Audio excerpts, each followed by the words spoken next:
Chapter 1, Badger's Morning. Chapter 1 Badger's Morning. On this island country far away from the mainland, there are many long valleys, especially the Loch Ness in northern Scotland. It looks a bit like an enlarged, slow-flowing river. The two sides of the lake are directly mountainous, unlike those on the other side. Like mountains and lakes, they lie peacefully on the plains where the rivers flooded. Oh, my goodness, they let that plesiosaur run out again. When Pomona came down the stairs from the second floor to the first floor, the Daily Prophet was thrown into the window by the owl. Mrs. Prout is reading the news on the front page. What? Go away again? Her grandson Pete was eating oatmeal. He couldn't help but whispered from his grandmother. He spouted milk from his mouth as soon as he opened his mouth. Pomona remembers the plesiosaur, but Muggles prefer to call it the Loch Ness Monster. Every year, many tourists from all over the world come here to visit that remote place with lackluster scenery. It likes to be noticed very much, and like to see Muggles making a fuss when they see it, so they often go to the Muggle world to hang out. The Ministry of Magic had to set up traps near the lake, but they obviously didn't play a role, and the dragon appeared again. Are they nothing else to report? Pomona complained, and walked quickly past Sprout, her long flowing platinum hair looking like gold threads. Oh, miss!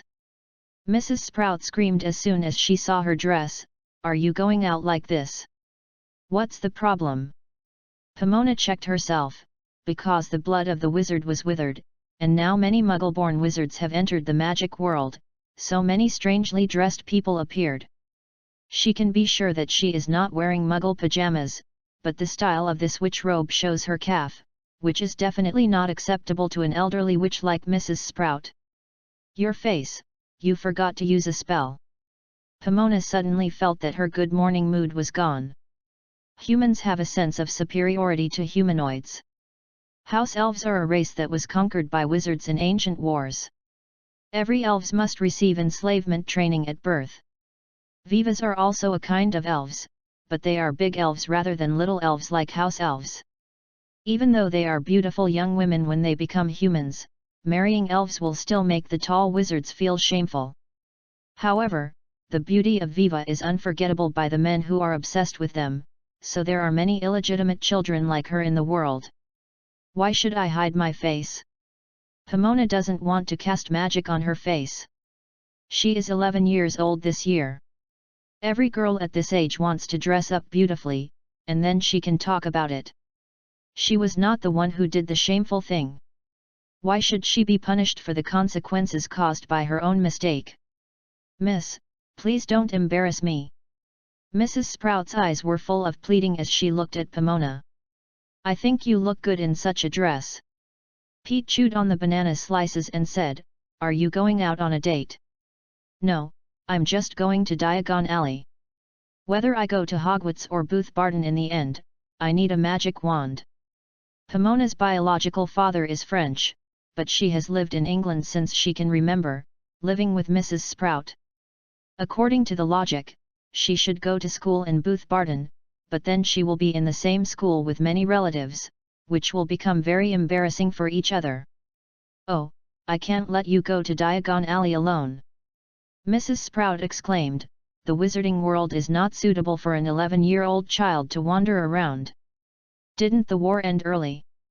Greenwood being put in jail does not mean that the world is peaceful. He is a prophet and a liar. There are still many people who believe every word he says. Pomona is tired of this. She just wants a simple life. Why do humans want to complicate simple problems? I heard that another pure-blooded maniac appeared. Interrupted, he was called Tom Riddle when he was in school, but now his servants call him the Lord of Darkness. You shouldn't talk about a dark wizard like that. Mrs. Sprout accused Peter of you will cause yourself a big trouble. How could he know? I'm in my own house. Pete put down the spoon, picked up the bowl, and drank the rest of the oatmeal in a couple of bites. Let's go together. Do I want to cast a spell on my face? Why? You don't like it, don't you? When Pete walked to Pomona, he suddenly bent over to her ear and said, "If someone asks who you are, you just say you are dating me." Pomona couldn't help but giggled. "At least eat breakfast before leaving." When the green fire of the flying powder was burning in the fireplace, Pomona heard Mrs. Sprout faintly yelling, but the joy of having a wand of her own made her forget hunger, and she could finally become a man. The wizard is out. More importantly, she can leave the house called home, which is actually a cage. She only lived in the place her father arranged for her for a few weeks. It looked very large and luxurious, but she lived alone, so Mrs. Sprout took her to her home. During the reign of Gellert Grindelwald, it was not only the wizarding world, but also the Muggle world. World War II occurred.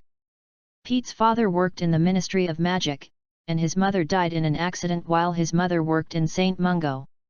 Pomona knows that Pete's always optimistic personality is because he is Hufflepuff by nature. He can never see gloom and depression on his face, and he always carries a cheesecake on his body. Scent. Mrs. Sprout is very good at food magic. In her eyes, food can bring happiness to people. When the war started, everyone was busy fighting, the land became scorched earth, no one would farm land for animal husbandry, food would become very scarce, and she repeated it in their ears like a curse. After Pete went to Hogwarts to go to school, he only needed to listen to her nagging every winter and summer vacation, while Pomona had to listen every day. Between being chanted and learning food magic spells, she bravely chose the latter. Her talent was awakened by food. The Sprouts Floor Net exit set up in Diagon Alley is opposite the Honey Baron. The moment she walked out of the fireplace, she smelled a strong smell of honey. Diagonal Alley is still the same, but everyone passing by will look at her face twice, as if they had seen a ghost in broad daylight. "Take my hand, dear princess." Pete walked to her, bent his arm, and smiled and said to her, "Today I will be your knight. Where is your sword?" Pomona looked up and down Pete.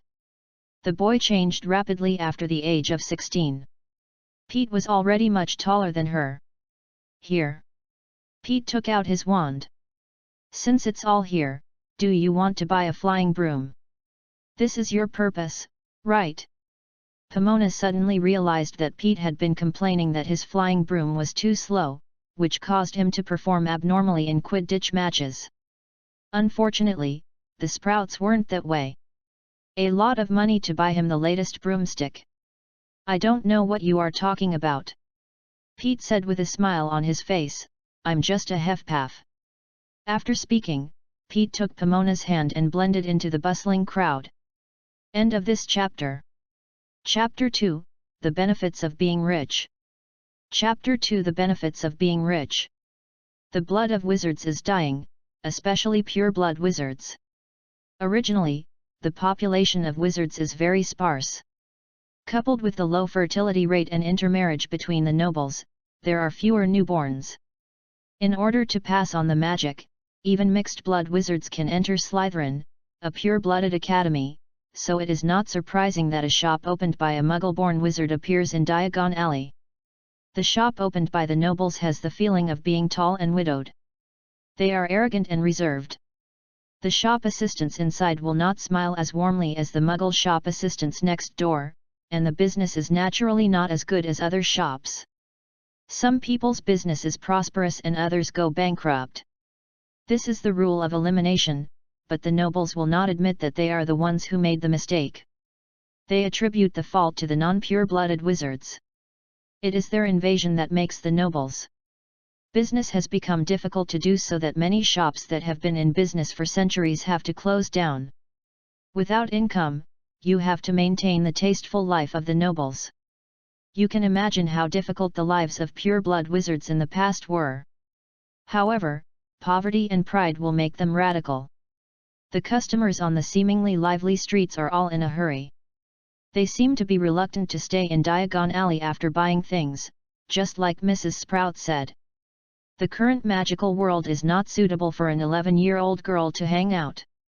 Life still has to go on, and many pure-blood wizards dared to put down their shelves to cater to the changes of the times. The Lihen bookstore was founded in 1694 and is the best bookstore in Diagon Alley. Hogwarts will start school in September. An owl will be dispatched after midsummer to deliver the admission notice and a list of textbooks to be used in the next school year. You can buy almost all the books you need here. Pomona discovered that a new paternity gown shop was opened next door. The sign of this shop was named after the hostess Mrs. Morkan. The people who entered and exited here were all rich and decently dressed. They behaved very well. Decent and educated, it seems to be a deliberate comparison with the Lihen bookstore, which is crowded, messy, and yelling everywhere. Jamie, where are the invisible books for invisibility? Just stepping into the door of Lihen bookstore, Pomona heard someone ask. Damn! They are gone again. The poor clerk grabbed his hair and screamed, I swear I will never enter these books again. Do you want to go in? Pete asked her. Pomona shook her head without hesitation. Before school started, it was the busiest time of Lihen bookstore. It was full of frizzy hairs and poor shop assistants who were about to collapse. Then you wait for me at the door. I want to go and see next door. Pomona pointed to the newly opened store next door and said, you can go there and find me later. Are you sure? Pete looked at the well-dressed nobles and frowned. Don't worry, this is a public place, and they won't do anything to me. Okay. Pete hesitated and agreed, but you can't talk to them. Who knows if those purebreds will attack a minor? Pomona felt that Pete was completely worried. No matter how intense the contradiction between pure blood and non-pure blood, it would not harm the little wizard. The child represents hope, and every awakened wizard is precious.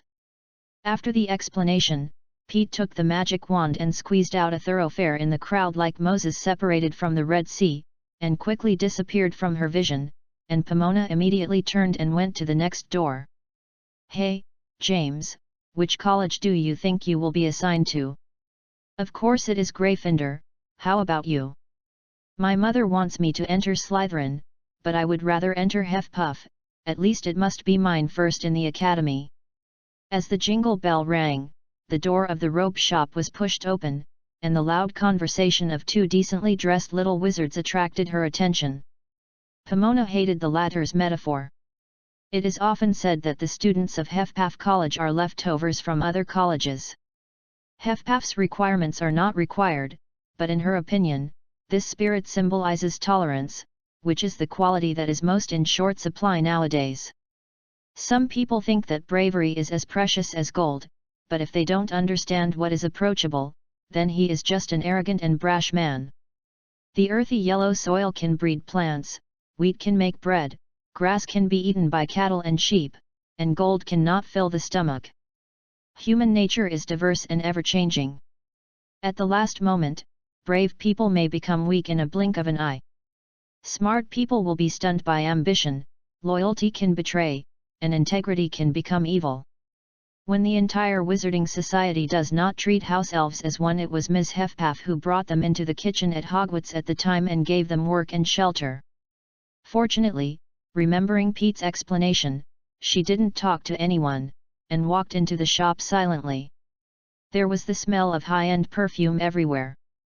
The two talked just now didn't save her own voice at all. Everyone heard what they were saying, and when she entered the door, many people stared at the two who had just gone out. Although those eyes were not aimed at her, she felt at a loss for being watched by so many people. She suddenly felt that wearing such an unconventional skirt was not a good idea. Is there anything I can do for you? Young lady. At this moment, a witch in a purple robe came over. She kindly hid Pomona from the sight of those exploring, with a gentle smile on her face. I need a robe. Pomona said nervously, it's suitable for Hogwarts reading style.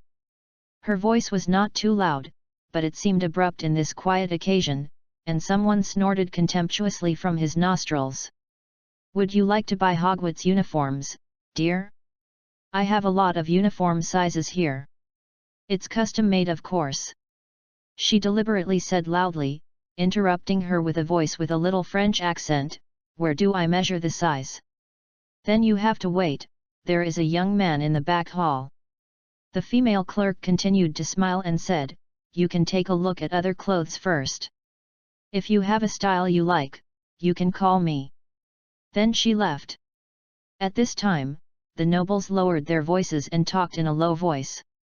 She could hear words like black and unfilial son from time to time. The Black family is one of the most prominent pure-blood families in the UK. Perhaps the only one that can be compared is the Platinum family Malfoy. When her power awakened, Mrs. Sprout introduced her to the pure-blooded nobles.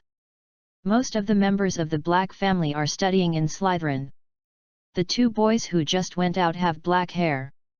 Although I don't know which one of them is from the Black family, Black, who is determined to enter Gryffindor, is very much in favor of such a prominent family. It is simply a scandal, and it is no less harmful to these pure-blooded nobles than having an illegitimate child. When she wandered around in the store, she still felt the unpleasant gaze. The male gaze at her was like looking at a novel object, while the female gaze at her was full of inquiries, as if they were guessing at her. Who are his parents? Mrs. Morkan, she shouted suddenly when she was fed up with these sights. Did you like that dress, dear? I bought all these clothes. Pomona pointed to the row of clothes worn on the wooden dolls and said. Where are your parents? Mrs. Morkan still said with a polite smile, as if she was thinking it was the gibberish of an 11-year-old girl. Pomona put a bang on a money bag full of jinjialong on the counter. Now, let the person inside come out. She held her chin high and said arrogantly, don't waste my time. End of this chapter. Chapter 3, Death Eater. Chapter 3 Death Eaters. If there is any advantage of the father that Pomona has never met, it is that he is very rich and very generous. It seems that he is using this way to make up for his negligence as a father and husband. Mrs. Sprout rented her an underground vault in Gringotts when she was young. In addition to jinjialong there are many silver bars, which is why Pomona likes Hefpuff. Mrs. Sprout never thought of making a fortune while she was young and ignorant. In her words, gold can't fill up her stomach. She planted a lot of crops in the river valley and raised a lot of chickens. She was born in Muggle and experienced the First World War. During the Second World War, almost all of her relatives were lost. Contacted. The battlefield looks tragic, but the civilians are more injured by the war. Mrs. Sprout's food is not to satisfy the appetite, but to cherish the food, because the delicious food people don't willing to waste. People will hate and reject it when it tastes terrible, especially when it doesn't look delicious. Even if it is very delicious, it will be kept until the end. The young woman coming out of the back hall is very beautiful. She has long smooth black hair and sparkling eyes, fair skin without any blemishes, sculpture-like three-dimensional features, and a graceful figure. It's just that her look is very arrogant, and her body is filled with a temperament that is different from that of Mrs. Sprout. If Mrs. Sprout is reminiscent of sunny valleys full of flowers and tables full of food, then this beautiful girl in front of her is reminiscent of a dark and humid cellar. In the animal world, the snake's natural enemy is the badger, but this is the magical world. Hefpuff's students just want to see the natural enemy when they see Slytherin, and Pomona's hair is about to explode. I thought it was a freshman who hadn't enrolled yet. The black-haired girl pierced her waist and looked at Pomona with a scornful smile. Even with such a poorly educated posture, she still looks beautiful and exudes all over her body. With an unruly wild temperament, dare to report your name, little guy? I swear I will take good care of you after school starts. At this moment, Pomona remembered Pete's words, don't talk to anyone. If a Hufflepuff wants to spend 7 years at Hogwarts in peace and security, he must first remember one thing, that is, stay away from Slater. Lynn, at this moment, Pomona feels like a little badger falling into a snake's nest. She regrets that she has acted so high profile just now.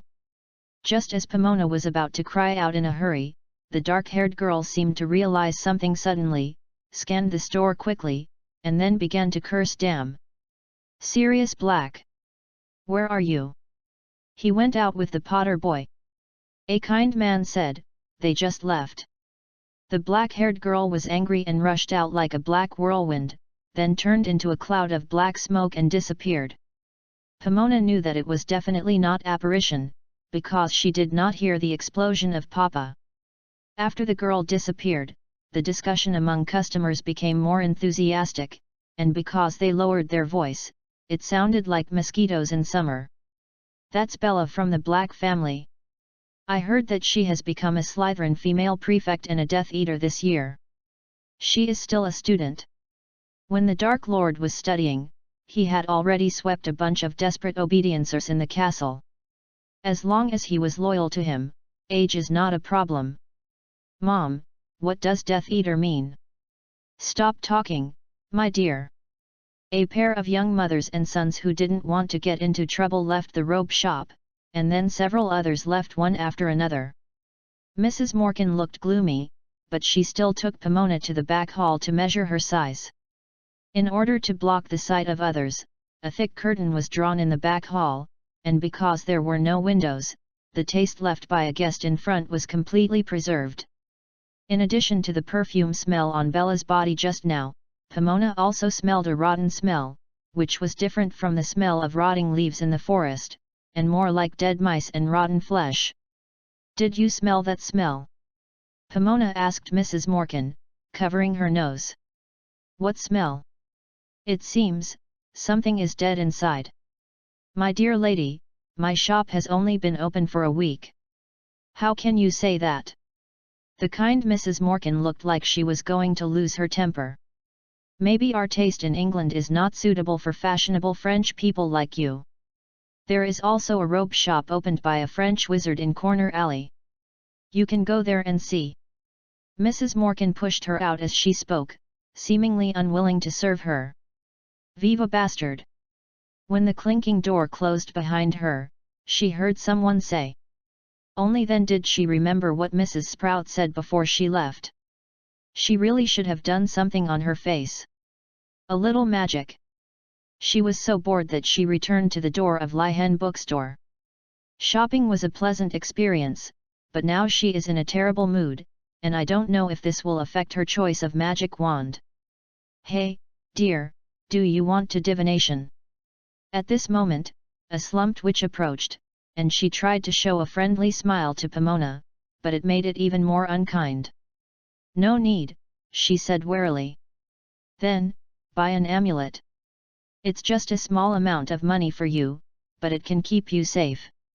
The witch said that she was going to pull her sleeve, which happened to be the arm where she carried the purse. "You go away!" Pomona screamed. "Don't be shy, come and follow me, there is something better than these in my house."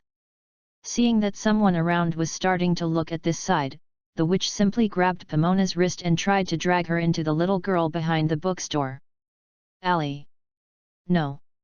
Let go of me! Don't touch her!" At the very moment, Pete appeared. The witch didn't want to let go, but when she saw the wand in Pete's hand, she finally had to give up, until the witch's back disappeared into the darkness. Mona's heart beat again. "Are you okay?" Pete looked at her worriedly. "It's okay." Pomona's tears rolled in her eyes, but she tried her best not to fall out. "There are really many bad people in this world. Why did you run back? The clothes were bought so soon. All women in this world love to shop. Even a busy person like Pete's mother who works in St. Mungo can think of shopping as fun. Shopping for a whole day is not tiring. It is common for Pete to go shopping with her, Pomona. I don't know how to explain to him. Cai is not white, idiot." A strange voice rang beside Pomona, and saw a young boy with a gloomy face walking past them, his mouth with a mocking smile, and his black hair was greasy. He was too tired to stick to his scalp, and his body was filled with a bitter medicinal smell, which looked like a bad potion, or some kind of dish that failed to cook, which made people disgusting. "Two minors who cannot use magic outside the school carry so much money, why don't you go back to your cave? Badgers will hide in their dense caves located underground if they are in danger, but no one will feel that their home is likened to a cave to be a happy thing." Even though she knew that the boy in front of her was reminding them that they had been targeted by bad guys, and persuading them to go home early, Pomona still felt very depressed. Freaks. This is Pomona's first impression of him. Just like his image of her is an idiot, it's really bad and it can't be worse to meet for the first time. End of this chapter. Chapter 4, Power of Choice. Chapter 4, The Power of Choice. Lions, eagles, and badgers are all warm-blooded animals, but snakes are cold-blooded animals, but it is not a symbol of evil that the world understands one-sidedly. The symbol of alchemy is the Ouroboros. The double-winged rod represents the Hermes in ancient Greek mythology, and represents business, and the single snake rod is the of medicine Asclepius in ancient Greek mythology. Slytherin, representing medical, also has Slytherin graduates in St. Mungo. Even though they have a bad attitude and bad temper, there are indeed many people in Slytherin who have excellent grades. Snake molting is considered a process of recovery and rebirth. In some respects, snakes are indeed a very good mascot. Pomona has a strong intuition that the bitter boy will most likely be assigned to Slytherin, and the red-haired girl who appears with him will be assigned to Gryffindor. She is a Muggle species. Today is her first day in Diagon Alley. The Muggle parents who accompany her are all about the wizards. They seem to regard Diagon Alley as a tourist attraction. Recklessness is an important feature of Gryffindor. The only person in this group who can perform guardianship is the boy's mother, a pale, tired, and vicissitudes-looking witch. Just now, Pomona met Black who wanted to be Gryffindor in Mrs. Morkan's shop, and now she met a Slytherin who could make friends with Gryffindor, and that Snape madam is almost dressed like a Muggle.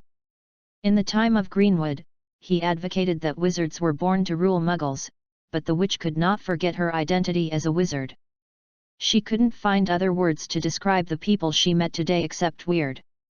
"What are you doing with us?" Severus Snape hissed like a snake, terrorizing two little badgers who didn't know the dangers of the world. "Buy a wand." Pomona said plausibly, "Everyone knows that Ollivander's wand is the best." When Pomona saw Lily Evans's full cart, she knew that the next stop they were going to must be Ollivander. This is not a rule, but people believe that the magic wand they choose when they are in a good mood is most suitable for them, and shopping usually makes people happy. Although Lily Evans's parents don't know how to do magic, they do dressing yourself up as a wizard. With the protection of 3 adult wizards, there will be no short-eyed thieves who will attack them. "Aren't you buying the textbooks you will use this year, Pomona?" Lily asked her enthusiastically. "If you have a lot of money with you, unless you have extraordinary strength, try to keep a low profile and keep quiet, or else bring a thug who is not easy to mess with at first sight, preferably a half-giant, and walk in the street like this. No one dared to make your idea." Lily Evans is eye-catching like a fire. She wears a Hogwarts school uniform and is covered with innocence and kindness. This kind of person is usually easy to be deceived. Fortunately, she has a good bodyguard, so she can be unaware of the dangers around her. She is a lucky girl and she has protection no matter where she is. Pomona feels that she is almost as lucky as her. She also has bodyguards Pete and Mrs. Sprout. The only difference is that she does not have the same integrity as Lily. Family. "I'm not sure where I will go to school." Pomona answered honestly, "Maybe I don't know how to study in the UK." Lily looked stunned. "Are there other schools of magic besides Hogwarts?" "Yes, there are many, but there are 3 most famous in Europe. My father is French. Maybe I will go to Booth Barton eventually. Then you can go to France to buy a magic wand." Pomona couldn't describe Snape's weird behavior in words. He seemed to hate someone intervening between him and Lily. "You just mentioned 3 schools. Which one is there besides Booth Barton?" Lily asked, unable to hide her curiosity. "The other is Durmstrang, where only pure-blood students are accepted and black magic is indulged. Grindelwald graduated from there." Pomona did not say anything. "Hog in these 3 schools Worth's graduates are the worst. Durmstrang is located in northern Scandinavia, where it's cold for most of the year, which creates a tough character for the students, while Booth Barton is located in Billy the Newsi Mountain is the first alchemist who created the immortal Sage's Stone with donations from the legendary Nicole Mayer. There are breathtaking castles and lawns. Relatively speaking, Hogwarts has only 3 founders. And the wizard Dumbledore, who later defeated Grindelwald, is well known internationally. The decline of talent is the problem of the entire magic interface. Therefore, the appearance of the magical Dark Lord made the entire British aristocracy crazy and believed that this is the rise of the British Isles again. Who is Grindelwald? Lily opened her beautiful eyes and looked at Pomona. Pomona looked back at Snape. Snape frowned. Obviously he didn't tell the dark side of the wizarding world. She was a hybrid and a mudblood. They will have a harder life than Pomona in a school full of Death Eaters.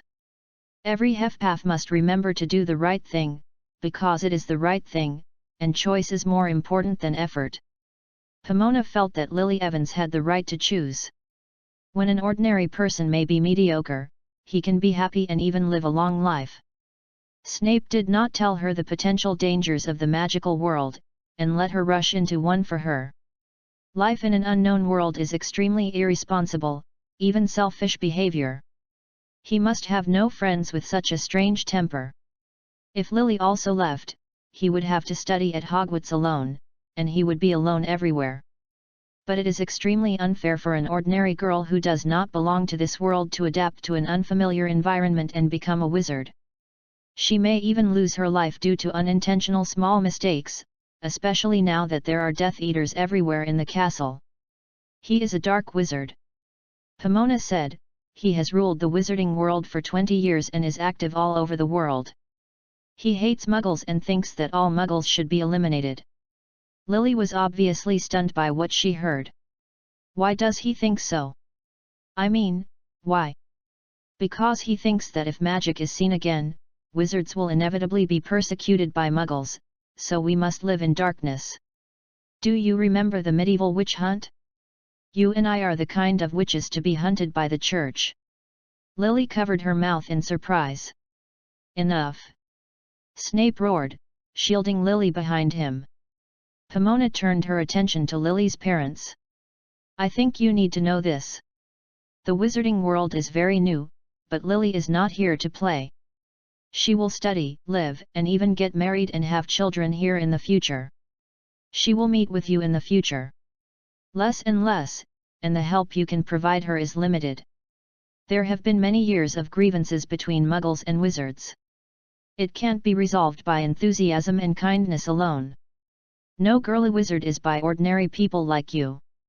At the torture frame, many of them are innocent people who have not used black magic to harm people. Do you have any other children besides Lily? There is one. Lily's mother said after a long time, she is Lily's sister. Then why didn't she come today? Mrs. Evans was silent. Parents always leave before their children. The last remaining family members of her are her own sisters. If she doesn't even support Lily, who can help her? At this time, she could already see the sign of Ollivander's wand shop, so she waved at the strange group of people, and took Pete's arm to the tattered little shop. Do you know? Every college has its own ghost. Pete said with a smile, guess who the ghost of Hufflepuff is? Fat Monk. Pomona said irritably, Mrs. Sprout said he was the only one who saw the potential advantages of Peppy Ghost. What are the advantages of that pesky? Oh, I'm afraid you have to ask him after you enter Hogwarts. Pete patted Pomona's head. I look forward to your arrival, schoolgirl. End of this chapter. Chapter 5, Call God to Protect. Chapter 5 Calling God to Guard. Ollivander is an old shop that has made excellent wands since 382 BC. A magic wand was placed alone in the dusty window, and the golden sign had peeled off. The shop looked small and broken. At least compared to other dazzling and beautifully decorated shops, it looked like it was about to close down. Looks like, but it is recognized as the best shop for making wands in the entire wizarding world. When they entered the store, jingle bells rang behind the store hall.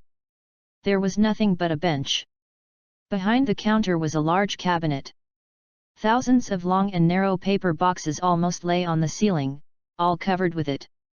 The heavy dust made Pomona feel inexplicably sad. Pete, can everyone only choose one wand of his own in his life? What? He was just about to sit down on the bench, and was stunned by Pomona's question. Of course. A soft voice said, and a middle-aged man suddenly appeared in front of them from the back of the shelf. He had big, light-colored eyes, like two flashes in a dim store. The bright moon. Why? She asked somewhat cautiously. Each Ollivander's wand has super magical substances, which is its essence. We use unicorn hair, phoenix tail feathers and dragon nerves. Each one is unique. Because there are no two identical unicorns, dragons, or phoenixes in the world, when you use a wand that should belong to another wizard, you will never have the best spell casting effect. I think this is enough to answer your question. But how do you know that the magic wand you choose now will suit you in the future? Pomona said anxiously, people can change. Yeah, I understand. The middle-aged man gave Pomona a lot, and said after a long while, are you mixed with Viva? Pomona felt very embarrassed, and finally nodded. Please wait a moment, let me think about it, where is it? Ollivander said as he shuttled between the shelves, removed some long boxes, opened them and re-rolled them into a roll and stuffed them back. A moment later with a sound of aha, he took out a magic wand placed on blue velvet. Come and try this one, miss, by the way, what's your name? Pomona Martin. Miss Martin, this wand is made of beechwood and Viva hair. It is 7 inches long and very flexible. You can try to wave it. Pomona smiled bitterly. In the eyes of the wizard, Viva was classified as a magical creature like unicorns, dragons, and phoenixes, but she still took the wand up, and she felt a power coming from her fingertips. It's like testing the temperature of the water in a bathtub. It's not hot or cold. It's just right. Then a stream of white smoke flowed out of the magic wand like running water. Then it quickly turned into white mist, constantly deforming in the air, and finally turned into a beautiful swan. Ollivander and Pete were stunned. After a while, Ollivander yelled, it's great, it's great, it's amazing, it's amazing. What happened to Pete? Pomona looked at her knight in a daze. Hush and guard, that is the extremely high magic in the magical world. When it works, it can call out a patron saint. It can resist dementors like a shield. Pete pointed to the one surrounding Pomo and a phase swan said with horror, this is the first time I have seen someone who can make this thing with just one hand. This may be related to Miss Martin's Viva lineage. Vivas are a kind of transformable female elves, living in forests, lakes, mountains, and clouds, and can become swans, horses, and wolves. When they are in the midsummer night dancing under the moon will make people who are obsessed with them forget everything in the world. Do you know the consequences of a dementor attacking people? Mr. Sprout. Do you remember me? Of course I remember you. Ollivander remembers every wand he sold and their owner. I remember it was 5 years ago when you and your grandmother came to buy the wand together, right, a piece of holly. The wand of unicorn hair. Yes, if you are still studying at Hogwarts, I would say you add 2 points.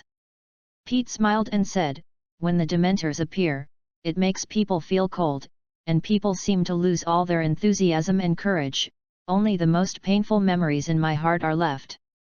They take people's hope, happiness, and the desire to live as food. When using the call to protect the gods, you must do your best to recall a happy thing to summon the patron saint. What were you thinking about? Pomona. I didn't think about anything. Pomona lied. She was thankful that she was just a veil. She only had to pull out a piece of hair instead of being drawn out like a poor dragon and become the material for a magic wand. This wand has been made for more than 300 years. It was made by my great-great-great-great-grandfather. I didn't expect it to be sold until my generation. Ollivander put the wand in a box and said as he said. Wrap it in a brown paper package. Wonderful, really wonderful. Wait. Pomona said, I want to try another magic wand. Ollivander and Pete looked at her in surprise. Why? This root suits you well, isn't it? I only tried one. How do you know that there will be no other wands that suit me better? When you feel right, even if you fall in love at first sight, you will be happy for a lifetime. Ollivander persuaded, you have to believe in your feelings, Miss Martin. It's like an arm. Pete rolled up his sleeves. Of course it is the best original. Cut off the original and replace it with a new one. Even if it is Merlin's, it may not be suitable for me. Pomona's tears rolled in her eyes, and finally turned her head to look at Ollivander out of anger. Should every little wizard be accompanied by an adult wizard when buying a wand? This is stipulated by the Ministry of Magic. The magic power of the little wizard is very unstable, and coupled with the unstable wand, it often causes accidents, but most people do not take this regulation seriously. Yes, it is. Let's go, Pete, next time I will find an adult to accompany me to buy it. Don't be like a girl, Pomona. Pete grumbled impatiently, why do you always like to have nothing to do? Oh, for God's sake, I'm a girl. Pomona was so angry that she smoked. You still say that people ask who I am, and I want to say that I am dating you. Is it possible that you would date a boy?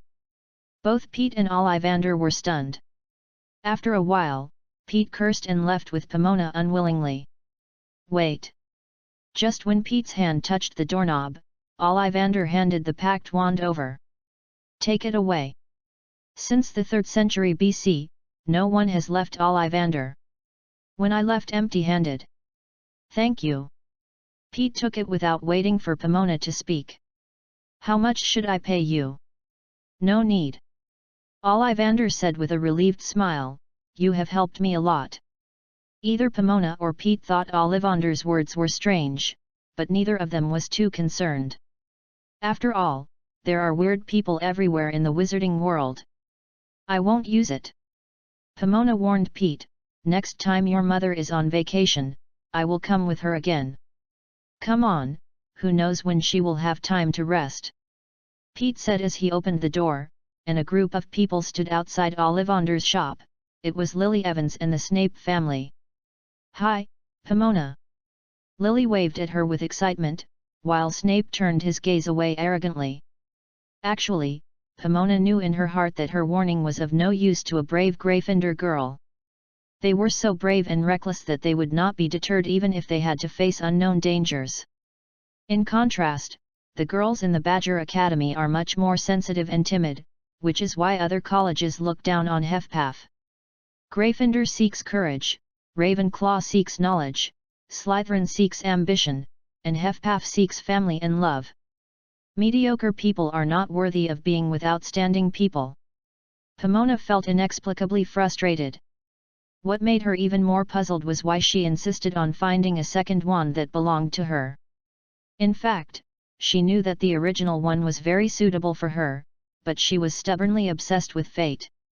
Fight, that's why Pete said, like a stupid girl to trouble herself. End of this chapter. Chapter 6, Letter from Owl. Chapter 6 Letter from Owl. Pomona's bad shopping experience at Diagon Alley made Pomona feel bad for the next 2 days. During this time, she refused to talk to Pete, and Pete was obviously not in the mood to care about her. He still had his own friends, so she went again. Return to the old life and take care of the plants in the field with Mrs. Sprout. House elves can surpass wizards in magic. In Hogwarts, wizards cannot apparate, but elves can. However, most house elves can use life magic. If house elves live in the forest, Viva is the elf responsible for maintaining the forest. Viva has a very high affinity with plants, so each of the pumpkins in Mrs. Sprout's family is big and sweet. Okay, let's take a break. After finishing the vegetable garden all morning, Mrs. Sprout announced, "What would you like to drink, dear?" "Black tea will do." Pomona stood up and took off the mud-soaked gloves. It would be perfect with the honey cake you baked yesterday. Then do you want to drink tea in the house or outside? Outside. Pomona pointed to the small pavilion on the hillside and said, the weather is good today, and the wind is very comfortable. Well, you go and wait for me, I will come soon. The beautiful countryside is far away from the hustle and bustle of the world.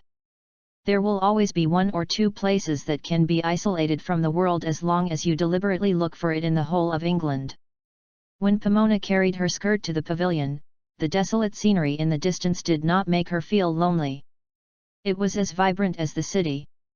Outside the fence, there were a few short fir trees trying to grow up, and there was a row. The thin thorns are chasing the sun in one direction, and there are flocks of birds in the reeds. There is an inspiring and pure air that circulates here at any time, which is completely different from Diagon Alley, which looks prosperous on the surface but makes people feel gloomy. Durmstrang has been in depression after Grindelwald's death, and now the Hogwarts atmosphere full of Death Eaters will become somber. In contrast, Boothbatten may be very relaxed, as long as she learns to keep a low profile. It's okay not to provoke those annoying relatives, but she can't go back to Mrs. Sprout's house after returning to France. The vacation will become very difficult. It's time to make a trade-off.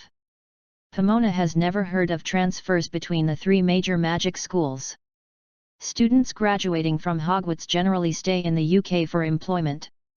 This pavilion was built by Pete's father. He really likes the Baroque architecture. The decoration of the pavilion is complex and exaggerated. It looks like an elf palace in a fairy tale. But his job is an extremely boring Gringa curse solver, staying in the dark ground all day long. What kind of life do you want, Pomona? She muttered to herself as she looked at the wilderness in the distance.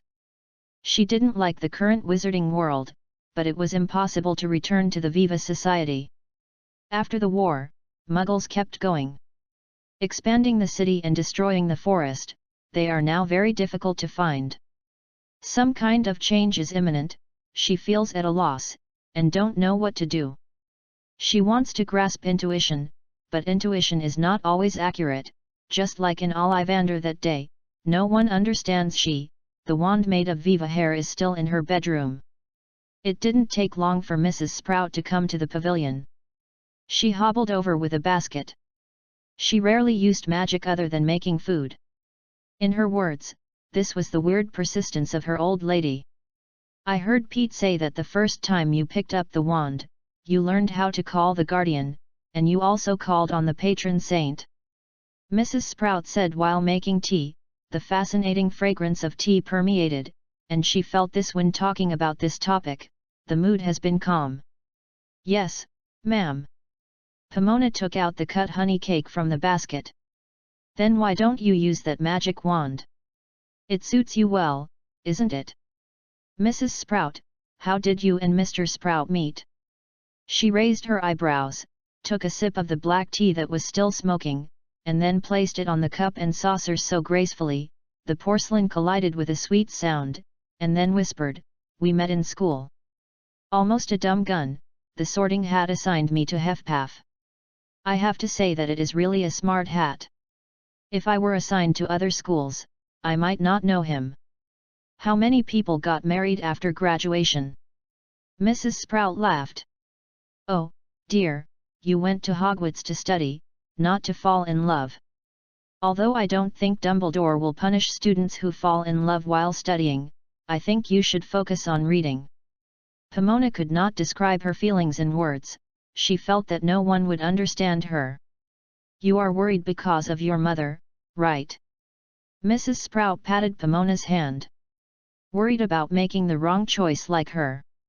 Why would anyone not listen to the warning? Pomona said sadly.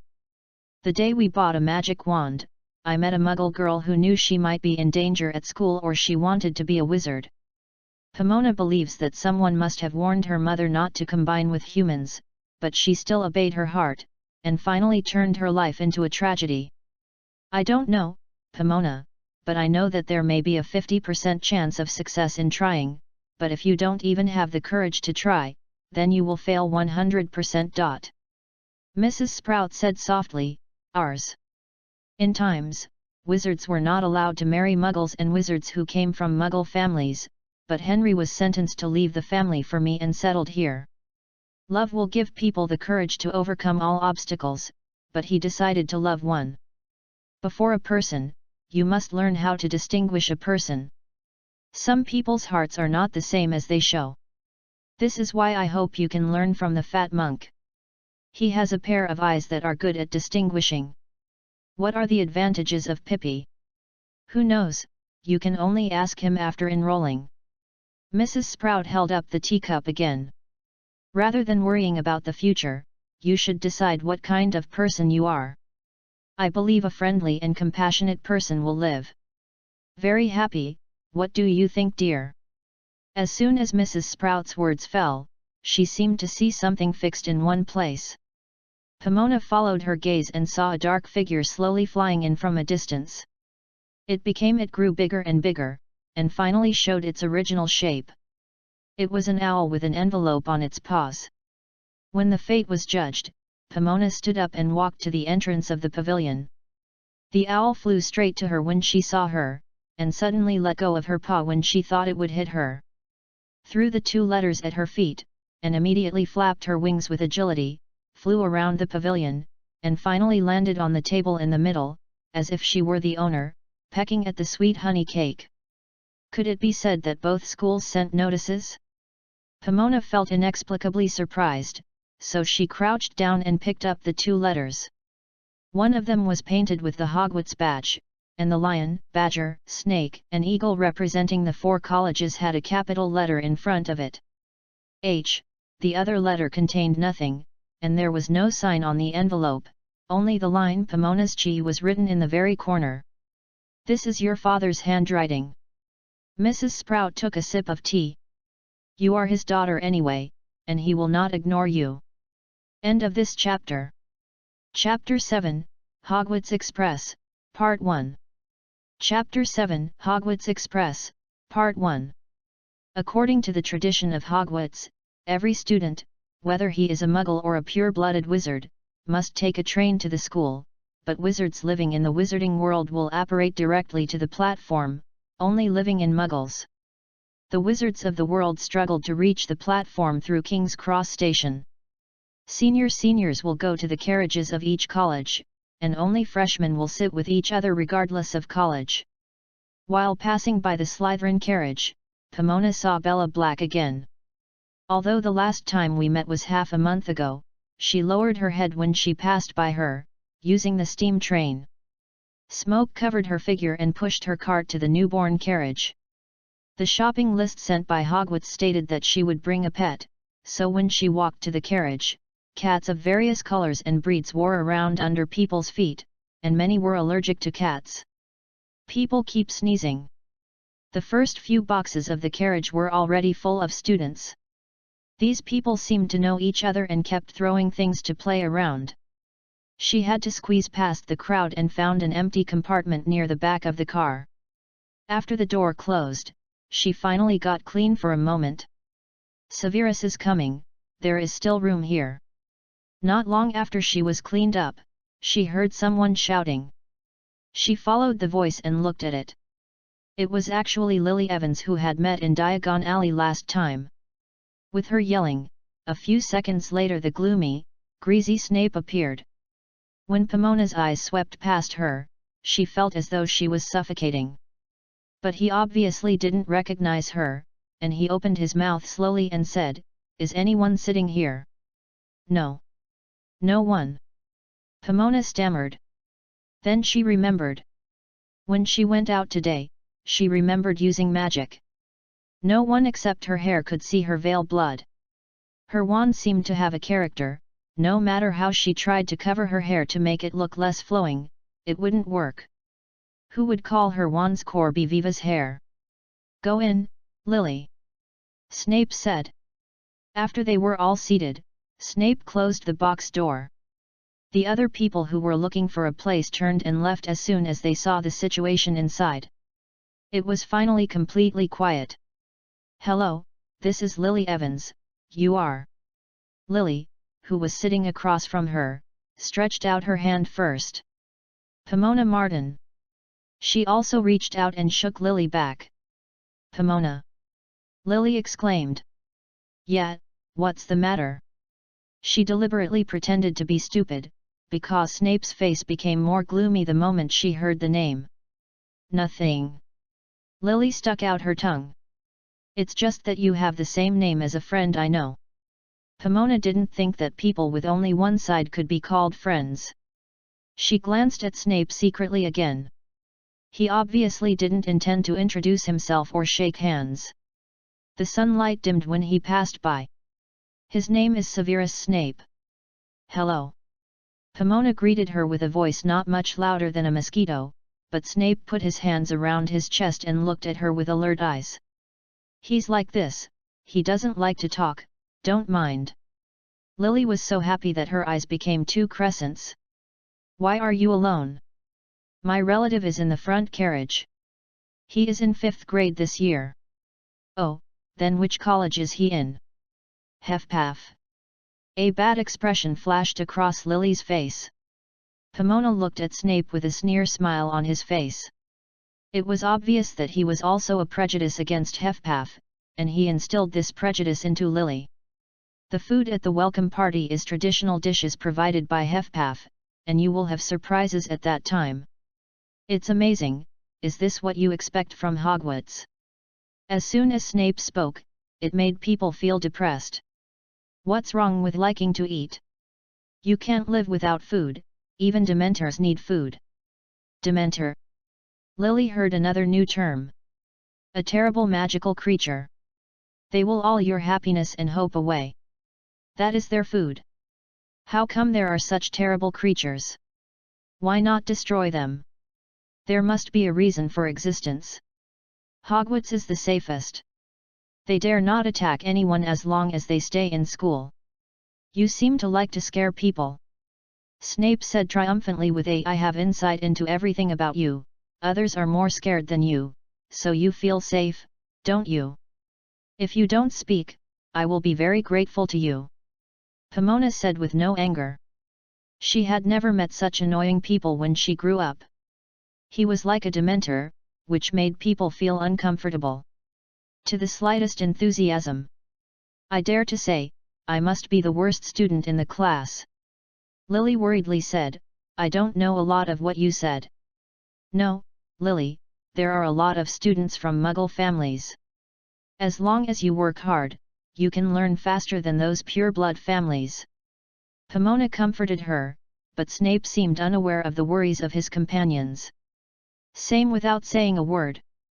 During their conversation, the train started. With the rumbling of the engine, the train drove out of London and galloped along the fields of cattle and sheep, and the noisy carriages gradually quieted down. Pomona felt at a loss when facing two people with completely different personalities, and didn't know what topic to talk about. However, Lily Evans and Severus Snape took out their textbooks as if they were conscious of their hearts, and began to read quietly. Yes, Pomona met a good student who is said to be able to preview textbooks. She herself never thought about taking the book to pass the time on the express. It seems that she has nothing else to do except sleep. The train departed at 11 o'clock. It was about 12:30, and there was a loud noise from the aisle. A woman with silver hair and a thin, old-looking woman with a cigarette in her mouth opened the compartment door and asked loudly, would you like to buy something to eat? No, thank you. Snape said blankly, the nearest to the door. Are you sure?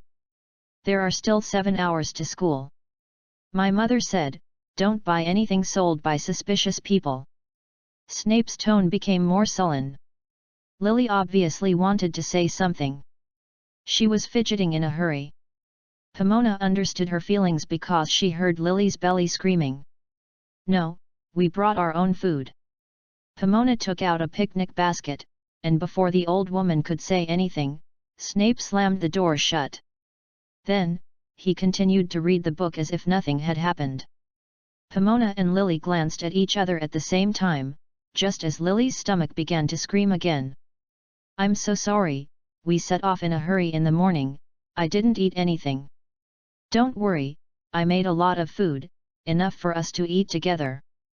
As she said, she opened the magic picnic basket and put roast chicken, sandwiches, tiramisu, orange juice and salad on the empty seat next to her. Wow, how can this basket hold so many things? Lily looked at the food on the seat in shock. This is magic, magic! Pomona said triumphantly, and then turned to look at Snape. Are you going to join us? I did it for four. Snape turned around and continued reading with his back to them. Severus. Lily was angry, but Snape remained unmoved. Weirdo. Pomona didn't know why this person didn't like to lead other people's kindness so much, but she didn't bother to care about him. In contrast, she liked Lily Evans better. She was really a good girl. End of this chapter. Chapter 8, Hogwarts Express, Part 2. Chapter 8, Hogwarts Express, Part 2. The fields that drove past the car windows became more deserted, the farmland had disappeared, and with it was a woods, a curvy river, and dark green hills. At Lily's request, Snape only ate one of them. Sandwiches without touching the sweets that all 11-year-olds like, and then went on reading. During the meal, Pomona realized that Lily did not like to read that much. She would also be very talkative if someone wanted to chat with her. It was just that Snape was with her, so she was forced to become a person who loves to read. When she learned that Pomona had never been to the Muggle world, she began to enthusiastically talk about everything about Muggles, such as photos that could not move and cars that could not fly, and of course her sister Petunia. At least we can't meet until the winter vacation, and she won't come to see me off.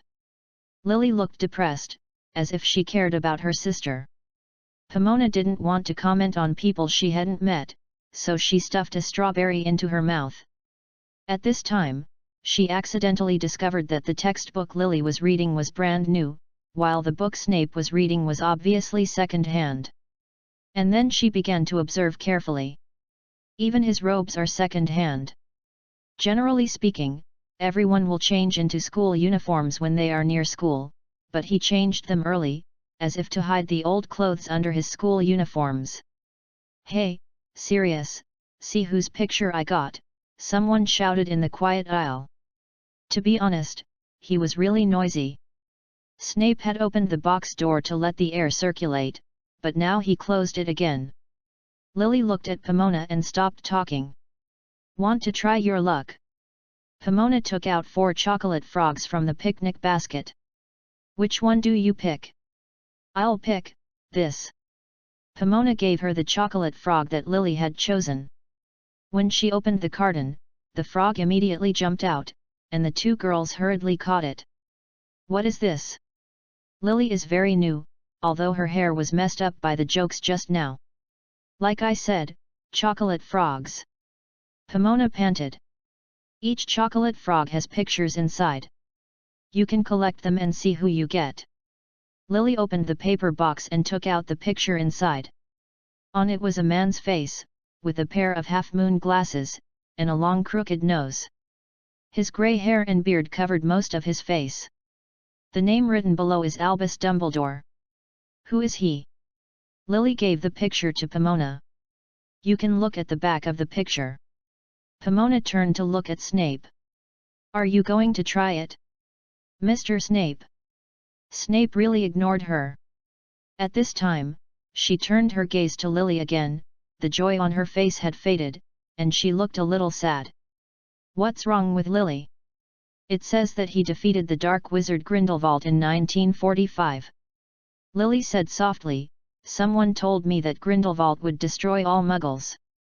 Like you just said, destroying all Dementors, Muggles are indeed a threat to wizards. Do you know Druids? I have heard of them. Druids mean the goddess of the forest. They were not only monks, but also doctors, teachers, and judges. They were not only monks, but also doctors, teachers, and judges. They taught young people with magic, but they were slaughtered during Roman rule. And, this is the contradiction between wizards and Muggles. Pomona said sharply. If you plan to join wizards, you have to get used to keeping a distance from muggles. They believe in science more than magic. So, are you a Grindelwald supporter? Snape asked in a low voice in a silky voice. No. Pomona shook her head. I'm just tired of war, and I'm not interested in letting wizards become rulers again. Do you not like to use magic upright?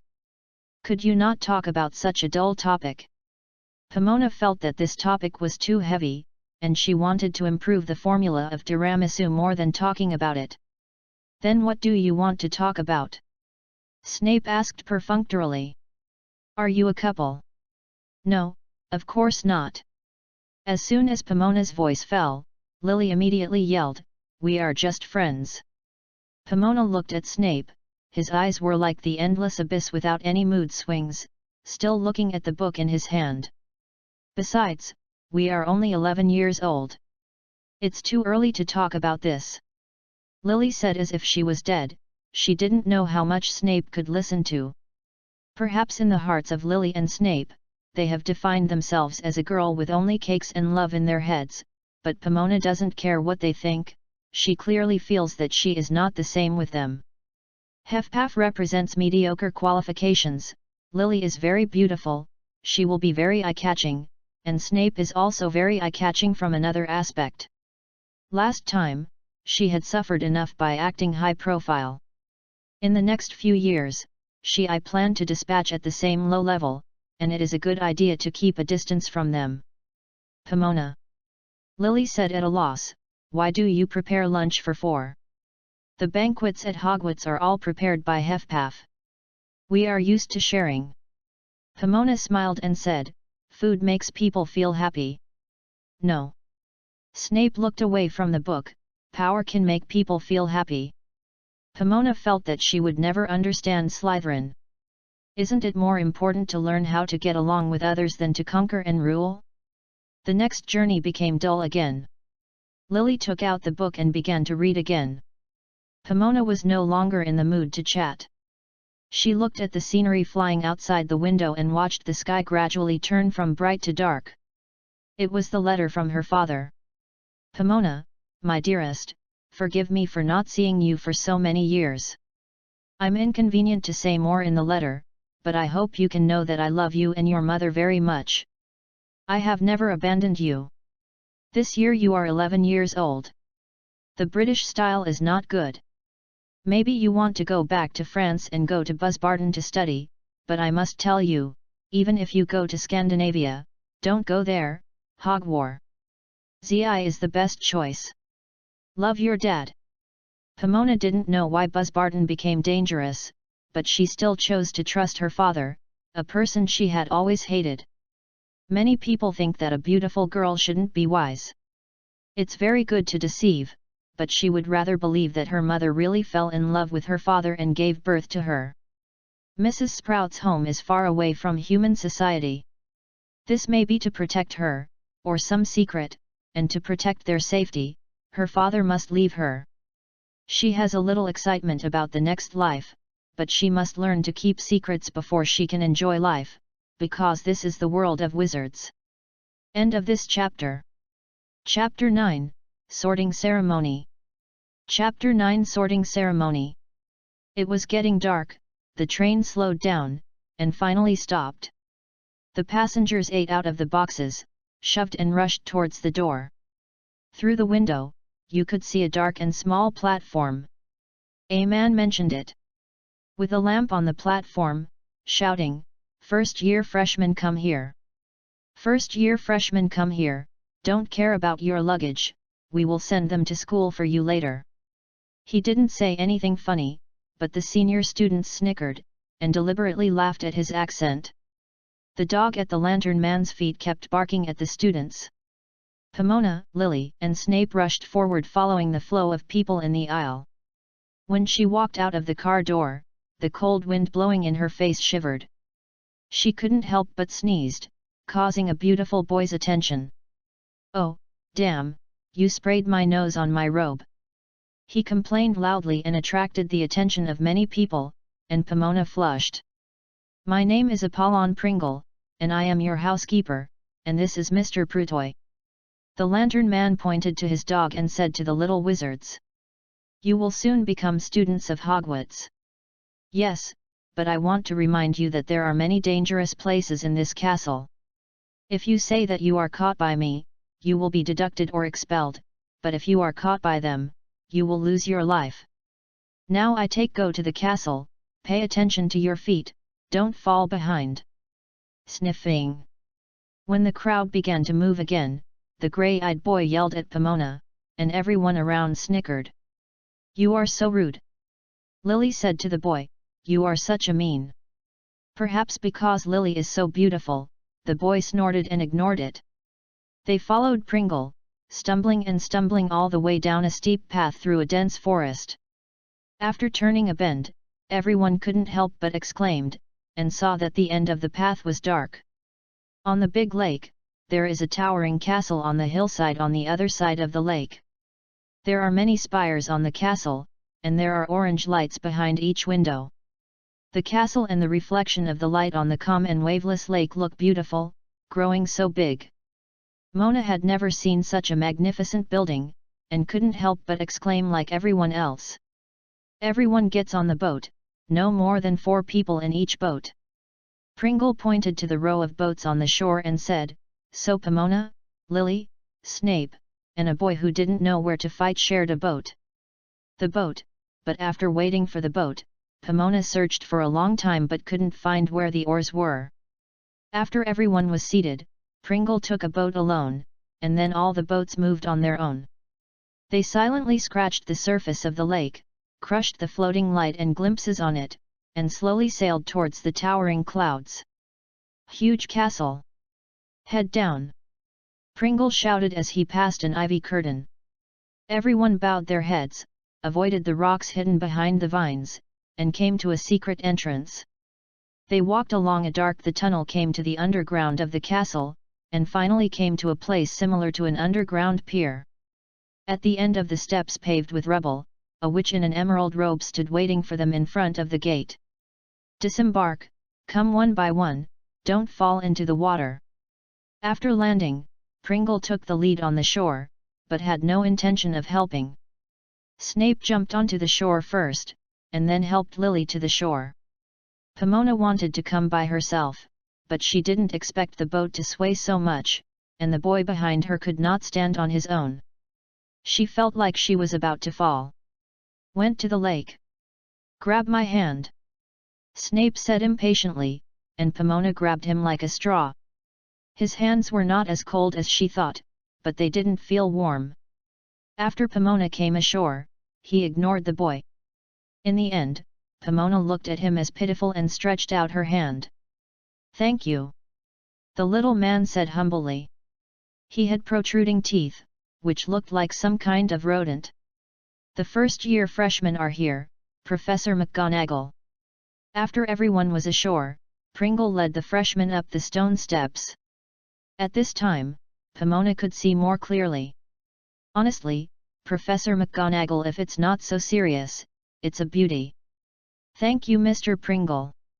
Professor McGonagall cleared his throat, and then exclaimed, "Welcome to Hogwarts. I am the Dean of Gryffindor McGonagall. For the next 7 years your main time will be spent in the castle behind me. You must observe the following 2 disciplines. The Black Forest absolutely prohibits students from entering, and it is forbidden to wander outside the common room after the lights are turned off. Please line up in 2 rows. After I enter the hall for a while, I will call out whose name I call. Then I will bring you the sorting hat. The sorting hat will tell you which college you belong to. Is there any problem?" A black-haired boy raised his hand. "Please tell me, sir. I heard that a Muggle girl died in the women's bathroom a few years ago, and it was a student of the school who did it. Is it true?" "Professor McGonagall." Lily was tight all over her body. "It's true that someone died, but the murderer was not a student of our school, but some kind of magical creature that sneaked into the school. As I said, the 4 school builders set a protection curse at Hogwarts, as long as if you don't leave the dormitory and lounge at night, you don't have to worry about your safety. Are there any other problems? The boy raised his hand again. What is your name? Professor McGonagall asked. James Potter. Snape snorted coldly, seeming to sniff at the name. What is your question? If I am assigned to Slytherin by the Sorting Hat, can I drop out? Everyone, line up in 2 rows. Professor McGonagall did not answer his question. After a period of turmoil, the freshmen were finally lined up. Then Professor McGonagall turned around, knocked on the door with his magic wand, and opened the door. After making a heavy noise, they were slowly opened. After passing through a long corridor, they came to the hall. Hundreds of people could be heard behind the closed door. We will hold an opening banquet in this hall later. The college is like your home at Hogwarts. You have to study with other students. The names of these 4 colleges are Gryffindor and Puff, Ravenclaw, Slytherin. Each college has its own glory. You will add points to your school if you perform well during your school, and you will deduct points for violations, and you will get the highest score at the end of the year. I will win the Academy Cup. This is the highest honor. I hope you can win honor for the Academy no matter which college you are assigned to. The sorting ceremony will begin in the hall behind me in a few minutes. Whoever I call will take a step forward. I suggest you organize yourself. Immediately a little wizard was uneasy and tidied up his clothes, but some people whispered at this moment. I bet, this is definitely the first time she has been in charge of the team. James Potter said to the boy who said Pomona was a snotty man with a smile on her face. Lily, don't worry, we will all be assigned to Ravenclaw. Snape comforted Lily Evans, and Lily barely smiled at him. Are you all ready? Professor McGonagall asked. Seeing no one was making a noise, he opened the door of the hall, and then there was a clap of applause from the hall. It is impossible to describe the magical sight Pomona saw without exhausting words. The ancient stone-walled hall is very spacious. There are 4 long tables in a column. At the end of each long table, the flags of the 4 colleges are hung from the ceiling. Dragging it all the way to the ground, it looks extremely luxurious. Hundreds of candles are suspended in mid-air. On the candles is the vast starry sky. On the front is a marble staircase. There is a long table arranged in rows. All the teachers are sitting behind the long table. The leading position is the one wearing a half-moon shape. The old man with glasses, he often appears in the chocolate baby pictures, he is the magician who defeated Grindelwald, Albus Dumbledore. They followed Professor McGonagall and passed by the long tables on both sides. Pomona unconsciously looked at the long table of Slytherin, only to see Bella Black at a glance. She was staring at it viciously. At the same time, she was so frightened that she didn't even dare to look up. The entire Hogwarts has a total of no more than 1,000 people, which is the total number of wizards in the entire UK. Soon they stood in front of a high platform with a chair on it, and a dirty, old, and ugly hat on the velvet cushion, which looked extremely uncoordinated. Now, the 2 rows are in a row. Professor McGonagall said, and then stopped talking. After another turmoil, the 2 rows were lined up again. Pomona was behind Snape, and his Lily in front.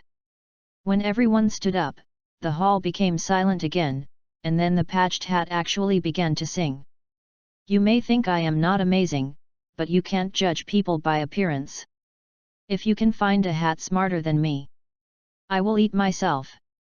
It had to sing a song in a ridiculous manner, and the students of other colleges showed a bored look. Pomona was also distracted, and urgently she inadvertently glanced at Pete. He waved at her, and then said with his mouth, "Come on. Hufflepuff has the most people." Pomona doesn't worry about herself at all. She is just a little pitiful Severus Snape.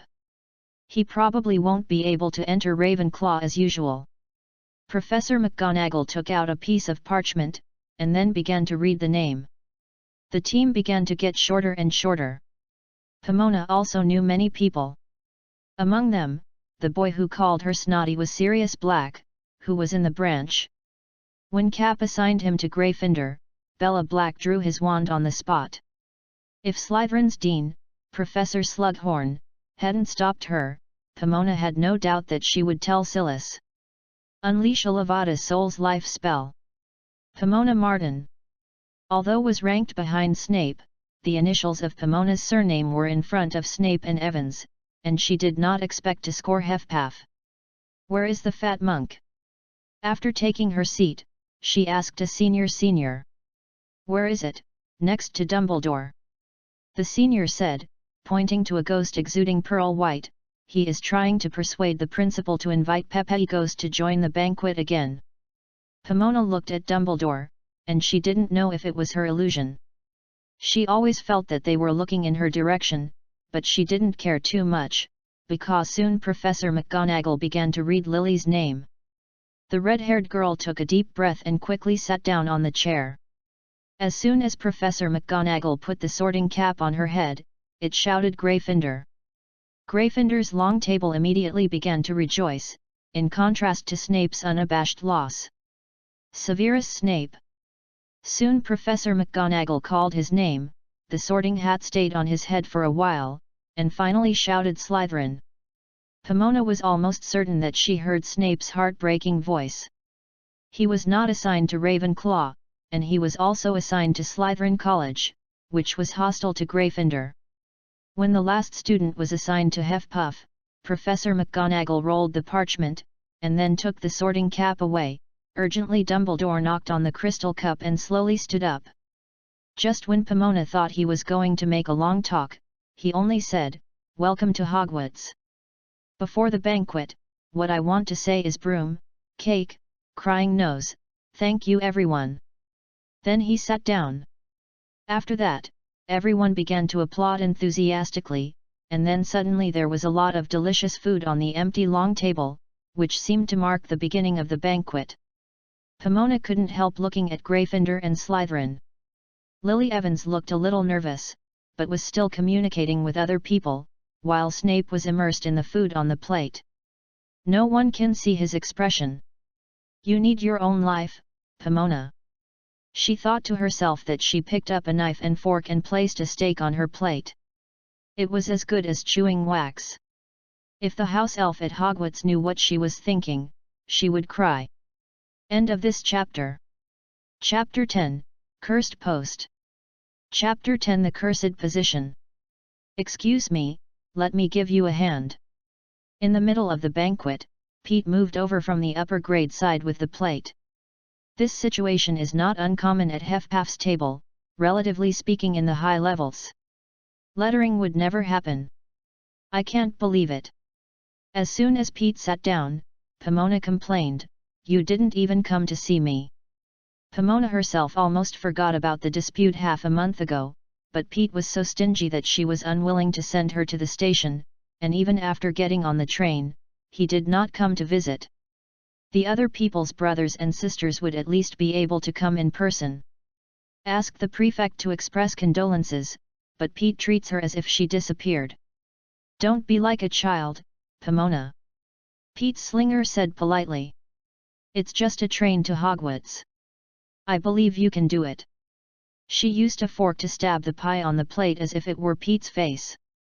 Look at the main guest seat. Pete leaned into Pomona's ear and said, "See the man on Dumbledore's right hand? He is our teacher, Quentin Trimble, in the Dark Arts class this year. Pomona has heard of him. He is the author of Dark Force. There is an entry-level Dark Force Guide to Self-Defense for sale in Lyhen bookstore, but there is a higher level in the study of Mrs. Sprout's house. Book of." He looked like a scholar, with curly hair all over his head, dressed in a star-studded dark blue wizard robe, and talked happily with Dumbledore. Tom Riddle asked Dumbledore for a position as a professor of dark arts and art when he graduated, but Dumbledore rejected him. It is said that he cast a curse on that position and no one can hold on for more than a year. Pete deliberately lowered his voice to scare him. Remember the crying Myrtle in the women's toilet on the second floor that I told you about? She is the dead Muggle witch. What have you heard? The freshman who was sitting next to me just now told me that someone at the dock asked about this, and that person seemed to be called James Potter. Yes, it's him. He is a boy from the Potter family. If I were you, stay away from him. Why? It's understandable to stay away from Silas Black and Pomona, but James Potter? The only child of a wealthy family, his parents died early, living with his grandparents. Do you know what that means? Pomona shook her head. He is a spoiled son, and he looks good. I hope you don't go around him like a silly girl. Stay away from me, before I smash this pie on your face. Pomona warned with a calm face. I heard that he is very good at Quidditch, just like his father. It is precisely because Quidditch he and the eldest son of the Black family are good. Pete forced her head to the Slytherin long table. Staying with those faces, next time you see it in the hallway, you have to stay away, especially Bella Black. The boys in Slytherin don't treat girls well, but the girls do. There was a HFPAFs last year. Muggle girls are forced to drop out of school. I can't come to rescue you anytime, anywhere. I am not a Muggle species. But you are a veal mixed blood. Ruber Hager, the murderer accused of killing Myrtle back then, is a mixed blood giant. He was broken by an angry student with his wand. People who lose their minds are terrible. I hope you don't suffer that kind of harm. Why didn't you tell me when you were at home? Pomona put down her fork. She has lost her appetite. Oh, remember who always told me to go to Buzzbarton to study? You can't always use disguise magic, at least not when you sleep. I have helped you adjust the dormitory, and the girls in your dormitory are both it's my friend's sister, they can all be trusted, but you have to put away your willful temper. Merlin's beard, where did you learn this bad problem? Where am I headstrong? But Pete still shook his head unreasonably. After the dinner, the freshmen in the first grade will leave with the prefect. I can't accompany you. The female prefect's name is Angel Digo. Remember what I told you about HFPAF? What is Article 6 of the Code of Conduct? Keep smiling, and be expressionless if you are really angry. Pomona said with Pete, expressionless. Laugh and have a look. Pomona forced a smirk. Very good. Pete squeezed Pomona's face. Don't forget, adapting to the environment is our strength. There are 4 people living in a dormitory. The other 3 people besides you are Mary Locke, Susan Dupin, and Jenny Wesley. They all like flowers. They will be very happy if you can keep the flowers in full bloom in the bedroom. Why? Pomona felt wronged. How did she go to school like the house elf? Tolerance is our trait, pretending to be stupid is our method, taking a small loss and taking a big advantage. Pete flicked her eyebrows. Aren't you good at plant magic? Pomona touched where she was shot, and lowered her head in silence. Remember, don't try the badger's sharp teeth. If they bully you, tell me that I will protect you before graduation. While talking, the banquet came to an end, the food on the table quickly disappeared, and the dining room was silent again, when Dumbledore stood up. Okay, I think everyone has enough food and drink. I want to say a few more words to everyone. First-year freshmen, pay attention. The woods on campus are forbidden to students. Then there will be Quidditch player selections this semester. It will be held in the second week. Anyone who is interested in joining the college team, please contact Mrs. Hodge. Finally, I must tell you that studying at Hogwarts will be an unforgettable experience in your life. I hope you will cherish this wonderful time. Don't bring the contradictions outside the school to the school. Now, before everyone goes to bed, let us sing the school song together. Dumbledore waved his magic wand, and a long gold ribbon floated out of the wand, winding lines of text on the high dining table. Everyone chooses their favorite tune, prepares, and sings. So all the students in the school sang. The sound was like a wolf howling at midnight. Pomona began to understand why Hogwarts results would be the bottom of the 3 academies. When everyone had finished singing the school song, Dumbledore announced that everyone would go to bed in the dormitory, and the senior students had left. Only 2 male and female prefects remained. They were all dressed in Hefpaf's gowns, covered with wizard robes.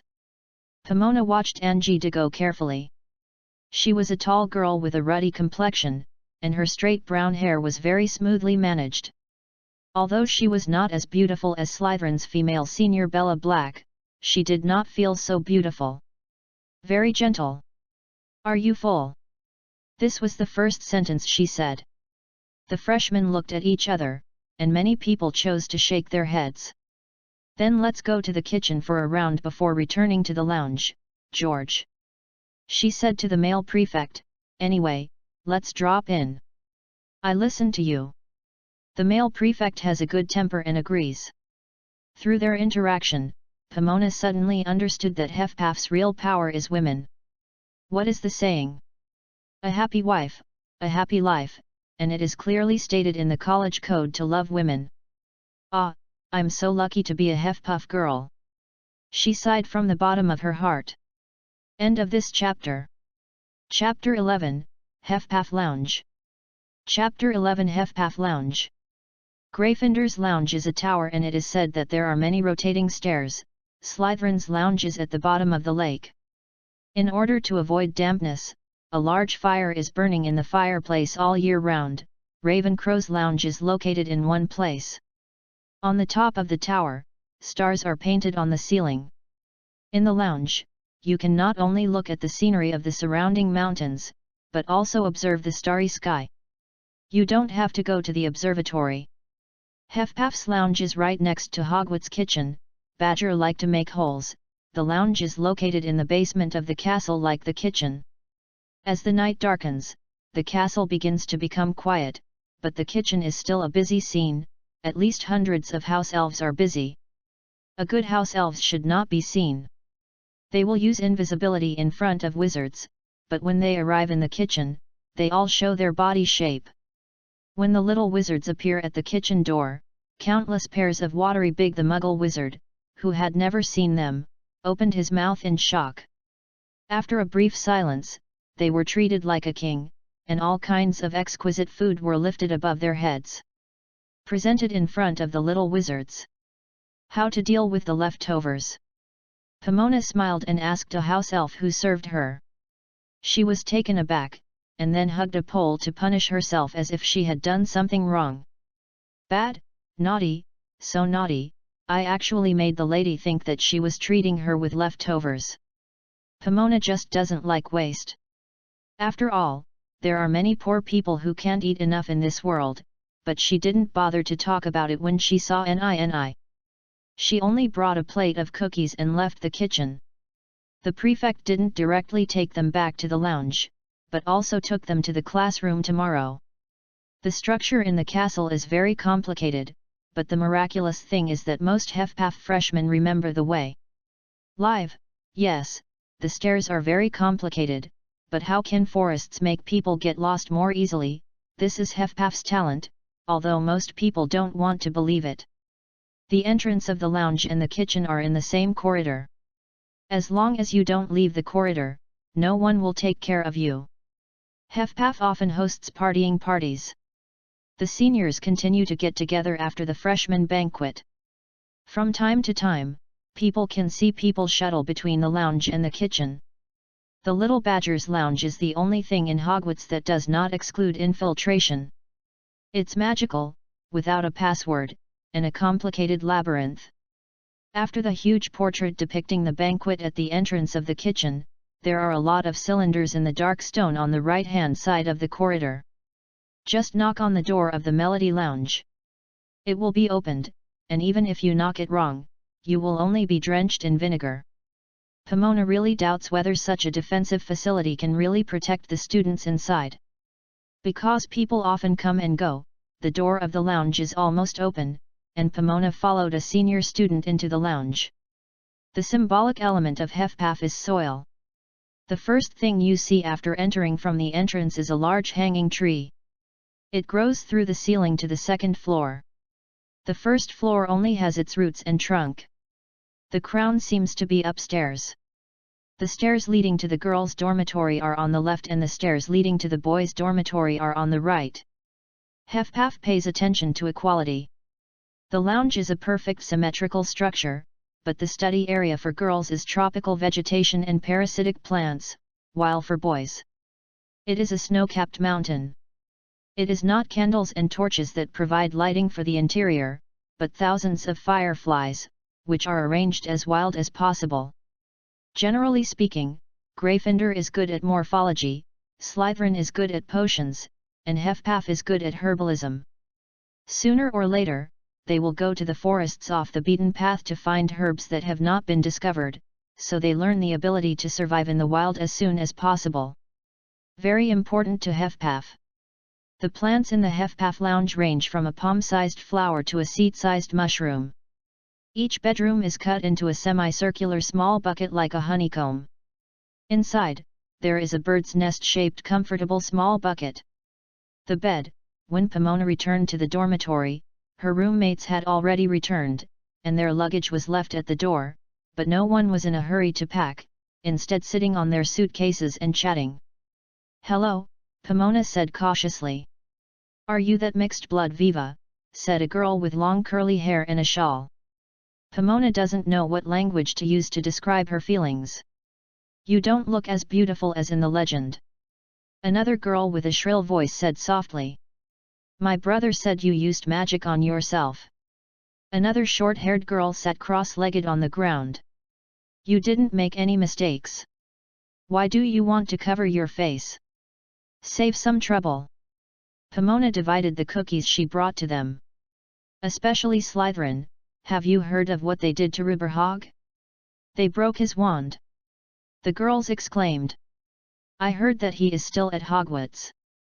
The curly-haired girl lowered her voice and said, "Everyone believes that it is him who killed Myrtle. Only Dumbledore intercedes for him. Now he is our tree farm guard. Do you believe he did it?" Pomona asked them. "I heard he was a hybrid giant. My brother said that giants are cruel and bloodthirsty by nature."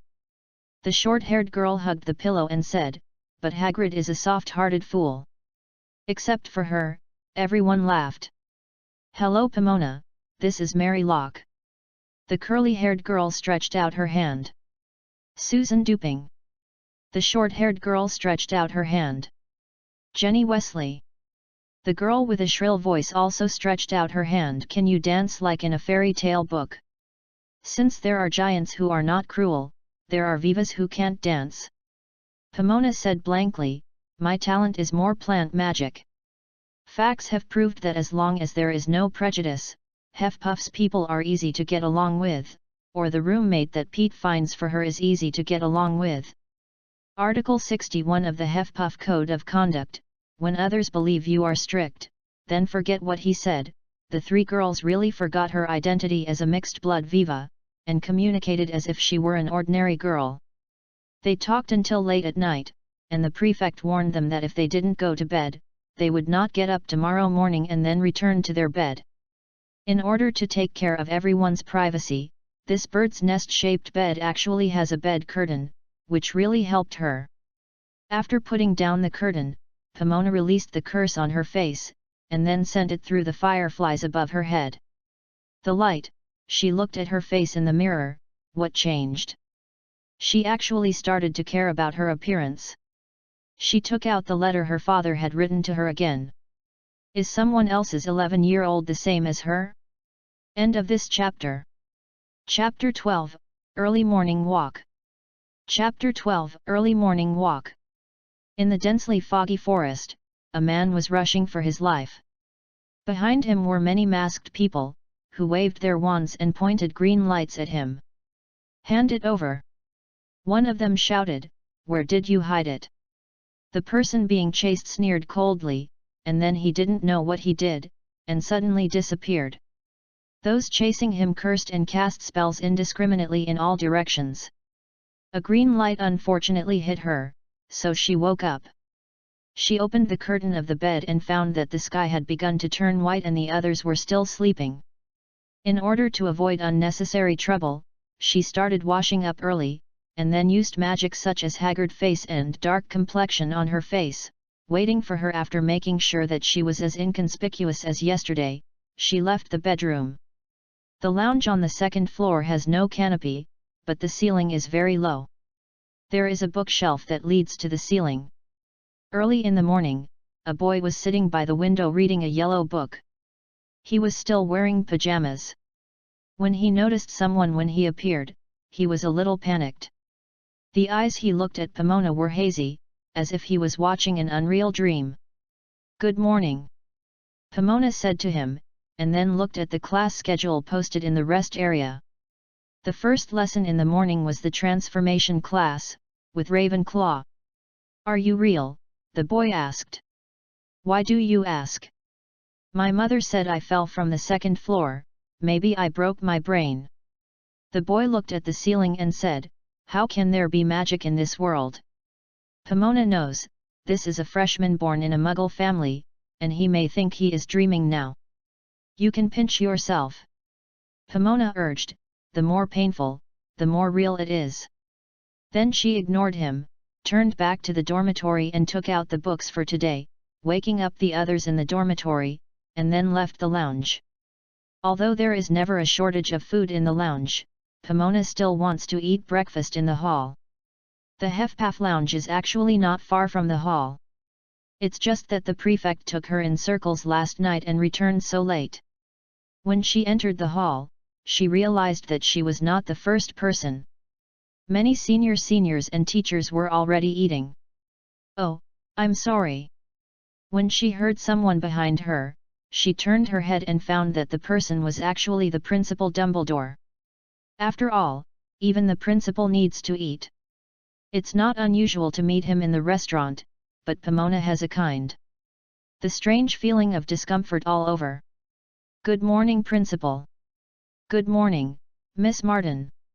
Dumbledore's blue eyes looked at her through half-moon glasses. "When I was your age, I used to stay in bed and be late." "Did you wake up so early because you recognized your bed?" "No." Pomona hesitated and said, "Do you recognize me? Although I don't have an unforgettable memory like Ollivander, I do remember you." Dumbledore was so tall, he bent down, lowered his voice and said to Pomona, "You almost being accepted by Buzzbarton was your father who asked me to let you come to Hogwarts." Pomona took a deep breath. She didn't expect that there were so many twists and turns. "Ah, what a beautiful morning." Dumbledore looked at the misty black lake outside and said, "It's still early.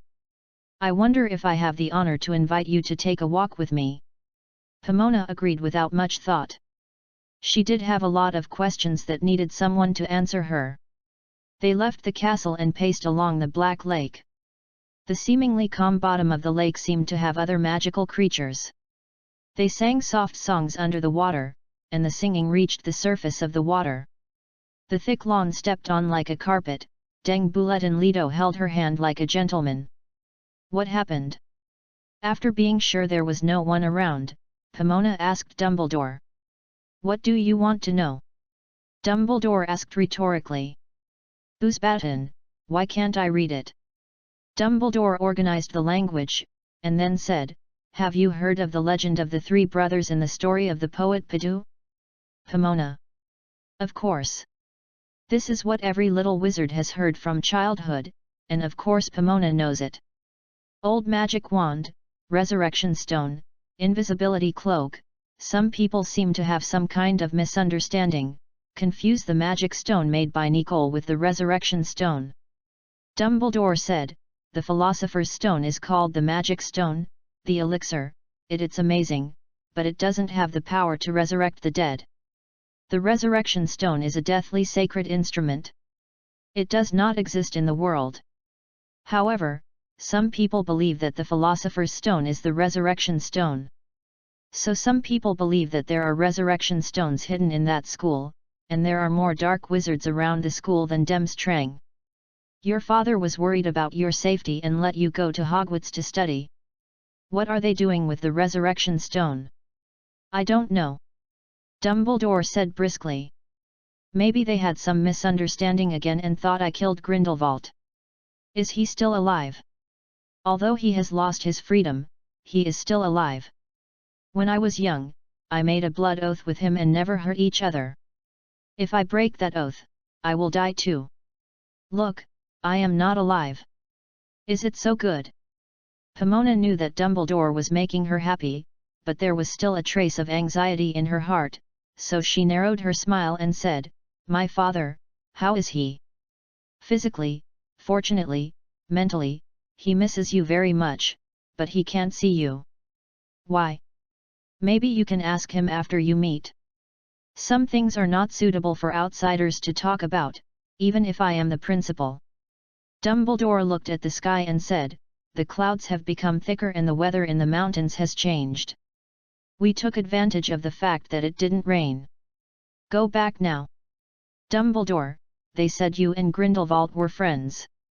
Is it true?" Pomona asked. "They? Who?"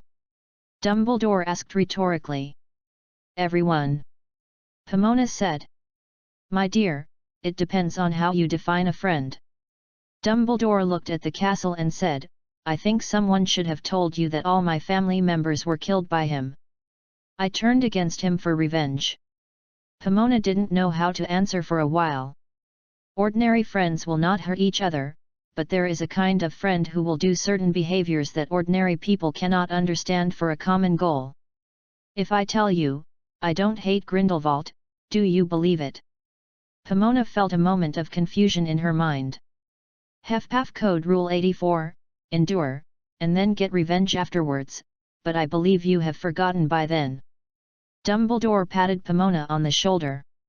"My old friend said it met a real HFPAF, kind, fair, tolerant, life is only once, why not be happy? Never let someone tell you what you should or shouldn't do." Felius once suggested me to Hogwarts' school song has a tune. "What tune did you sing last night, Pomona?" "I don't remember." Pomona lied, she just opened her mouth and didn't sing, so there is no so-called tune. Some people say Hogwarts is the worst school among the 3 colleges. What do you think of Pomona? Dumbledore asked again. "For me, Hogwarts is my home, and every student is like family to me," Dumbledore said bluntly. "Where is there in this world safer than home?" Pomona felt even more confused. "What the do you want to say, Principal?" "Let's go, my dear, we will miss breakfast if we go back later." Dumbledore took Pomona's hand and strode towards the castle. End of this chapter. Chapter 13, Half-Blood Prince. Chapter 13 The Half-Blood Prince. Pomona didn't know what the other families were like, but Dumbledore's house was really noisy. Slytherin paid great attention to table manners, but when Gryffindor, to be precise, Sirius Black appeared, Bella Black took the lead in cynicism and ridicule.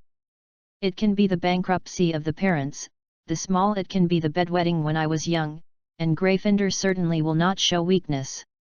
All kinds of curses like abuse and pranks are flying around the dining table, letting you be between them. Ravenclaw and HFPAF's dining table suffered unpredictable disaster. For God's sake, this is the first breakfast on the first day of school. Pomona lost the mood to continue eating when she saw the mess in the restaurant. After taking a few peanut butter sandwiches, she planned to find a place to eat quietly.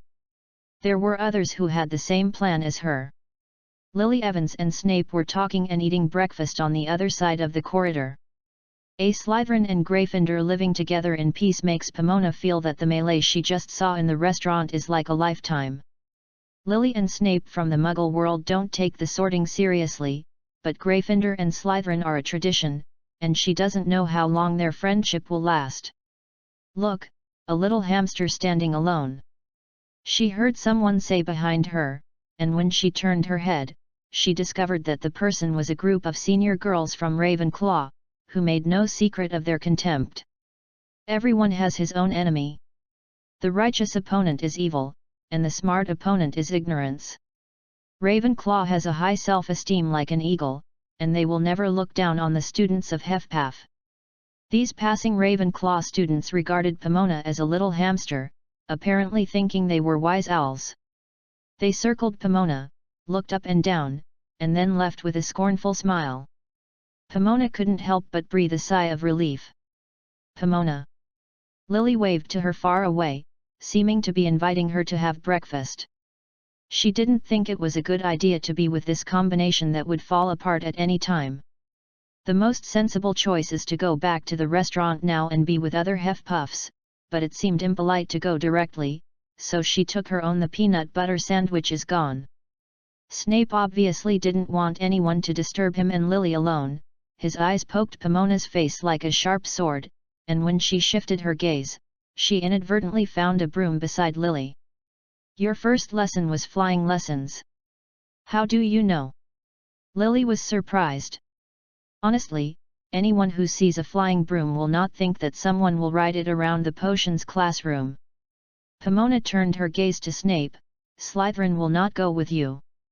Can you be more stupid, Martin? Snape hissed like a snake.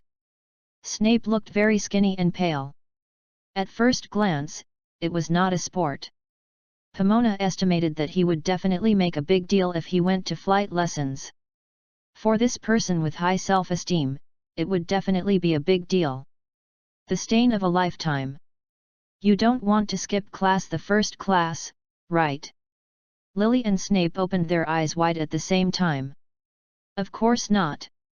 Lily felt like saying this is the first class. Snape gnawed his apple pie in silence. Just like Holmes said, excluding all impossibility, no matter how incredible the rest is, it is the truth. Pomona said dryly. She really didn't expect Snape to be so bold and start the first class. Also dare to escape. Have you read Sherlock Holmes? Lily was very happy at first, but her face changed when she changed her mind. No, Severus, you really plan to skip class? It's not escape, I'm going to follow the third grade to the potions class. Snape said coldly, Professor Slughorn has already asked me for leave. You haven't even attended the first grade potions class.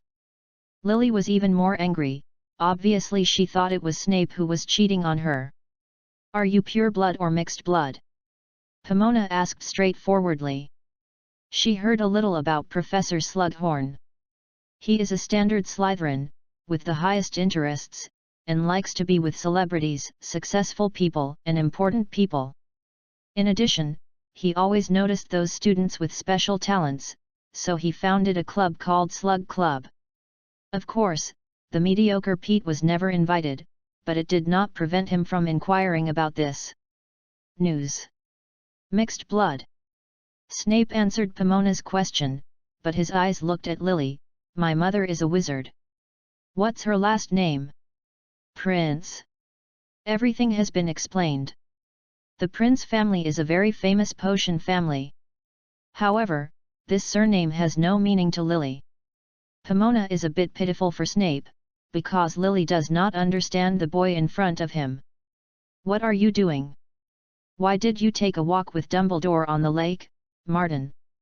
Snape shifted his gaze to Pomona, but was different from the gentleness he had to Lily. His tone was full of questions. He invited me. Pomona was about to leave. My first class is a transformation class. I will leave Lily first.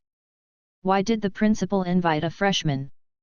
Snape sneered and said, what is your real intention? Pomona knew that Slytherin was very vigilant, but she didn't expect to be like this again. For the sake of God, she is only 11 years old. How bad will she be besides deceiving the scented beans in their pockets? Mr. Snape, maybe you have an outstanding talent in potions, but you really have serious problems in being a person. Pomona rarely gets angry at people, but she is really angry. You think so badly, you can treat people more sincerely. Snape's answer was dismissive. He grabbed his school bag and stood up and said, let's go Lily. But Lily did not stand up with Snape. She clutched her flying broomstick, and then took Pomona's arm, and left Snape without looking back like a train moving at full speed. Let's go Pomona, let's change place. Pomona found it inexplicable. Snape was so pitiful standing alone in the corridor, but Lily's angry look was even more terrifying. Soon they left the corridor and came to the grass in the atrium. It was already raining at this time. Lily's first flight class may become an indoor class. I heard people say that all those who are assigned to Slytherin are bad embryos. Are they true, Pomona? Lily has green eyes and looks beautiful with her red hair, but Pomona thought she was like an angry lioness now. Listen to people? Who? Gryffindor. Pomona took out her peanut butter sandwich, split it in half, and gave Lily half. Would you like to eat it? Answer my question. Lily jumped with anger. Don't care what others say, you have to find the answer yourself. Pomona said while eating her breakfast. Many people say Hufflepuff is stupid. Do you think I'm stupid? Lily stared at Pomona for a while, then laughed. What's happenin'? You said Severus was talented. If he is really half-prince, yes. Pomona nodded affirmatively. Perhaps, the Sorting Hat was not assigned to Slytherin because he is a bad jerk, but because he is talented. Lily hesitated and said, Slytherin only accepts strong people. It can't be ruled out that he is a bad jerk. Pomona reminded Lily the environment will change people. Can you divide the Sorting Hat again? Lily said innocently, maybe it is wrong. Merlin's beard, since the establishment of the hospital, I have never heard of anyone who can be transferred. Is it really bad? Of course not. Pomona saw other students coming in flight lessons one after another, so she waved goodbye to Lily. Goodbye Lily, I'm almost late. Pomona couldn't help complaining. It was obvious that she was the first to get up in Hufflepuff, so why was she the one who was late? End of this chapter. Chapter 14, Animagus. Chapter 14 Animagus. Slytherin's male prefect is Lucius Malfoy. He is a shining platinum nobleman from the face of it, but it is deceptive. His arrogant arrogance makes Pomona's appetite exhausted. However, there are still many ignorant girls in Hufflepuff who are obsessed with. He felt that he might fall in love with himself and marry him. Daydreaming is a common problem for all Hufflepuff girls. In contrast, Ravenclaw girls are more willing to spend their time reading. They don't even need to go to the school library because their lounge is just one library. The vast majority of Hufflepuff girls will find a suitable marriage partner before graduation, while Ravenclaw girls are more willing to work independently and become respected professions such as scholars and doctors. Everyone has to face a problem in adulthood. Career or family. Ravenclaw girls are undoubtedly strong women, while Hufflepuff are housewives. At present, the primary problem facing the wizarding world is sparse population. To have children, of course you must get married, but the girls of Ravenclaw devote their lives to knowledge. Ravenclaw is also a female-dominated college, and they also have their own rules. One of them is to learn to forget useless things. It is useless for them to have a family and have children. Ravenclaw attacking Hufflepuff is easy. Just list the poor, ugly, and fat women who contributed to the family and children, were abandoned by their husbands when they were old, and finally fell on the streets. Hufflepuff's way to fight back against Ravenclaw is to list those weird lone women who have no company except cats when they are old, and see who is more sad. Whoever cries first, loses first. Therefore, expecting Ravenclaw girls to coexist peacefully with Hufflepuff girls is as difficult as mixing water and oil. It is against the laws of nature, and even magic cannot be done. The boys of Hufflepuff and Ravenclaw get along fairly well. According to Article 64 of the Ravenclaw Code, courage may not belong to you, but everyone can have wisdom. Both Ravenclaw and Hufflepuff's boys are hard to fight, but it doesn't mean that they won't quarrel, but their solution to conflicts is through debate, unlike the lions and the snakes' houses waving their magic wands in the hallway. Attack. The first class of the semester turned out to be a metamorphosis class. Everyone in this class must bring their own pets. It is so coincidental that Professor McGonagall is the weird woman who does not marry and keep a cat as a companion in Hufflepuff's words. She is single. And the pet is a cat, it is standing on the podium now. The girls at Ravenclaw looked very smug, they whispered and looked at Hufflepuff from time to time, as if waiting to see what they would make another joke. The boy who had been reading in the public rest area early in the morning seemed to be vomiting. It seemed that he not only felt that he was dreaming, but that he had not yet accepted the fact that animals can become cups. Besides beauty and wisdom, there is another man who can turn girls into enemies. Pomona seemed so stupid to stay away from each other for a man to become a rival in love. She vowed that she would never let herself fall into the same predicament. Being in such a class made her feel like sitting on pins and needles. It seemed that Dumbledore's home was not only noisy but also uncomfortable, it was full of adolescent rebellion and restlessness. "You're late." At the very moment of the break, Pomona rushed to the transformation classroom in the Gryffindor Tower. She was out of breath and out of breath. "Where is my pet?" "Here." Mary lifted her cage and put it on the table. "You obviously got up first, why are you still late?" "I met Dumbledore." Pomona lifted the cloth from the cage, which contained a tortoise. "It has no hair, does not need to bathe like cats and dogs, and does not need to be fed every day. Because it is a cold-blooded animal, one meal can last for at least a week, and it does not secrete disgusting mucus like a toad and is good at jumping. Slowly, given it a day to run out of the lounge, and its lifespan is long, even if Pomona is dead, it may still be alive. What kind of pet can be more worry-free than it?" "The principal? What did he do with you?" Mary asked. "Something happened in France." Pomona lowered her voice and said, "Do you know the Sorcerer's Stone?" The voice of a woman clearing her throat suddenly came out in the classroom. Just when everyone was making noises in strange places, the brindle cat standing on the podium suddenly changed. Its front paws became hands, and its hind legs changed. It became a foot, and in a blink of an eye it became a serious woman with square glasses, Professor McGonagall. "Although you are in time for class to move to the classroom, you are still late, Miss Martin." Professor McGonagall stared at her and said, "I think you can spend less time walking. You will have enough time to travel after graduation." "Like Newt's commander," a Ravenclaw girl said, and all the Ravenclaw girls laughed. "Newt's commander is a magic zoologist, he is also a student of Hufflepuff College, but he was dropped out, and he also caused a big commotion in New York, almost exposed the magic world." "Oh!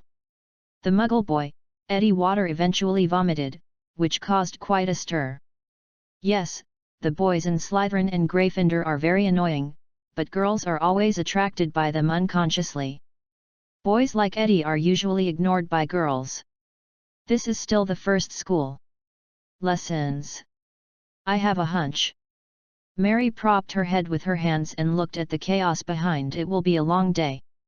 "Do you still need to say it?" Pomona sighed feebly. "What is the second class?" "Potions class, go with Slytherin." Pomona felt that she had been punched in the stomach. "What's wrong with Pomona?" "It's nothing." Pomona sincerely hoped that Snape would not have to take the first-year elementary courses, so that they could live a long life for each other. "Do we have a class with Gryffindor?" "Yes, herbal medicine class. Do you have a friend assigned to Gryffindor?" Pomona wanted to say no, but she did have a good impression of Lily. "Is it because of Sirius Black?" Susan poked her head out from behind. "No." Pomona frowned in disgust. She had forgotten that in addition to Lily, Gryffindor had two nasty ghosts, James Potter and Sirius Black. "I remember he called you snot," Jenny said in a low voice. "He's really rude." "But he is a friend of James Potter." Susan slammed Jenny on the shoulder. "Don't you like him?" "No, I didn't like him." Jenny's face flushed. "I just think he is brave." "Brave? Where is he brave?" Pomona Momin wondered. "He asked us questions that we had never dared to ask. I would never dare to talk to the professor like that." Looking at Jenny with flushed cheeks, Pomona felt like she was struck by lightning. I don't know if it's too late for her to transfer to Buzzbarton. End of this chapter. Chapter 15, The Disappeared Dean. Chapter 15 The Disappeared Dean. If you tell Hufflepuff a secret without asking you to keep it, then the secret will soon spread throughout Hogwarts, or even outside the academy. Rumors spread very quickly in places where there are many girls. Professor Minerva McGonagall was originally Dumbledore's assistant. Later, she taught a part-time magical animal class. After Dumbledore became the principal, she became the Gryffindor Academy. Long and Transfiguration teacher, currently Sylvanus Keitelborn is in charge of the magical animals class. My brother said that Dumbledore has been trying to get Hagrid to take over this position, but the people at the ministry have been reluctant to agree. They said he was a brutal giant. On the way to the cellar after class, Susan said she knew. In the gossip, I still don't forget to mix my own opinions. It's the people from the Ministry of Magic who are afraid that Dumbledore controls the entire Hogwarts. Who is more involved in Hogwarts than Hagrid? Creatures in the forest are better off. Where is our dean? Mary asked. He? Maybe I forgot the time of school. Susan gathered her short hair like a boy. He and Newt are classmates and like to travel around. Sometimes Professor Grapland will let his daughter take the place of lessons. She is about the same age as us and speaks very well. What are you doing, Pomona? Jenny couldn't help but ask when she saw her strange behavior. Pray. Pomona folded her hands. What to pray for? Pray for someone not to appear in the potions classroom. The girls glanced at each other. After class, most of the groups in the hallway were people from the same dormitory. If Pomona didn't go out so early, she should act with Mary and the others. As a result, she was alone and almost got caught. Slytherin and Ravenclaw, who were okay to find fault, stopped them. There is a protection period for freshmen, otherwise she has been taught by Ravenclaw's senior students before. Similarly, Ravenclaw's Kitty was caught by Hufflepuff's senior sister and would be taught. Ask why? Ask the boys in Gryffindor and Slytherin why they dislike each other. Boys fighting in groups are forbidden, so Quidditch has become another form of battlefield. The fact that the Slytherin girl bullied a Hufflepuff girl made the entire Hufflepuff college angry. Hufflepuff will not risk the penalty of points like Gryffindor does it in open fire. They will teach Slytherin a showdown on the Quidditch court. The score is not important. The important thing is to get a few people into the infirmary. If the dean is there, the boys will not be so impulsive. Unfortunately, Dorian is not there. God knows if he can come back before the violence escalates. Witches were hunted in the Middle Ages, and Pomona didn't think that Muggles were weak people who needed the sympathy of wizards. If you don't look at magic power and just look at the means of playing power, wizards are not necessarily Muggle opponents. In terms of calculating people, wizards and Muggles have the same intelligence. Even the cunning Slytherin is not necessarily the opponent of Muggle politicians. Some people believe that in addition to witch hunting in the 14th and 15th centuries, there was a war between wizards and Muggles. As a result, Muggles won. Later they began to restrict wizards through the Ministry of Magic. The magical creatures brought into the Muggle world must report this incident to the Muggle Prime Minister. Newt did so without reporting. I'm so sorry.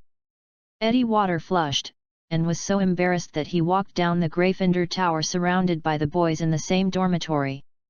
Don't worry, everyone has a time of hyperacidity. His roommate comforted him, but Pomona thought it was a white lie. Eddie Water will be a laughingstock. He was the talk of the whole Hogwarts before the other fun happened. A Muggle species actually vomited after watching Animagus. Fortunately, Eddie was assigned to the highest point. Hufflepuff, there are still people who are willing to act with him, and they are already far away from him when they are replaced by other colleges. As for Slytherin, maybe he still has time to quit school now. I bet that those crows will spread the story of Water to the whole campus. Susan said angrily, and the crows she was talking about were naturally Ravenclaw students. Maybe worse, don't forget that they wrote the history of magic. Mary was absent-mindedly fanning the flames. This is the benefit of power. When you want to distort a fact, there will always be a group of smart people to help. To be fair, Ravenclaw also has Muggle students. Like Eddie Water, they saw the transformation of Animagus for the first time, but none of them vomited, but she is now a Hufflepuff girl. Ravenclaw's girls would not thank her for speaking up for them, so Pomona did not stop the malicious slander from her roommates. Did you find out? Most of the professors who work at Hogwarts are single. At least they are not in the same school as Professor Grapland. Hogwarts is very large and there are definitely enough rooms for the professors. My own family, but even Professor Slughorn lives alone in the school. Is this a rule that has only existed since Dumbledore, or is it like this in ancient times? Jenny changed the subject in a low voice. A person who is alone for a long time will place his feelings on other things. That's the case with the ladies who keep cats. Maybe Dumbledore hopes that the teachers can care for the students in the Fourth Academy as if they care for their own children. Mary said with a smile. Oh, I don't love Ravenclaw's crow like my own daughter, are you right, Medusa? Susan answered immediately, with the tabby cat in her arms, the way she held it, it's like a baby in my arms. A very simple rule. The knowledge and experience discovered by the predecessors need to be passed on by future generations. The school is such a place to connect the past and the future. If there are no students to go to school, it is useless to have a teacher. Hufflepuff girls think that having children is absolutely a matter of life and death for wizards, especially in this era of frequent wizards ruling Muggles and destroying Muggle dictators. How many Muggles are there in the world, 1 billion or 2 billion? The world's wizarding population has broken through to millions. Why do the few rule the majority? You know, although the wand is very powerful, Muggle bullets are as deadly as bombs. Family is necessarily composed of men and women, and smart people often find it difficult to trust others. Even if a child is born, if there is no wise teacher and people who dare to expand knowledge, knowledge cannot be updated, and human beings will stop moving forward. Ravenclaw represents the elemental air, which floats on the earth. Purely free, they and Hufflepuff have a different focus on things. This kind of contradiction cannot be adjusted, so the girls in the two schools are natural rivals. Taking classes with Slytherin is not much better than taking classes with Ravenclaw. It is not a short distance from the Gryffindor Tower to the cellar. The first class of Slytherin and the flight on Gryffindor class, their lounge is near the potions classroom, and they even have time to put the brooms back in the lounge. When Hufflepuff came to the cellar, the Slytherin freshmen were already sitting elegantly.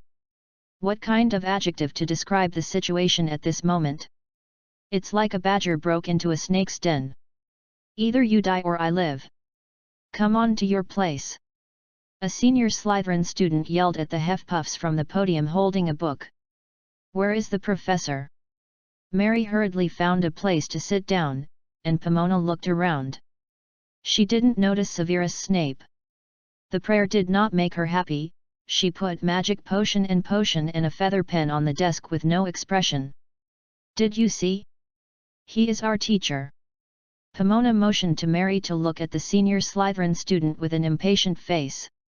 We are not qualified to teach by Professor Slughorn. Mary's face collapsed and her whole body was full of anger. The salary paid by the school is not to make him lazy. Of course he is not lazy, I guess he is teaching his favorite students now. Pomona was somewhat distracted, the big belly professor is really partial. Who? Mary asked. You will know soon. After Pomona finished speaking, the classroom quickly quieted down, and the new course began again. End of this chapter. Chapter 16, Dark Power. Chapter 16 Dark Power. Pomona had to doubt that the teacher who arranged lessons for Hufflepuff had a purpose. It is well known that Hufflepuff's lounge is closest to the kitchen, and he often has parties after dinner. Hufflepuff travels more distances between classrooms than any college. Exercise can keep people away from obesity, but there is not much time between classes, so Hufflepuff always seems very rushed. After finishing 2 theoretical and practical potions classes, they have to run for the spell again.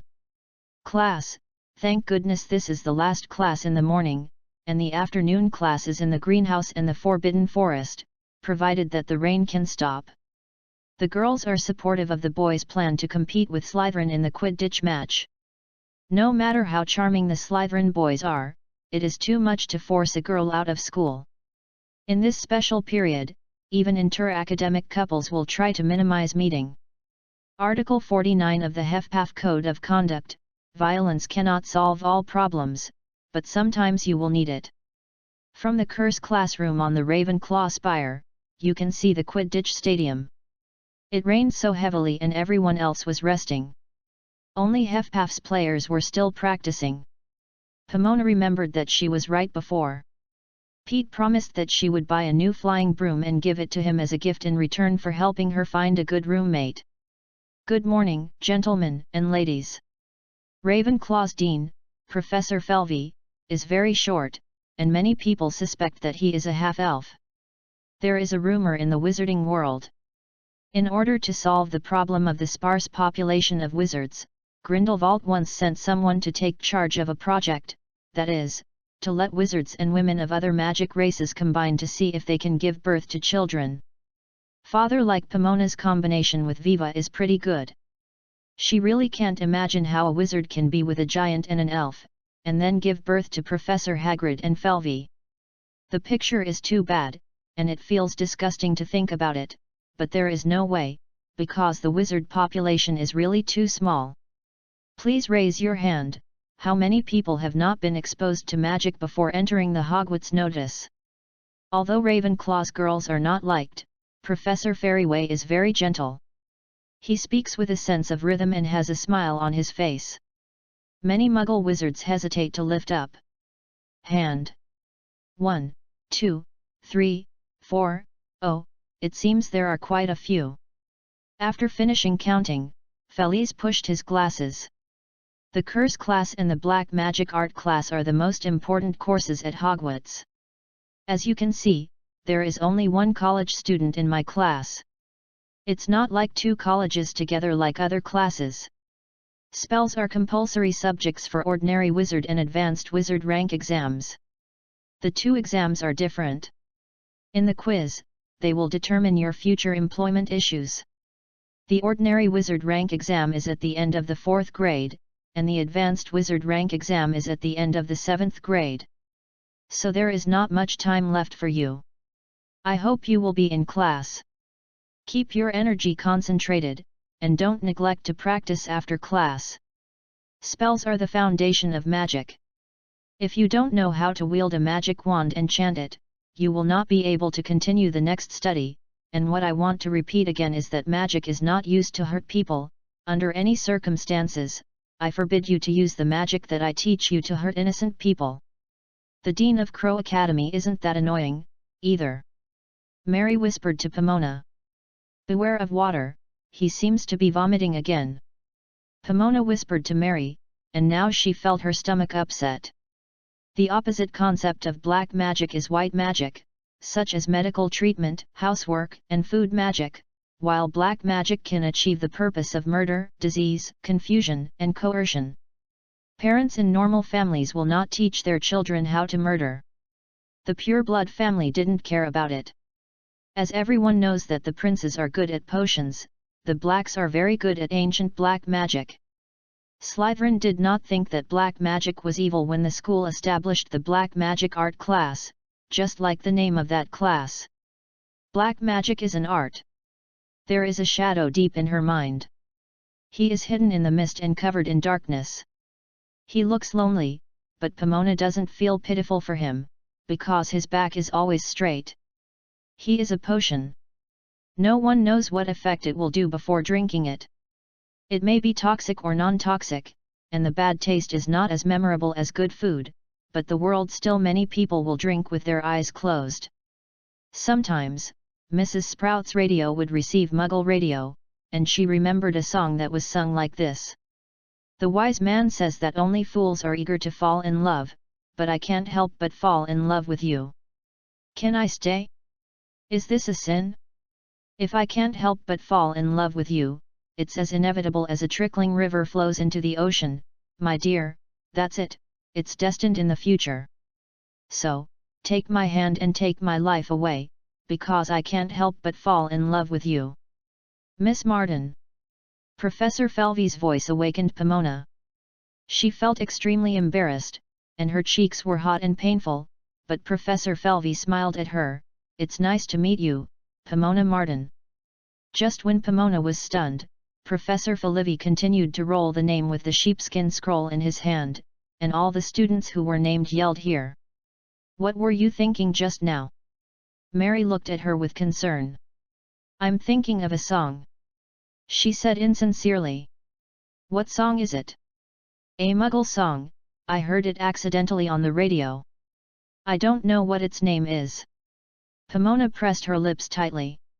In fact, she knew what the song was called, but its name was too nasty. Ashamed to speak. Oh. Mary didn't think much, her attention shifted to Pomona's wand. What material is your wand made of? Beech and Vela hair core, how about yours? CIR and unicorn hair, 13 inches long. Mary picked it up proudly. When I pass the general wizarding test, Dad said he would take me to Bavaria. Are you not going to join the Quidditch court team? Susan asked. It's too violent, and after practicing Quidditch, it smells like sweat all over. Mary looked up and down. Susan, do you want to play with those stinky boys? What's wrong? Other college teams also have girls participating. Susan said, unconvinced. But there are very few girls who have made achievements in Quidditch. You can't expect those boys to scream behind you like the girls who pursue Quidditch male stars. Susan glared at Mary angrily, and Mary glared back at her too. Look, the conflicts between girls are almost all caused by boys. Pomona sighed. In fact, Laventrejo girls are really wise sometimes. Magic is understandable, but love is incomprehensible.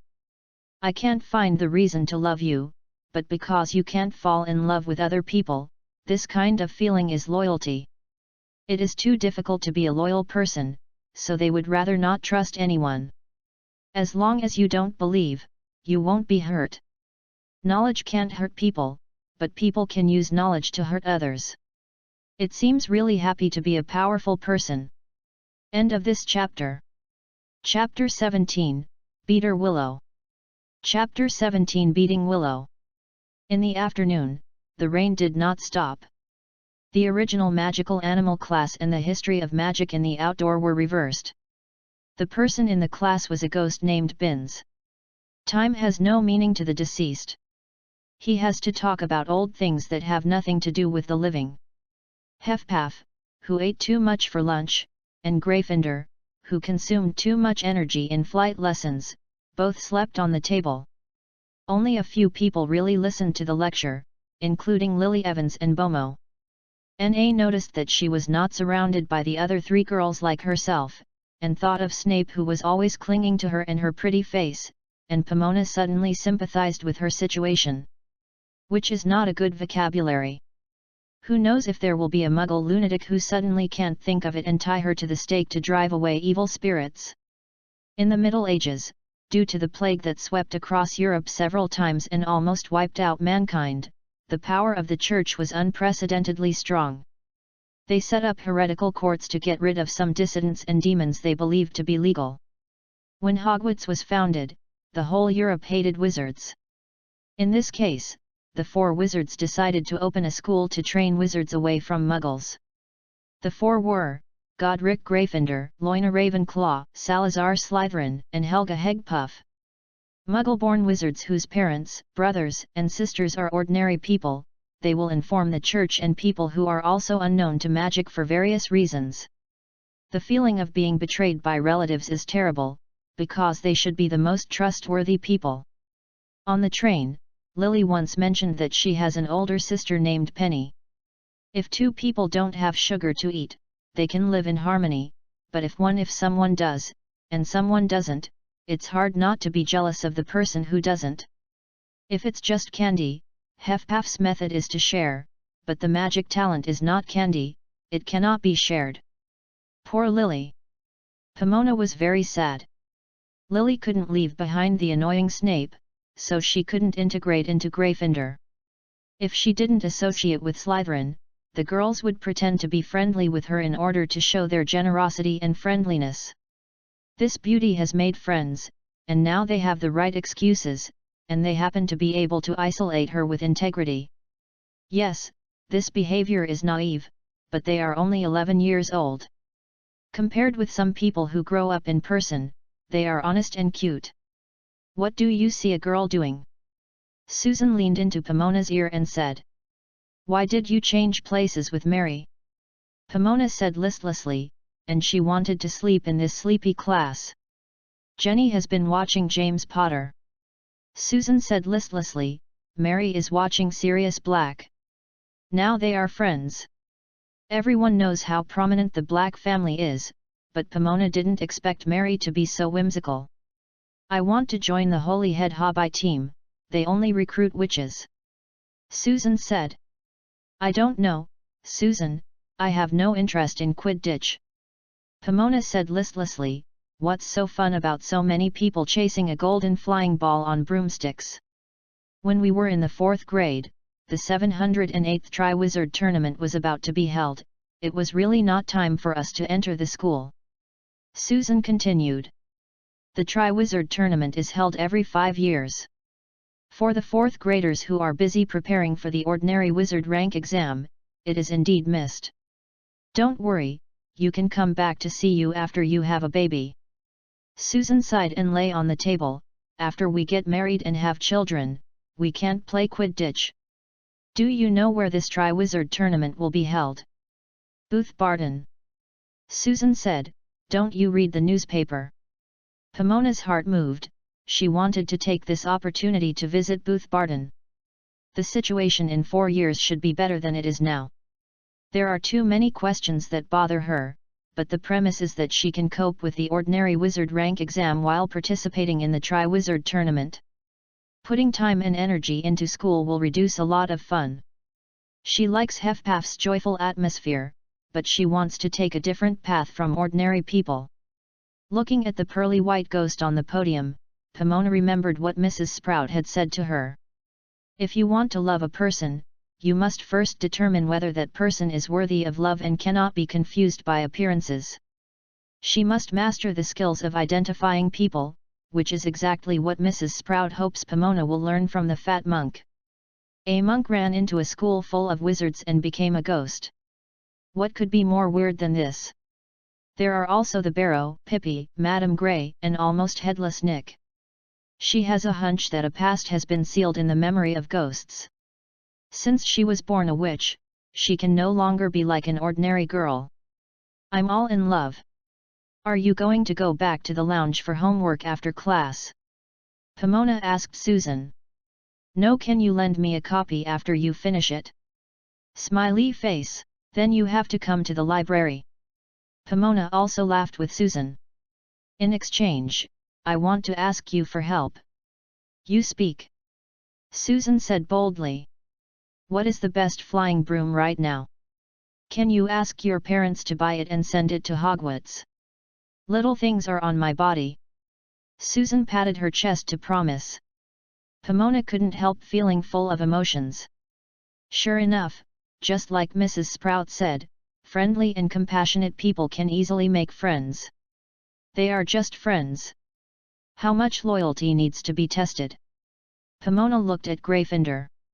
In addition to the 2 fixed combinations of James and Sirius, there were 2 more people beside them, probably from the dormitory, and the other was a tall boy with a pale and thin face.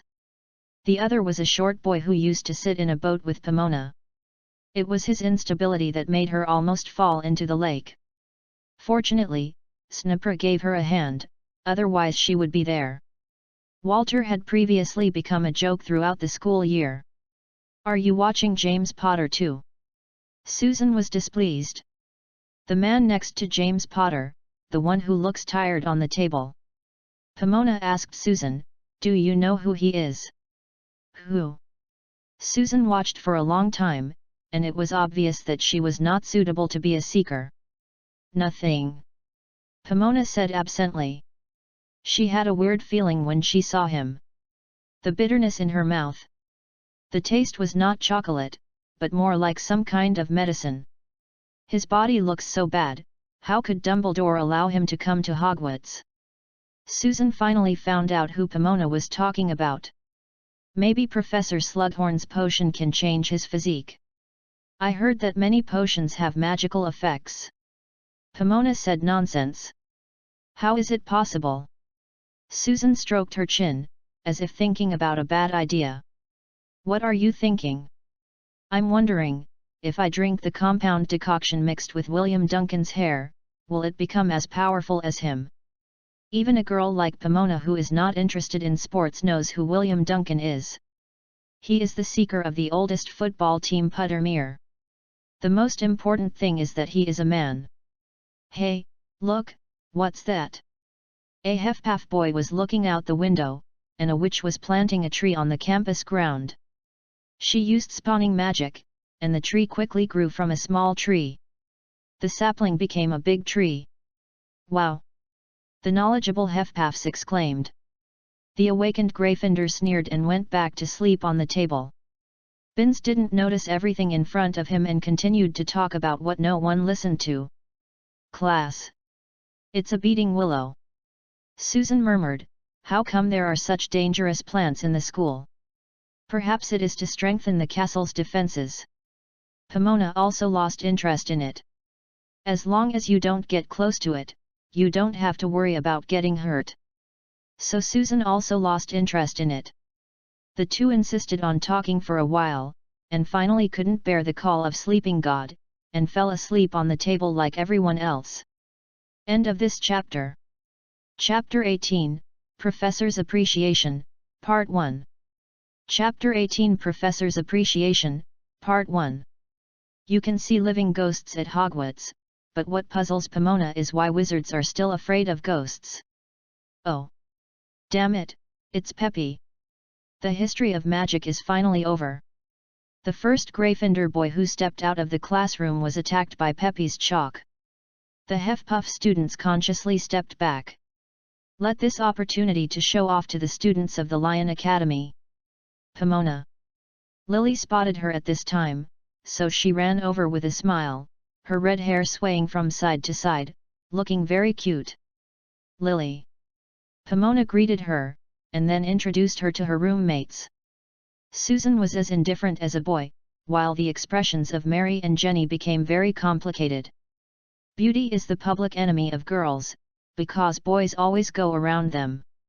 Fortunately, Pomona herself uses the disfigurement spell. Some people are actually not easy to get along with, but feel that the other party is not threatening to herself so that they are not hostile. Stop! If you don't stop, I will call the barrow. The new student has nothing to do with Pippi, so he has to yell like this. It is said that Barrow the Blood is still the ghost of Slytherin. Wouldn't it be embarrassing for a Gryffindor to let the ghost of Slytherin save him? The boys of Gryffindor rushed up again. They cast a random spell to make the ancient stone wall keep falling ashes and become more dusty, so Pippi smiled even more triumphantly. Who are the two following James Potter and Sirius Black? Pomona asked Lily at this opportunity. I only heard that Potter called them Lupin and Peter. Lily hugged her book and said, let's go to the next class together, right?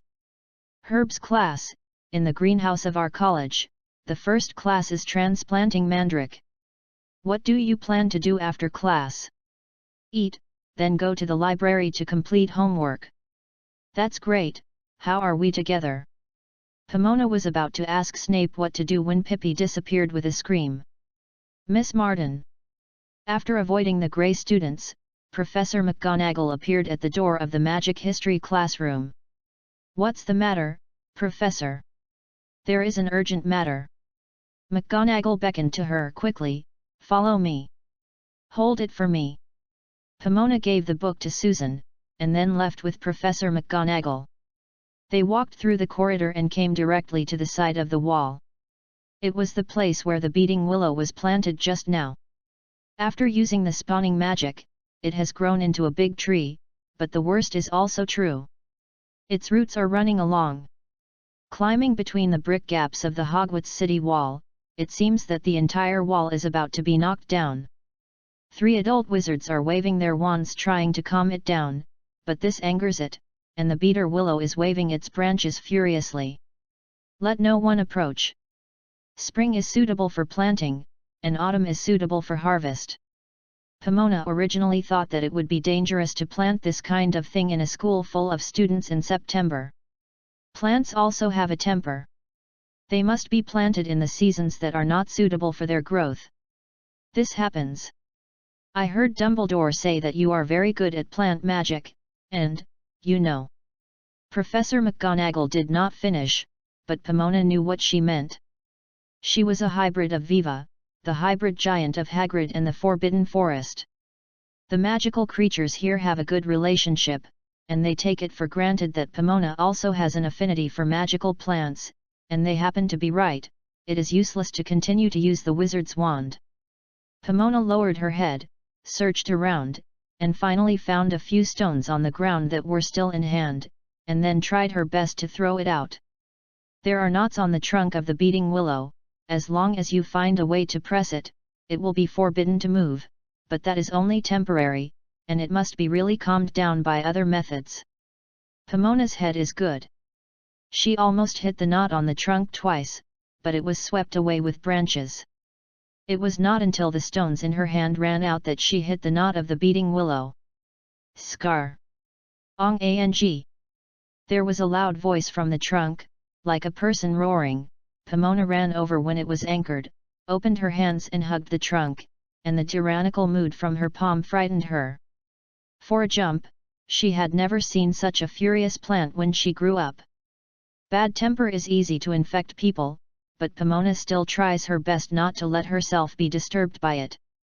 As long as the treatment is properly done, even dangerous magic plants will become medicinal materials, provided that you know enough about it. Pomona took out a purse from her sleeve, which contained several tubes of potion. She took out the purple one and threw it to the ground. As the glass smashed into pieces, the liquid inside quickly melted in the mud. Ang! Ang! The screaming of the beating willow became lower and slower, and finally silently, the violent roots no longer tried to destroy the city wall, and the surface seemed to be all right. Bravo! An old man cheered and clapped his hands with a laugh. It was Professor Slughorn, the Dean of Slytherin. Hush! Pomona motioned to him to silence her voice. I gave it medicine. It's only temporarily quiet. Don't wake it up. Slughorn was quiet immediately, but he still had a big belly, and cautiously avoided the tangled roots, swayed to the test tube that Pomona had just broken, picked up the debris on the ground and smelled it. When, his face was full of surprise and exclaimed, Merlin's beard is actually sunflower and night belladonna. How did you do it? To be surprised, Pomona was even more surprised. Slughorn could tell which medicinal material was used only by the smell of the residual liquid. Sunflower is actually night belladonna, but sunflower collects the sun during the day. The power of produces magical power at night. They carry power of different nature, just like day and night, they cannot coexist. The beating willow relies on magic to gain the ability to actively attack. If it loses its magic power, it is an ordinary plant, and the plant does not move. If enough potions are allocated, she can even turn the beating willow into an ordinary willow. But why would she do this? The beating willow without magic is as boring as a photo of a muggle that won't move. Can we talk somewhere else? Pomona looked at Professor McGonagall. Of course, my dear. Professor McGonagall beckoned to Pomona, protecting her from the attack range of the battering willow. Where is Professor Grapland? Pomona asked Professor McGonagall. Wilmina is better at treating animals. Her main job is a nurse in the infirmary. Professor McGonagall lowered his voice and said, Dorian is not in school now. Why do you want to plant trees at this time? Pomona can't help but complain, you can wait until spring. I don't think we can wait until that time. Professor McGonagall saw the freshmen onlookers and shouted at them, where are you still standing? You will be late for class. This is your special ability, isn't it? Professor Slughorn put the glass shards close to his nose and sniffed and smelled from your blood. Pomona smiled at Slughorn, then said proudly and mysteriously, "You are right, human." End of this chapter. Chapter 19, Professor's Appreciation, Part 2. Chapter 19, Professor's Appreciation, Part 2. The power passed down by blood is almost eternal. The Black family is born to use black magic. It is impossible for them to use housework magic at the same time as the house elves. Similarly, the princes are born with potion geniuses, and letting them be Quidditch players is like making the lame tap dance. It's not a tough one, but a joke at all. Just like Slughorn wouldn't let Snape go with scabies potions, Pomona didn't need Pomona to do a basic course like changing Mandela grass. She was overwhelmed by Slughorn. The professor invited to his office. "Do you want ice cream or some mead?" Slughorn said with a grin. Pomona ignored him. She visited Dean Slytherin's furnishings. She doesn't know what the real nobleman's house is like, but Dean Slytherin's office is very luxurious. Of course the overall color is green, in addition to using a lot of silver decoration. Exquisite silk, gorgeous chandeliers, and exquisite carpets. Every detail here is extremely luxurious, which is completely different from the life-filled house of Mrs. Sprouts. Pomona can be sure that the wizards of Slytherin have no interest in learning life magic. They may not even know how to wash the dishes after leaving the house elves. That's the director of the Magic Law Enforcement Department, Barty Crouch, and his son, Barty Crouch Jr. In 2 years that kid will go to Hogwarts to study. Slughorn pointed out. Looking at a photo in front of Pomona, "What were we doing that day?" "Oh, yes, we went fishing. Quidditch is too intense for those of us who are older." "What professor did you call me to do?" Pomona was very confused. "I should ask you this question, Miss Martin." Slughorn still handed her a glass of mead. "I heard Abth say that this year there will be a mixed blood Viva coming to our school. I really didn't expect it to happen." "It's you, why do you want to cover up your beauty? How many girls can't ask for it? The first rule of Hefpaf College Code, keep a low profile." Pomona can hardly explain the reason to the high-profile Slytherin. "If you don't mind," Pomona said, "I have to go back to prepare. The tree will wake up again at night, and I still have homework to do." "If it's the homework for the potions class, don't worry, you don't need to hand it in. Can you spare the time to chat with me, this old man?"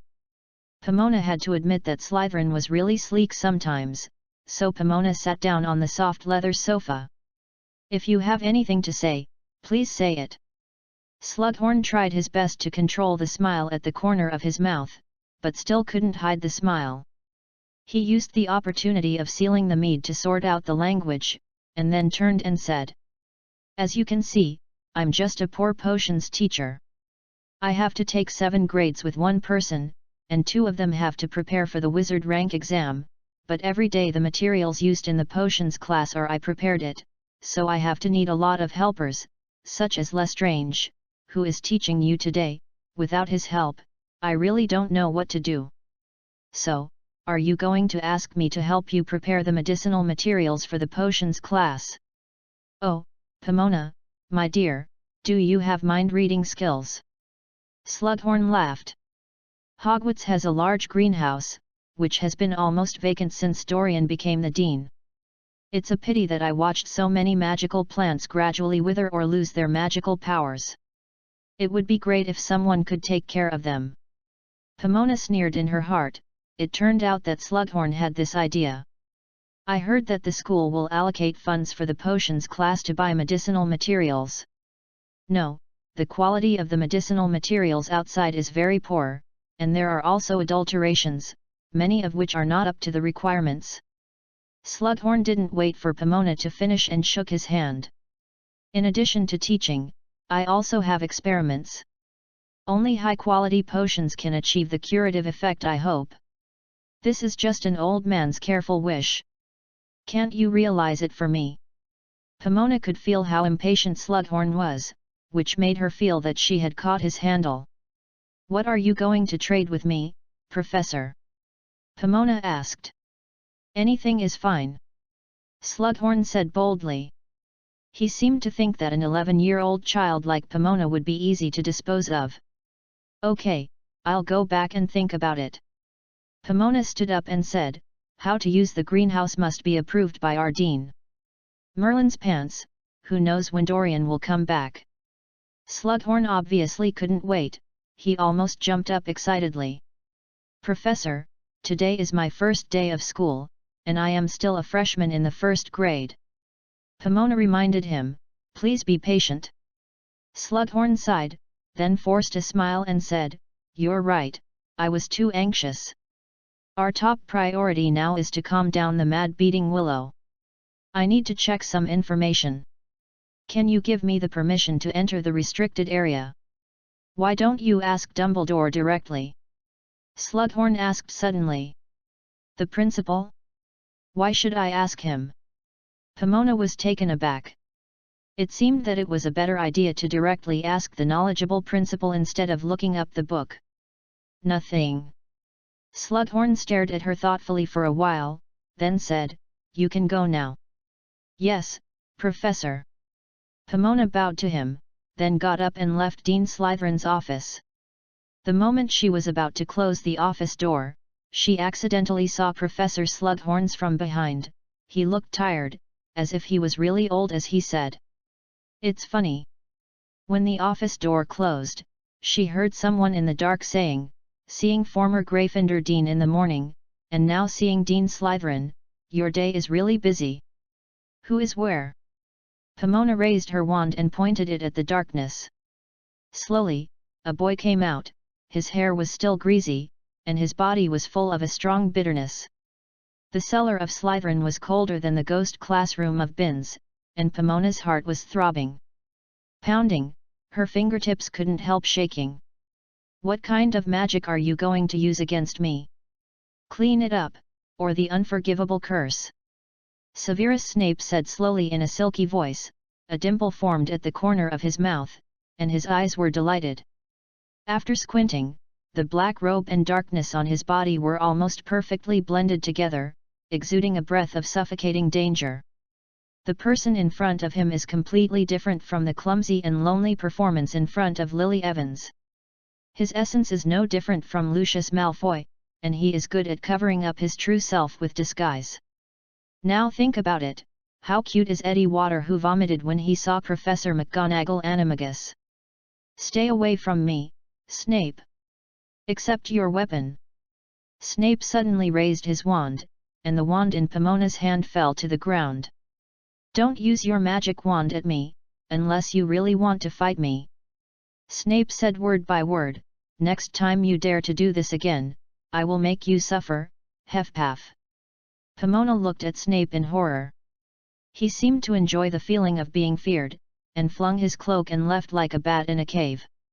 Having been waiting for his footsteps to be inaudible, Pomona squatted down, touching her aching wrist, and wept in a low voice. End of this chapter.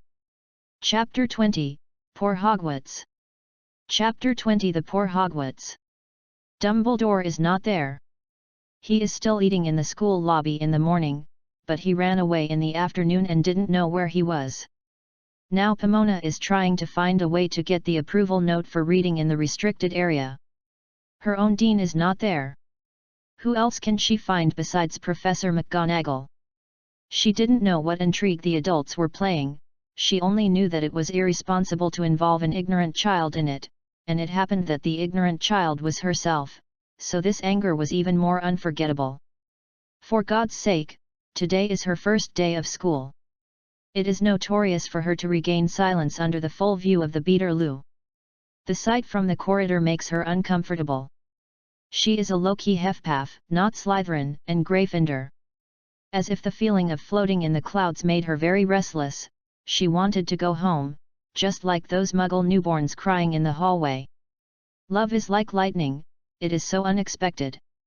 Professor McGonagall's office also has a radio, and the song is playing inside, and Pomona has an inexplicable urge to jump off the Gryffindor Tower on a broomstick. Ha ha ha, that's so fun, the thoughts in the mind of a crazy Hufflepuff girl are so crazy. Buckle buckle. Please come in. After the knock on the door, Professor McGonagall's voice came from inside. Pomona opened the door. Professor McGonagall was sitting behind the desk writing and drawing, and the radio that was singing was also turned off.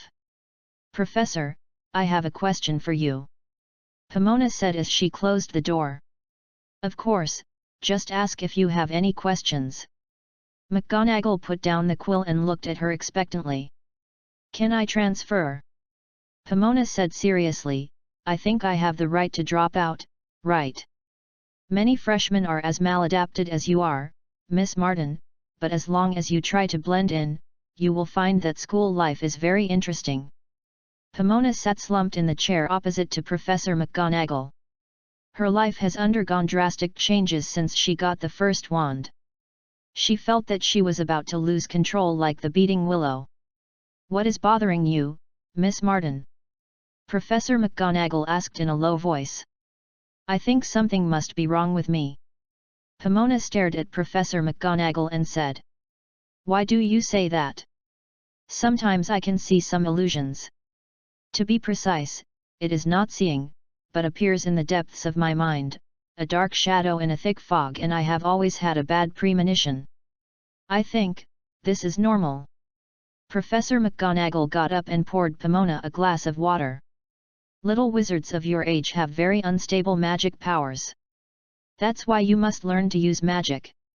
Pomona felt that Professor McGonagall's answer could not solve her problem, and she still felt distraught. However, your condition may also be related to your pedigree. After placing the water glass in front of Pomona, Professor McGonagall sat across from her and said, Viva sometimes predicts like the centaur, Hagrid. When he first entered school, he was also emotionally unstable for a while, and then he went to the Forbidden Forest once. Are you encouraging me to go to the Forbidden Forest? Pomona opened her mouth wide in surprise. Didn't you and the principal say that students are forbidden to go to the Forbidden Forest? Student, of course. Professor McGonagall laughed weirdly. But your situation is different from them. Have you ever thought of staying in school as a teacher, Pomona? Pomona felt like she was struck by thunder again. Mixed blood giants, half-blood goblins, I believe you know who I'm talking about. Our herbal medicine is indeed short of a qualified professor, and you have also talked to Professor Slughorn before. The potions class requires a lot of medicinal materials. Many of them are cherished and expensive. Our budget is limited. If our greenhouse can be used, there will be a lot of money left. You should notice, plus the housekeeper and the forest manager of Hagar. There are 24 faculty members in total. In addition to teaching 1,034 students, we also have to manage thousands of acres of industry and the castle that has been built for more than 1,000 years. There were 4 college builders. When the school was located here, many agreements were signed with other races. To put it simply, our school needs talents like you. Pomona was dumbfounded and said, but I'm only 11 years old this year. Yes, you have 7 years to consider whether to stay or not. Herbology is a compulsory course for the ordinary wizard rank exam. We hope that the students' scores can be improved on the existing basis. Now the professors are you. Your teacher will be your colleague in the future. If you have any questions in the future, you can speak directly as before. Hogwarts is not only the home of the students, but also the home of the staff. Do you owe people money now? Pomona interrupted Professor McGonagall. We do have a little disagreement on the sponsorship. Professor McGonagall still maintained a perfect smile, but not to the point of debt. Can I ask why? Can you keep a secret? Pomona thought about it, and Zhang nodded her head. You know we have an old school friend. He was originally called Tom Riddle. Now people call him the Dark Lord. He once asked Dumbledore for the position of Professor of Dark Arts and Art, but Dumbledore did not agree. Now he is in the Wizard. The nobles are very influential, and the Minister of Magic has recently been suspicious of Dumbledore, so we... I see. Pomona interrupted Professor McGonagall. Then can we reduce food expenses? I'm afraid not. Professor McGonagall took off his glasses and rubbed the bridge of his nose. You never know how much adolescent boys can eat. Pomona's mind flashed again in Snape, who had just met in the Slytherin cellar. It was clear that Sirius Black was much handsomer than him, but he was not as profound as Snape's image of her. Should an adolescent boy be like him? I'll think about it. Pomona stood up. By the way, Professor McGonagall, I need to check some information in the restricted book area. Can you give me an approval slip?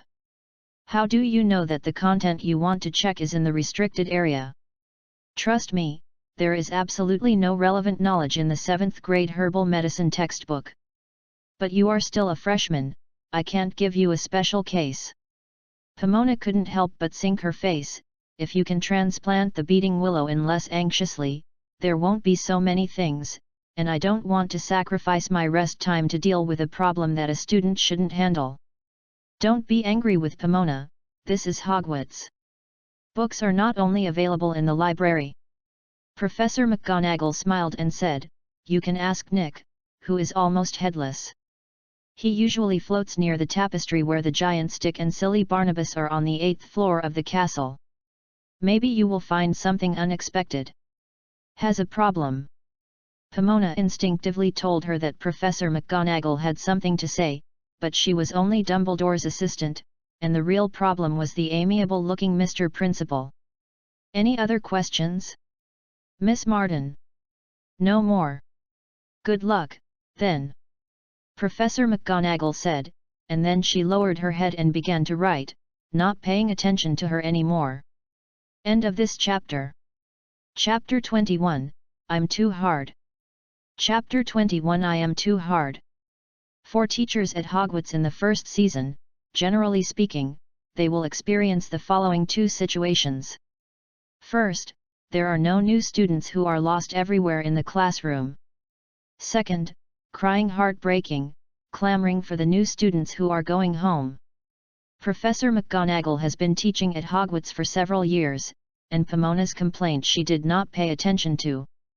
Although Pomona had cried like other freshmen, she was horrified. Lettering cried in fright. Generally speaking, she felt okay, and she did not break into pieces like she had been stepped on by a dragon. Ah, this is life. It can save or destroy a person. The colorful life feels very fresh at first, but soon you will find that it is actually messy and disorderly, and there is no pattern at all. If you don't want to be driven crazy by it, find a place to throw away the things that make you upset and reluctant to throw it away. Throw the things in, let the overly colorful life return to monotonous and calm, then you will feel much more comfortable. Nick, I have something to ask you. Pomona spotted the ghost of Gryffindor in front of the tapestry on the 8th floor. Nick, who was almost headless, turned around. He put a finger in his neck, strenuously he straightened the stiff ring collar, and then grabbed his hair with his right hand. He put his head back as it was until the head with a part of the neck cut off almost fell off. Good afternoon, young lady, is there anything I can do for you? He thought he had taken a hat, but Pomona felt it was disgusting. HFPAF Code of Conduct Article 68, as long as the enemy is not pronouncing the relationship, he can smile. This is the most basic courtesy. So Pomona drew a sweet smile at Nico, who was almost headless, and said stupidly, Dear Nico, do you know where there are banned books besides the library and Ravenclaw's lounge? Book. Nicole flew lightly around a pillar, and then said, If you look for it in the Gryffindor Tower, the sword should be easier to find. What else can she say? You are not a human being. I can feel the breath of a forest fairy, but you are not a forest fairy either. Well, it's amazing. Nico rubbed his chin and floated to Pomona's side to observe carefully. No one calls them fairies anymore. Pomona corrected Nico. But that's how I called that kind of magical creature in my time. Ah, when I think about it, I don't know where the banned books you said are there, but I do know where there are old books. Really? Pomona was very happy. Almost all the banned books are old medieval books, which happens to be the Tell Me Where I Am, from Nichols' time. Did you see the tapestry? You concentrate on thinking about where you need it, and after walking through that section of the wall 3 times, you will see a door opposite the tapestry. Walk in and you will find what you want. Pomona looked in the direction Nicole was pointing. There was nothing on the wall, and he had already flown away when she looked back and wanted to ask Nicole again. Even the kids who grew up in the wizarding world felt that Hogwarts had too many secrets. Taking a deep breath, Pomona finally imagined the room with old books as Nico said, and walked back and forth 3 times. A burst of white light flashed, and an old wooden door appeared on the empty wall. The knockers on the door were 2 badgers, which looked very Hufflepuff style. I didn't find Helga's room, she thought whimsically, and gently opened the door. The space inside was surprisingly large. It was at least 2 stories high, and the area could almost fit. In the 2 restaurants, there is a mountain of books in such a huge space. Maybe it is called the House Elves of Hogwarts. It should be cleaned up after hundreds of years. She doesn't remember the name of the book Pomona is looking for. She has only seen it in a document, which speaks the language of plants. Animals can scream when they have their mouths, but how can plants speak without that kind of organs? You have to ask the Mandela grass. As long as someone pulls it out of the basin, it can be called vigorously. She took out her magic wand. Talking plants are flying here. Shushan did not respond. The language of plants flies. Shushan still did not respond. How to communicate with plants and fly? The secrets of plants are flying. The whispers of the plants fly in. She persisted for about half an hour, until she felt that there was a problem with her flying curse. This method didn't work. She had to know the correct title to find the book she wanted. Knowledge is like the ocean. If you are not careful, you will be drowned. Pomona doesn't know how many old textbooks there are in these books. If she calls her the wrong name and a mountain of books presses her over, she may become Hogwarts. This is the first student in history to be crushed to death by books. Why do you want to plant a willow at this time? Pomona was very confused. When the tree was in trouble, no student would dare to approach it in the future. In fact, they can also do all kinds of things during the holidays. The professor of herbal medicine is not there, and there are other people in the wizarding world who can consult. What does Dumbledore want to do with so much trouble? How to take care of Lou Filette, she said indiscriminately. She didn't expect that there would be a reaction in the Book Mountain, but the book was hidden in the depths of the Book Mountain, and it seemed that it would not be easy to fly out. How to do? Separate left and right. She pointed to the corner of Shushan, and a stack of books separated from Shushan. Separate left and right. She pointed to the side. More books were separated from Shushan, so she repeated this 4 or 5 times, and Shushan finally showed signs of collapse, so she stayed away and watched. To fall down. The dust accumulated for centuries floated up and made her feel ashamed. Just as she was busy waving away the dust with her sleeves, a curly and yellow old book fell to her feet. She stooped to pick it up and wiped the dust off it. On the cover, the words "How to Take Care of the Willow" were written in swashes, but the book was handwritten and the pages were not parchment, but papyrus, a paper that originated in Egypt and is no longer used by anyone now. Please, don't be hieroglyphs. Pomona prayed heartily, and then gritted her teeth and opened the book, which was in English, fortunately. Wizards are like this. They are mysterious. Sometimes to show off their knowledge, they will use lost text to encrypt their notes. In this case, scholars have to decrypt them, which is a waste of time. Just then, she heard a hoarse voice coming from the room. It sounded like a whisper, but she couldn't understand the language at all. From time to time she made a hiss sound, just like a snake. This sound made her tremble involuntarily. She saw a ghost just now, but the monster hidden in this huge empty room is not as visible as a pearl-white ghost.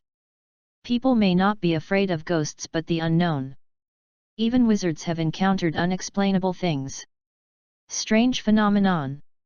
If she was a brave Gryffindor, she would hold her magic wand to find out what made this sound. If she is Ravenclaw who is curious about knowledge, she will analyze why this happened. If she is the arrogant and powerful Slytherin, she will let the overweight thing see the power of black magic. But she was just a stupid girl from Hufflepuff, so she turned around and ran away at the fastest speed in her life. Article 69 of the Hufflepuff Code of Conduct, you can only trust your intuition when making a hasty decision. Pomona is sure that the stuff that I don't know is can't be offended by herself. If she doesn't run at this time, when will she wait? End of this chapter. Chapter 22, Gryffindor Lounge. Chapter 22 Gryffindor Lounge. Who? After coming out of that weird room, Pomona heard someone yelling. She followed the voice and looked at it. It was actually the Gryffindor who was always looking tired with James Potter and Sirius Black. Newborn. You are the girl who stopped the beating Willow. He said sullenly, his eyes dodged and looked awkward. Pomona was full of feelings. What's the situation now? The Lion House and the Snake House are natural rivals.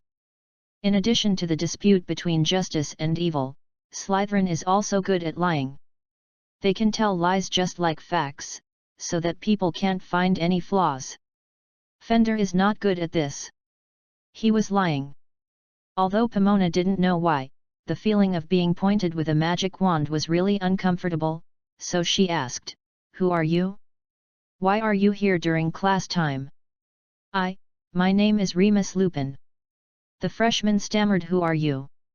"I am your professor." Pomona wanted to answer him like that. After all, Professor McGonagall had just offered her a job opportunity, but she was really not in the mood to tease people now. "I'm Pomona Martin, a first-year Hufflepuff freshman. Can you do me a favor?" Pomona patted the dust on her body. "I want to borrow your bathroom to tidy up." "Spider." Lupin pointed to Pomona's hair and said, "It's on your head." Lupin thought Pomona was an ordinary girl, and she screamed if she thought there was a spider on her head. The girls' lounge in Hufflepuff is a tropical rainforest. There are not only flowers and plants, but also bugs and frogs. When there are herbs, there will be bugs. Girls in Hufflepuff will not be afraid of a small spider. Hufflepuff Code of Conduct 20th. Pretending to be stupid is a kind of talent, we all know it. So Pomona slapped the dust on her head vigorously, screaming while jumping. Remus Lupin secretly relieved. It seems that he feels that the situation is under his control. "Come on, our lounge is on the 8th floor." Lupin motioned to Pomona. "What did you do just now, all in grey?" "I'm looking for a book." She clicked and said, "This is it." Lupin took the book, read the name on the cover, and then turned his gaze to Pomona. "Are you the girl who stopped the beating Lou?" "It's only temporary." Pomona looked at Lupin. "It will continue to move at night." "Why?" "The magical power at night is more abundant than during the day. For example, many magical creatures appear at night, and the same magical plants will be more active than at night." Lupin's face suddenly turned pale. "Let's go, I'll take you in to freshen up." His aura became extremely tough, and he pushed Pomona's back to a huge oil painting on which was painted a fat woman in an ancient Roman robe. "Oh, you are so dirty." The fat lady looked up and down Pomona. "Have you just practiced Quidditch, dear?" "This is the problem. Quidditch obviously flies in the sky on a broomstick. Why can Quidditch athletes still make themselves muddy?" Then she thought that if Susan joined the Quidditch team in the future, she would come back with mud and Mary and Jane would definitely have an opinion on her. Because she was distracted, the fat lady thought she was unresponsive, so she turned her head to Lime Slip and asked. "Password." "Gentian," Lupin said, and then the portrait slowly opened, revealing a hole in the back wall. Lupin crawled in with his hands and feet, looking like an explorer, got into a mysterious cave. Pomona curled her lips and went in behind him. The colors of Slytherin are green and silver, which represent elemental water, and the colors of Gryffindor are scarlet and gold, which represent elemental fire. The comfortable round room is filled with soft armchairs. There are a spiral staircase leads to the male and female dormitory. Come with me. Lupin beckoned to Pomona. Gryffindor allows girls to enter the boys' dormitory. So is Hufflepuff. Girls can visit boys' rooms, but boys are not allowed to enter the girls' dormitory. If boys try to climb the stairs of the girls' dormitory, the stairs will turn into slides. It seems that the founders of Hogwarts think boys are boys. More untrustworthy than girls. There was no one in the lounge during class time. Pomona lowered her head and followed Lupin and entered the Gryffindor boys' dormitory. When she stepped into the corridor, an unbelievable smell almost gave her swoon, passed out. Oh, when the bedroom door is opened, the wind will not smell so bad when it comes in. Lupin blushed. We are very windy here. Pomona clutched her nose and did not answer him. Ravenclaw's wind is also very strong, but she can be sure that their bedroom must be filled with perfume, and there are smelly socks everywhere in the corridor. This environment is very suitable for saprophytic plants. Grow. Lupin opened the door of a bedroom. The first thing that caught Pomona's eyes was not the four-poster bed in Gryffindor, but the Muggle girl wearing a swimsuit on the wall. The wizard robes are long to the ankles, but the swimsuits worn by the Muggle girls only cover the key parts, showing the youthful and energetic body.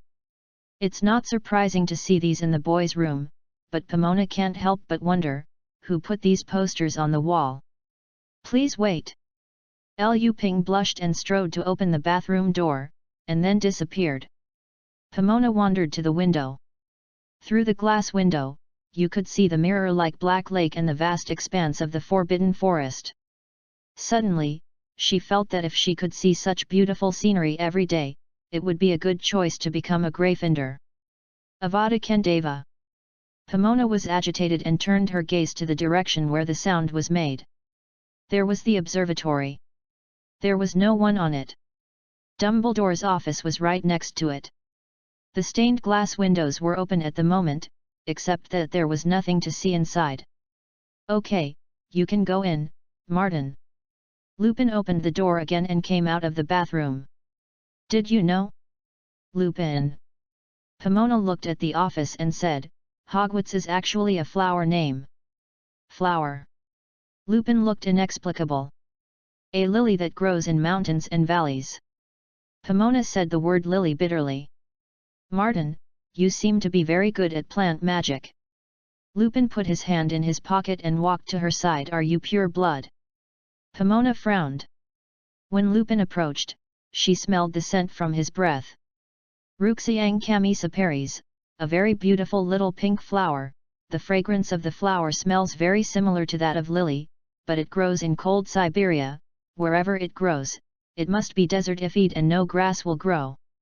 Its flowers have no effect, but the roots, stems and leaves are highly toxic.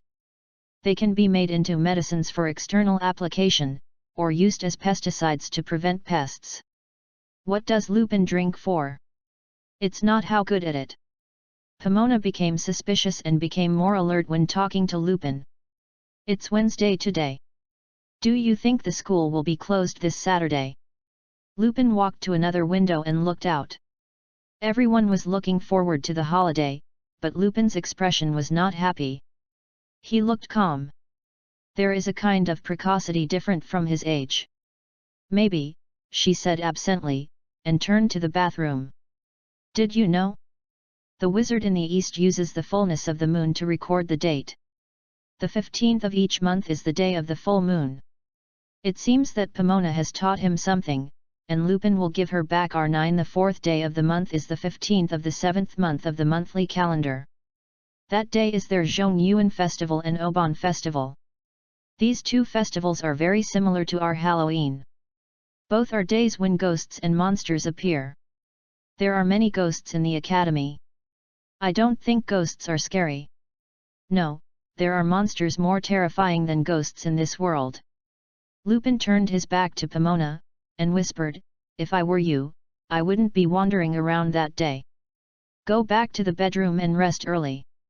Lupin said that Pomona only remembered that there are 3 days before the full moon night, and I don't know if there will be werewolves in the Forbidden Forest. If Hagrid is bitten by a werewolf, will he become a werewolf? She heard that he lived on the periphery of Hogwarts. If there will be a werewolf as big as Hagrid, then he can really be called Fenrir. Pomona sighed, opened the bathroom door and walked in. End of this chapter. Chapter 23, Wandless Magic. Chapter 23 Wandless Magic.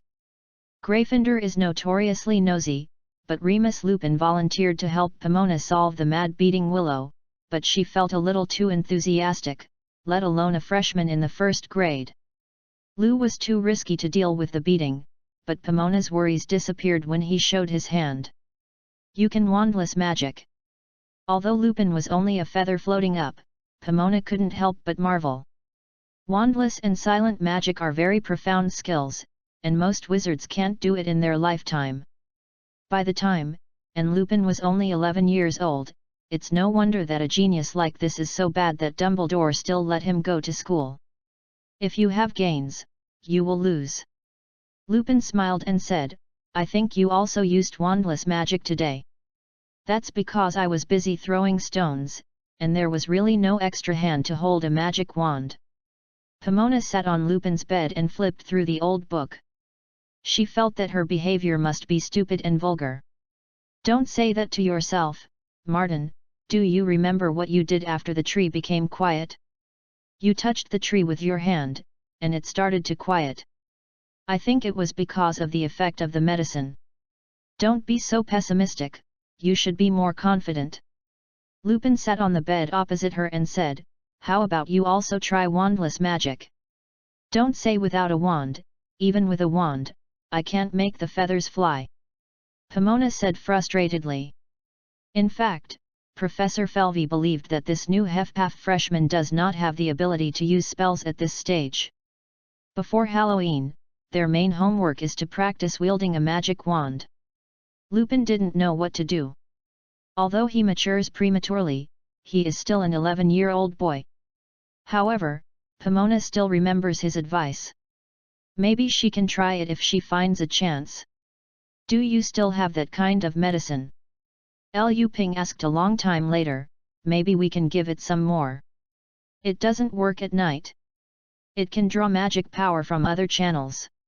Although the beating willow is a magic plant, it is still a piece of wood. While drawing magic power, it also absorbs the power of sunlight, so it thinks it is just an ordinary tree now." "How did you think of it? Have you heard of Muggle radio? Ordinary plants also have photosynthesis. During the day, they absorb carbon dioxide, exhale oxygen, and store starch. At night, they break down starch, absorb oxygen, and exhale carbon dioxide. They are no different from night belladonna, and they are also like animals. Some properties of magical plants are the same as animals. As long as those plants forget their animality, they will regain their original vegetative properties. The beating willows are as safe as ordinary willows." "Oh, sorry." Lupin said at a loss. "What is photosynthesis?" "You can ask your Muggle classmates when you have time." Pomona said impatiently, "Now we should think about how to deal with that crazy tree." "Maybe, you can think in another way." Lupin thoughtfully said, "Why not treat it as a potted plant?" Pomona stopped turning the book. "Are you crazy? I turned over that book when you were washing just now. To be honest, it is no different from my mother's book on how to grow potted plants." Lupin shrugged indifferently. "It's just a tree, isn't it?" Although was crazy, it was a solution, and Pomona began to think seriously. "What do you think should be done? How about starting with the environment? Every species has its own living environment. Like me, I can adapt to the atmosphere of Gryffindor. If I were assigned to other colleges, it would not be so comfortable. The same animals and plants have their own environment. Although I'm not as advanced as you know, I at least know that the cactus in the desert is definitely different from the orchid in the tropical rainforest. Pomona thought for a while, and began to read the book. Ordinary willow trees basically grow by the river. They like sunlight and moist soil. The same goes for beating willows. Hogwarts Castle is the environment in which people live, except most people in Slytherin like a dry environment. If you change to a person, you will become irritable and restless in an uncomfortable environment. Pomona doesn't know if this method will work, but there is no way to be strong. Let's go, Lupin, let's go and see. Okay. Lupin jumped up and left the bedroom with Pomona. When they returned to the beating willow, the get out of class was over. The warden's Pringle used a rope around the tree to make a circle, and put a no approach sign on the grass. To be honest, it's really a bit redundant. All the students speeded up when passing by it, as if they were afraid that one would accidentally anger it. It's clay. Pomona opened the turf. The clay has poor air permeability and lacks the nutrients for plant growth. It is difficult for plants to take root in this soil, so few plants grow. Willow trees are suitable for living in sandy soil, especially dry willow. Planting it in places with clay and standing water will allow its roots to rot, and finally wither and die. Planting the beating willow in this place is like pushing humans into the sea and telling he find a way to live by yourself, and the person who planted the willow was driving it to death. No wonder the tree went crazy. We are going to change the quality of the soil here. Pomona patted the mud on her hands. We also need to water regularly and observe for a period of time. If there is no problem, then it should be fine. Change the soil? How to change it? Lu Ping looked up at the beating willow, which was already a big tree now. I'm looking for some wolfberry seeds, do you know where they are? Lupin's body became stiff, and after a while he said, there should be in the potions classroom. He was drinking the potion, and Pomona realized something, but pretended to be stupid. It's all Slytherin there. Maybe I should ask the herbal medicine professor. Lupin looked at Pomona suspiciously. Why do you ask me if you know? Pomona gave him a smirk back. Most of Hefpaf loves home, but they also love to travel, but Dean Dorian Glapland seems to have traveled too long, so that many jobs that require him are replaced by other people. Currently, Hefpaf's acting dean is taking care of his daughter Wilmina. It is said that she almost entered St. Mungo, but in the end she returned to Hogwarts as a resident doctor and also a forest farm veterinarian. Hogwarts has many neighbors. Centaur will also get sick. In most people's impression they are a group of violent, aggressive, and self-esteem barbarians. They actually also have physicians. These powerful magical creatures are very familiar with the animals and plants in the Forbidden Forest, but they don't pay as much attention to medical treatment as people do. For them, life will naturally end when it is time to end, and people will do everything possible to prolong life. The feeling of loss was too painful and unacceptable. In the story of the three brothers, the second child used the resurrection stone to resurrect the beloved girl, but the person who was resurrected was only pessimistic. She was tortured crazy, and the second child was second. After losing her this time, there was no desire to survive, so the of death took him away. Humans' obsession with life and death Centaur do not understand. It is not easy to deal with them to maintain peace and coexistence. They are close relatives of unicorns. Some people say that drinking the blood of unicorns can live forever. Once a wizard and centaur gets along pretty badly. Everyone was busy on the first day of school, and no Quidditch fool would break his arm, so the school doctor came to the edge of the Forbidden Forest to treat the creatures in the forest. She was dangling a pipe, her body was dirty and not trimmed at all. Hagrid, the half-giant, was hitting her hand, and picked up the little centaur with the wounded hoof, so that she could apply the medicine.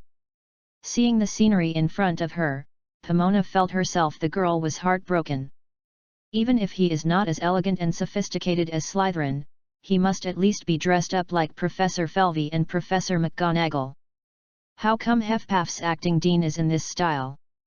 No man would like her. Wilmina is only in her 20s. Is she not worried about her marriage at all? End of this chapter. Chapter 24, Unusual Ability. Chapter 24 Unusual Ability. In Pomona's heart, Hefpaf's Dean should be just like the hostess of the banquet, noble, gentle, ruddy, with a lovely smile, wearing a long golden dress, thick black long hair, and wearing a long black hair, with flowers just picked from the field. She was the focal point of the banquet, and everyone had to salute her when she passed by. However, the reality is that she saw a woman with a pipe in her mouth, wearing a dirty robe, sitting on a rock with her legs spread apart, and wearing a hat as old as a sorting hat on her head. Perfume? That is impossible. There is a strong smell on people who deal with animals all the year round. Coupled with the half-giant Hagrid, Pomona feels that she will be fainted. Although the centaur is very indifferent to life and death, it attaches great importance to the younger generation. A small centaur was injured and his uncle, cousin, and cousin all came. They all have strong muscles, their skin is shiny like olive oil, they are holding spears, bows and arrows, and their beards and hair are carefully braided, looking like a group of warriors on the expedition. They felt very keen. When Pomona and Lupin appeared, they noticed them immediately. The arrow was aimed at them, and they relaxed their vigilance after they realized that they were only two human cubs. "What are you going to do?" a centaur said in accented human language. "I'm looking for my dean." Pomona plucked up the courage and said, all in front of her were big men over 2 meters tall, who looked terrifying. "I am a student of Hefpaf." Wilmina raised her head when she heard the sound. She took off her pipe and said loudly, "What's the matter with you?" "I need the seeds of the wolfberry." Pomona shouted back across the centaur. "What do you want that ghost thing for?" "I want to change the nature of the soil." Pomona yelled. "Dumbledore planted a beating willow in the school, or planted it on clay, that tree was mad. Go to Madame Pomfrey in the infirmary. She has the key to my father's office." Wilmina picked up the pipe again and continued to treat Pony. "I'm not free." Pomona really didn't know why Dumbledore kept such an irresponsible teacher to the students, so she turned her head and left. "Wait." Just as they turned to leave, a centaur looked at Lupin and said, "You can't go to the castle. Dumbledore gave me permission to live in the castle." Lupin stared at the centaur, clenched his fists nervously, and said to Pomona, "Let's go." The centaurs splayed their hoofs and surrounded them after a few steps, not only blocking their way, but also aimed their spears at them. "Viva can go, you must stay." The horseman who spoke just now said, "You are too dangerous for humans." Pomona looked back at Lupin, his expression calm. "I will not hurt my friends and classmates." "Now you can say that, but then you can't." The horseman moved the tip of his spear closer to Lupin. "Leave. He is not the murderer who hurt your son, Doran. It is much bigger than him." Wilmina held a pipe. "I know you are angry, but how to deal with him is our human business. You can't be angry with him. Intervene arbitrarily."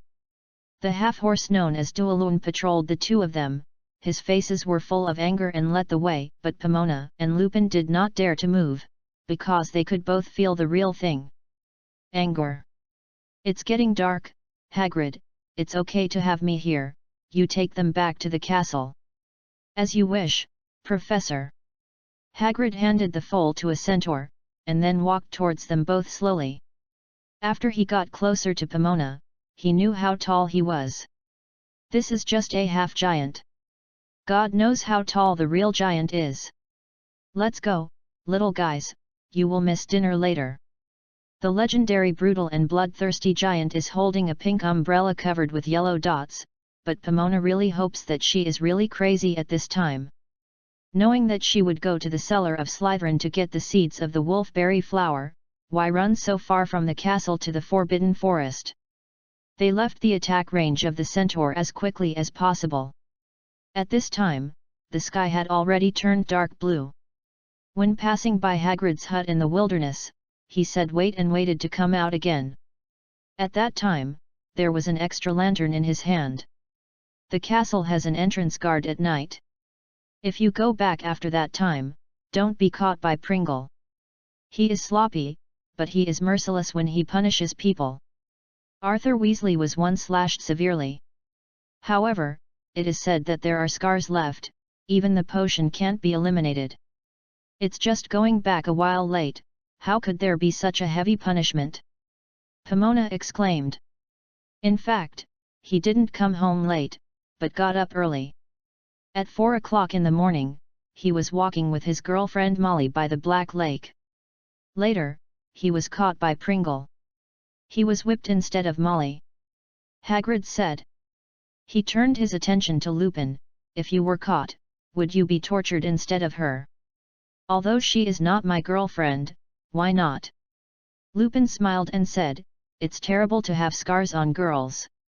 Pomona was very moved. Yes, Gryffindor is sometimes reckless, but they are brave and chivalrous. Hufflepuff loves women, and they protect women, even if their attitude towards girls is not very good. When women are in danger, will come forward when you are. This is the attraction of Gryffindor boys. Can't you think of a way not to be caught? Pomona was moved back and couldn't help but yelled, Pringle is lazy and doesn't like night patrols. As long as you don't get hit by him, you don't have to be whip. Lupin was stunned. It seemed that his stupid brain had just opened up at this time. Oh, Hufflepuff is good at hiding. I heard that your lounge doesn't have passwords and mazes, right? Hagrid said angrily. Yes. Pomona stomped the thick lawn under her feet, but no one has found the entrance to our lounge for 1,000 years. This is the badger's nature. She is good at keeping secrets and at the same time good at observing details. She already has the answer in her heart from the conversation between Wilmina and the centaur just now. Remus Lupin is a wild wolf. He will lose his mind and transform on the night of the full moon. The child bitten by him will also become a werewolf like him, but Dumbledore let him study at Hogwarts. He has just been promoted to principal this year. There is a lot of pressure from the outside world, and the school is not peaceful. If Pomona is also teaching at Hogwarts, she would not approve of allowing Lupin to enter the school, but she would not protesting outright. At best, like Dorian, he will not come to school on time to protest. It is also ulterior motive to plant the beating willow on the first day of school. First of all, the students have seen the power of the beating willow and will not approach easily. Another one is to see her strength. If she can't solve the crazy tree, then let an 11-year-old student teach at Hogwarts as a joke. If she succeeds in solving it, then she will be taken seriously, manage the treasury like Greenhouse, and even replace Dorian as a new professor of herbal medicine to solve the problem of funding and faculty at Hogwarts. Although she doesn't know what Dumbledore's various willows do, but since Lupin is here, he is mostly related to him. There are 3 days left to be the night of the full moon. He must not be transformed in school. The only way it is to let him leave school and solve his problems somewhere outside the school. Oh yes, badgers are also good at digging holes, at least better than lions, eagles, and reptile snakes without siblings. They dig a tunnel under the tree. Anyway, as long as the students don't dare to approach, no one will find it. It was Dumbledore's idea. I hate that old guy. Pomona cursed in a low voice. Lupin and Hagrid heard it, but neither of them dared to speak. Openness means danger. Pomona believes that Dumbledore is too open-minded and tolerant. Not everyone can accept his Gryffindor-style brave and reckless management style. After all, not everyone's heart is as strong as him. End of this chapter. Chapter 25, Growing and Composting. Chapter 25, Growing and Composting. Hogwarts has a school doctor, but she serves other races outside the school all year round, the kind that others don't appreciate, and the nurse Madame Pomfrey provides treatment to students in the infirmary. In ancient times, wizards and doctors were often taken by one person, and there were master potions professors. If they couldn't solve the problems, Wilhelmina would probably not be able to solve them. In the end, they could only be sent to St. Mungo for treatment. During Hagrid's studies, Hogwarts had already had a scandal. A Muggle girl was killed. Although the murderer was not Hagrid, he was kicked out of Hogwarts. Between Muggles and wizards in society the conflict has been very intense, and the school can no longer withstand the blow of another scandal. It is a risk to let Remus Lupin enter the school. After thinking about the reason, Pomona realized that Dumbledore planted a willow on the school grounds on the first day of school. This is a test and an education. Lupin's essence is not bad. But if you let him be with those werewolves who hurt people at will, then he will also become a spurned person. Man's innateness is arranged by God, no one can intervene, but acquired can be shaped, provided that the proper soil is obtained. Both Booth Barton and Durmstrang have no sorting ceremony, just like letting a cactus suitable for sandy soil and an orchid suitable for living in the rainforest live in the same room. The cactus will die if you water it too much, and the orchid will die if you water it less. It is not easy to find the amount of water in which both cacti and orchids can survive. Durmstrang is a pure-blood wizard. Even if the teacher makes omissions, parents are responsible for checking the omissions at home. Booth Batten has strict school rules. There is no winter vacation. The whole Winter Palace will be surrounded by ice sculptures. At least there are winter and summer vacations at Hogwarts. You can also go to Hogsmeade on the third-year rest day. He did, as he said, treating the students as his own family, but unfortunately he faced a serious shortage of manpower. Those students could be talents or tools for some people to achieve their ambitions. Slytherin's youth the Death Eaters gradually replaced Slughorn's Slug Club. Talents from all aspects of the network played for their masters. They would not miss any opportunity to squeeze out Dumbledore. The crisis is in sight, but many people choose to stand by. Some do not want to cause trouble, and some do it for their own benefit. Even if Pomona does not approve of Dumbledore's actions, she still does not want to reveal that Remus Lupin is a werewolf. The secret, even if no one asks Pomona to keep it secret. When you can only make a hasty decision, trust your instincts. At least Dumbledore is more sensible than the Dark Lord who clamors for pure-bloodism. The environment can change people. Today's Slytherin is becoming more and more crazy, without the elegance of the past. Tom Riddle is different from Grindelwald. Grindelwald is really committed to solving the problem of the survival of wizards, for the benefit of wizards. Muggle interests must be sacrificed, and Tom Riddle is constantly instilling a sense of pure-blood superiority in those wizards and nobles. He is arrogant and can't see the situation clearly, so that such people will lead wizards to destroy the entire race. After getting the key to Professor Grapland's office, Pomona dumped Lupin and Hagrid and found a place to calm down by herself. Changing the nature of the soil does not happen overnight. Spring is suitable for growth, and autumn and winter are suitable for composting. The leaves will wither from the canopy and fall on the ground to gradually rot, and finally become the fertilizer needed for the growth of plants in the coming year. September is not suitable for planting trees, but suitable for composting. Dumbledore seemed to have even calculated this. He is not worse than Grindelwald. Even if Lupin doesn't go outside the school, the house she saw on the 8th floor corridor can be used for him if she doesn't care about the beating willow. Finally, wizards can burn it with flames, and an innocent life is implicated in the wizard's farce and destroyed. What did it do wrong? It just wants to get rid of the environment that is not suitable for its growth. The reason why clay is not suitable for plant growth is not only because of its poor drainage, but also because it is not conducive to root growth. Plant roots like to stretch, and sticking roots in clay is just like human hands and feet. Just like being restrained, people have to fight if they lose their freedom. Why can't plants fight for survival? She slowly closed her eyes. Hogwarts needs a responsible herbal medicine teacher, so he can't travel long distances like Dorian, and he disappears after school starts. He will grow roots in Hogwarts like a tree. This is Dumbledore's implication: your life is here. She will become a housewife without a home. What's more sad is that she takes care of the rest. Not his own child. For the greater good, someone must make sacrifices. Dumbledore is a great selfless man, but unfortunately not everyone is as selfless as him, so he uses human kindness to devise tricks to make others think it's his own will. Actually act as he imagined. Pomona. She heard someone calling her name and followed the voice.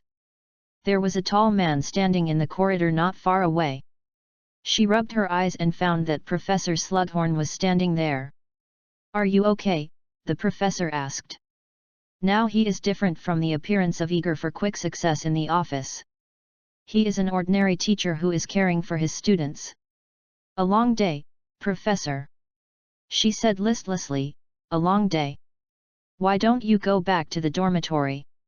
It's not safe to wander around the school in the middle of the night," Professor Slughorn said gently, and she couldn't help but smile. "Maybe, I won't be a student soon," she said.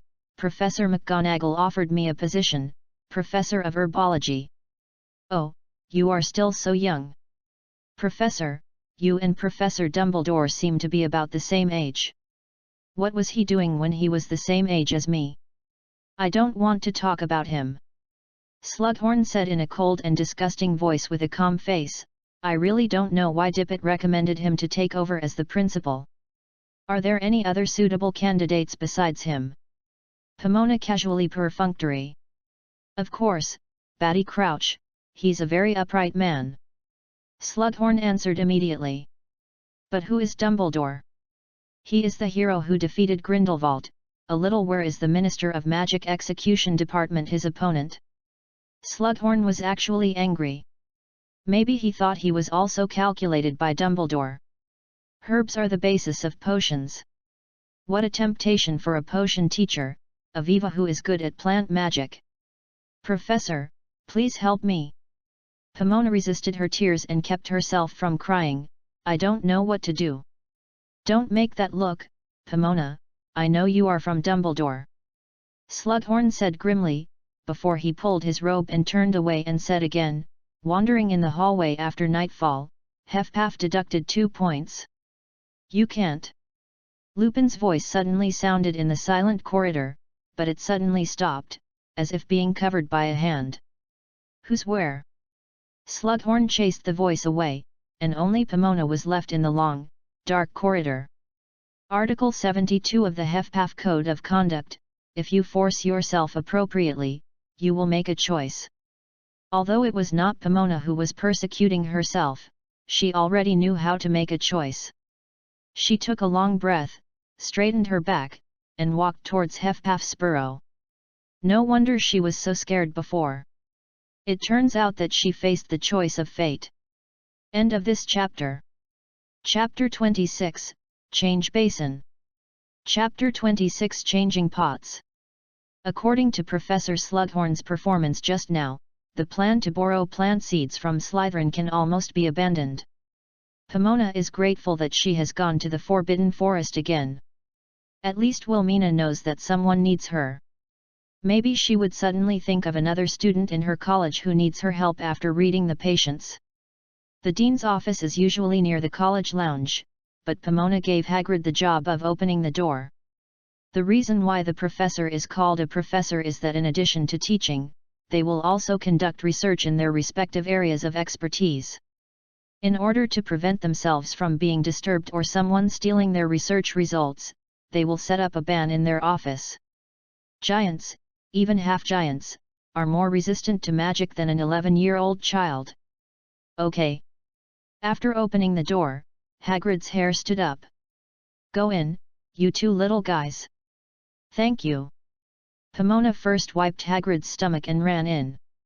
"Thank you," Lupin also said when he passed Hagrid, then he waved his wand and said fluorescence flashing, and the scene in the office appeared in front of the three of them. Behind the empty desk is a copper plate with Hufflepuff's 100 codes of conduct inscribed on it. The first is to keep a low profile, and the 100 is low-key because you can get a high profile at any time. "Lupin, we are going to dig out the soil under the willow tree," and replace the soil that hit the willow from the bottom up. You said I was crazy, but you were actually crazy. Lupin gaped for a long time and said, "Do you know how much work it takes? You said that you have read your mother's potted plant books. How much do you know about the root changes during plant growth?" Lupin was silent. Hagrid raised his hand eagerly at the door. Plant roots are divided into vertical roots and horizontal roots. There are also big trees growing on cliffs where the soil is barren. Its backbone roots can penetrate deep into the cracks in the core soil and take roots. The horizontal root system is the opposite, which mainly affects flowering and fruit. When the underground transportation of young trees is obstructed, or the above-ground part of the ground declines sharply due to various reasons, the horizontal roots will be the heavier first, and then the vertical roots. When the underground transportation of adult trees is blocked, the threat will be quicker. The most important thing is vertical roots. The clay soil has poor water permeability.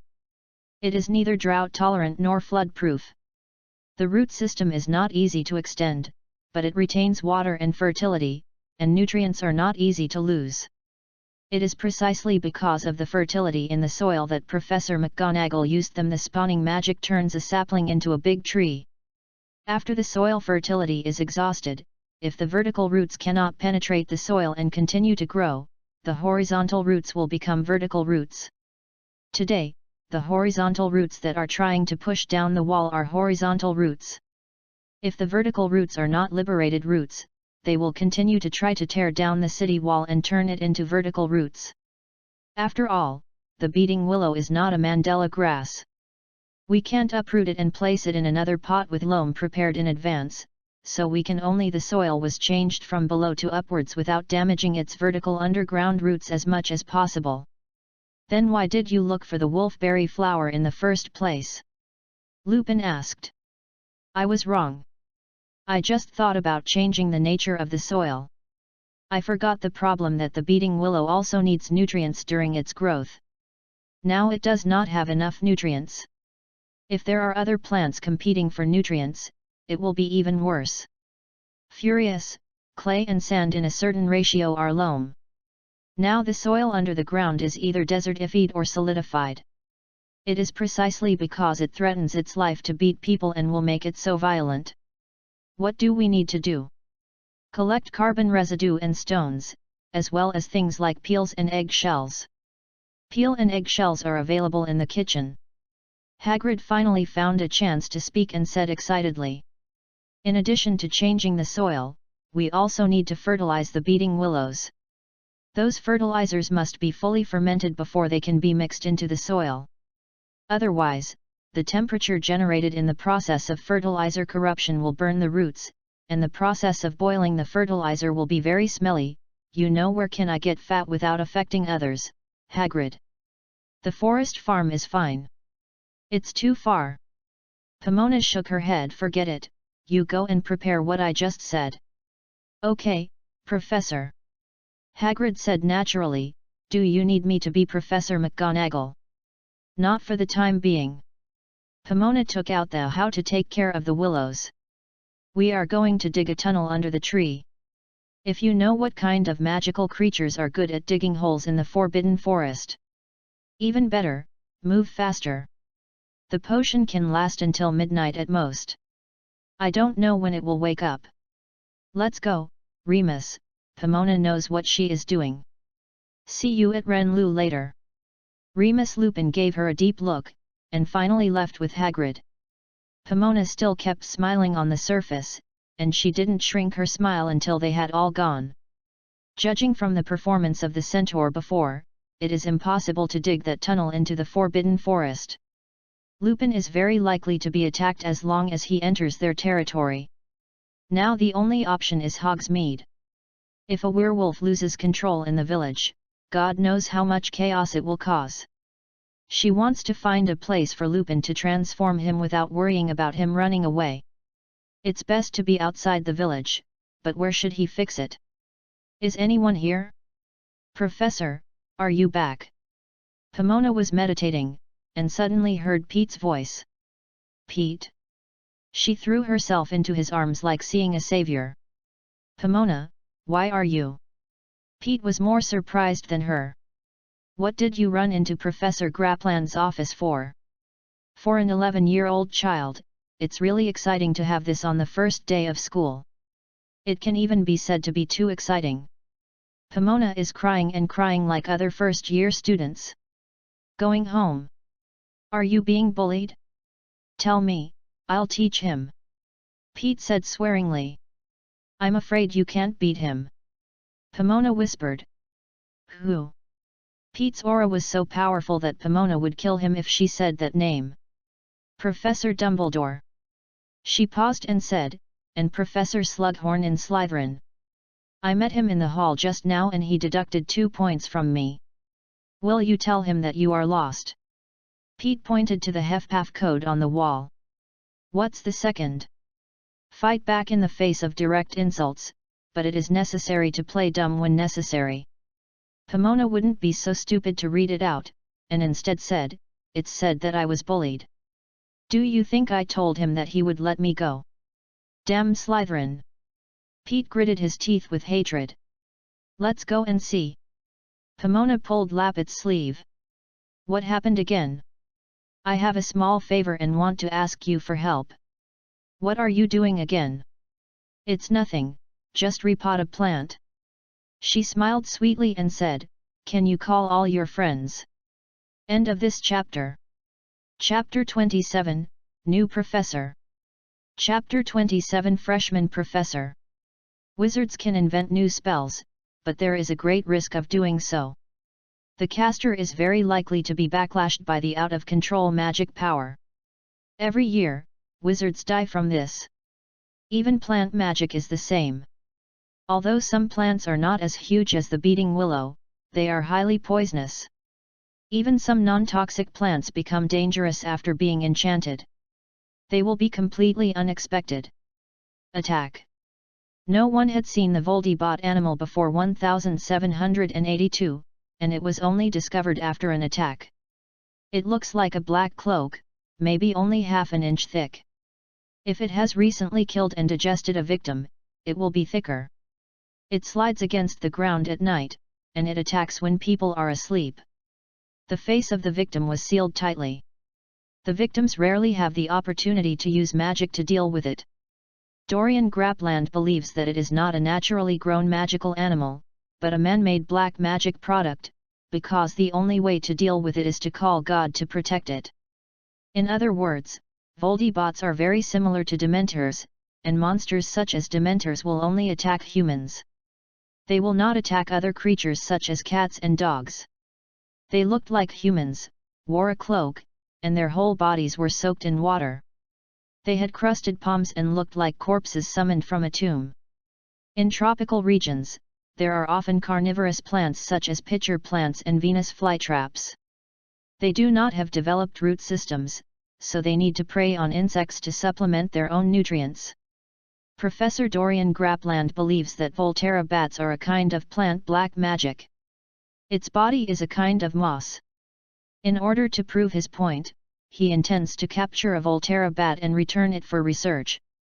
He went to Papua New Guinea last summer vacation. Article 55 of the HFPAF Code of Conduct, it is reasonable to exist, and do not refuse to accept it. When there is doubt, HFPAF will not be busy cursing and criticizing, but must first demonstrate.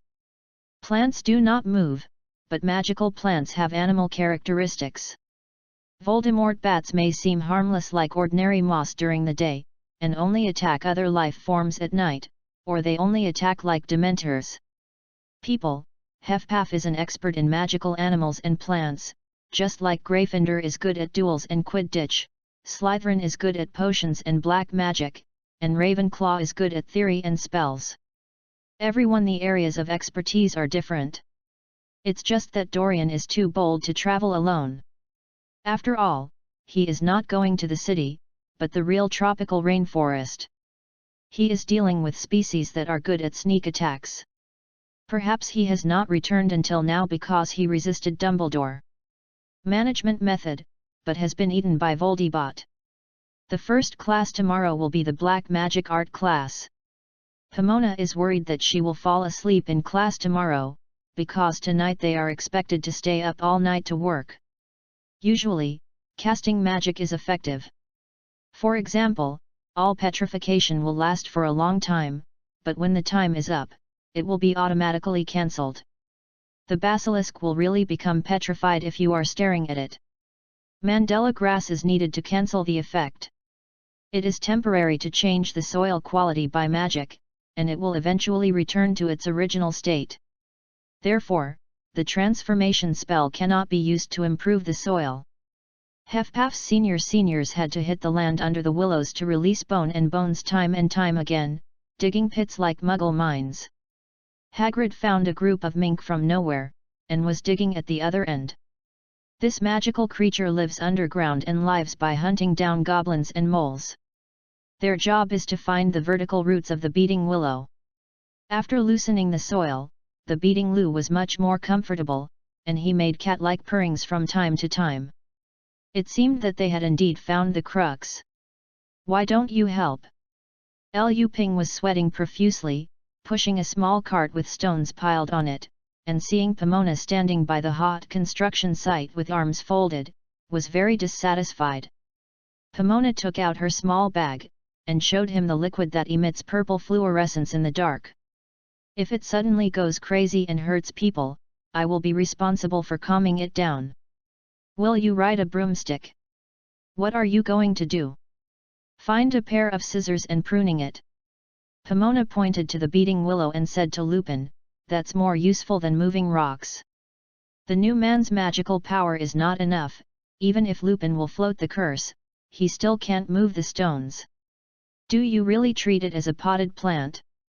Pomona raised the book How to Take Care of Willows in front of Lu Ping Pian. "Appropriately cutting off excess branches will help plants grow, but its condition is actually not good now. Where did you get this book?"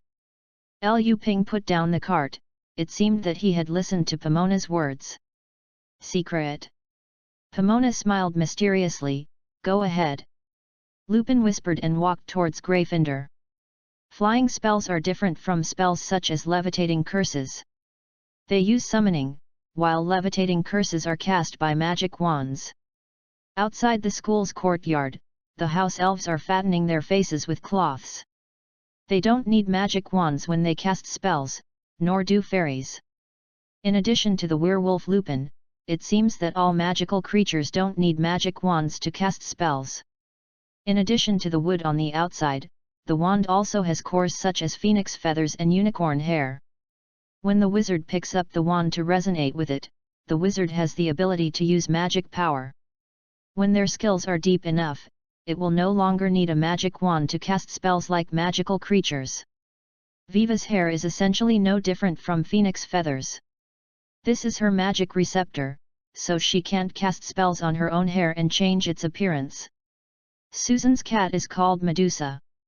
In Greek mythology, Medusa's hair can turn into a snake.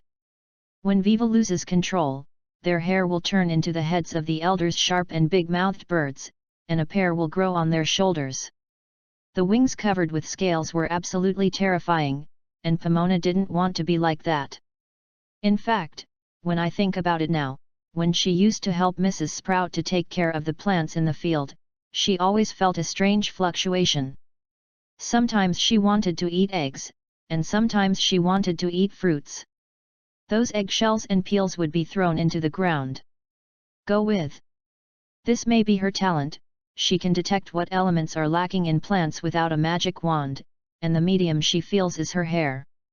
Relatively speaking, she is not good at the way the human wizard casts spells. Just like ordinary new students, she can't even the simplest floating spell. It seems that even without me, you did a good job. Wilmina finally came. Although she came a little late, she still came. Having an adult by her side made her a lot easier. "Aren't you worried about your father?" Pomona asked. "I read his notes in his office. Although Voldemort seems to be no threat, what should he do if he was attacked in the wild alone? He hasn't been around me since he was 6 years old." Wilmina took out her pipe. lit it with her magic wand and let out a long puff of smoke. He never worried about me, why should I worry about him? Pomona disagrees with her point of view, but does not know how to refute it. At first I heard that Dumbledore was going to get the werewolves and Viva into Hogwarts and thought he was crazy. Do you know what the end of a man who is obsessed with Wa will end up? Pomona felt offended, and couldn't even do the least expressionless face. He will keep going around her, without eating or drinking, until finally exhausted to death. Your father is a human and your mother is a Viva. He was caught by her demon, and all he thought about was the female demon. So forget your existence, just like that, your danger level is not lower than that of werewolves, especially boys, stay away from them. Wilmina warned coldly, although my main job is a school doctor, but I am also a professor at Hogwarts. I will not allow anyone to hurt my students.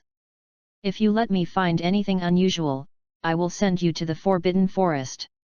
Remember my words? Are you intimidating me? Pomona resisted the fear and said calmly. Unlike some people, I never intimidate colleagues.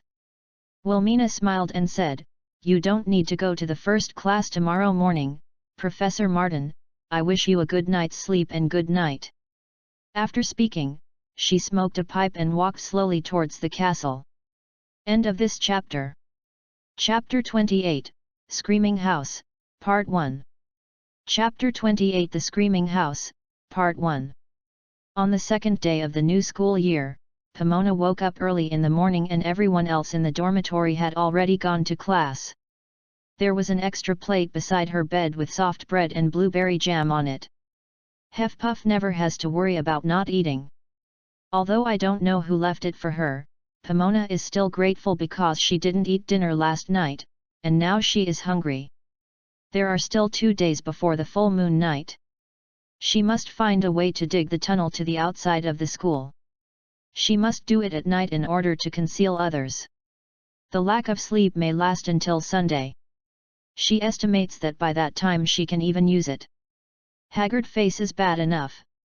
After regaining consciousness, Wilmina's words kept coming to Pomona's mind. Will it be like that? Her father was possessed by the mother's demon, so he abandoned his daughter? She is confused by that kind of feeling. How can anyone lose control to such a point? Lupin once said that there are monsters in the world that are more terrifying than ghosts. Pomona believes that he is talking about werewolves, and he is also a werewolf. He suffers not only physically, but also psychologically. This created his precocious character. He is like the willow that gave birth to the beating willow. He has not enjoyed his childhood, he has entered adulthood directly. And those unsuspecting classmates are like clay that is not suitable for its growth, and they are about to torment Remus Lupin crazy. The werewolf likes to bite people very much, but he must control his desire to bite, not to hurt the flesh and blood that is delicious in his eyes, and turn them into his own kind. Viva's nature is to seduce humans. She has always wanted to fall in love with a certain heterosexual. Perhaps this is not her true intention. In Muggle terms, this is instinct, just like fish migrating. If Dumbledore wants her to restrain her desires, that old hat should assign her to Ravenclaw, as a witch who will never marry in pursuit of knowledge and strength, but it has assigned her to love and do nothing. Dreaming of Huffpuff, just like Lupin, the werewolf who was assigned to the hateful Gryffindor, were they played by Dumbledore or did their destiny be arranged like this? She took out her wand, which was the one she bought in Ollivander. Ollivander is one of the sacred 28 surnames. Like Jean Weasley, she is a family of pure-blood wizards and a famous figure in the magic world. Who would have thought that Jenny, who speaks softly and has no sense of existence, might be admired by the Lord of Darkness? Not all pure-blood families will enter Slytherin. Some people may not believe that Huffpuff has the most pure-blood aristocrats, more than Slytherin, because Huffpuff has a large number of people, and Slytherin still there are a lot of mixed blood, and if you remove them from the already scarce number, Slytherin's pure-blood number is not as high as Huffpuff. The ancient family, the sacred bloodline, sounds so exciting, but the reality is that the pure blood is getting scarce, and the Longbottom family has no heirs. Slughorn elected to replace Dumbledore as Hogwarts Executive Minister Buddy Crouch, the oldest family of pure-blood wizards, and one of the 28 Holy Families. His personal strength is not as good as Abu S.I. Dumbledore, but how could the strength of his family be comparable to the little-known surname of Dumbledore? Buddy Crouch is an upright person. He has tried justice in several cases between wizards and other races. He is respected by fairies and other races. He is good at multiple languages. When the principal of Hogwarts not only has to deal with the school, he must also deal with the surrounding races get along. Slughorn's recommendation of Buddy Crouch is actually not particularly partial to pure blood, but once Buddy Crouch becomes the principal, the situation of Muggle students at school will be even worse, and they may not even be eligible for admission. Strange abilities are afraid to be used in Muggles, just because they are afraid that they will be treated as strange and freaks. Of course, you don't have to worry about these things as an ordinary student, you just need to enjoy learning and having fun. After you become a professor, you must have your own standpoint. On the surface, it is the principal's job at Hogwarts to hire professors, but the Ministry of Magic has its own tricks. They can send people to the school to intervene in the name of educational evaluation, and even expel certain teachers they think is inappropriate. As we all know, it's a way to exclude dissidents. Now Pomona is considered by Dean Slytherin to be Dumbledore's person, and she happens to be only 11 years old.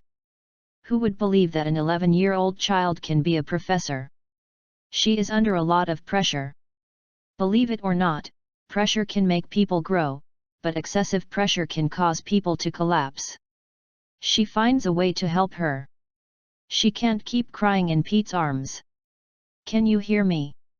As soon as she opened the quilt and sat up, a man's voice came from behind her. She looked back, and there was nothing there. The sight was really terrifying. Pomona felt that the goosebumps were all up, but besides that, she also felt a kind of sorrow that made her body weak. There was a warm touch around her neck, like someone was in her neck. Breathe inside. Who is where? She stepped barefoot on the carpet and looked around. With a soft pop, a house elf appeared in the corner. What are you doing here? Professor Grapland asked Honey to wake up Miss at 9, or you would be late for the second class. The elf cowered. Honey. Pomona thinks its name is very interesting. She once said to Lily that food makes people feel happy, maybe she should correct it, sweets will make people happy. Yes, miss, that's my name. Honey's big watery eyes opened, and her hands were disturbed to stir her fingers. Can you get some chocolate? Pomona jumped onto the bed.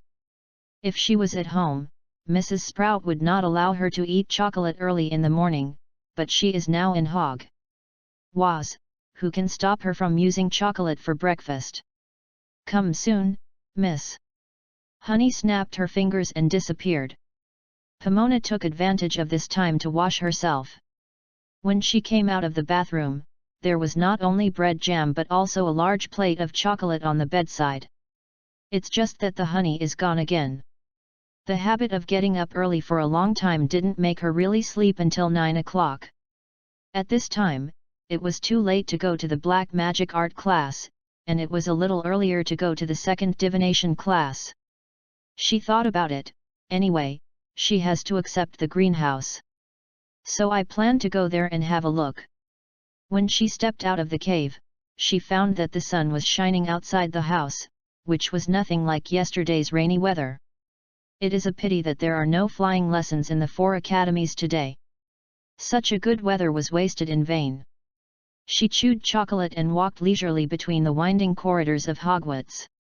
Everything here has remained the same for many years. The speed of time passing seems to have slowed down here.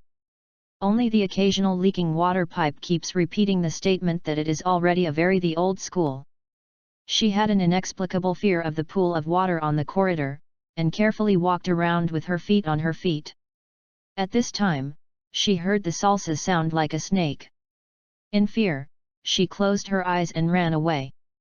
She stopped slowly until she couldn't hear the sound, and then opened her eyes.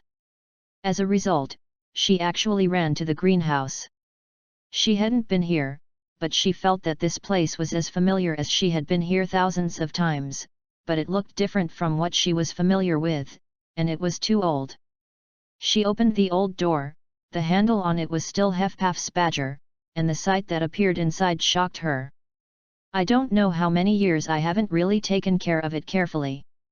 The plants here look weak, and a lot of weeds have mixed in, which is many times messy than the tropical rainforest in the girls' lounge.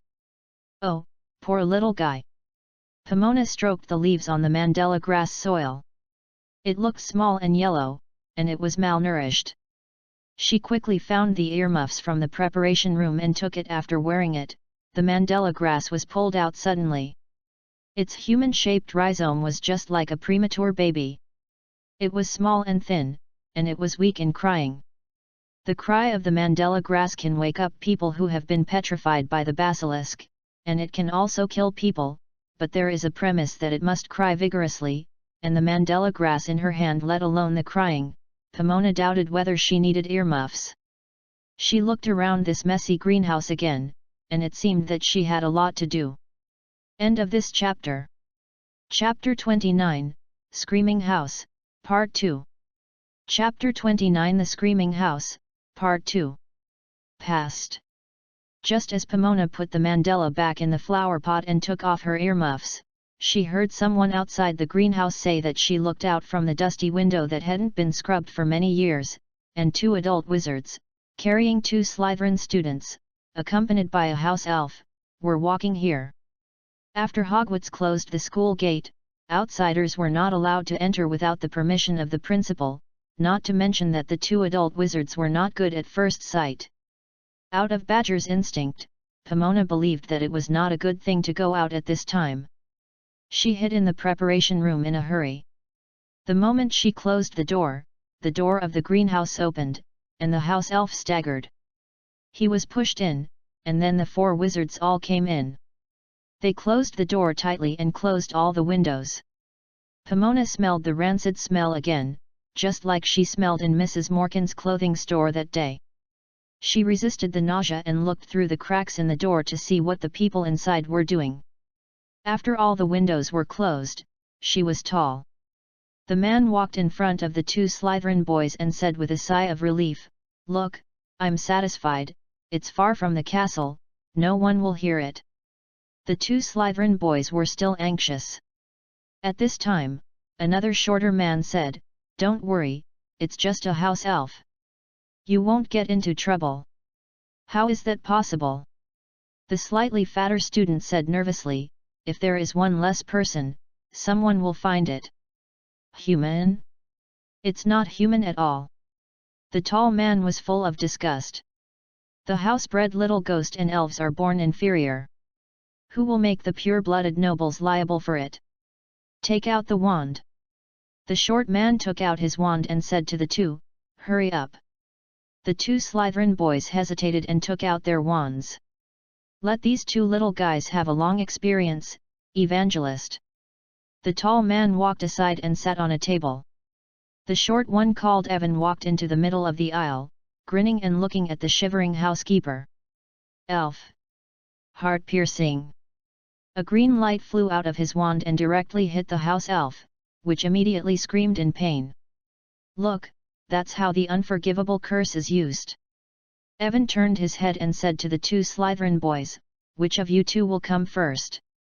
The two looked at each other, and in the end the fatter boy stood in front and pointed his magic wand at the house elf.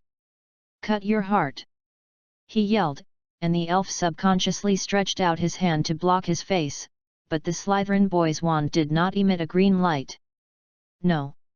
the man sitting at the table shouted, "Using the unforgivable curse requires determination. You were still hesitating just now." "I don't have one," the boy said quickly. "Follow me."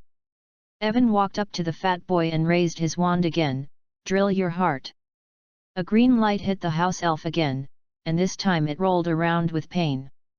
Pomona now understands what they are doing. The two adults are using the house elves as practice objects to teach the two minors the unforgivable spell. They are indifferent to life and enjoy the pleasure of torturing others. Although the house elves are not humans, if the two teenagers do so, evil will take root and sprout in their hearts like seeds, and a new generation of villains will be born. The fat boy was still hesitating, but the thinner boy was already eager to try. He took out his wand and used it at the house elf with a heart-wrenching effect. A small green light hit it, and the elf only screamed. "Yes, that's it. Make your determination a little firmer," Evan exclaimed. "You are not playing around. If you really want to serve the Dark Lord, you must go all out. They are Death Eaters." Pomona's body is stiff. How come there is a Death Eater mixed school? Learn Avery well, Ms. Eber. The man sitting at the table said to the two of them, "Your father would cry if he knew you were so useless." Ms. Eber wiped the sweat from his forehead and pointed his wand at the house elf. "Please, little master." The elf said weakly, "Robbie can't stand it." However, in the face of its pleading, the Slytherin boy still responded with the unforgivable curse. Pomona doesn't know how many times a person can withstand this kind of damage. The house elves are stronger than humans, but their servility makes them empty, but they dare not resist. Following the unforgivable curse cast on him by two little Death Eaters more and more, its wailing and screaming became lower and lower, corresponding to the expressions on the faces of the two teenagers. They become crazy and evil, and they have nothing to do with elegance. Pomona remembered Pete's reminder that Hufflepuff had to stay away from Slytherin, especially after this year's Quidditch game. The boys' actions were almost equivalent to declaring war on Slytherin. Ms. Eber and Avery didn't dare to take Pomona's behavior, but it was not unusual for the two adults to torture her.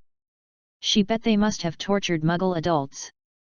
Calling the gods to protect requires happy memories, and the unforgivable curse requires the determination to hurt people. People who maintain this evil idea will become more and more evil. They don't feel any pain, and hope that their conscience finds that doing something good or confession is impossible. When wizards oppress other races because of their strength, have you ever thought that other races will one day resist and step on the once powerful men? The goblins rebelled in the 17th century. That was what Professor Binns said yesterday. They used Hogsmeade's Tavern as their headquarters. Although Binns did not explain the detailed process, the result is obvious. Guling Ge is now under the control of the fairy. If you want to negotiate a peace, you have to make conditions.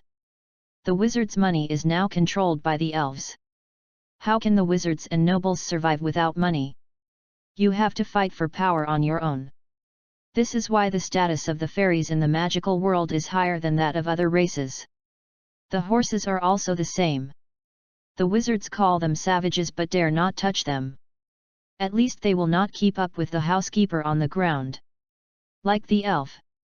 Food is not happiness, but strength is happiness. For the first time in her life, Pomona hopes that she has strength. 1,000 years ago, it was Helga Hufflepuff who brought the house elves to Hogwarts, and gave the magical creatures who were persecuted in the war a place to stay. 1,000 years later, Pomona was sorted hat after being assigned to Hufflepuff Academy. A Hufflepuff should keep a low profile, but we are badgers and we have to show our teeth when necessary, and Hufflepuff has to do the right thing because it is correct.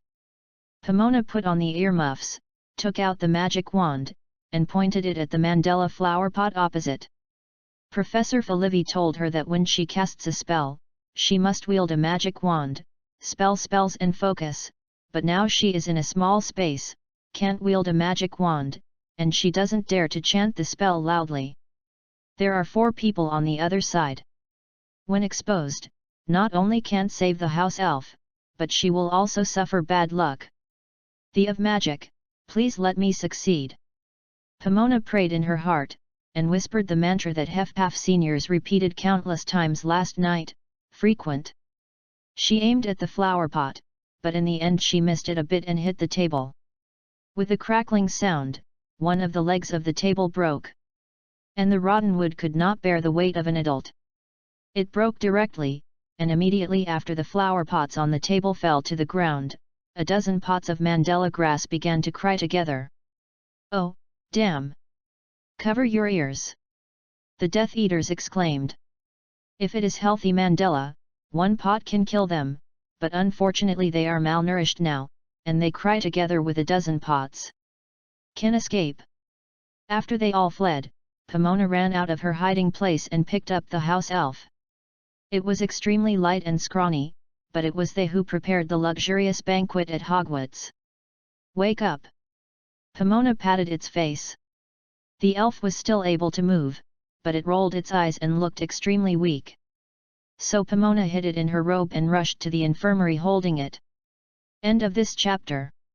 Chapter 30, Cover with Thin Soil. Chapter 30 Covered with Thin Soil.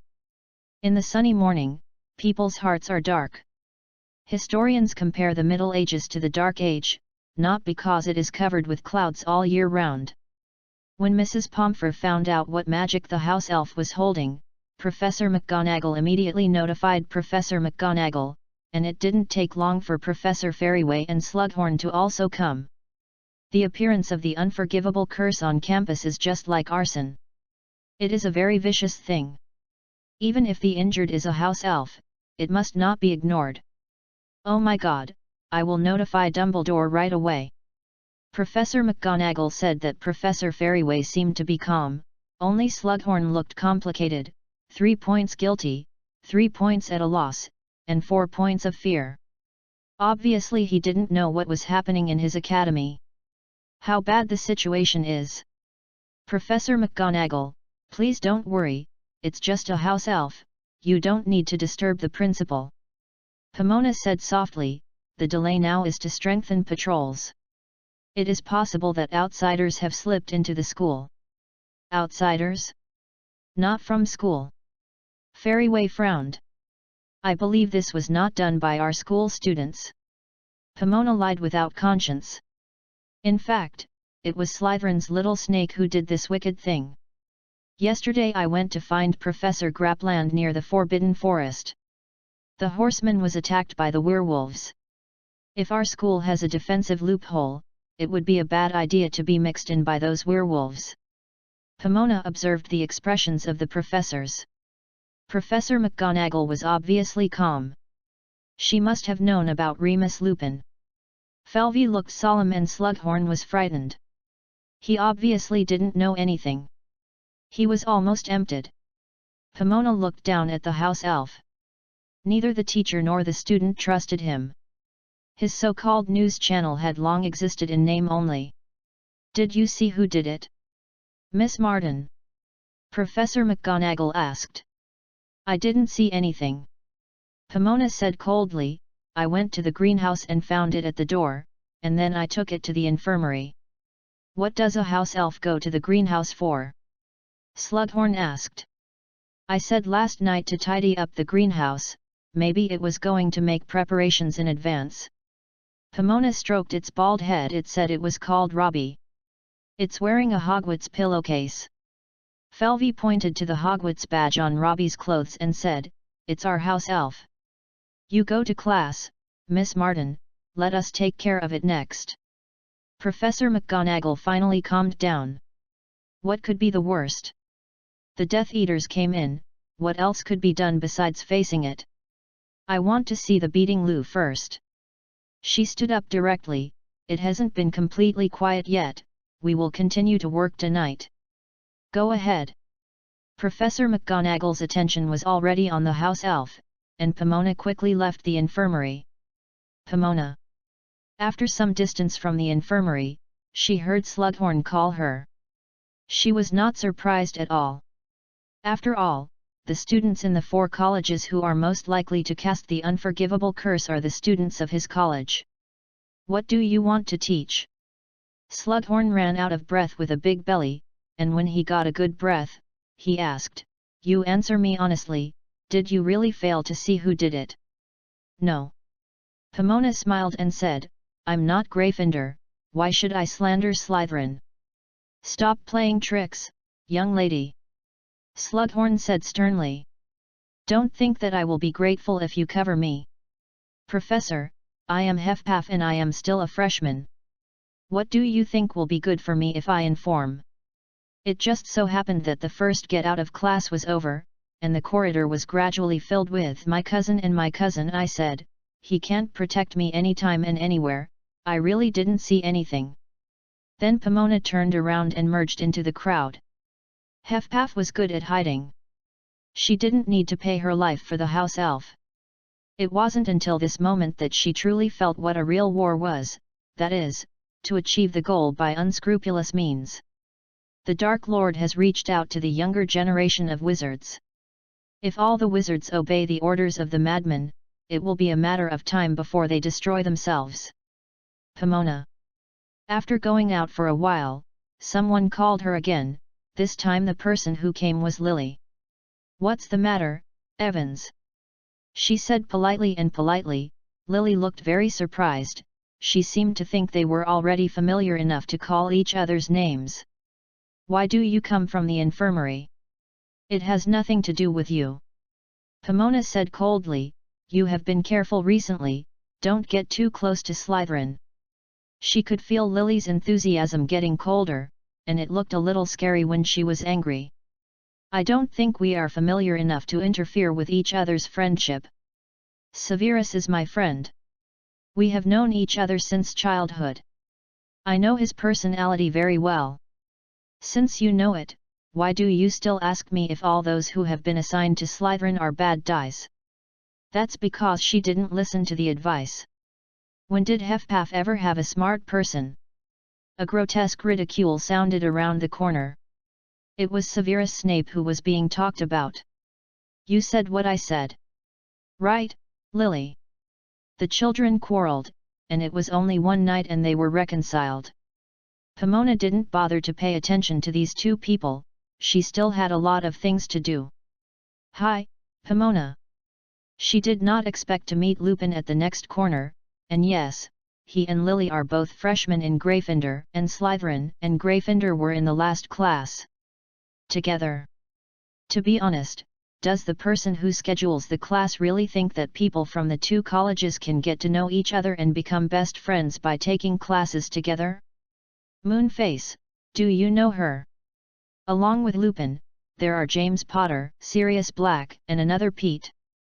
He looks very small and always cowering, and has no sense of existence like Jenny.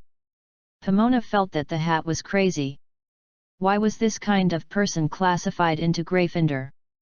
Just as Lupin was thinking about how to introduce her, Sirius Black approached like a dog, sniffed Pomona, and asked, how can you smell the soap I use? I'm going to see the Beating Willow, are you coming? Pomona asked Lupin. I'm sorry, I won't pass over there next class. Lupin pretended to be unfamiliar with her, but in fact they were not very familiar with her. Okay, goodbye. Pomona waved to Lupin, and stayed away from the group without looking back. Sirius Black will not say, James Potter's father, Philemon Potter, is the inventor of the quick smoothing hair cream. This best-selling product doubled the Potter family's wealth, and he and the Black family's girl climbed up to kiss. He is no longer a porter, and is now a nobleman, but James Potter deliberately messed up his hair, the whole person is proud and looks like a very upstart. Why doesn't any of these boys look more mature? Pomona was a little disappointed to think, they are like green lemon pie, refreshing but slightly sour, reminiscent of the price that Hefpaf has to pay for taking the wrong drum rhythm, being poured with a big bucket of vinegar, although the punishment is not serious, but that's also punishment. End of this chapter. Chapter 31, Cassandra's Prophecy. Chapter 31, Cassandra's Prophecy. The tree refuses to believe that he is an adult. The dirt-covered Pete leaned against the railing, drinking water and talking to Pomona. It thinks it can grow taller. Saplings will grow longitudinally during the development stage, and then grow horizontal roots after they have developed to a certain stage. You can know by carefully observing the sprouts. Generally speaking, the longer the vertical roots, the taller the tree will be. Only if the roots are deep enough, the crown and trunk on the ground will not bend. Then dig a hole and let it grow. Digging again? Do you want to break Hogwarts' defensive magic?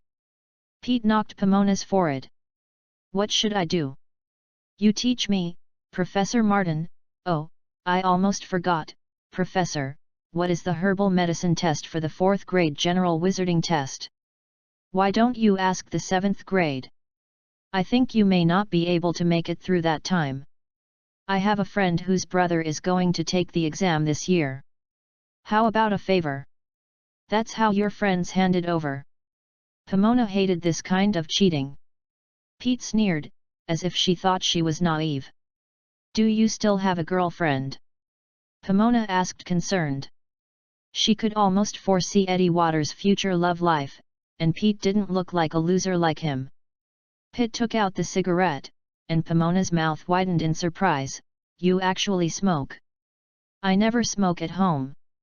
Pomona felt that witnessing the heart-drilling charm might have affected herself, and she was so mad that she felt that Pete was so handsome now. Smoking affects height.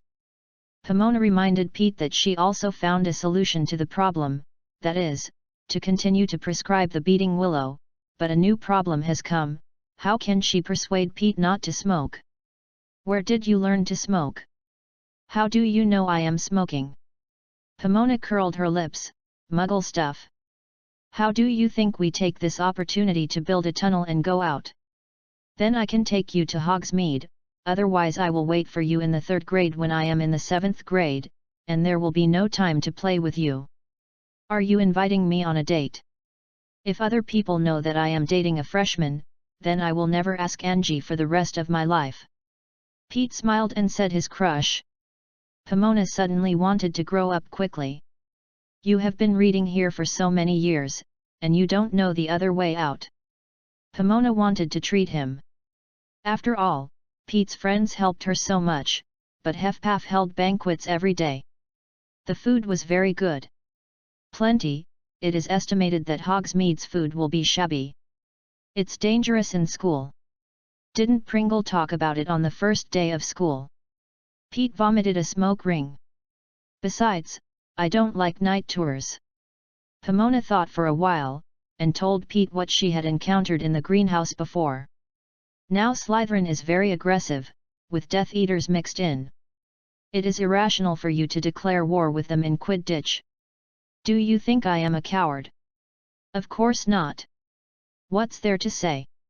For the glory of Hufflepuff, cheer for Hufflepuff, cheer for Hufflepuff, shame for Hufflepuff's shame. Bella Black moved our girl, how can we swallow? It will be very dangerous, I don't want to attend your funeral. You just don't tell Dumbledore, and the professor, you're going to be late. Pete pointed to Ravenclaw's attic. You still have time to run.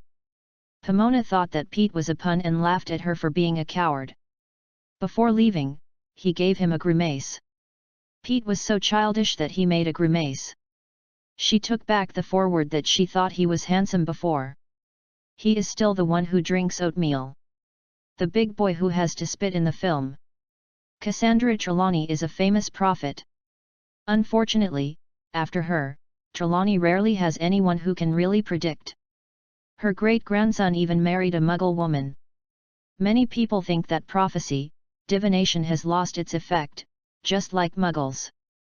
Now teaching at Hogwarts is Cassandra's granddaughter Patricia, a lunatic who dresses herself as a gypsy woman. It is hard to believe that she is a Ravenclaw graduate. There are no chairs in her classroom, everyone is sitting on the carpet, and there are soft pillows everywhere on the floor. She also gives students a kind of gummies that look like a lyre. Her class is even more boring than Binz's. In addition, after going to bed late, Pomona's eyes grew darker and darker after half an hour, and then she fell asleep. She slept very well this time without a dream. Omar Trussy took a picture of her with his newly bought camera. She opened her mouth wide, and her saliva came out from the corners of her mouth, looking like a demented child. Although Susan helped her the photo back, but her fame was ruined, and all the boys were making fun of her. She now has the determination to cast Avidiso on Omar, but when her spell was spoken, her wand was aimed at him. In the end, let alone the green light, there was not even a spark. Omar was still alive and kicking. It turns out that the unforgivable curse is not so simple to cast. The death curse is the death curse, why it is called the unforgivable curse is simply unnecessary. Don't be sad, Pomona. Mary came over to persuade her, boys are all fools. Wait when you are jealous of other girls for a fool and you will know who is more foolish. With this gloomy mood, Pomona followed everyone to the magical animals class. This is the opposite of yesterday's magic history. After this class, it's lunchtime. Many freshmen carry picnic baskets. Seems to plan to have a picnic near the Forbidden Forest. What class do we have in the afternoon? After the unintelligible magical animals class, Pomona and her roommates had lunch on the grass. They were really nice, and they all remembered to bring her share. Muggle studies and ancient magic texts. Jenny said as she drove the mosquito around her face. I heard that your family seems to support Muggles. Mary put down the fish sandwich in her hand and looked at Jenny and said. Not everyone, but a few cousins, such as Arthur, now he and Molly live in Shao. Are they married? Mary continued. Of course, their son Bill was born last year, and I participated in his baptism. Didn't you say that you are not with him? Mary continued to ask. He is my cousin. What does my participation in the baptism of my nephew have to do with politics? Pomona chewed food with her eyes closed. This fish sandwich is so delicious. Pomona, you were really in the limelight yesterday. Mary changed the subject and brought trouble to her. I didn't know you were so powerful. If you help me, I can find a way to let Professor Slughorn get rid of your potions homework. Really? The roommates all exclaimed. Of course, as long as you help me sort out the greenhouse. The enthusiasm that the girls had just ignited was immediately extinguished. It seems that they would rather hand in the potion homework than take care of the greenhouse. Topic chatting, tugging, and finally it came to Patricia Trelawney, who was in the divination class today. I heard that her grandmother is a very powerful prophet, why does she seem to have no such skills? Jenny said. Maybe because she graduated from Crow Academy, she always has crow's mouth. Mary said angrily. I heard that Dumbledore was predicted by her when she was young. Susan took a sip of orange juice, pretending to be mysterious. She also gave him a prophecy ball, saying that the secret will be revealed in 100 years. What's the secret? The three asked together. Susan shrugged. How do I know this? So this topic ends here, and everyone starts talking about new topics. As we all know, Dumbledore was born in 1844 and entered Hogwarts in 1855. 100 years later, it will be at least 1955. In other words, will Cassandra's predictions come to fruition in the near future? Pomona ate the pudding and thought, should she ask Dumbledore as a colleague what the prophecy was? End of this chapter. Chapter 32, Scheming. Chapter 32 Wisdom and Deep Calculations. Ha ha ha. Suddenly there was a burst of laughter over the grass on the edge of the Forbidden Forest.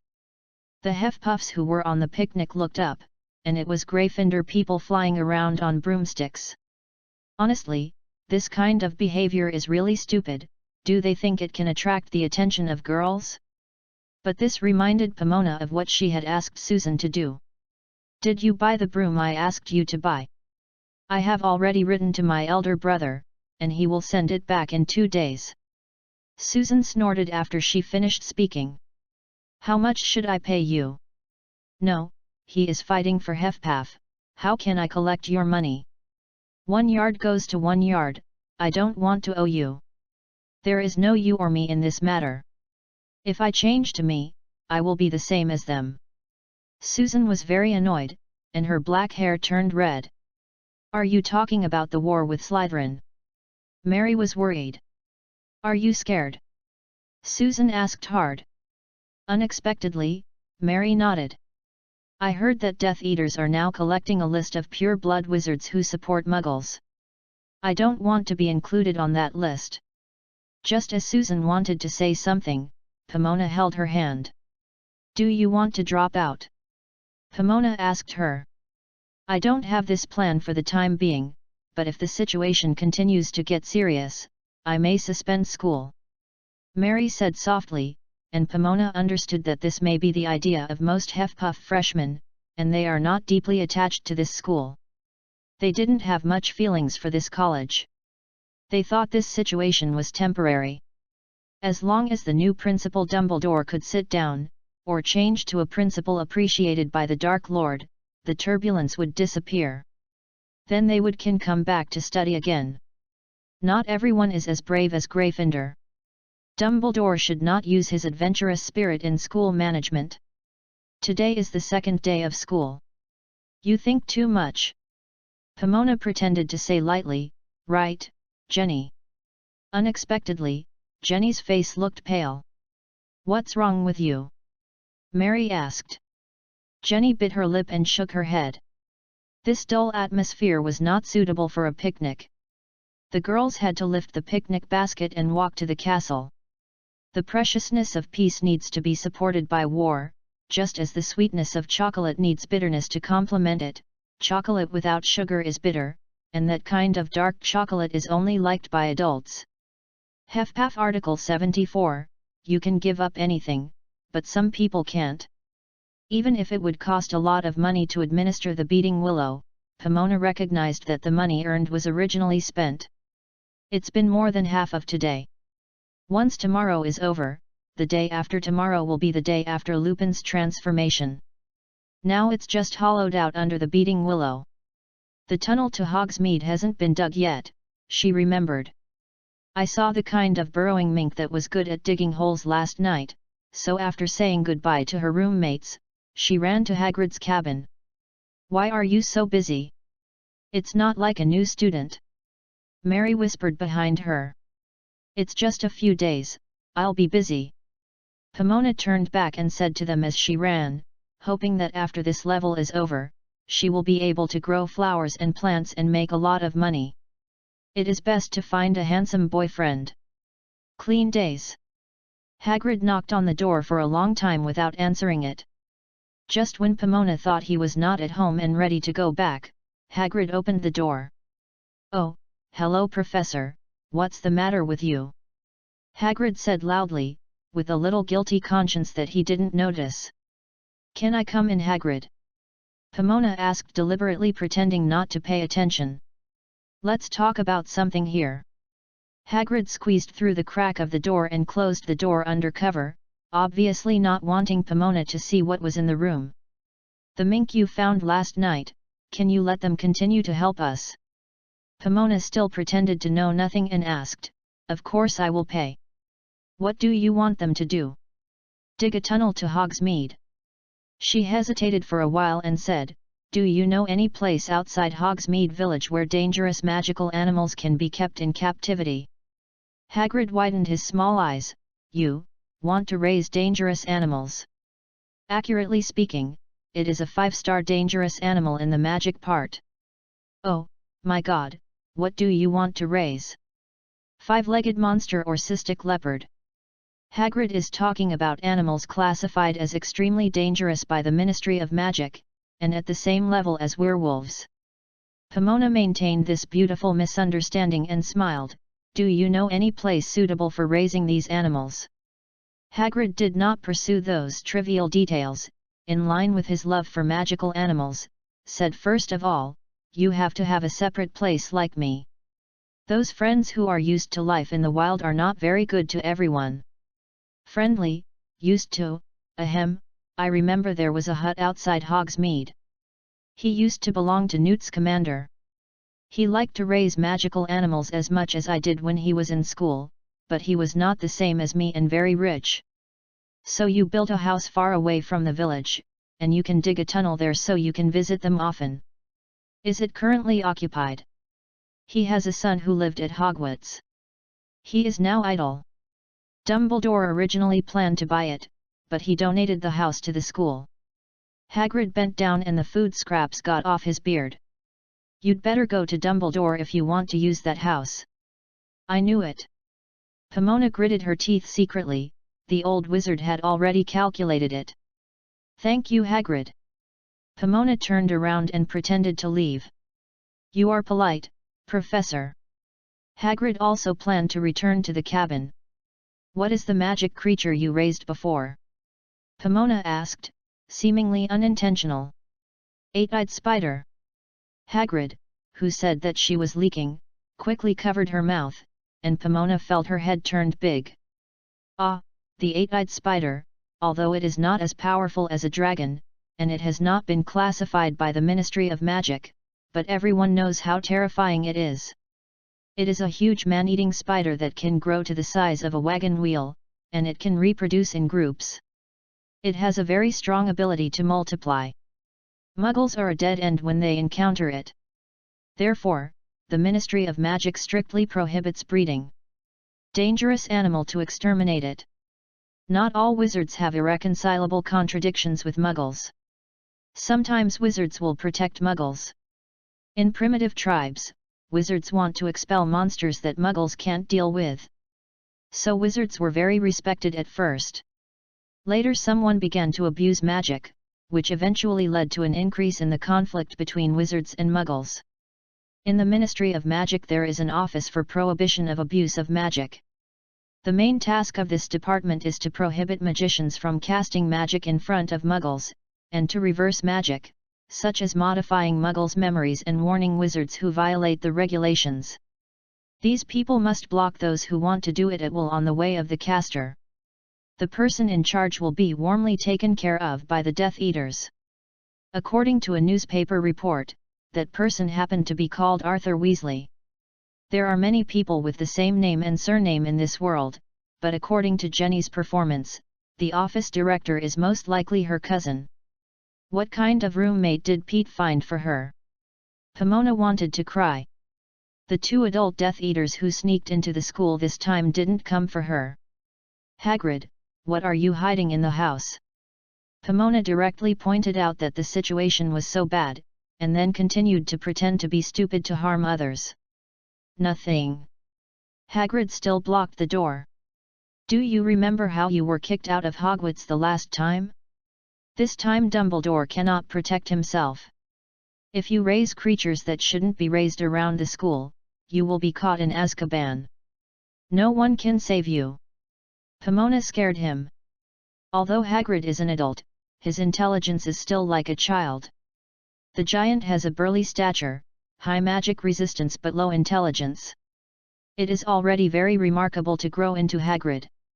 Hagrid hesitated for a long time before opening the door unwillingly, and Pomona immediately walked in, and a strong smell of sea greeted her face. "What's that?" Hagrid hit a frame with a piece of floral cloth, and the creatures inside struggled from time to time, causing the frame to tremble constantly. "Soft-clawed land shrimp, Professor, an animal that lives on land. What are you doing with them?" "Raised animals, this soft-clawed land prawn is said to have the same taste as lobster." Pomona didn't know why Hagrid didn't just catch the lobster, but when he reminded her, she suddenly had an idea, so that she couldn't help laughing, looking very evil. End of this chapter. Chapter 33, Ins and Outs. Chapter 33 Ins and Outs. Hufflepuff's girls are the most timid in the 4 colleges, and everyone knows they are bullies. If she is unfortunately a Muggle species that has nothing to do with the magic world, then she is a ready target for pure blood. Before implementing the plan, Pomona needs to figure out why Nancy Poitier was bullied by Bella Black and dropped out of school. Everyone has their own taboos. Boys don't like to be called cowards and losers. Girls don't like to be called ugly. Some wizards don't like to be called dark wizards. Nancy was born in the Muggle world. She didn't understand many of the taboos in the wizarding world. If she couldn't control her mouth and accidentally touched Bella's mold, then she would be taught a little bit of blame. The whole Hefpa the husband's war with Slytherin in order to give her a sigh of relief would only intensify the conflict and create an uncontrollable situation. You can return to school after you drop out.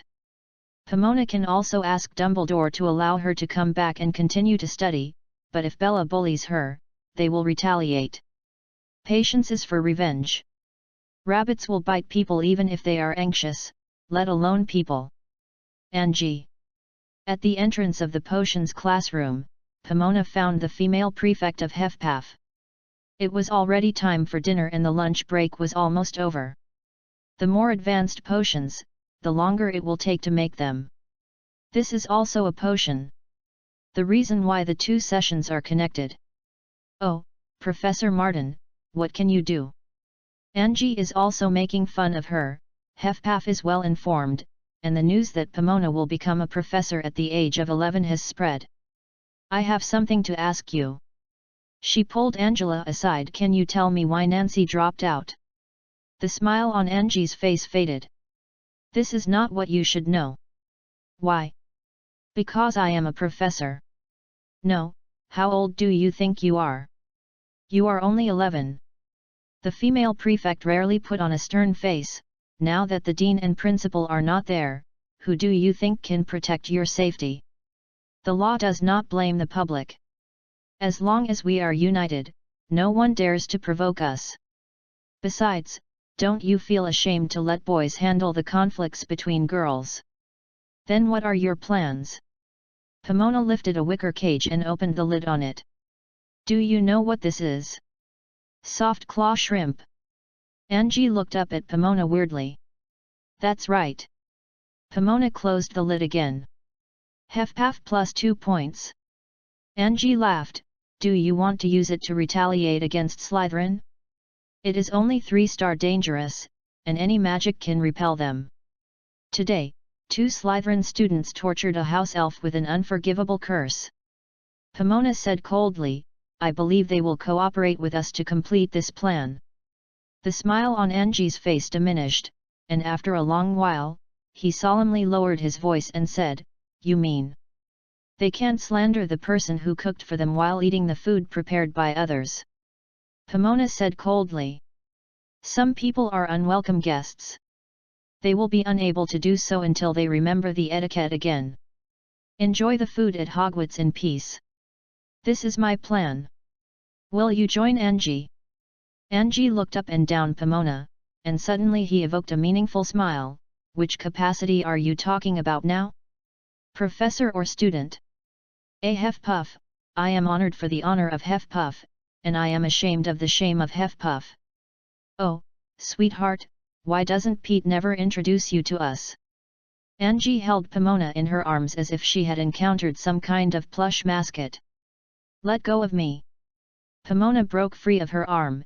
Angie's soft chest almost choked her. Angie Dego pulled her out of the cellar, making sure that no Slytherin appeared nearby, and then whispered to her the future of the dragon. Do you know Lucius Malfoy? He is impeccable from the outside. The fool Nancy often peeked at him, and was spotted by Bella's gang. They asked her to go to the 2nd floor under the guise of Malfoy. I knew that it was the place where Myrtle was killed. Nancy didn't know about it. She went happily. Later, she was put into the toilet cubicle by Bella, who had been waiting there for a whole night. Pomona's breath tightened. Has no one noticed that one person is missing? The winter vacation will start the next day. Many people left early. We thought she was gone too. Angie whispered. Later, her roommate found out that all her luggage was there, and then we found something was wrong. We waited for us to find her. By the time she was scared, she was going crazy.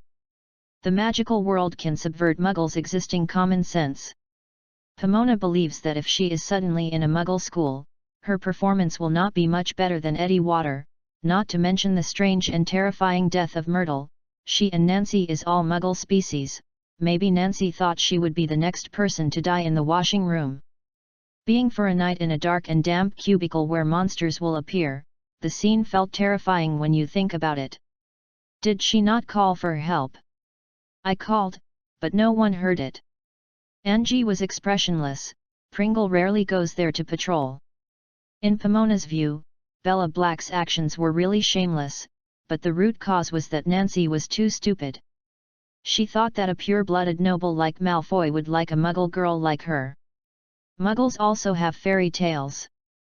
There is a story called Cinderella. Maybe she thought that she had the power of a fairy godmother and became Cinderella, and then she couldn't help but fall in love with her for the prince. Bella likes Malfoy too. No, she claims everywhere that she is the most loyal servant of the Dark Lord. She has been conquered by someone who can be her father. Angie sneered and said, she taught Nancy because she thought Nancy was wishful thinking, during the winter vacation. She spread the matter throughout the aristocracy and social circles, not just students at Hogwarts, even adults knew about it, and Nancy dropped out of school the second week after returning from the winter vacation. Pomona did not expect people to be so vicious. Lucius Malfoy is a shining golden boy. God knows how many pure-blood girls are waiting in line to marry him, just like girls would be jealous of beautiful same-sex girls. Boys will also be jealous of homosexuals who are better than themselves. They will not pick up the bones left by others. With this scandal, Nancy will not be able to gain a foothold in the magical world even after graduating from Hogwarts, let alone get married. Where can she go without going back to the Muggle world when she can't find a job and can't find a husband to support her life? Okay, that's how it happened. Get the things, and you can go. Angie snatched the cage from Pomona. The next thing is left to the senior sister, freshman. Aren't you afraid to offend them? Angie. Pomona lowered her voice. We have no choice, Pomona. Angie said calmly. If we don't defend our honor, HFPAF will be regarded by other college graduates as the academy for stupid girls in the future, and I also think letting boys get involved in this matter will intensify the conflict. In order to avoid the situation from becoming serious, we can solve the problem by ourselves. Well then, you are careful. Just as if you don't know anything, dear. Before Pomona left, Angie raised the cage and smiled and said, this is our secret, you understand. Pomona nodded solemnly, and then disappeared into the long corridor. End of this chapter. Chapter 34, Good Luck. Chapter 34 Good Luck continues. The nature of creatures cannot be changed. Some things that look almost exactly the same are actually two completely different species, such as the cat raccoon, which looks almost like a normal cat, and can even crossbreed with cats, but it is one. A magical creature, its eyes are red, and it has the magical ability to distinguish the quality of others and whether they are suspicious, but it is very difficult to obtain its loyalty. Like a swallowtail dog, it needs permission from the Ministry of Magic to raise it. The swallowtail dog looks similar to the Jack Russell Hound, except that its tail is forked like the tail of a swallow. It looks like there are two. It is extremely loyal to wizards, but very cruel to muggles. If any wizard wants to die, a swallowtail dog must pass a simple test to prove that it has the ability to control the swallowtail dog in a muggle settlement before it can obtain a license from the Department of Fantastic Beast Management and Control. She was obliged to use the painless cutting spell to remove its peculiar tail. Pomona decided to learn this cutting spell by herself, because she needed the power to protect herself. If it were not for wizards to distinguish between humans and animals, there would be no such incident where Slytherin practiced the unforgivable curse with the house elves. They did not regard other magical creatures as being equal to themselves. Inequality caused a disregard for life, and HFPAF happened to value equality the most. Since the cutting curse can cut a dog's tail, why can't it cut a person? Some people just lack a lesson. If they don't punish them, they won't know what they have done wrong. After Angie and the others do their hands, Slytherin and HFPAF's girls will be hostile. The woman can do it while smiling sweetly and saying we are best friends while poisoning each other's cups. HFPAF is good at herbal medicine and Slytherin is good at potions. It is estimated that antidote will be very popular at that time. Based on the selling price of 32 gallons per dose, whoever has enough stocks will make a fortune. As long as it is not the most vicious potions and herbs, it will not immediately poison people to death. It will seem so happy to see the scenes of various magical effects. I like magic. Pomona can't conceal her joy from the heart at all, so that the smile on her face is brighter than usual, and the opportunity to make money and get cramps is coming soon, provided she sorts out the greenhouse, and find a partner who is good at making potions. When the impulse rushes to the head, the sensibility overwhelms the rationality, people will not hesitate to spend money. It just so happens that there are many pure-blooded aristocrats in Slytherin and Hufflepuff. They are very rich. The parents of students may not be willing to fund Dumbledore's Hogwarts, but they can't control how their children spend money at school. The money will be used to solve the problem of tight funding at Hogwarts. Although peace is the prerequisite for business prosperity, chaos can also create business opportunities, depending on whether you have a unique vision. Many Hufflepuffs are actually very rich. For example, Newt's commander. The skin, hair, and blood of magical animals are expensive magic materials. It is very difficult for ordinary wizards to collect these things. They need to defeat those animals. It can only be obtained after killing, which often risks his life, but Newt is very familiar with the habits of those animals and can obtain them without harming them, and his money has become more and more. Pomona feels that she has seen her wonderful life as a rich woman. A rich man usually has 1 or 2 mistresses. It is a pity that a rich woman can't take care of a few men who eat soft food, otherwise the world will label her the label of licentiousness, and the men who come by sniffing the gold coins are often not correct, and will disappear without a trace after cheating her money away, so this kind of illusion of raising a man will only exist in her mind, it will not be implemented. At the beginning, she raised a tortoise to save trouble, and now she has the pet she really wants, a cat raccoon that can recognize character, but then she will go to the Ministry of Magic. After having it, Pomona plans to choose a suitable boyfriend. When the tree grows to a certain level, it will bloom and reproduce. This is also part of the biological instinct. Werewolves biting humans will also develop their own races in order to reproduce. Werewolves and life's child will not become a werewolf. Pomona does not intend to spend her entire life in this school. One day she will leave. Before that, she will train a herbal medicine professor to replace her. She doesn't owe Dumbledore anything. At that time she will travel the world with her handsome husband. The places where there are magical plants and animals are often inaccessible, so besides being handsome, that person must have strong strength to protect her, and also be able to cope with various emergencies.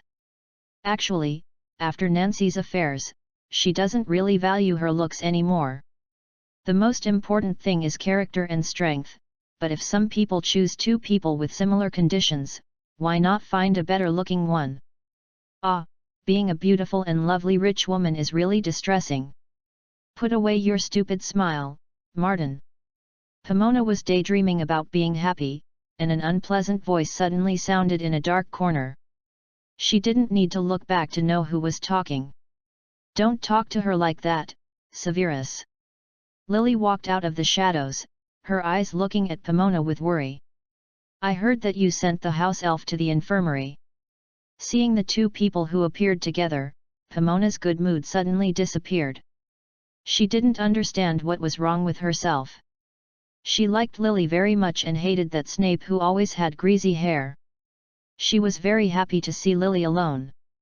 As long as they showed up together, she felt like she was going to throw up. Snape was poor, everything on him except the wand was second-hand, but he was very arrogant. Where did he get the confidence? Even if you didn't do it, Snape, if you really care about your friends, you should keep your distance from Lily. She said coldly. The situation is very bad now. You will never forget that Lily is Griffin. Many people. So, you saw who did it, didn't you? Lily stared at Pomona with her beautiful green eyes. I didn't see anything. Pomona denies. He was with you and Gryffindor for the first class at the time of the incident. He had an alibi. This is how I ruled out his suspicion. Snape showed that Slytherin sneer where Lily could not see, but he didn't say anything. Lily only realized it after she was reminded. So you reminded me not to get too close to Slytherin. Doesn't it mean Severus? Pomona doesn't know how to explain to Lily. It's up to you. She was a little tired and said, is there anything else for you? I'm going to the greenhouse. It just happened that you have to go to the greenhouse. That's my job. Pomona suddenly looked at Lily and Snape in the middle of speaking, and couldn't help but laugh. Merlin's wand, did I drink a blessing potion today? Why, something good always happens. End of this chapter. Chapter 35, The Beatles. Chapter 35 The Beatles. The first Muggle Studies class in the afternoon was again given by Hufflepuff and Gryffindor together. Slytherin and Gryffindor on the Muggle problem were simply creating war. The people who arranged the class obviously understand this, so I went to the two combative academies together with the two non-competitive academies. In view of the disputes caused by Bella Black the previous year, all the Muggle Studies classes at Hufflepuff College from the 1st to 7th grades were taken with Gryffindor. Lily is a Muggle wizard, who knows Muggles better than her. As for Pomona, she believes that the teachers are more concerned about the question of whether she can get her salary next month, so she and Lily skip class together up. As for Snape holding his big nose, he was so disgusted that he went to the magical animals class. Without that annoying guy, the relationship between Pomona and Lily immediately became very harmonious, and Lily also seemed to have a feeling for plants. Interested, volunteered to come over and help. Look. Lily took a small daisy off and placed it in her palm, and showed it in front of Pomona. The petals of the small daisy were joined together like a barnacle. God, Lily, it's amazing! Pomona exclaimed from the bottom of her heart. It was the first time she saw anyone who could turn an ordinary plant into a magical plant. Thank you. Lily was so shy that she withdrew her hand, lowered her head and smiled and said, "You are the first person to praise me like this."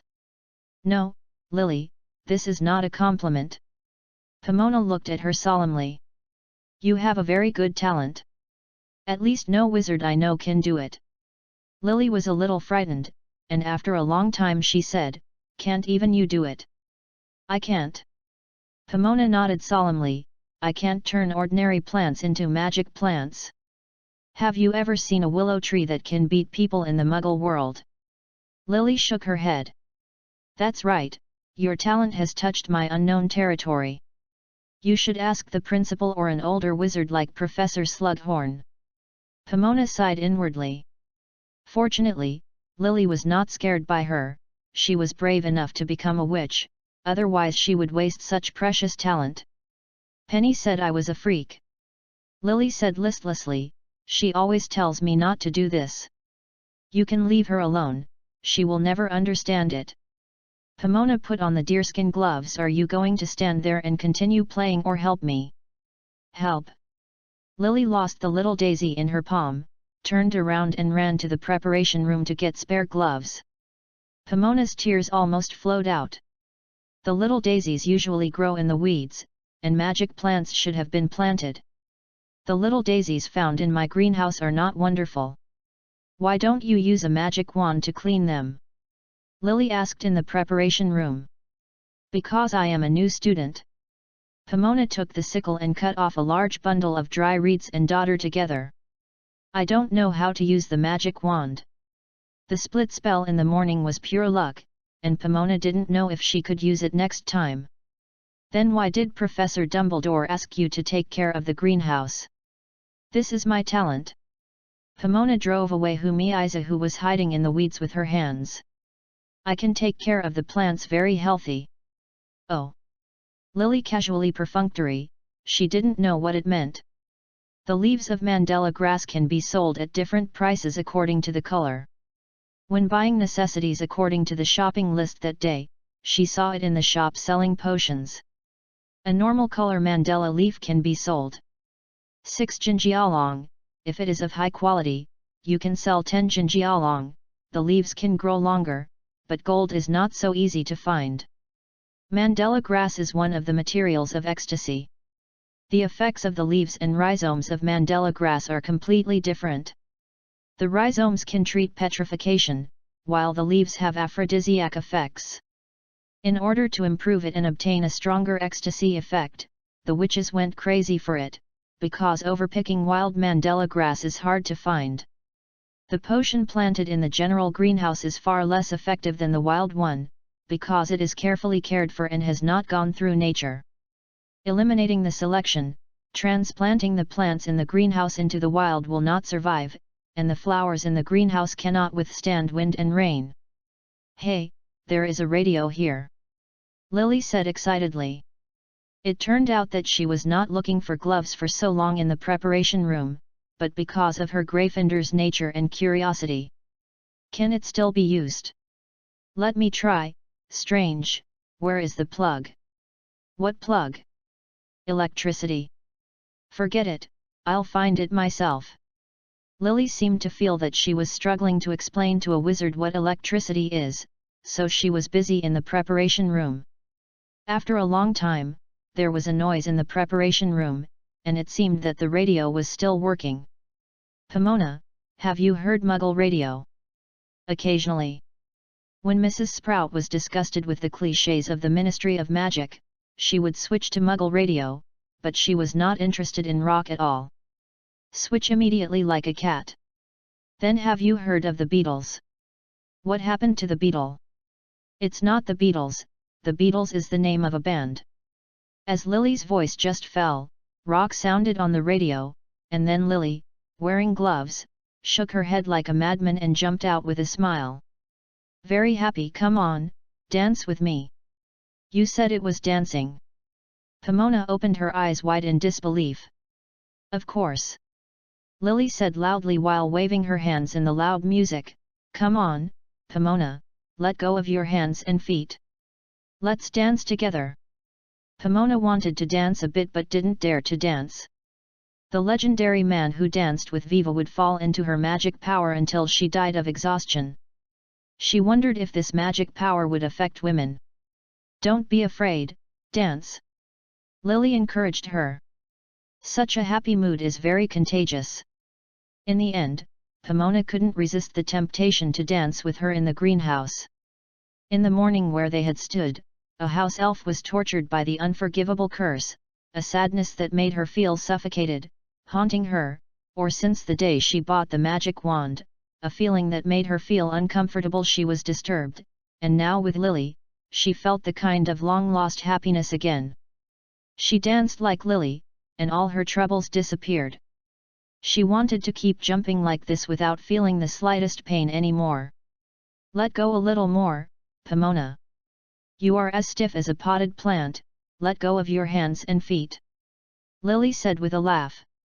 Pomona felt very uncomfortable, but she did as Lily said. She feels like a dandelion, floating with the wind, no longer need to be bound by the soil like a tree. The plant will soon die if it leaves the root, but the dandelion seeds will drift away with the wind, and after a short trip, they will fall back to the ground and take root. She will grow in a new environment. In order to adapt to the environment, it may be slightly different from the original dandelion. But she is still her, she is still a dandelion, a white, fluffy plant. Do not. The snow-white dream just formed in her mind, and a desperate wailing made her joyful mood sink to the bottom. Dandelion needs sunlight, but she was so unlucky that she was blown into the abyss by the wind, and she would never be able to take root. Don't go. Don't leave me. She heard the desperate voice, and then Lily stopped dancing. The radio went silent again, and it seemed to be broken. Do you know how to use a wizard radio? Pomona looked at Lily suspiciously. Maybe she broke a good radio with her Muggle method. Lily shrugged. Did you hear something just now? Pomona thought she might be going crazy, and she heard the hallucinations again. I heard nothing except music. Lily said blankly, are we going to continue working? Of course, wouldn't it work without music? You're so boring. Lily curled her lips, but still picked up the weeds that were cleared out and threw them out of the greenhouse. You brought me back. After she was in the greenhouse by herself again, a voice came from the broken radio: either live together or die together. Torn apart. Pomona was frightened by the hatred in that voice. She raised her wand and blasted it to pieces. The wooden case gave out a burning smell, slightly bitter, besides she also smelled the smell of chocolate. Dancing was too intense just now, her head felt dizzy, she had an illusion inexplicably, she was still dancing, but the accompaniment music was not so rock, very soothing and gentle. "How do you feel?" a woman asked. "Much better." A man sighed softly, "Thank you. This is really not like what you said, Professor." The woman said again. The man was silent for a long time. "You don't know who I am," he said in a hoarse voice. "Also, I am no longer a professor." "Then what should I call you?" the woman asked. "Severus." Lily outside the greenhouse exclaimed, "Why are you back?" "I'm not interested in unicorns." Snape said with disgust in his unchanging voice, "That animal actually in front of so many people." Pomona couldn't help but roll her eyes. Without looking at her, she could imagine the disgusting expression on his face as if he had eaten a fly. What's worse, he successfully destroyed her fantasy of unicorns. Pomona curled her lips. Severus Snape was such a disappointing name. Who on earth gave him the name? End of this chapter. Chapter 36, Living Death. Chapter 36 Living Death. Pomona knew that Snape had a high potion talent, but she didn't expect Slughorn to have such high expectations of him that she actually let a freshman try to make a living potion. That's a high-level potion. Some professions don't need it at all. You have to wait until the 6th grade to learn. Compared with these two people, her talent can be called mediocre, but what about? She will be very rich in the future, and the geniuses need funds to continue their research. At that time, they will not ask for her sponsorship. She will become sugar mommy in the future. A handsome and talented Junja let her pick it up. It was only this idea that a little elf dropped a clod of soil on her head, so pain that she couldn't help but wailed. Snape watched. She laughed happily when she was suffering. "You can laugh clearly, why are you always sullen? You are obviously not happy, why do you have to pretend that kind of smirk?"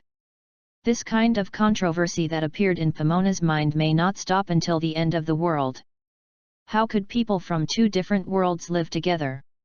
Snape was boiling Humeiza Killer. This medicine can make Humeiza paralyzed by just spraying it with a watering can.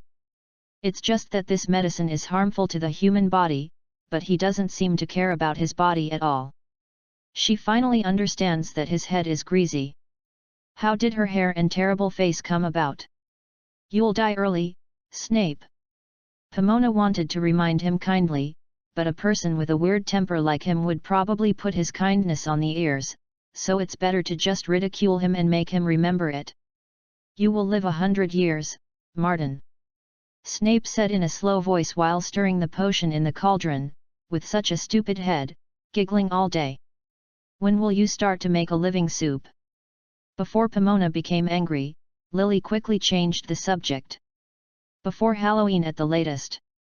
Lily Snape almost answered all questions. Pomona just remembered. She hadn't asked Angie when she would do it. If the all-out war between Slytherin and Hufflepuff broke out before she boiled out the antidote, her dream of getting rich would be shattered. "Snape, how about doing business?" Before he could answer, Pomona said, "How long does it take to boil a pot of antidote? How are you going to divide it?" Snape looked at the cauldron without raising his head. "Benefits generate motivation. If you give a lot of money, of course you have a high enthusiasm for work, and the time to boil a pot of medicine is short, but if you don't give enough money, the great potion genius Mr. Snape will go to decoction. It's up. I will get the materials, 3 to 7 points. Boil a pot a month." Snape answered without hesitation. "You are so greedy!" Pomona screamed. 2 months.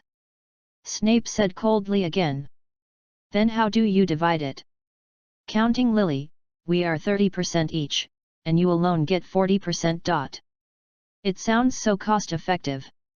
Pomona said at the beginning that it was divided into 3 to 7. He still got 30%, but Lily and him are in the same group, which means that when he becomes him, Pomona will not only produce materials and accounted for 40% of the small head. Despicable. Who is more despicable? Snape stopped stirring the cauldron and looked at Pomona. Aren't you going to let Lily help you for free? Well, Severus, I don't need my share. Lily calmed down, and Snape snorted and continued to lower his head to stir the cauldron. No, he was right. Pomona simply agreed. Just as you said, how long will it take to make a pot? With enough materials, 1 pot a day, but I want to remind you that bezoar and unicorn horns are hard to find. The unicorn's horns, she can find Hagrid to find a way, but bezoar is very difficult to get. Bezoar is the calculus of cows. Only one cow has 1 in 1,000 cows, which is more precious than diamonds. How many people can drink 1 pot of antidote? Looking at the situation of the poisoning, 3 people were severe and 20 people were mild. If you want to make money, you have to pay. The temptation of 32 Jin Jialong's antidote is right in front of you. Even if the war cannot be fought, she can find a place to sell it.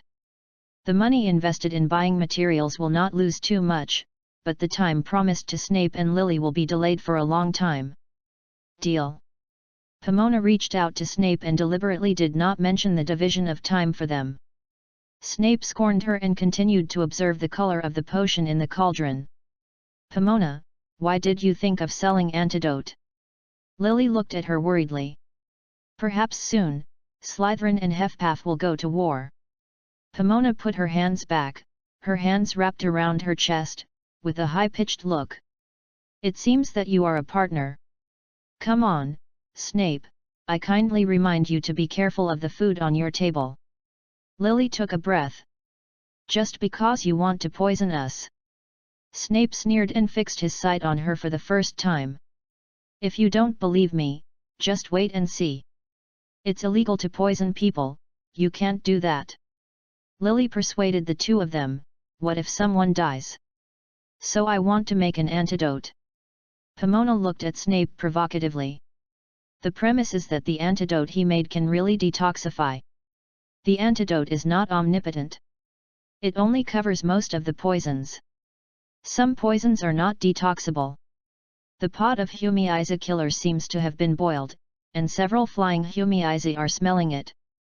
All the smell from the cauldron fell to the ground, so Snape removed the fire and put the potion aside to let it cool.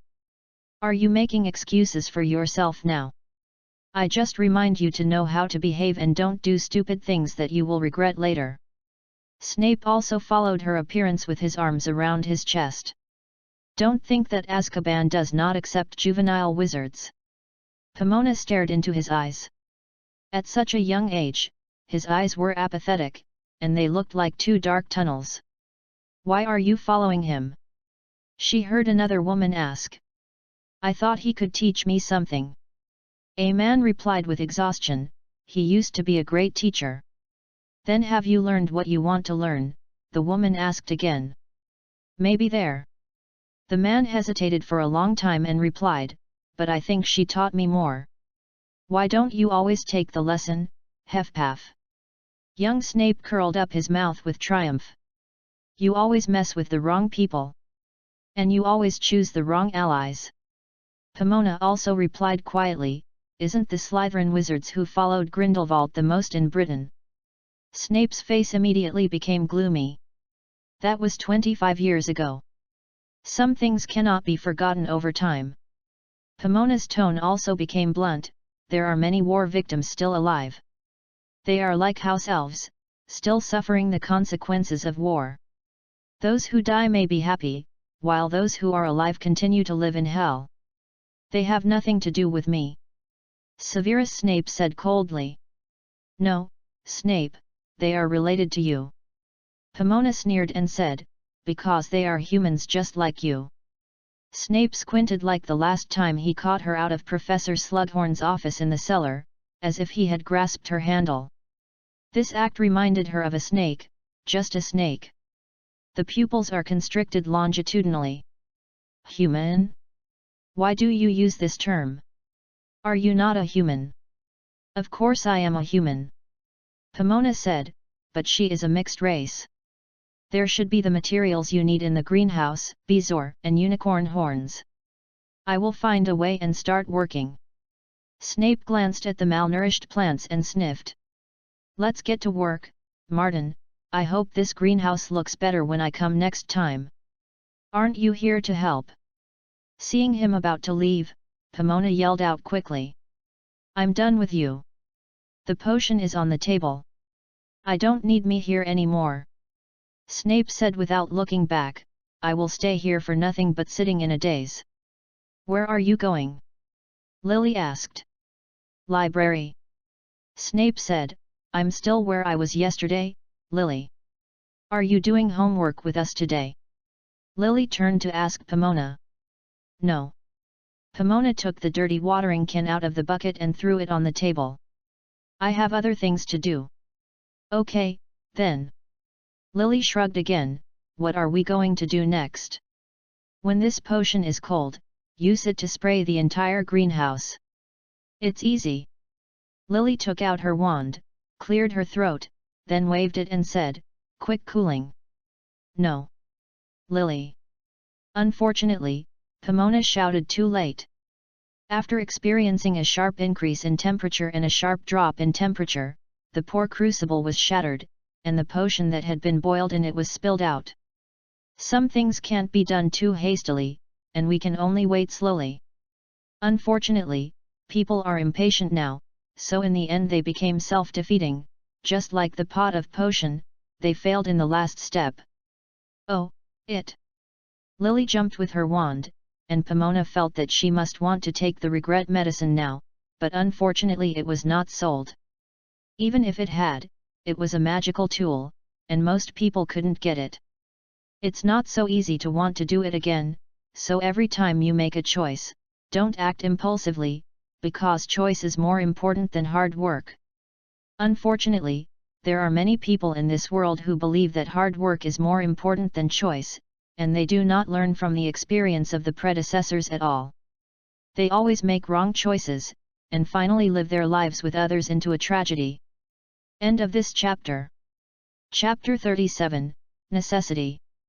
Chapter 37 Necessities. The next class is Ancient Magic Pattern. Although it is optional in the ordinary wizard rank examination, Pomona does not intend to bend.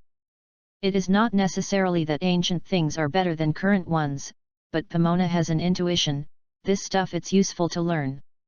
Lily's next class is Fortune Telling. Although she didn't want to take it very much, she was alone in the greenhouse after Pomona left. Her interest in plants does not mean that she likes to grow plants, she prefers to chop them up, which is what she calls enjoying the process of cooking. I think the magic of waving a wand and having a table of food is too boring. Have you tried Muggle cooking, Pomona? No. Pomona said exhaustedly as she climbed the slope. She almost cleaned the pot of Humeiza liquid medicine just now. Fortunately, she will clean it up, but the magic power is consumed very quickly, and she feels extremely tired. Cooking is like boiling a potion. You should try it. Pomona suddenly came up with a strange idea. Lily, have you tasted the dishes Snape made for you?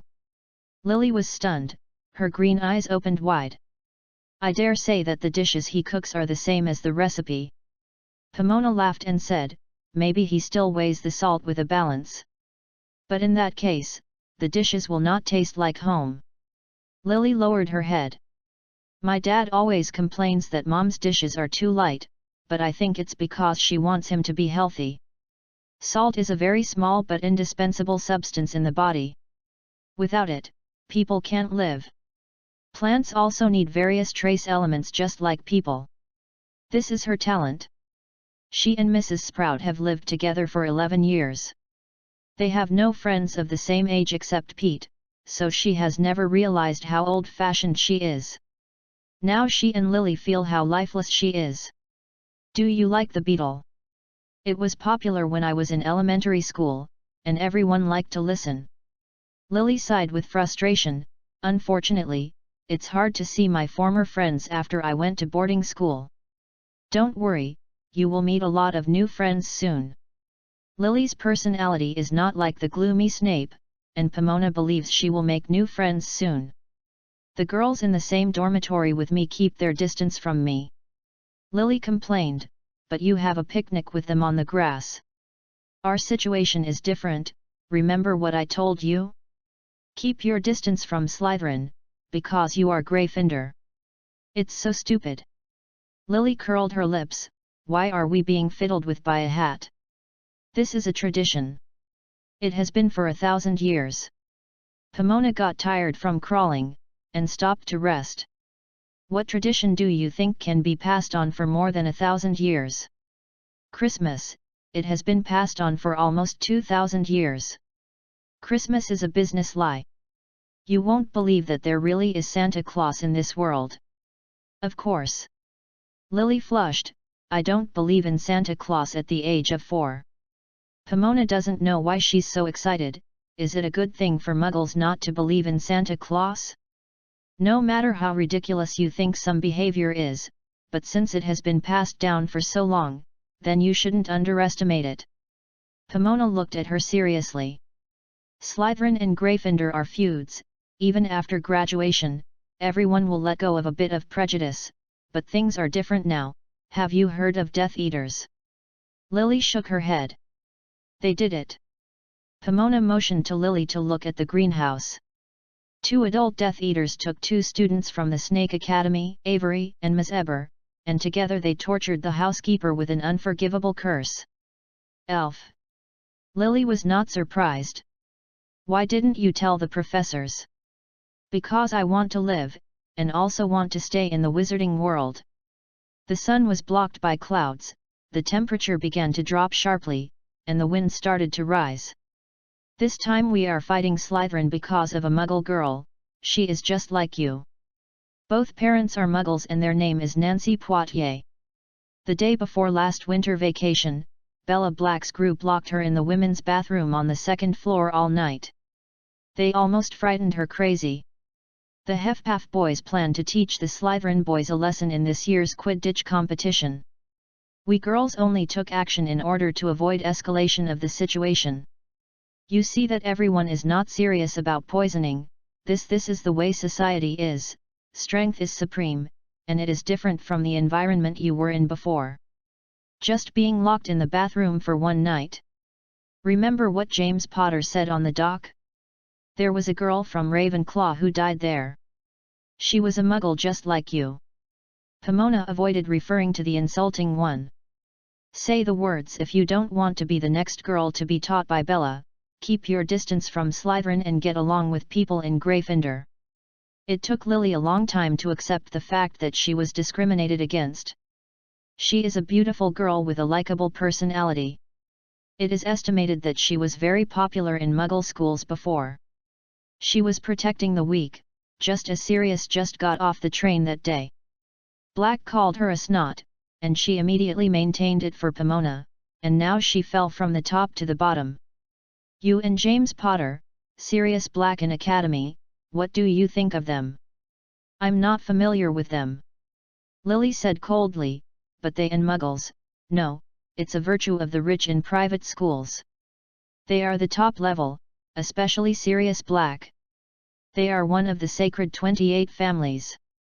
They are very, very prominent. Pomona repeated the last sentence. Remember the day of the sorting ceremony? People from the whole school. I was stunned. If you don't want to be disfigured, stay away from them. You are crazy. Lily gathered her long red hair that had been messed up disfigured. Are you serious? My dear, our first attack on Slytherin will cause disfigurement, as well as doom and disease. Pomona sneered and said, this is not black magic, it's just a prank. Lily was stunned again, as if she understood that this is not black magic and what black magic is. Instead of wasting time on cooking, I think it's more practical for you to learn 2 ways to defend yourself. Your Severus will not always be by your side. You have to learn to protect yourself. Then what about you? Pomona, how do you protect yourself? Hidden said coldly. Don't leak a word of what I told Snape just now. If our plan is known in advance by Slytherin, you and I will become enemies, me and Hefpa. Girls at the Husband Academy will not give you good fruit. What are you going to do? Do you force me to drop out?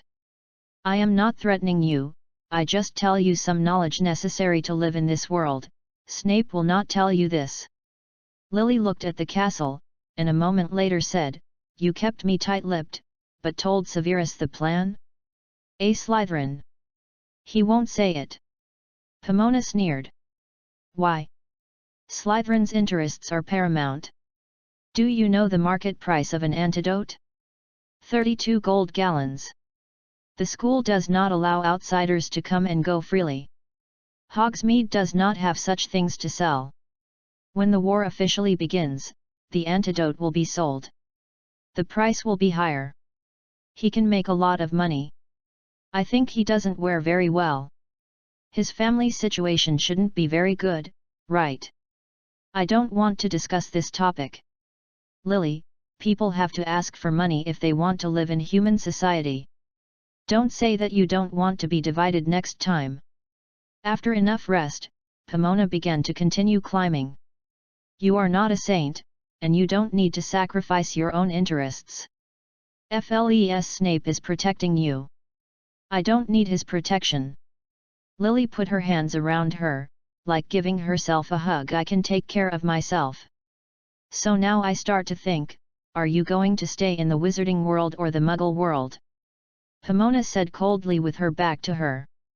If you want to produce witches on your own, believe me, there are many people of that kind in this world, because I have lived with one of them for 11 years. End of this chapter. Chapter 38, Unbreakable. Chapter 38 Unbreakable. The ancient runes were written by Hefpaf and Ravenclaw together. In this class, you can clearly see the difference between the two colleges. The students of Ravenclaw listened attentively, while the students of Hefpaf were doing their own things, some writing letters, some doing homework, and some sleeping. Yes, there are some books that have nothing to do with the classroom. As long as they don't make a sound, Sinistar will not care about them. He enthusiastically explained the greatness of rune literature in front of Ravenclaw, making people almost forget that he is a man. Astronomy teacher. Considering that Ravenclaw also has wizards from Muggle species, today he teaches runes. This set of characters is mainly used for divination and occasionally has other functions. As for what it can do, read more books, you know, it's just that those books are basically obscure, and only Ravenclaw's bookworm can see it. Whereas the magical animal written by Newt Scaterman introduces a kind of snake, native to Burkina Faso, a small African country, and is rated as dangerous level 4 by the Ministry of Magic. It is not a particularly vicious animal in itself, but it was once a beloved pet of the Dark Wizards, mainly because they liked its eye-catching and scary appearance. It has 3 heads and a bright orange body with a top strap. The black stripe looks like a rune pattern. Its eggs are invaluable and can be used to make medicines. It is said to stimulate the brain's response. Therefore, this snake is almost extinct. It has become a protected animal. The black market with this kind of snake eggs has been very prosperous. This is the only function Pomona currently knows about the rune pattern. In addition, she also heard that some special items, such as mirrors, rings, etc., can be inscribed with ancient runes. Kind of magical effect. The Sirius Black family legend has a double-sided mirror. It is so old that no one knows what era it was made in. Ravenclaw is good at making space magic or similar magic tools that make people heady. They are geniuses. There is no doubt about this, but they will always stand by the side of the winner. In some respects, they are similar to house elves. They have great strength but are not very enthusiastic about their rights. The person in power serves. If the person in power does not like them, they will not think of overthrowing that person, but will avoid the wilderness and continue to do their own research. It was an unwise decision to use force. Hefpaf secretly called them the Raven Academy and it did not slander them. Ravenclaw means claw of the raven, These people are very selfish. Although the girls of Ravenclaw they look down on the silliness of Hufflepuff girls who love daydreaming all day long, but what they really look down on is Gryffindor, a group of arrogant arrogances who have no curiosity for knowledge and prefer to use muscles instead of brains to solve problems. When mentioning black magic, Gryffindor immediately connected the other party with the Black Wizard, who needed to roar and spurn him. Not only could he not learn it, but he was also not allowed to think about it. It was their prejudice. It hindered the development of modern magic and caused many magics to lose their descendants. Because Muggle technology is becoming more and more advanced, many wizards simply live in the Muggle community. This waste of talent is intolerable. The Dark Lord Tom Riddle wants to change this situation. He unearthed many dusty magics from the dust of history and taught them to his disciples. Like Bella, who disappeared in the black smoke of Hawaii in Mrs. Morgan's robe shop that day, the magic is what he taught. They can really fly in the air, without the use of flying brooms, which seem to be stupid magic props, and without apparition, which has age restrictions. It is very in line with the temperament of an ancient wizard, elegant, mysterious, powerful and confident, plus he himself with his beautiful looks. There are countless people who are obsessed with him. He never prints his picture on the front page of the Daily Prophet like the Minister of Magic. If you want to see him, you have to wait for his summons. Is it admiring? Guess the people below. He and Grindelwald are two completely different people. The Dark Lord teaches ancient spells, while Grindelwald discovers the talent of disciples and lets them find their own development direction, and the direction is innovation. Pomona has never thought about why Mrs. Sprout told her about the difference between Grindelwald and the Dark Lord when she had nothing to do. Now she left the place where she lived and returned to the world of normal people. She looked back again. I feel something is wrong only when I look at my own life. Ollivander once said that Mrs. Sprout took him to buy the wand when Pete went to Hogwarts to report that year. At that time, her husband Henry was still alive, but he never went out. Make some magic props in the attic. Later Henry died and became Mrs. Sprout, who never went out. Even the important thing of buying a magic wand for Pomona was taken by Pete, and 2 minors took her with him. Bagjin Jialong, is she not worried about their accident at all? As soon as this ancient magic pattern started, Sinistera said when introducing the content of this lesson, some ancient mantras need to be recited in very old languages. One of them is called the Red Loyalty Mantra, which is an extremely complex mantra. Use magic to hide someone's secret in the soul of a living person forever. This person is the secret keeper. As long as the secret keeper stays in the house that needs to be protected and is not discovered by anyone, then there will never be anyone in the house he protects. If you find it, if the confidential person leaves the house, as long as the secret is not leaked out, the house will still be invisible, but once he leaks the secret, the protected place will be exposed, and the secret he protected will be discovered. Pomona now needs to use the money her father gave her to buy Bezoar. At this moment, the person who can be trusted outside the school is Mrs. Sprout, but when she was about to write the envelope, she realized that she did not know the address of her home.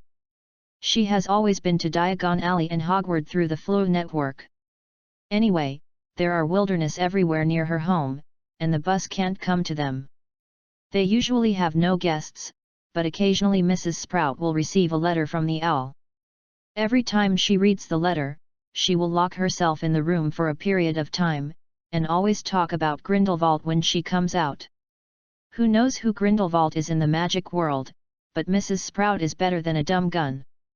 The witch who lives in the wilderness is very familiar with him, even he and Albus Dumbledore were once friends. Also no. Now she asked someone casually, what is the relationship between Dumbledore and Grindelwald? Everyone said that Grindelwald killed Dumbledore's family. Dumbledore killed the first Dark Lord for revenge and justice. He told her the story of the Sorcerer's Stone and the Resurrection Stone at the lake early that morning. Does anyone really confuse a fairy tale with the Sorcerer's Stone, an elixir made by Nicole May? He said that he and Grindelwald had taken a blood oath. Just now Sinista said that an unbreakable curse can be cast among wizards. It is read in runes. In Norse mythology, the of Wartyr is the of justice. Is also the guardian of the oath. He is the son of the Asa Odin. After Loki betrayed the Asa tribe, he and the giant female angel Boda gave birth to the giant wolf Fenrir, the earthly python Yemenga Hela, goddess of death. Fenrir was not big at first, it was as hairy as a puppy, and then it grew bigger and bigger, causing panic among the gods. The gods used to 3 times it was restrained with different shackles, and it broke free in the first 2 times. It was not until the 3rd time that he sacrificed a hand of the god of war Tyr. In the dusk of the gods, it killed Odin in 1 bite, and was later killed by Odin's son Vader. At the same time, the earthly giant Python also set off a huge wave, drowning the world, and the Death Hela also came to support with the undead army. When setting up an unbreakable curse, the person who needs to make a contract pays an arm, and the fire dragon will appear from the tip of the wand. Every time a pledge is made, there will be an additional fire dragon. In addition to this, there must be a witness. No one requires that it must be a female. However, the unbreakable curse with women as witnesses is more powerful. Generally speaking, the price of not being able to keep the oath is the death of the person who took the oath, but Pomona felt that if the mad woman Bella was the witness, she wanted to come out to torture people. Way is more painful than death. Vows are not made casually, stupid. Pomona is desperately worried, how can she remind him? She was holding a quill pen and writing and drawing on the desk. After so many years, it had been covered with graffiti, which was not bad for her. The sharp metal was carved into the wood, making a dull sound, and a few letters gradually appeared in front of her. Professor! The woman shouted again. Pomona, are you awake? Pomona! She felt her body shake, but her eyelids were too heavy to open at all. Follow me. Sinistera reads clearly not in rune, but he wants all the students to follow him. The weird thing is that other people also follow, so Pomona also reads with him. What did you say? I can't hear you. I think I've made it clear, why don't you understand it? Pomona sighed with depression, the ancient runes were really boring, she was going to sleep. Don't go to bed, Pomona. Mary shook her and said, class is over, won't you go to dinner? Go. She wiped the saliva from the corner of her mouth and sat up, and then she saw the graffiti she had just painted. It was a little dragon without wings. End of this chapter. Chapter 39, Cursed Child. Chapter 39, The Cursed Child. With a soft hum, the little toy in Henry's hand moved. It looks very beautiful. There are many numbers on it. It looks like a certain date, which can be accurate to a certain time and a certain hour, a certain day, a certain month, a certain day, and a certain hour and minute. Henry looked at it as if he was possessed by his eyes. Na thinks he loves this device more than his wife. It will work, my dear, what do you think? Henry said softly to Pomona. Is this for me, Grandpa? She was ignorant and looked at him with blue eyes open. I will one day. Henry put the gadget on his workbench again. But I will do some experiments before that. Pomona felt very disappointed. Unlike the indifferent Mrs. Sprout, Henry liked children very much. Although she did not go out, Henry would try to make any magic toys she wanted, no matter what she saw in the Wizard magazine. Some are even better than those seen in magazine photos. How to play this thing? First of all, you have to chase the desire for something. Henry slumped in his chair and looked at the device, just like the last time Pomona found him. As for what other taboos are only known after the experiment. What's the use of it? Pomona lay down on the table, looking at the shiny crystal stone on the device, which seemed to be filled with golden magic runes fluttering. I'll tell you one day, boy. Henry said, touching Pomona's hair. But I hope you remember anything, no matter what its purpose was invented in the first place, if we abuse it, all right. Things can also become bad things, and you can only use it if you have to. What is the last resort? Life and death are a matter of life and death. Henry paused and said, when you feel that you can't live without it, I hope you are always happy, dear. Pomona? Pomona. Mary's cry called her back from her past memories. Seriously, your sleeping appearance is ugly enough, can you stop being unresponsive? Mary frowned, as if she was unwilling to be with her. Sorry, what did you just say? We are going to have an astronomy class tomorrow night, do you want to come? Jenny told her the topic just now. What month and day is today? September 2nd, 1971. Mary said blankly. It has only been 2 days since the beginning of school, why does she feel that it has been a long, long time? Remus Lupin is about to transform in 2 days, maybe she should visit that house tonight. Hey, look, it's Malfoy and Narcissa Black. When passing by the atrium, Susan first spotted the golden boy in Slytherin. His hair was like platinum, and the girl beside him had black hair. She looked very shy and kept looking at Lucius Malfoy with admiration, without her sister Bella Black's publicity at all. She is one of the faces of Hufflepuff girls who must remember, because she is Bella's direct blood relatives. The trouble with her is to feel sorry for her own life, but Bella can't stop other people's gossip behind her back no matter how terrible she is. It's like 2 peacocks walking. Mary said with disgust on her face.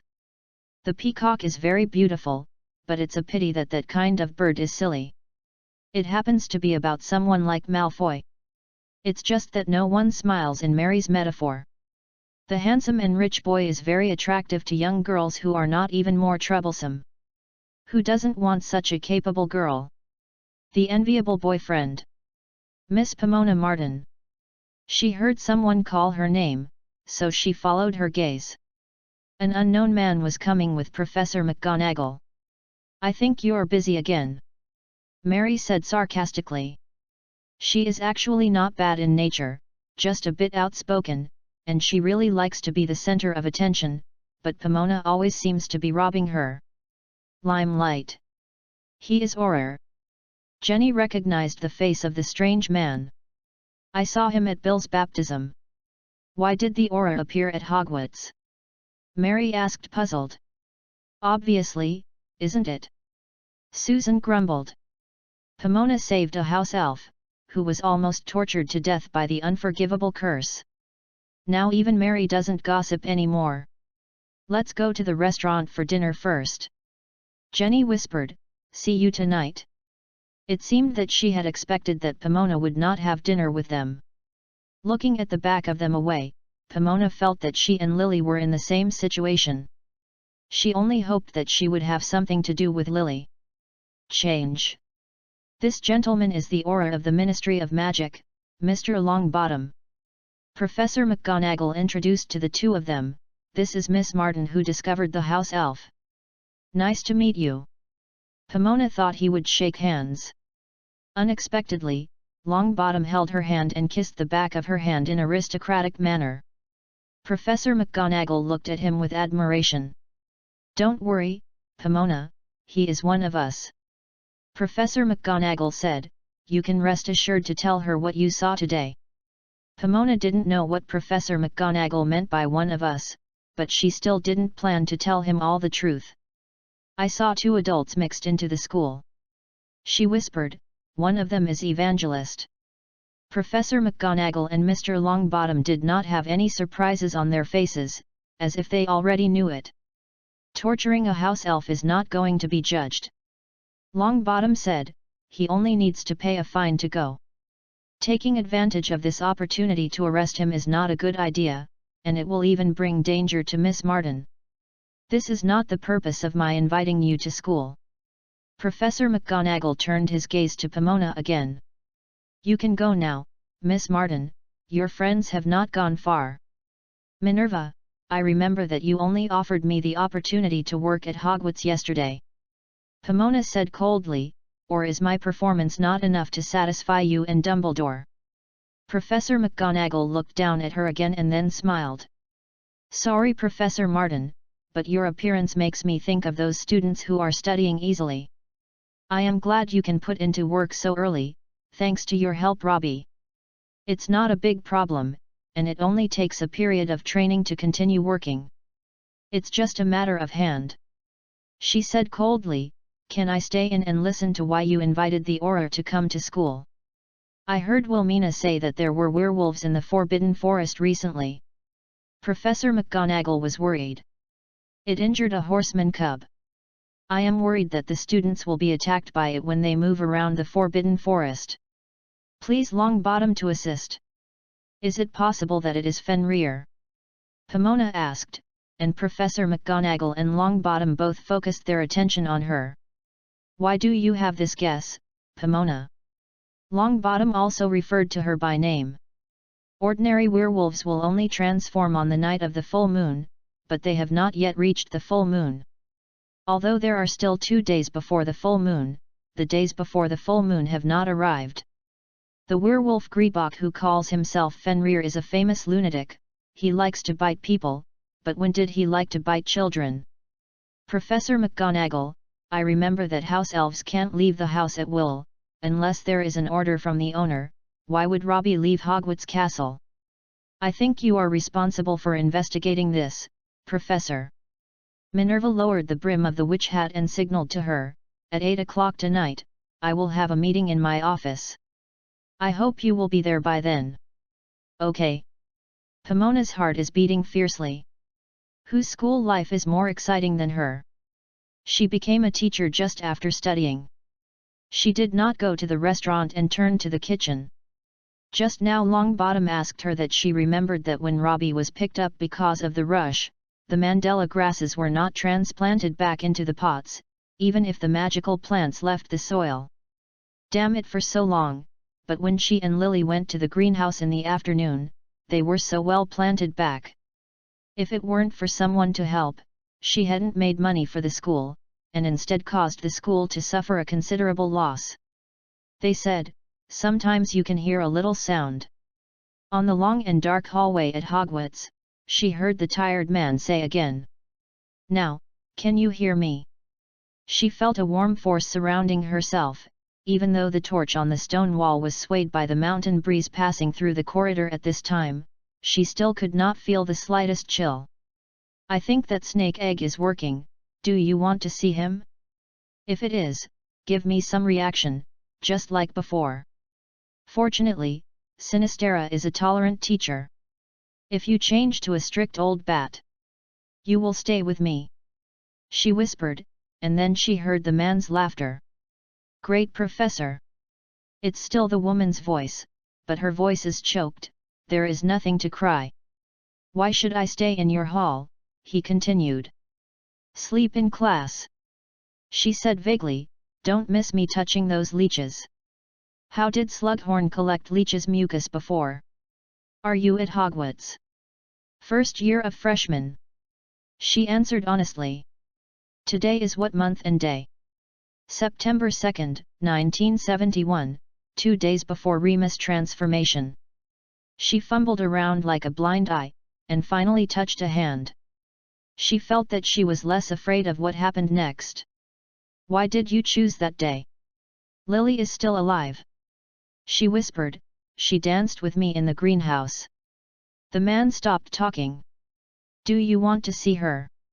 I don't want to see that much. He replied in a dull voice. Why? When you open your eyes, I will tell you. Slytherin's cunning. Pomona was a little angry, she didn't want to talk to him anymore. Then she returned to the corridor. If the space is open, it is easy to have echoes, and she can always hear some noisy sounds. Are you going to tell her? At the corner of the corridor, 2 girls were talking in a low voice. One of them was crying with red and swollen eyes, but the saddest time had passed and she stopped crying. Tell him what? What about your pregnancy? The crying girl did not answer. This is a mistake. After a long time she said, I won't let it be born. Are you worried about money? Asked the girlfriend who got pregnant by accident. No. The crying girl touched her belly. It needs a complete family, which Pete can't give me. Oh, Pete, Pete again. Pomona rushed into the crown. Isn't it the fault of the Pete she knew? Aren't you afraid that she wakes up and blames you? The woman said again. Pomona was so irritated by them, why couldn't they let her go? I don't care. The man said coldly, that kid has nothing to do with me.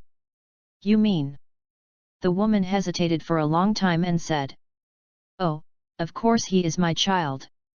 The man smiled triumphantly. But I guess he will be born like Neville Longbottom. You and him lied to me. The prophecy says that two can only live one. Right? Both of them are alive now. Do you want to bet with me, Pomona? Is it Harry Potter or Neville that died this time? She wanted to make a sound, but there was a piece of candy stuck in her throat, and she couldn't send any meaningful bites. I will not protect Neville Longbottom. He is your task, Professor Sprout. The man stretched his tone and said slowly, complete the task that Dumbledore gave you and protect the chosen one. Boy! The weird rustle began to reverberate in the corridor again, and she quickly covered her ears with her hands. I can't do it alone, you know. He yelled at her, it's not the time when you can continue to pretend to sleep, just wake me up. The Dark Lord is gone, what else can be dangerous? Pomona stood up, covered her ears, and ran forward desperately.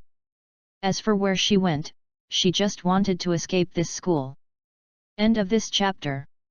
Chapter 40, Right to Refuse. Chapter 40 The Power of Rejection.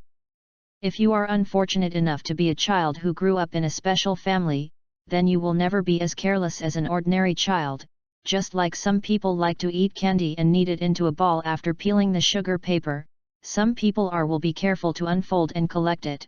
This habit has been integrated into daily life. Pete's mother works in St. Mungo and rarely goes home. Every time she comes back, she communicates with Pete's parents and children is shopping.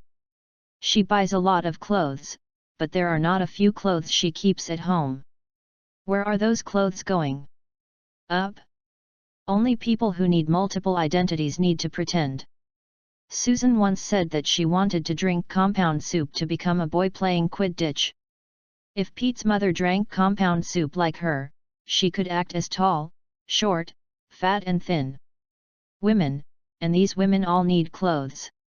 The house they live in may be one of the secret strongholds of an organization, but Pomona doesn't know what Mrs. Sprout and Professor McGonagall said Among Us doesn't matter. Wizards are sparsely populated and they will become familiar faces over time. The best way is to steal looks from Muggles. Maybe those Death Eaters are not torturing Muggles to play, but because some wizards borrowed their faces, they eat the deceased tortured them to extract a confession. It feels unlucky to be involved in a war that has nothing to do with you for no reason. The so-called war will only feel wonderful when it ends. Those who hope to gain reputation, status, and power through war will drag everyone to hell. But in the eyes of some people, he is a hero. Albus Dumbledore, Hogwarts's new principal's pet is a phoenix. A phoenix? A phoenix? That animal is rarer than a unicorn. Where did he get a phoenix? As a pet, Pomona had an inexplicable feeling of relief when he thought of his long twisted nose. No matter who did it, the punch was so beautiful. That person should be awarded a Merlin medal. Pomona has never wanted to punch an old man like she does now.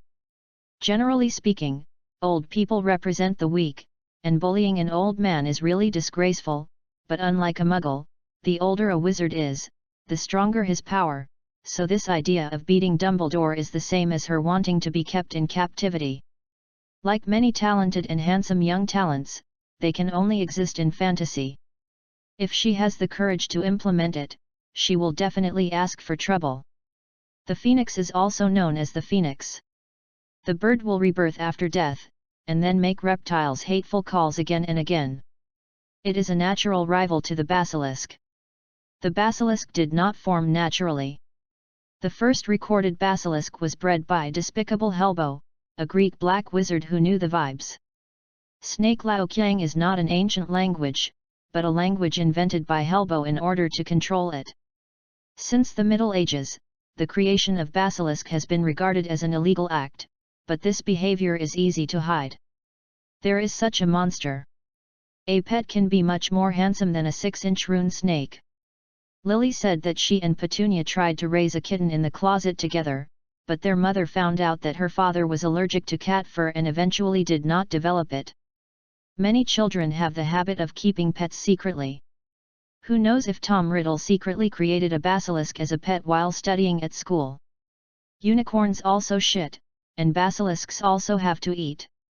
Pomona once asked Professor McGonagall why he didn't save money on food, because no matter how puberty boys can eat, all the food prepared by Hogwarts too much and so hearty, there will be leftovers on almost every long table, but the next meal is fresh again.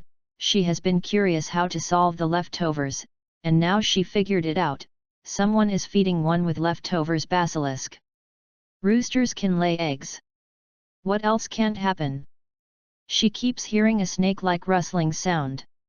It can't be emitted by any ordinary snake and the magic snakes she knows. She doesn't have a snake-like voice. I've heard that. Anyway, she planned for the worst.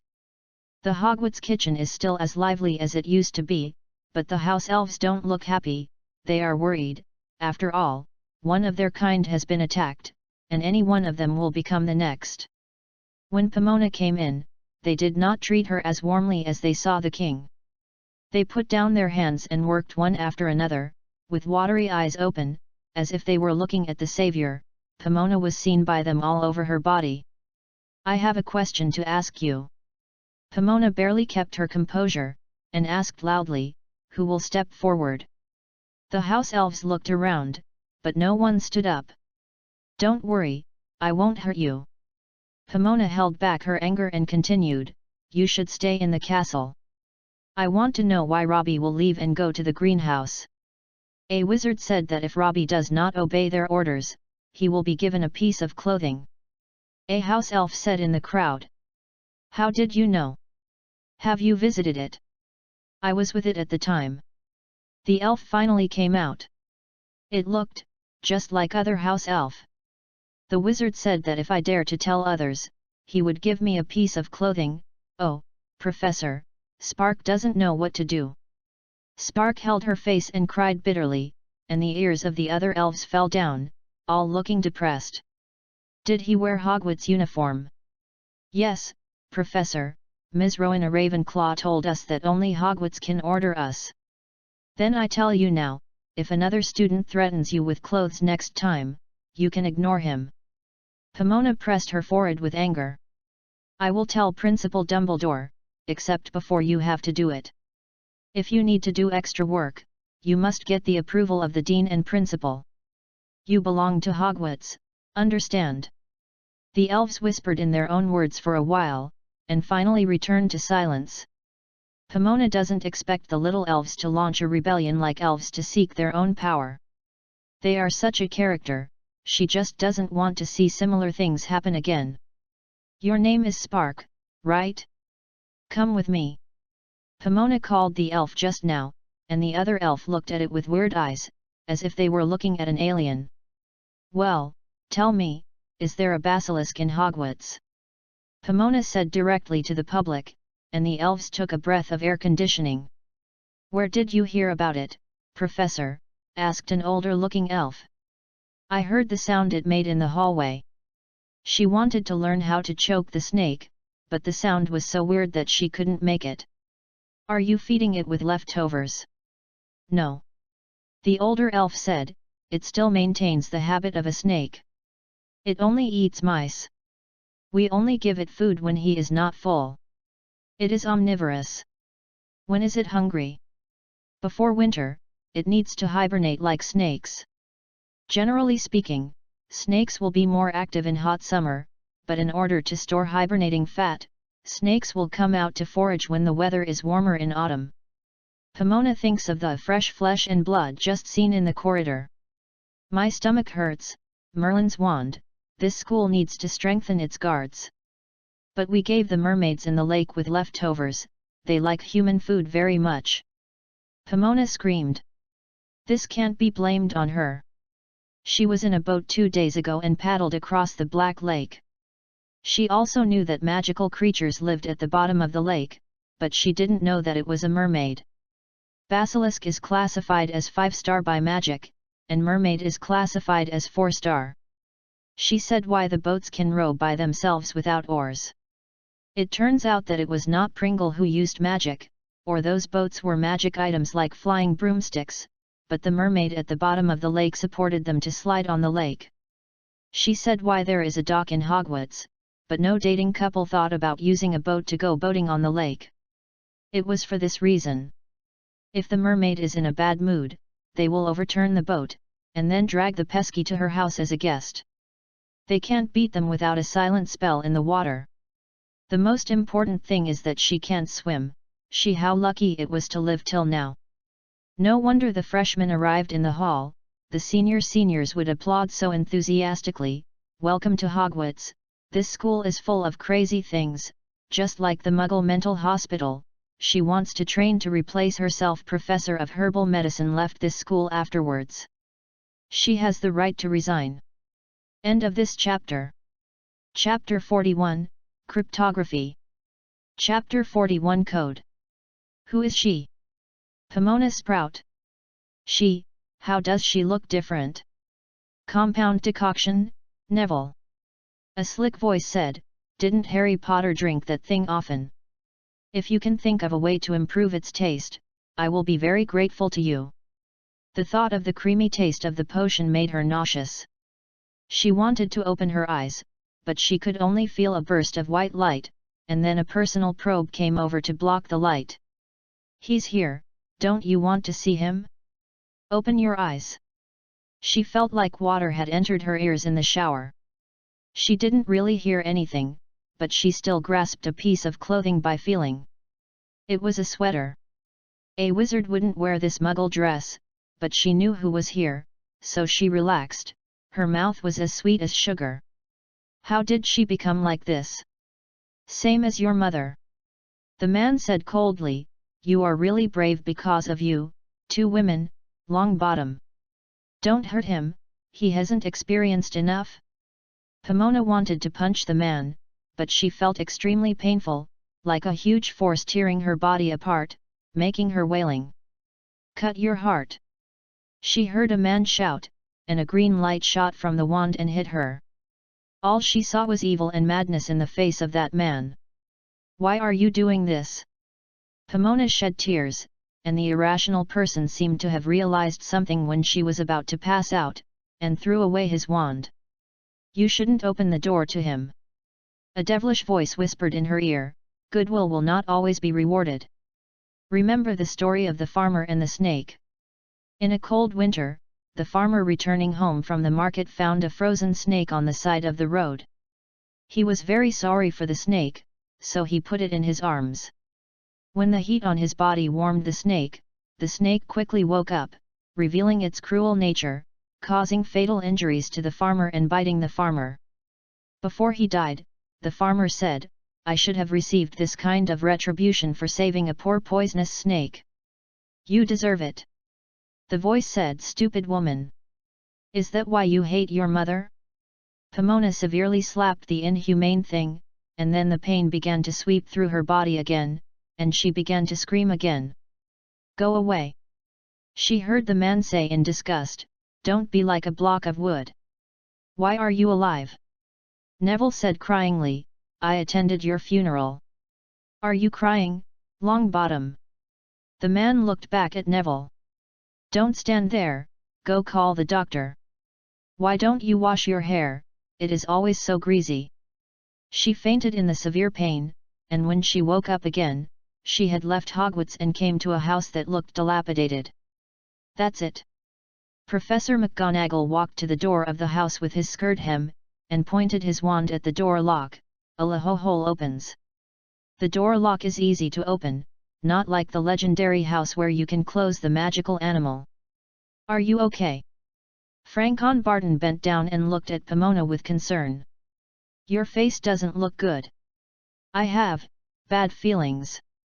Pomona trembled, her tears falling silently. I'm sorry. You don't need to apologize to me, come and eat a chocolate. Frank took out a candy from his pocket. You will feel better after eating. Pomona wanted to say that she had chocolate in her pocket, and she also used chocolate for breakfast, but she still accepted the chocolate that Frank gave her. The entrance is a bit bitter, but it is more sweet. The fruit core is filled with wine. For dinner, she ate some salad. At the moment, there is still a residual taste in her mouth. It feels like a good dinner. Do you like the taste? Frank asked. Pomona nodded. This is brandy. I think it will be better if you add some wine to the dessert. Alice prefers rum. Come and have another one. No need, one is enough. Put it in your pocket and take it out next time you feel sad. Frank insisted on putting it in Pomona's palm. Although I don't want to see you cry again. Who is Alice? My wife, we got married this year. Frank looked at Pomona up and down, and suddenly said, well, maybe you will be a threat in a few years, but it's okay. Next time I have the opportunity to introduce you to me, I believe she will not be jealous. Why? Because I'm not pretty. She pretended to be angry. No, it's because you are too young, Professor Martin. Frank laughed and said, oh, Dumbledore, he has so many spooky ideas. Frank seemed to like the old madman Dumbledore very much, and Pomona was a little distracted. She wanted to find a like-minded person to share Dumbledore's gossip. I am sorry. He saw a man on the ground kneeling and crying and confessing, but his face was low, and she couldn't see what he looked like. It's not your fault, you shouldn't be the one who should repent. Please forgive me. Pomona suddenly understood why Avada's life, the drill curse, and the dementia curse were unforgivable curses. One day the surgeon will regret his decision, but unfortunately he has no time to switch back to the past. Do you have anything to say? Why do you look anxious? Frank was waiting for her to fight back, but she didn't want to talk to him now. She has important messages to leave to someone. I heard Dumbledore say that you are a mixed blood Viva. Frank said blankly, does the full moon affect you too? No. I just. She was very anxious. The more anxious she became, the more she stammered, and then she saw the crab claw orchid in the corner of the house, ran to it and knelt beside it like a ghost, and then said to it, beware of the time converter. After finishing speaking, she felt much more comfortable, as if something was spit out after eating. Then she stood up and found that Professor McGonagall and Frank both looked at her weirdly. Is that your talent? Professor McGonagall said, talking to plants. Pomona thinks that children with this kind of talent must be weird. Who would chat with potted plants? It's not me. Pomona looked at Franklin Barton. You are the last direct heir of the Longbottom family. Does your mother know if you join the Auror? Shhh, this is a secret. Frank put his finger on his lips and made a silent gesture. Although the entire Ministry of Magic already knows. Pomona felt that his weird sense of humor might have been infected by Dumbledore. The entire Ministry of Magic knew how his mother didn't. Come in. Professor McGonagall said to the two of them, the others will come soon. Pomona had a lot to ask, but in the end she silently entered this house isolated in the wilderness. They couldn't apparate in Hogwarts.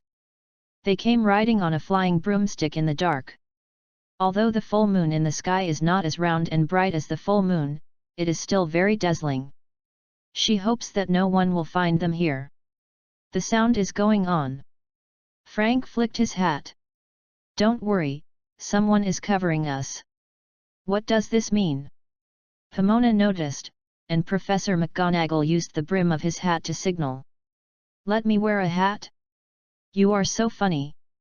A man in a black robe with greasy hair held a glass of whiskey in his hand, put it on his mouth but didn't drink it, and smiled sarcastically. Why? Is it because it doesn't conform to the aesthetics of the Dark Lord? She said in a desperate manner. That greasy hair, why can't it be covered with a hat? It is also the potion professor. Slughorn wears a hat when he dispenses the medicine, and his hair is not as ugly as his. It doesn't matter to him, this is my style. He drank the wine in the glass with one sip, and then let out a long sigh of relief. Oh, this is probably the only wonderful thing in the Order of the Phoenix. And you are the worst existence among the Death Eaters. She wore a hat and rushed away. What's more shameless is that he and Lucius Malfoy's well-dressed and meticulous hair, full of classical beauty peacocks come in and out. Where does his confidence come from? What did you see him for? Marlene McKinnon noticed their interaction and frowned and asked her. Unless I'm blind. Pomona gritted her teeth and said, she was just fortunate that someone saw Dumbledore's essence like her, and then could spit out together. McKinnon opened his mouth, and said nothing in the end. There were still many dishes to wash in the gathering place. End of this chapter. Chapter 42, Dance of Death. Chapter 42 Dance of Death. Why should I come here? Pomona looked around at this old house, which was fairly clean and tidy inside. There was a piano in the living room. Frank lifted the cover of the piano and stretched out his index finger to press a button. The strings sounded sharp and piercing. Voice, it echoed in this old house. I think it looks good, what do you think? Professor McGonagall pressed the sofa in the living room. It was so soft. It seemed that she thought that the werewolf was deformed like a child with a fever. She lay on it for a while and passed. Minerva, the werewolf transformation is different from animagus. It is not autonomous. Frank glanced at Pomona and pressed a key again. The sofa Remus will tear it up. Pomona felt very uncomfortable, and Viva was also out of control, so she didn't want to be that ghost. What do you think about digging the exit of the cave here? Professor McGonagall stepped on the wooden floor in the middle of the living room. Move the furniture to make the room more spacious. It's a good idea to use buildings as a cover. Frank rolled his lips and looked around. No, leave the exit outside. Why? Professor McGonagall asked Pomona together. Werewolves mainly rely on melee combat. The indoor space is too small. Frank walked to the window and opened the closed curtains. Look, the outside is very wide. The wizard will be safer when you move away from it. The werewolf will change after being transformed. Hi, as long as you remodel these windows to make it difficult, even if someone is in trouble, you can make this house trap it. It's just like a cage. Frank's words made Pomona extremely uncomfortable, as if he didn't treat Remus Lupin as a person at all. That's right. Frank lowered the curtains. It's like a cage. Oh, my goodness. Professor McGonagall started to have no masters again, and Pomona remembered the stern female teacher in the first transformation class. Which side of her is true? Even the beast cage is better than Azkaban, Minerva, he can learn to control himself here. Frank knocked on the wall, and there was an empty sound inside, and he curled his lips again. You never want Gran find a criminal in Azkaban. Oh, my goodness. Professor Minerva McGonagall seemed to be passing out, and Pomona hurriedly stepped forward to help her. If Minerva was not Dumbledore's assistant, no college would take over a werewolf. This is too risky. Pomona can almost imagine the process of Dumbledore convincing Professor McGonagall. She hates the behavior of men forcing women to accept their opinions, just like forcing her to take potions that she doesn't like. Ms. Martin, how much do you know about the attack curse? I can't float a feather right now. Pomona said grimly, which is a sign of anger in Hufflepuff. It's not wizard magic, but your racial talent. Frank pointed to his head. How many birds can you control? Besides being beautiful, I never knew that Viva hybrids have the ability to attack people. Pomona barked her teeth at him, like a badger who only bites. Viva is a very dangerous magical creature, especially for weak-willed men. Have you heard of Siren? I know. It's a kind of mermaid. Muggle sailors will lose their way when they hear their songs, and then they will be buried in the sea. Every midsummer night, Muggle men who are not afraid of death come to the forest to find female fairies. I once had a colleague to deal with it in this case. When he saved a Muggle and erased his memory, he was also attracted by Viva's dance. Let's change it. If you don't want to use attack magic, you can also use dance to make Remus. Exhausted, Professor McGonagall's animagus is just a cat. I am afraid it will be difficult to stop him. She needs help from an assistant. Pomona was stunned. Frank didn't say this at the meeting just now. Aren't you afraid that I will become a werewolf if I get bitten? Not only in the Forbidden Forest, the cubs of magical creatures in other places have also been attacked by werewolves. Their children have not changed.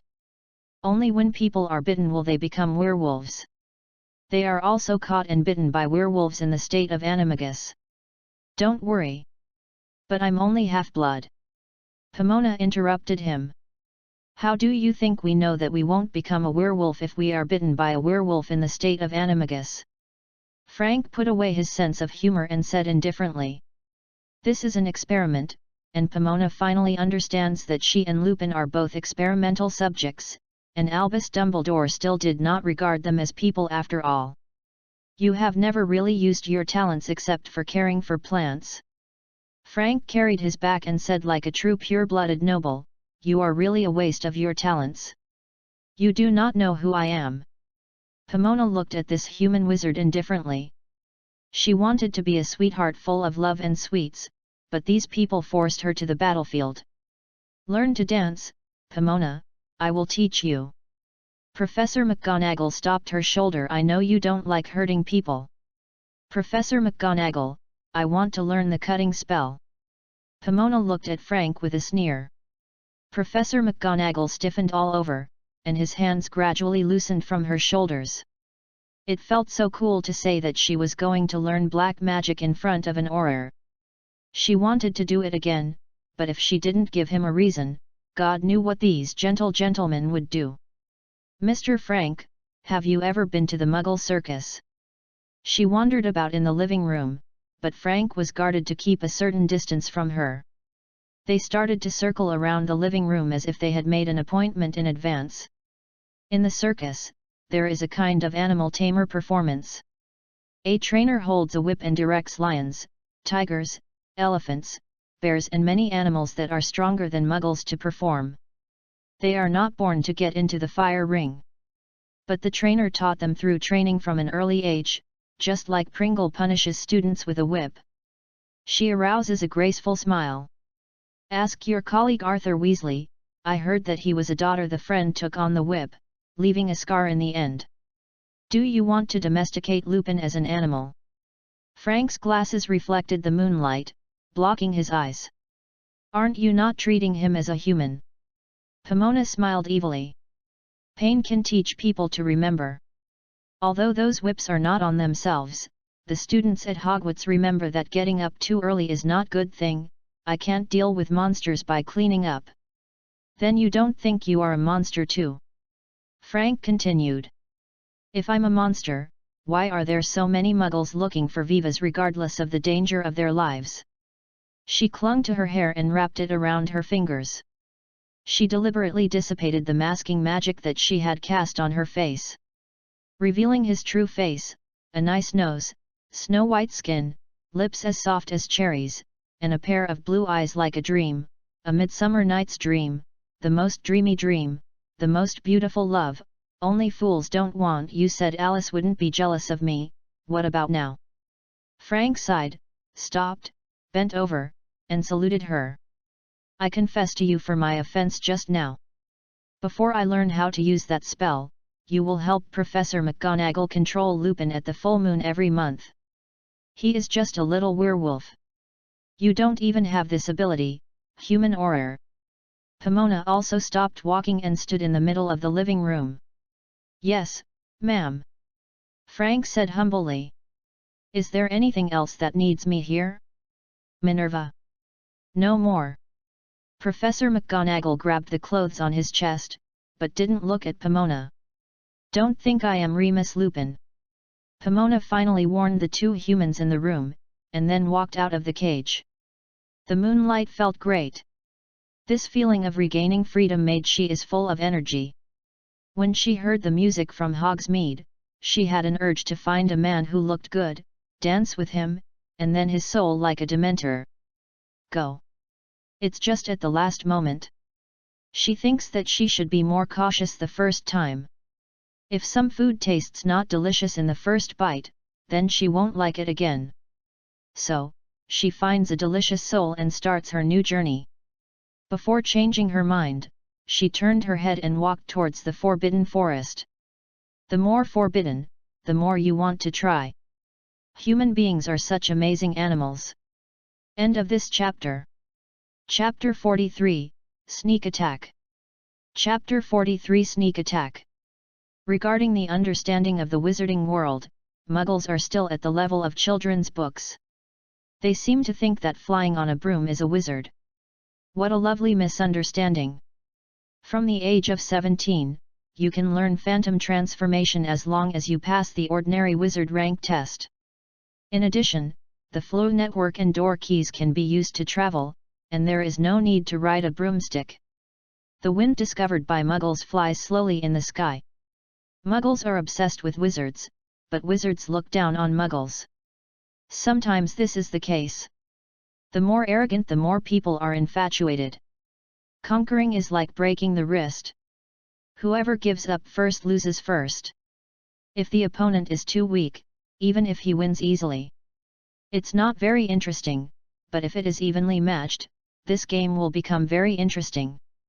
For some people, war is a game like playing wizard chess. The dead and alive players of chess pieces will not worry at all. What he enjoys is the process of winning. Female praying mantises attract male praying mantises in autumn and let them mate with them, but other insects are almost extinct at that time. Female praying mantises need nutrition to lay eggs, so they call them to eat the male praying mantises. This creature is very similar to the female praying mantis, except that they transform into human form and marry people when they need to reproduce offspring. Normally, humans are their prey. The Dementor is to absorb people's happy memories, while Viva simply ingests all people's memories. This is the innocence of the people in the Ministry of Magic, thinking that if everyone does not learn black magic, there will be no black wizard. Humans need the ability to protect themselves. Werewolves multiply rapidly by biting people. Sooner or later, they will replace humans as the most humanoid creatures on the planet. If wizards don't want to lose, they must give up their past prejudices. Those who fight are internally constrained. How can a person who doesn't even know who his true enemy is able to win the final victory in the melee? Yes, ordinary wizards are regarded as scourges. The kiss of a werewolf that avoids fear is essentially the same as dancing, socializing and falling in love.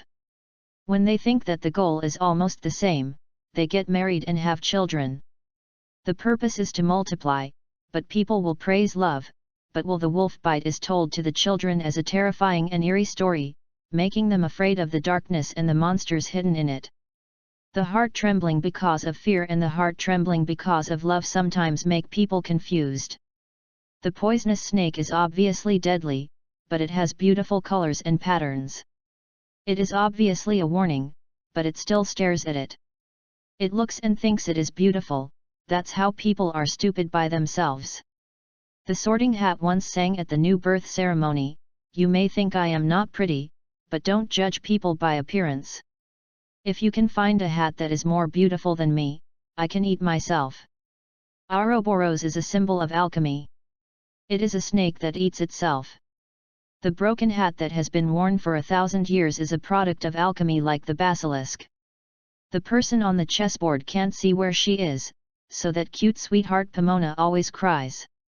Although she is at the chess player's position, she sees the scenery that the chess pieces can't see, but it's boring to play chess alone. What's the point of finding an opponent, a close opponent, or surrendering after only a few moves? Come to mind. She really heard the spell, she placed herself in a dark forest without even thinking about it, and soon she heard the curse. Why clemency is better than Harry Potter when you are in a deep coma. Did you forget that the caster must look directly into the other person's eyes when using pantograph? How can you contemplate a person with closed eyes? She thought with disdain. She just wanted to walk out of the darkness and return to the edge of the moon-filled forbidden forest, but found that she couldn't go out anymore. Then she tasted a slippery touch on the tip of her tongue. At first she thought it was a potion, and she felt a little sick, and wanted to vomit it out, but later found that it was something else, so she accepted it. On a sunny day, two girls were playing by the river. One of the red-haired girls spread their palms and looked at the opposite brown girl who was a little older than her with expectant eyes. However, the brown girl was frightened and knocked out the small daisies in her palms. "Don't do this, Lily, Mom said you don't do this." "She is lying, Lily, your mother has never asked you like this." "Do it, Pomona." Albus Dumbledore said behind her back, "They will at least be alive if you do this. At least, leave a little memory." She begged Dumbledore, "You can lend her the pensieve." The slippery kiss suddenly ended. "You did it." She didn't want to admit it. When the Dark Lord found Lily's parents and wanted to find her hiding place from their memories, the memory of her in their minds was cleansed. He once said that this was the perfect one he had ever seen. Forgetting nothing, he also told us that if he found the operator, don't hurt him. He didn't expect it to be you. The slick man said in confusion, "How can a person like you be made like this by a mouse?" She was not angry at all. Who told her to be careless at the time? Is it because of it? He touched her belly. It made you weaker. It was the first time he stole something from her mind. She thought about how he did it. "I want to get rid of it," he seldom said tactfully. Although she knew it would most likely be the same as Neville, she still felt reluctant to let it go. It shouldn't have been born from the beginning, just like Tom Riddle. That was a mistake. Do you also think that women who want to give birth to children even if they are abandoned by men are stupid? Pomona was a little disappointed. "I can't. I entered the house that day, and it was just like the Potter's house back then. I really regret why I didn't kill the mouse." Then he started stroking her stomach again. "It's the Shenfeng you taught me to be invisible. I've been thinking about why you don't use it to protect yourself. Just now I passed by a delivery room. The doctor said that witch's birth would have an effect on magic. I don't think I can love this child forever. When you wake up, we will make a new one. Just forget about it." His voice is similar to pleading. Some people will evoke painful memories of others when they are alive, such as those Death Eaters who have not been imprisoned in Azkaban or executed, and Harry Potter, the one who grows up, and Lily Gryffindor with the same eyes but the same face as James. "You can't leave me behind, and then go with Lily," he said in the same tone as singing, "I don't want to be left alone. Perhaps, it is me who should apologize, and I shouldn't use the resurrection stone to revive a person who wants to be liberated." She went back to the dense forest again. After killing Voldemort, Harry Potter was lost and dropped the resurrection stone in the Forbidden Forest. She picked it up. It was a dark stone, and it didn't look very eye-catching, but she knew that it once belonged to Salazar Slytherin, and then told Dumbledore the secret. The old fool couldn't stand the temptation and wanted to use it. The counterfeit of the Gunter family resurrected Ariana, but she was cursed and lost her life. In Eastern words, this is something that a wise man must have lost. Everyone has their own weaknesses. People who think they are invincible are often more vulnerable. This time it's not a competition. Shall we die before anyone else? Your head is really kicked by a unicorn. How come you come up with such a genius? She wanted to sit up and teach him a lesson, but she felt that her feet were empty, and then she screamed and fell heavily on the grass. She looked back at the thing that tripped her, and found that it was a dead Severus Snape, wearing a Slytherin uniform, was lying on the edge of the Forbidden Forest in the moonlight, with a bruise on his head, and his side face quietly resembling an angel after falling asleep. *3 I hope someone can draw a picture of a young Snape sleeping in the forest for the cover as a cover. let's give a book review, it seems to be on standalone. End of this chapter. Chapter 44, Forward Road. Chapter 44, The Road Ahead. How can there be such a stupid fool as you in this world? After awakening Snape, Pomona yelled at him. He didn't need to lie to her. There was gleaming unicorn hair not far from where he was lying. Contacting them in the antidote business, Mr. Snape wanted to get some powder from the unicorn horn. The plan to save money and increase profits came into being, but he didn't expect that the docile unicorn would also kick people, and kicked him out. Shut up, Hufflepuff. Snape shook his groggy head and slowly tried to stand up. It wasn't until he stood up that Pomona remembered that she was busy saving people and forgot to cast a spell on her face. I can't see it anymore, Snape said, rubbing his eyes with some horror. Pomona breathed a sigh of relief. Don't worry, this is temporary. She also stood up. This is a curse that hurts a unicorn. You didn't really hurt it, so it will be well soon. How did the unicorn horns on the market come from? She shrugged like Lily, considering that he can't see him now, so she said again, I don't know, but I think we can ask Hagrid. She took his hand, led the way in front, while casting a small magic on her face, and soon she became the unsurprising Hogwarts born again. Snape was very obedient, and Pomona glanced at the horrified expression on his face and curled her lips. He was still a child who had not grown up. Hagrid's hut is the only place with lights on the wasteland. The warm yellow light illuminates the way forward like a lighthouse. She likes the cruel half-giant very much. You know, the Forbidden Forest is very dangerous now. Pomona began to talk with words. I heard that there are werewolves. Snape didn't reply. Pomona thought he might be frightened by the topic, so she changed the topic. How did you meet Lily? We live on the opposite bank. Snape actually replied, sometimes she will go to the river with her sister to play, I can see her. Then did she see you? One day her sister left her and ran away, I stepped forward to talk to her, that's it. Pomona glanced back at Snape. She was ordinary and could not speak sweetly. Even if she was talented, he was destined to be single all her life. Did you see Lily's talent? Pomona turned her head and focused on leading the way. She can make ordinary plants move like magic plants. I have seen it, so I think she is a witch, but what about it? It's just to make a little flower move. She didn't bother to explain to the potion nerd anymore. She said that she likes cooking, and thinks that potions are similar to cooking. Can you teach her some potions? You don't need to worry about how we get along. Don't you think that the girls in Gryffindor won't punish the traitors who play with Slytherin? Pomona ignored the alienation in his tone and continued, you can't enter the girls' bedroom. Snape was silent, and the school uniform robe rustled across the grass, which sounded extremely pleasing. I won't be coming from today. She held the face of a muggle woman and said to the big-nosed old bat, I have a lot to do. Neville will bring you the materials you want. Does he dare? He exhaled from his nostrils, just like a fire dragon. It was Lupin who was inducing him. Do you like to see my women's dresses, Pomona? Lend me your dress if you like it.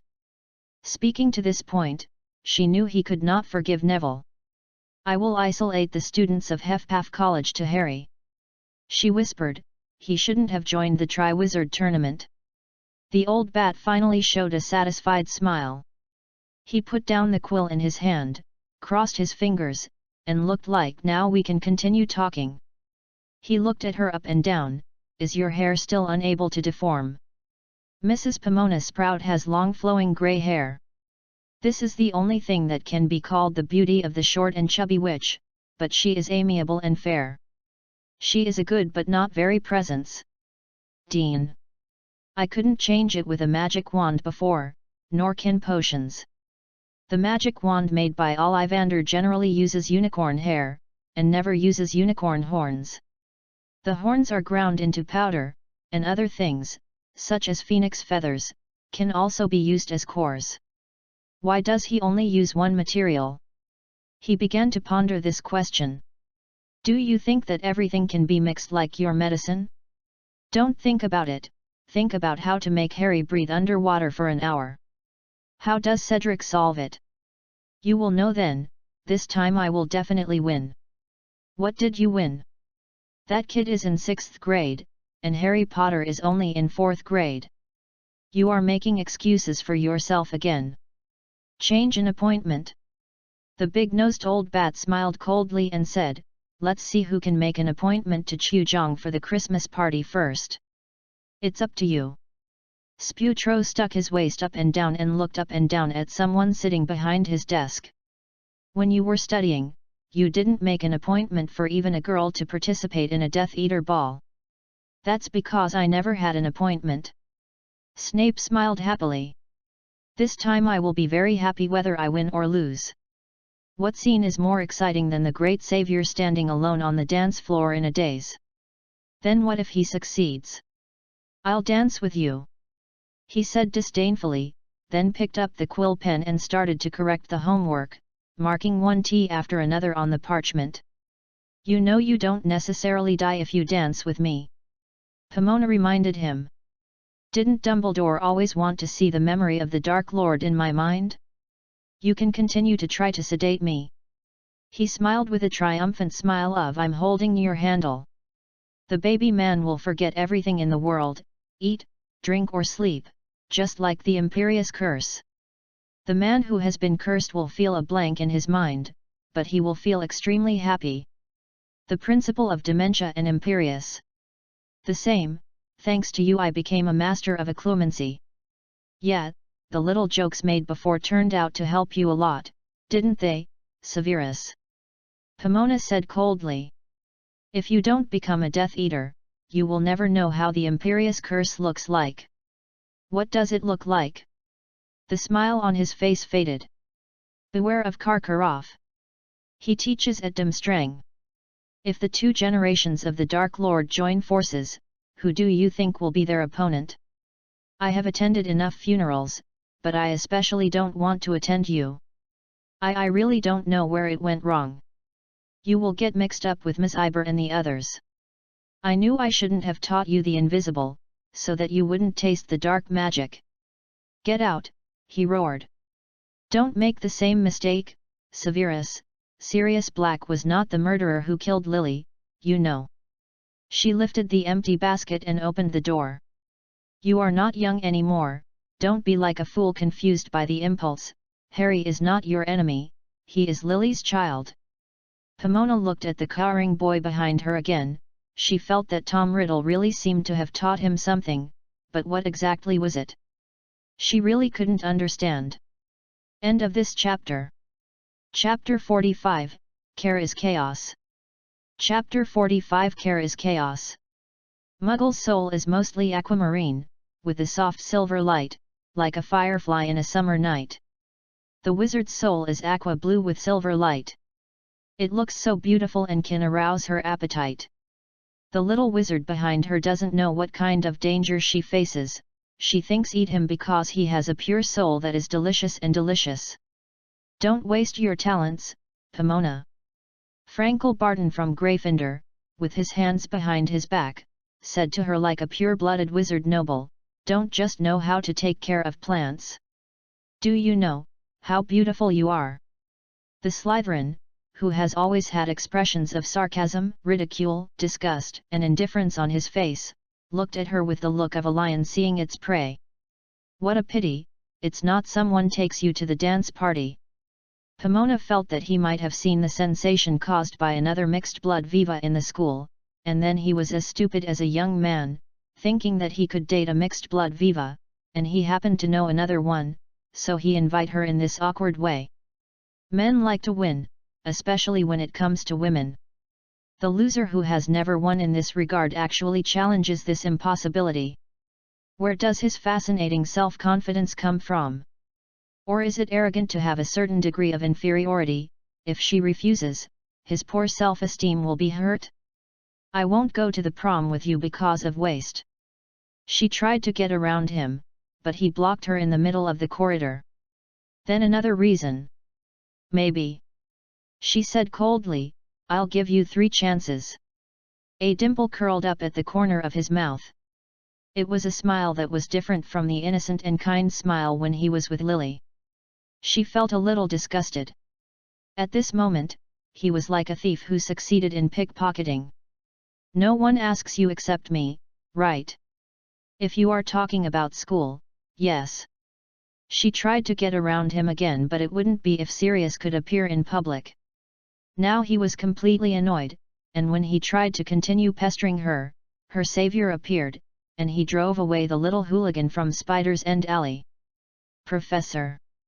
Neville asked tentatively. He was silly, far less aristocratic than his father, but he was very cute. "He is still wearing a sweater." "What's the matter, Neville?" "I am now the herbal medicine professor at Hogwarts," he said dully. "I'm taking care of them the way you taught, but those plants still miss you very much." "Why did you leave Hogwarts?" "There is an unspeakable emotion rushing to my heart. She is very happy, although there are only 2 people living alone, but that kind of life allows her to enjoy the long-lost peace, until she meets the little dwarf Star Pete who is lying in the snow and looks frozen." "Is it because of Professor Snape?" He paused and said, "They said you were pregnant, and Professor Snape said that the child would not stay. Is it because you are worried that he is the same as me?" "No, my dear, it is not." She wanted to talk, but unfortunately she still couldn't speak. Fortunately, her hand could still move, so she grabbed him tightly. The former little gangster, now the old gangster, lacks the ability to love others. He can't love someone who can bring him painful memories, even if he is Lily's child. I checked the book, and the connection between mother and child was particularly strong in the 2 or 3 years after the child was born. I could feel it when Bellatrix tortured my mother, but I didn't say anything about it," Neville replied. Shaking her hand, "Professor Snape made the right decision. I will not dislike it because it is a dumb gun or simply because it is a muggle." But Neville said he could feel the painful memories of Alice's torment. He was only 1 year old at that time, and she didn't want it to be born with such pain. "Maybe she can forget it, but she doesn't know whether it can conceal the painful memories caused by the unforgivable curse. I heard Cedric say that in the year of the Triwizard Tournament, he saw Professor Snape coming out of your secret room. Did you start that time?" Pomona grasped Neville's hand tightly, and she wanted him to help her up. "The old bat is always used to close the door. It is conceivable how loud it sounds in the silent night. She can almost imagine that he is wearing that eye-catching black robe and striding in the Hogwarts corridor, exuberant and triumphant like a dog with a raised tail. He finally won the Predator Quad in some way, but it was her reputation that paid the price." Harry said that one day while travelling in the corridor, he met Professor Snape and Lupin, as well as Peter Pettigrew. It looked like a mouse. Of course everyone didn't know it, but that was before the Triwizard Tournament. "1 year, I was confused. Can you tell me what happened?" In fact, just because of the joke in the Defense Against the Dark Arts class, the old bat had hated Neville for a whole year, and his mind was so narrow. A Slytherin who hates revenge and loves revenge. If it were not because she controlled the supply of raw materials for his potion, he would make Neville's entire life full of shadows, instead of just finding an excuse to let Neville squeeze leeches for a month. "The juice is over. Don't even think about it, poor little one." Pomona wanted to hug him. Mrs. Longbottom was very strict. She firmly controlled Neville's life and was not allowed to escape her control like Frank did.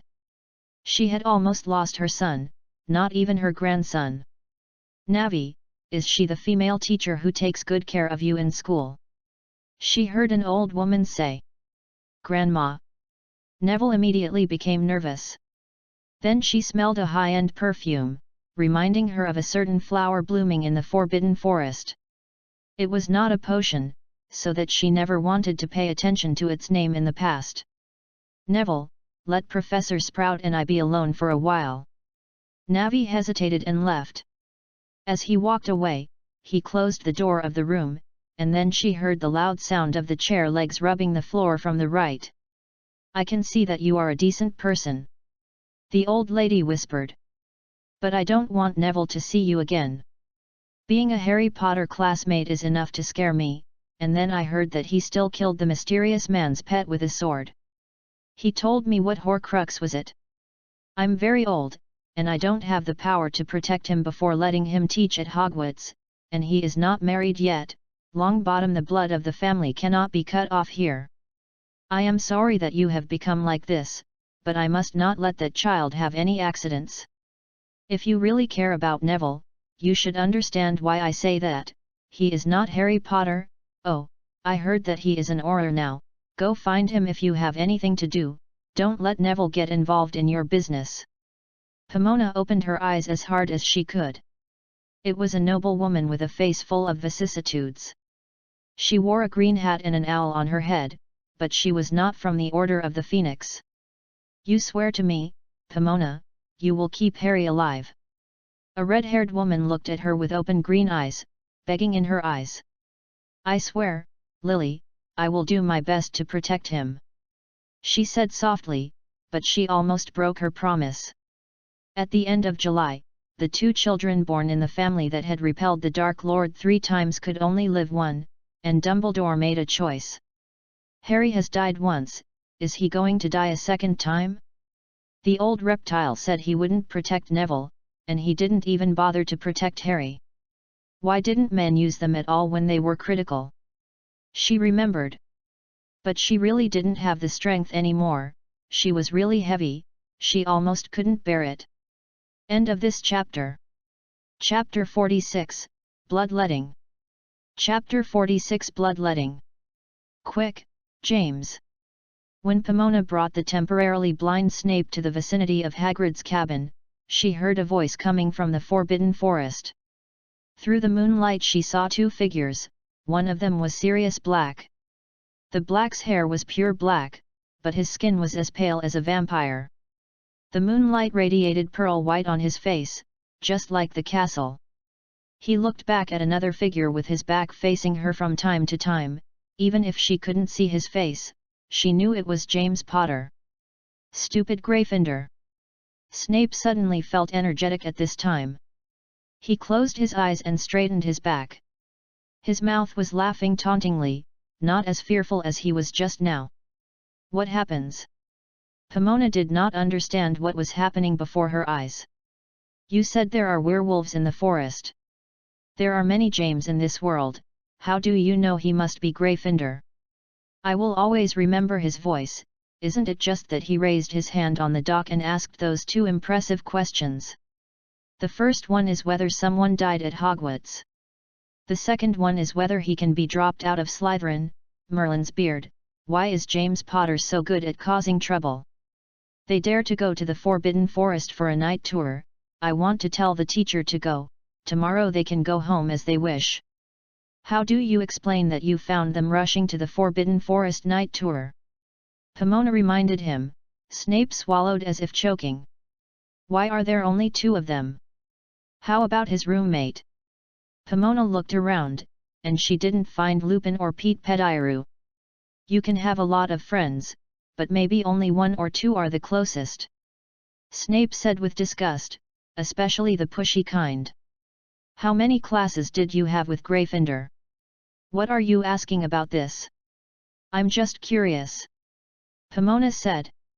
"Some people say that after getting along for a long time, the relationship will become harmonious with a deep understanding. She wants to see if this statement is true. Do you still want to work with me?" Snape tried to open his eyes, as if he wanted to see if he could see things, and then he could stop relying on her. At this moment, the door of Hagrid's hut opened, and the half-giant came out with a large bucket of hot water and poured it outside. In an emergency, he found 2 little wizards. "Hello, Professor Martin, what's the matter with you so late?" Then he saw Snape behind her again, and his expression became disgusted when he saw the Academy badge on Snape's robe. "Hagrid, I just saw 2 students go to the Forbidden Forest." Pomona immediately pointed to the direction where James Potter and Sirius disappeared. I heard that there may be werewolves in the forest. You should go to them. What about him? Hagrid glared at Snape with anger.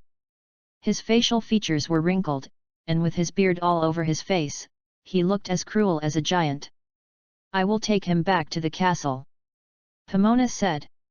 Why did you run to the edge of the forbidden forest after nightfall? Hagrid bypassed Pomona and asked Snape directly. Originally she thought he was going to continue hiding behind her, but she didn't expect him to take a step aside, walk to a position half a step ahead of her, and sneered at Hagrid. I came here to follow them. They violated school rules. You should catch them, half-giant. He speaks powerfully, as if everything he said was the truth. Look, the power of language is so powerful, and it's also a skill to speak the informant so righteously. Although he also violated the school rules and went to Hogwarts night tour, but he was to help the teacher, Gryffindor General Slytherin was planted to blame, who told them to do things regardless of the consequences. You are a snake. Hagrid said with disgust. Muggles often compare snakes to informers with poor quality and people who seduce people to do bad things.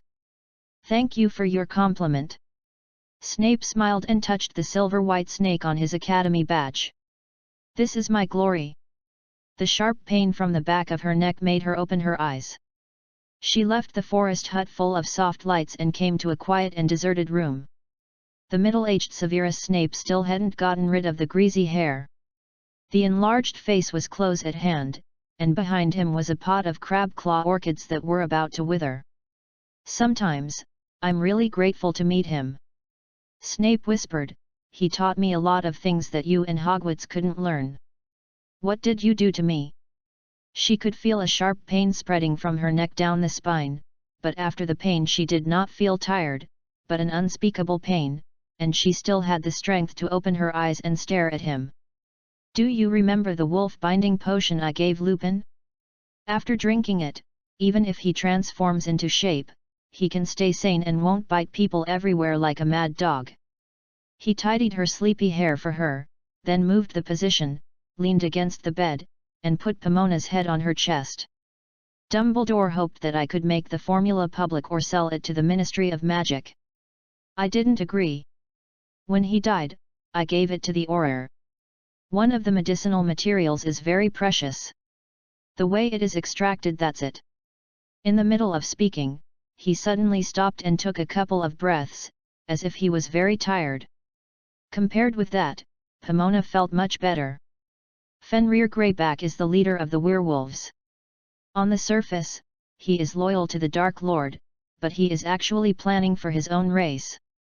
They bite the little wizard to infect more people and keep the children away from their parents. Growing up in the group, accepting the fact that they are werewolves, hating those normal wizards, and conquering humans. He claims to be a pure-blooded werewolf, and he does have extraordinary abilities. After transforming, he can remain sane. The Dark Lord ordered me after studying him. I found out that his blood has a peculiar magical power.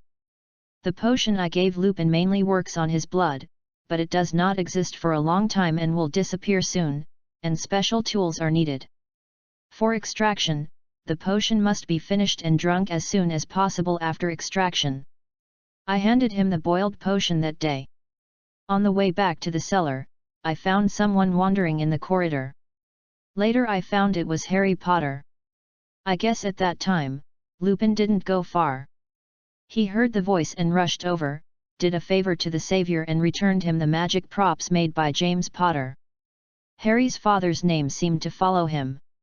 It was the same as stool, and it was disgusting just to read it out, but his tired face disappeared. There are old enemies in this world. In order to defeat it, creatures will stimulate their own vitality, and then exert power that they can't even imagine. How do you feel? He asked in a low voice. Much better. She also replied weakly, but he laughed. Me too. He held her in his arms and sighed softly, I feel better. How did you get Fenrir's blood? Lupin came when Harry was in the 3rd grade. He had reconnected with the Death Eaters at that time.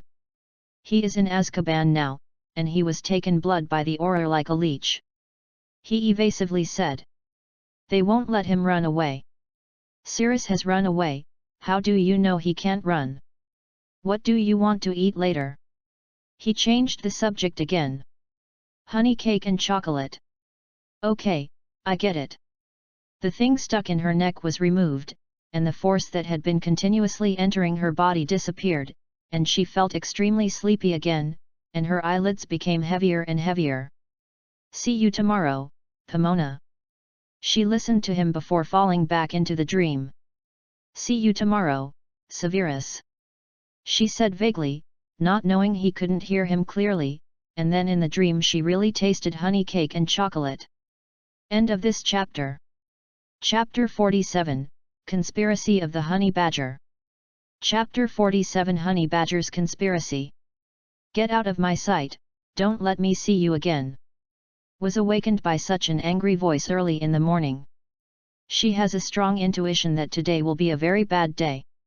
This melancholy mood was brought to the breakfast table by her. She was absent-mindedly stirring the pasta on the plate, feeling that she had no appetite. The people around her were far away from her in order to avoid being infected by her emotions. Only Pete returned, willing to come over and talk to her. Melancholy girl, what's the matter with you? Pete came over with a scent of smoke, obviously he was smoking again. I think I have lost that power. What power? Alive. She ate the noodles on the plate like chewing wax, and couldn't taste anything.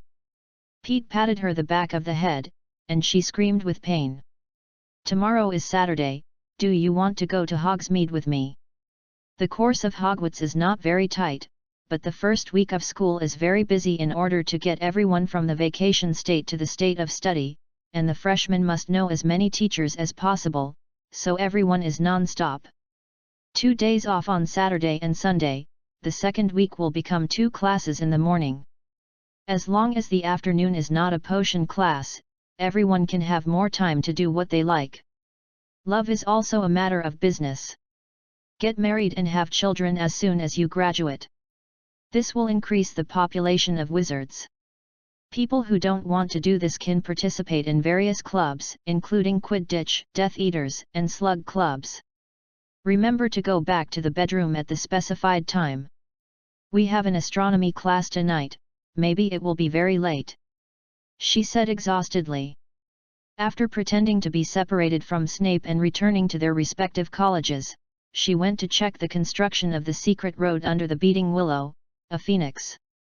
The members of the club communicated with the local mink on the spot. This kind of animal, which looks like a ferret, can speak human words. According to the schedule, it will be possible to arrive at the cage by tonight at the latest. Susan told me you have a surprise for me, what is it? You'll know in a few days. She raised her head and glanced at the owls hovering in the sky. Can they bring in something the size of a flying broomstick? Oh, Professor, you just asked me how you got on the quiz test. You'll know in a few days. Come and show you something. Pete looked around and made sure there were no professors around. Just put a piece of parchment on the table. What is this? Secret road map. Pete said in a low voice, this is a secret passed down from generation to generation by Hefpaf, and it has been for 1,000 years. Badger is good at making holes, and making holes requires a lot of clay-related magic. Suddenly Pomona has a new interest. She wants to learn clay-related magic. Where did you get it? Pomona watched him unfold the map, which showed the corridors and rooms of Hogwarts, and even the principal's office. Ah, don't ask. Pete shook his finger and reminded, if you don't know Pringle, you won't get news from you. What else can he do besides waving the whip? As soon as she finished her voice, the cat who I don't know was ran on her lap and lay on her lap, startling her. Desperate mind. Pete looked unbearable, I really don't know who gave him the power. How do you think we chase him away? The civet cat that Pomona is holding seems to like someone scratching its chin and meowing while rubbing her. I hate him too, but things have to come one by one. If we go to Hogsmeade tomorrow, how about we go and visit the Honey Baron? Pete pointed to a secret road on the map and said, go out from this road. Their storage room. Why repaired here? Police Pomona frowned, could it be for theft? They put so much food, even if we don't go there will be other animals. Pete sneaked away the map. What is this fallacy? Yesterday I heard that a girl was pregnant. She said Pete did it. Did you do it? What? Merlin's chair legs, what does it have to do with me? Pete seemed to be scalded by boiling water.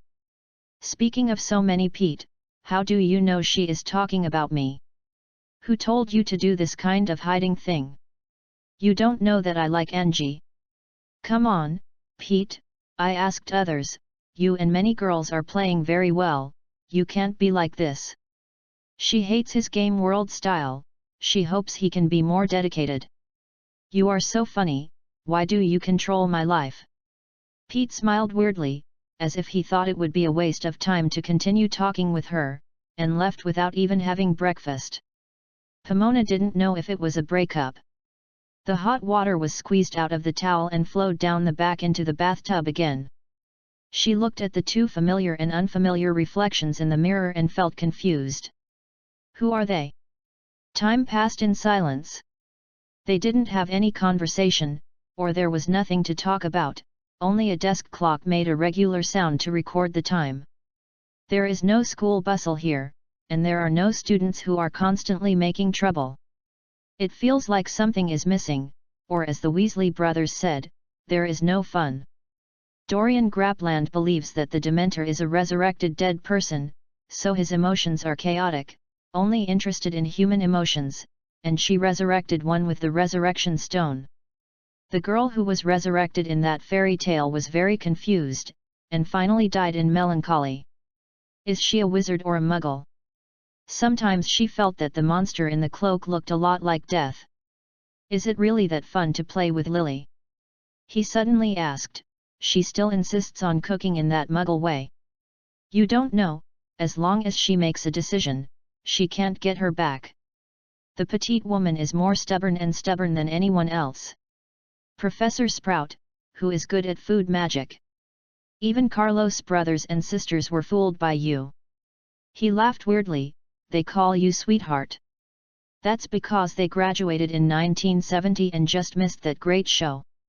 It says in the book that if you are with Viva, you will be stricken by bad luck and disease.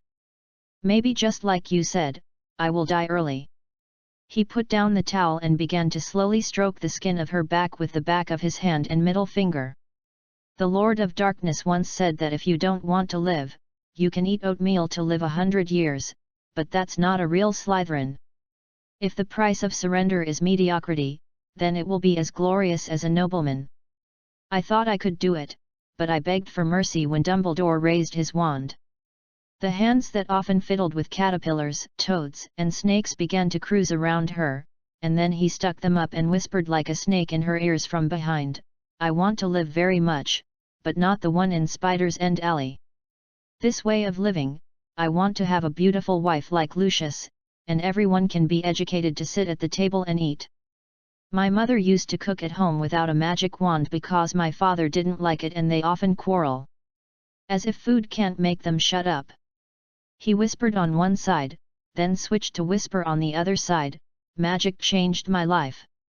Do you know what I thought when you turned a table of food out with a magic wand for the first time? He adjusted the mirrors so that two people appeared in it at the same time. The magic mirror of Eris can make people see the most urgent and strongest desire deep in their hearts. This is what I saw at the time. What did you see? Same as you see. You are not the sleeping beauty waiting to be rescued in the Muggle fairy tale, but the witch who wraps the entire castle with thorns. We are not good people in the first place. Why should we care what other people think of it? He lifted her chin and asked her to look directly into his hollow eyes. You are not my mother. I am going to tell the Dark Lord to do what I want in my heart. Do you want to stop me? I can't do anything even if I think about it. As soon as this thought appeared, he smiled triumphantly. Are you right? He raised his wand. I have learned the silent curse of sedentary mind. Despicable. He stood up and began to unbutton his clothes. Let's play some other tricks today, dear. No one will bother us because they think I'm so pitiful now. End of this chapter. Chapter 48, Beyond Death. Chapter 48 Beyond Death. From Bella's body, you can tell what kind of person the Dark Lord is. He is undoubtedly powerful, knowledgeable, and talented, so he can teach her black magic that many schools and even the blacks can't teach. He is also a very indulgent teacher. He encourages Bella to do what she likes to do, whether it is good or bad, as long as she feels happy. In contrast, her two sisters are observant of noble etiquette. Standard lady. In the same room with the three sisters of black, Pomona felt that she was about to suffocate, and they all lived in the same room for Sirius Black, but the situation was a little weird. Narcissa and Andromeda stood behind Sirius, constantly wiping her tears with her handkerchief. Bella was standing on Snape's side, looking for a fair ruling. Pomona and James Potter stood in the middle of the two groups, and Pringle watched not far away. With a grin on the backs of the two noble masters, Professor McGonagall was sitting behind her desk, seemingly thinking about how to deal with this matter, and she only hoped that the endless tossing would end soon. The fool Hagrid is easy to make friends with people in Slytherin. After finding Potter and Sirius who are enjoying themselves in the Forbidden Forest, he wants to invite them to his home for tea, but he was caught by Pringle who was watching the night. Then he was excluded from the witness stand. Snape spent the whole night composing the lie so that it was not leaking. His only loophole was why he appeared in front of Hagrid's cabin with a Hufflepuff, and the two Gryffindors wanted to prove their own innocence is impossible. What they want is for Rasnep to go into the water together. It is unlucky for everyone to be unlucky. At this time, her testimony becomes the key. Hufflepuff came up with a rumor about an 11-year-old professor in the school, but no one took it to heart, because the old madman Dumbledore did too much madness. This may be another whole person. It's a joke. Pomona thinks it's really great that she is not insanity at the moment. Why did you show up by the Forbidden Forest, Miss Martin? Professor McGonagall stared at her, as if trying to see through her soul. Yeah, why did you go to the Forbidden Forest? Sirius Black asked loudly, relying on someone's backing. James Potter kept looking at Snape, and his real gaze was more dazzling than the light of the magic wand. Bella didn't plan to watch a farce at all. She was so bored that she looked at her nails for a while, then glanced at the decor of Professor McGonagall's office, and then sneered contemptuously. When she felt someone looking at herself, she turned her gaze to Bomo Na.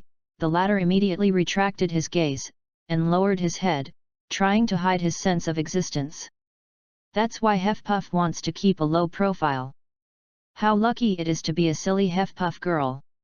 I heard that there are unicorns in the Forbidden Forest. She said in a crying voice.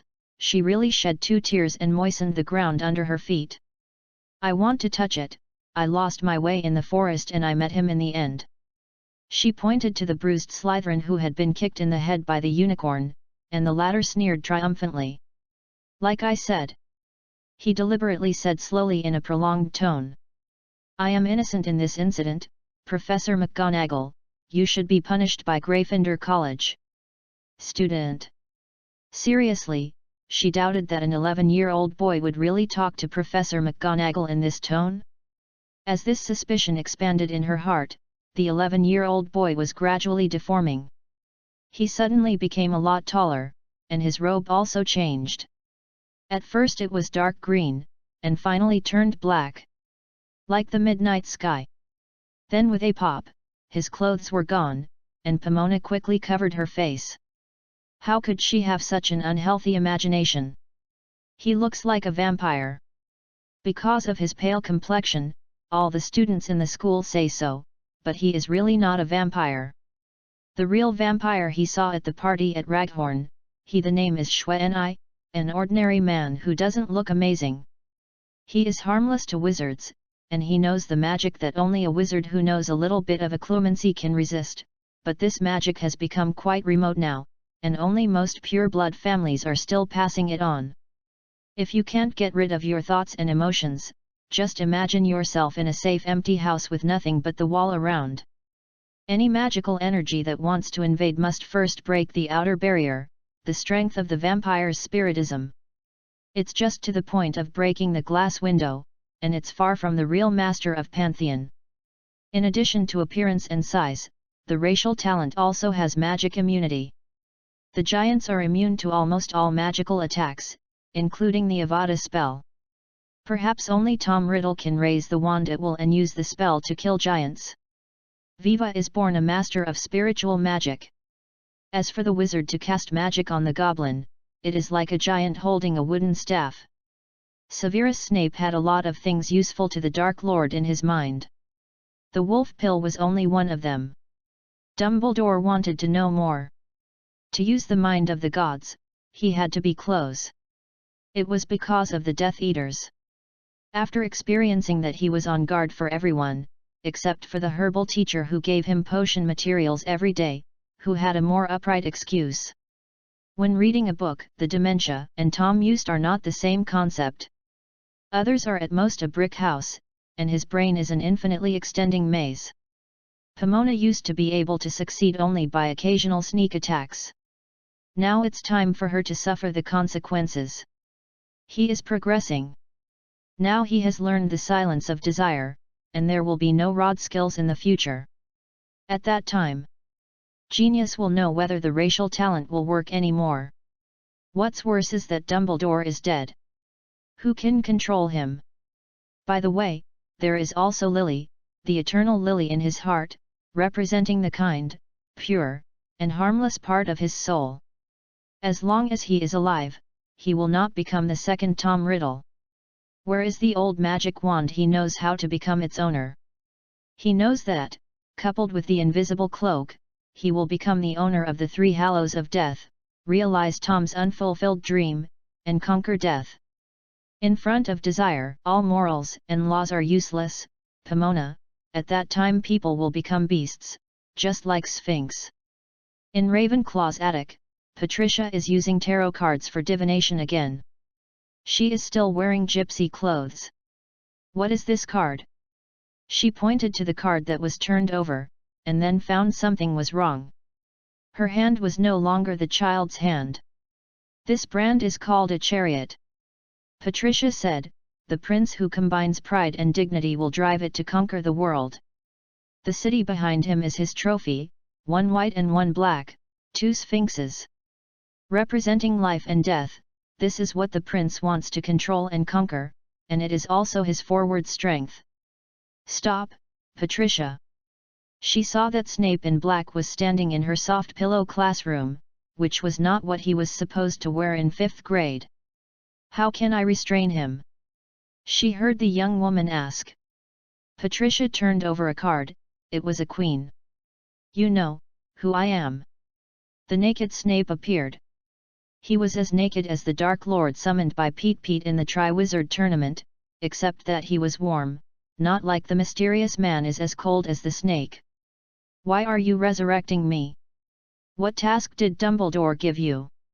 She spat at the beast, then returned to Hogwarts, looking for someone who could help her, Lily Evans. End of this chapter. Chapter 49, Darling. Chapter 49. Beloved. There are two kinds of men in this world, one is the home type and the other is the non-home type. Albus Dumbledore belongs to the latter, but he thinks he is the former, and he wants to take care of Hogwarts. Go down, but too many people are giving him trouble. Sirius Blake violated school rules and went to night in the Forest Forbidden after only 2 days of school, and was the first Blake to be assigned to Gryffindor in history. The family shame needs to be washed away. If you quit school, drop out. You can transfer with their family strength, go to Durmstrang to study. The whole school was talking about it. In addition to Sirius, there was another person being talked about, that is Slytherin Snape, a freshman at Slytherin College who reported and exposed the two. He was still comfortable when he followed the two. He rescued a lost HFPAF freshman. Everyone praised him, especially the group of Bella, who quickly accepted him so that he could sit with them while eating. She has a feeling that something is wrong. It's not like this, but she feels déjà vu. What went wrong? You shouldn't open the door. The devilish voice rang behind her ears, stupid woman. She continued to stare at the boy who looked as cute as an angel, and he also looked at her. After a distorted picture like a phantom, the lively Slytherin table disappeared, and the restaurant was still deserted and there was no one talking about anything about Sirius's night tour. No one talked about the fact that a house elf was attacked with an unforgivable curse yesterday. Everyone looked nervous, and Snape was still alone, in Slytherin. The corner of the long table reads while eating. He is not handsome at all.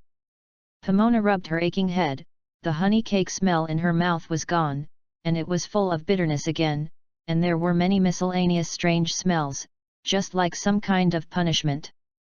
What did you feed her? Neville yelled. No one answered. You are poisoning her. If she dies, that person has nothing to do with the past. He can freely pursue all the wealth, women, and power that non-domestic men like. As long as he has the power, he can get whatever he wants. He is no longer in that dress. The poor boy in his mother's shirt is the same as no one remembers that Tom Riddle grew up in a Muggle orphanage. It's just that this time it's not the Death Eaters who followed him, but the Order of the Phoenix. He used to tear to prove that he had always loved Harry's mother Lily, and even received Harry's forgiveness, but Neville would die because of him. Stopping that demon. The more people who have been stepped on, the higher they want to stand. If Sirius hadn't escaped from Azkaban, Wormtail Pete would have always been a hero. He also had a Merlin First Class medal. Snape! A shout came from the restaurant, and James Potter walked over aggressively with a group of Gryffindor boys. Sirius was willing to be his foil, as if James was the small group. Dominate! Snape looked around. The other Slytherin people didn't plan to come to help. Instead, the noble young masters looked over there with a good show. The Slytherin ranks are strict, because the appearance of Tom Riddle made this classification appear a little confused, but it remains largely unchanged. The first layer is rich and powerful pure-blood families, the second layer is pure-blood families, and the third layer, a rich mixed-race family. Severus Snape is the lowest level, a mixed race without money. If he is not capable, he is also the target of bullying in Slytherin. Gryffindor and Slytherin, who are the most powerful, are not. Like Ravenclaw, you can climb up by being a bookworm.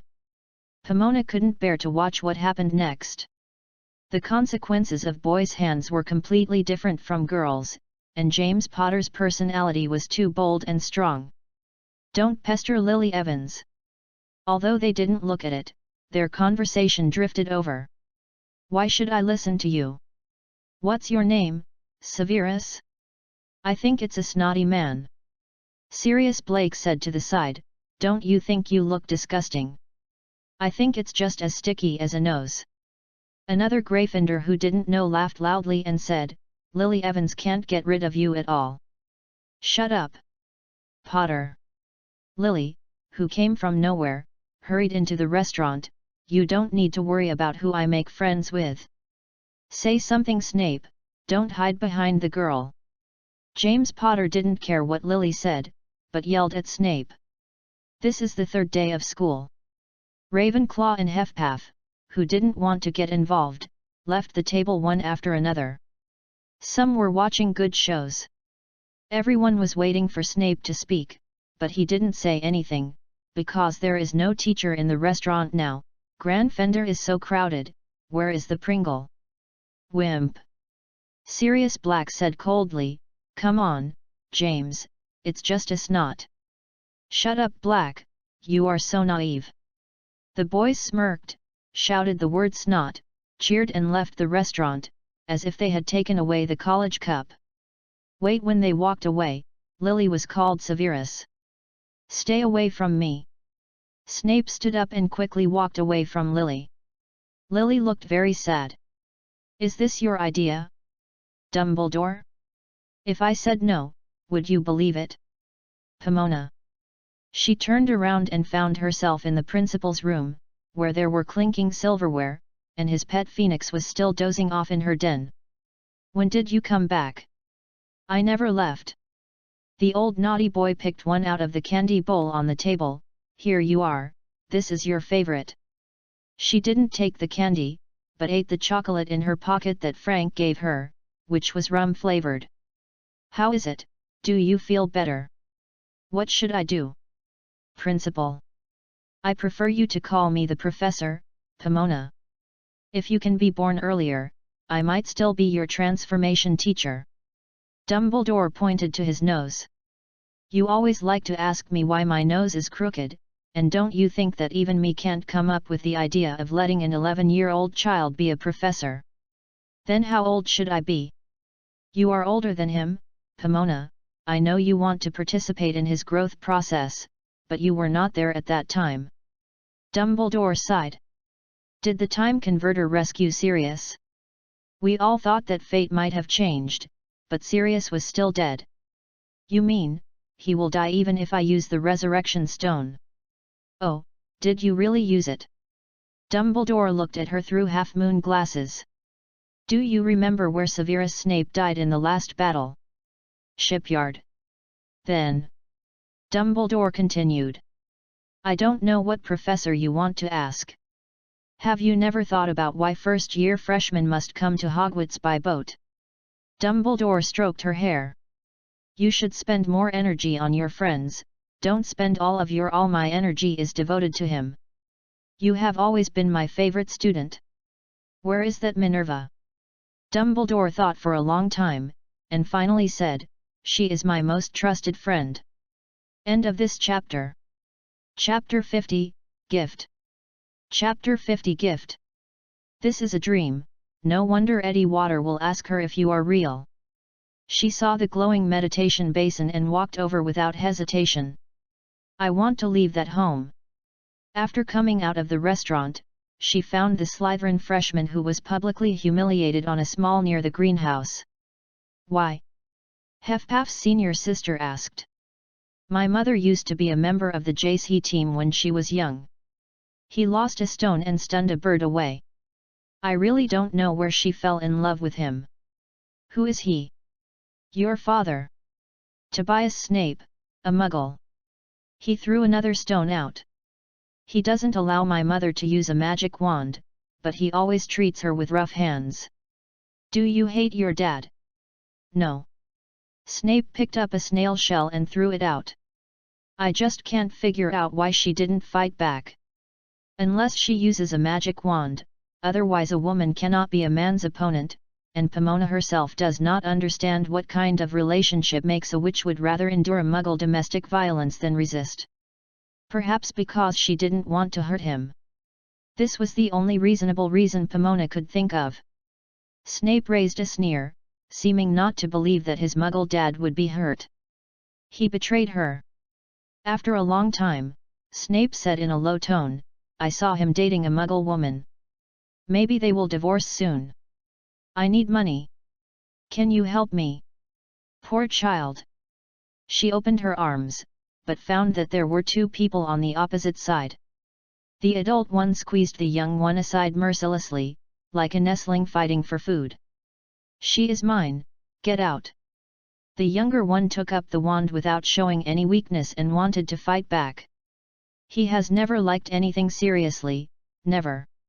The boy with a big nose leaned in her arms and said, my mother named me this name because I hope I can love something seriously. Yes, the whole world knows that you love Lily Potter seriously. She wiped her tears and just about to turn around, she found that a hand under the seat grabbed her ankle. Help me. He said weakly, and she could tell it was the demon who kept calling her a stupid woman. Dumbledore shook his head at her on the other end, it seemed that it was not the time yet. Pomona. She heard the desperate voice yelling again, he was not pretending to be pitiful this time. After the 5th grade ordinary wizard rank exam, James Potter got into trouble again. At that time, he hadn't learned black magic. After being "accept your weapon," he could only be slaughtered by others. This is why he hates James' reason. It's not because Potter's family is prominent or rich. He hates the feeling of being unable to resist. Just like his mother, Irene Prince, she has the power but does not resist being bullied, insulted, and even unfaithful by a weak person. Muggle men should stay with Muggle women in the end. Even if Muggle men feel that being with witches is new at first, they will find the power of witches to be terrible over time, which is different from his living habits, but gradually far away, but the witch still loves him obsessively. Our experiment with the time converter to change the fate of Tom failed. Pomona said to the persistent monster. Sirius Black died in the end. If I use the resurrection stone to resurrect you, I don't know what the effect will be. Do you want to experiment? She remembered that Harry knew that Sirius had lost control of his emotions after his death. He thought Sirius would return and become the ghost of Pearl White. Sirius should have been sucked away by the Soul Eater by the lake. Harry saved the eagle-headed horse and winged Buckbeak. In the end, Sirius lived for 2 more years, allowing Harry to have a short happy life with him. The value of a life is basically so much. Mage was a sacrifice at the beginning, gaining the authority to borrow divine power in the material world by sacrificing life, but time magic is the reverse, and it is necessary to save lives to get a longer life. Do you understand? Tom? The remaining soul of Tom Riddle was full of horror, and Pomona knew that he was not ready yet. Maybe, I will come to see you again. She touched his bald head, as smooth as Robbie. Who are you? He asked. Do you know who I am? She sighed and stood up. This time she was going to have a not very handsome husband. It's impossible to use a time converter to rescue a person who is destined to die. They have experimented. The subject, Circus Black, is located in the Hogwarts Forbidden Forest. Otherwise, Harry is a third-year student who is just learning to call God's Guard. How could the students drive away so many Dementors? The old Dumbledore loves to experiment, and will not tell the subject until the last minute, because he wants the real reaction of the subject. Walking out of the White Station, she returned to Hogwarts. She walked down the steps to the edge of the lake and stared at the bottom of the Black Lake. After a long time, a string of water bubbled up, and then a beautiful woman appeared on the surface of the water. Her hair is wet and close to her scalp, revealing her smooth forehead and green eyes. Her mouth is raised. If she doesn't look at her fish tail, she thinks she is a beauty who accidentally falls into the water. What can I bring to eat today, Pomona? Dumbledore said I should spend more time with my friends. She squatted down and sat on the floor like she used to be in the divination classroom. There is no food today. Let's just talk. What do you want to talk about? How did you come to Hogwarts? Swimming down the water. Then why do you settle here? There are magnificent buildings underwater. We like them very much. Would you like to see them? She thought about it and shook her head. You can see your school from the bottom of the lake, and we can observe humans through those windows. The mermaid curled her hair with her fingers. You know, it's just like you raise goldfish in a glass tank, but the opposite is true. She remembered the inscription on the mirror of Eris again. Erisedstra erui tobi kafru iton wosi. It's meaningless to say it like this, and you have to read it backwards to show its meaning. Severus, do you just want a beautiful woman to be a wife or me?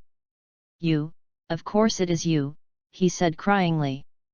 That idiot was almost blinded by power like Tom, and made a series of wrong decisions. Isn't it enough punishment just now? She lay down on the ground and looked up at the sky. Looking at the blue sky, a plane flew over the sea of clouds, leaving a long white smoke. Now Muggles can also fly.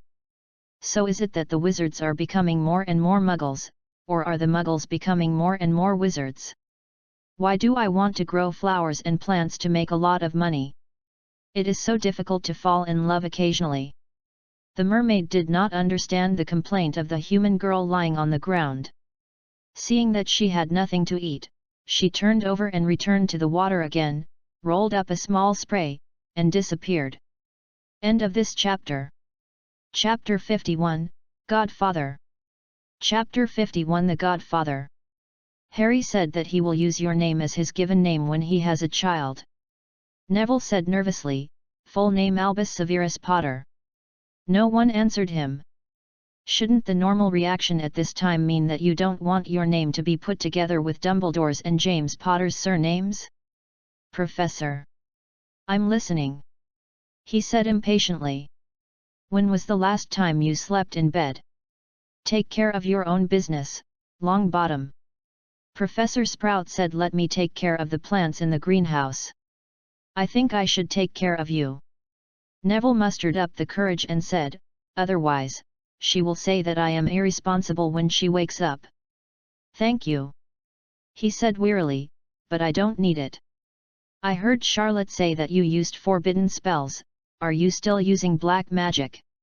I don't care. He burst into tears. As long as it works, I don't care what to do. Is here again. The obsession with life and death makes people lose their minds. If someone knows the way to immortality, they will try it at all costs, especially for muggles who have no power. Perhaps, it is a good thing to have a reaction. Neville hesitated for a long time and said, my parents have not reacted at all for so many years. Do you think I will feel better by saying that? No, but I think you will feel better if you are not so alone. Neville walked to the person he was terribly afraid of and hugged him. At first I was just a person, but when there were more people, I was not so scared anymore. Do you want more people to have the same experience? No, but I know there are other people experiencing the same pain, maybe that's why she wants to see me. Neville suddenly became excited. Professor, let's make a potion to cure the unforgivable curse together, just the same as you used to make wolf-binding potions for Remus. I'm not in the mood, you go find someone else. He said tiredly, go away. There are a lot of people who need you. You can't help you sitting here now, why don't you do what you should do? Neville still did not give up persuading, you will find that time flies quickly. Was quiet for a while, before he said, time doesn't make sense to me, but thank you for your kindness, let's go Neville. Come on. Neville said stupidly, don't give up the professor. He laughed out, you go. I will come again tomorrow. The door closed before Neville finished speaking, and then there was the sound of the stool moving. Let's die together, Pomona. He said in an extremely calm voice, it's straightforward, you don't have to drag it all the time. That's exactly what Bella wants you to do, fool. I didn't mean it yesterday. He grabbed her hand and started crying. I thought it would be as effective as last time. I know that you didn't intend to poison me, so I just prepared a terrible potion for Harry to memorize the lesson. God, help me. Like a poor worm, he actually asked God for help. She doesn't like him like this. But she can do nothing, this feeling is really bad. I hate Wormtail. After James Potter, he seemed to find himself another enemy. He was a mistake. I hope you will be filled with love instead of hate like Tom.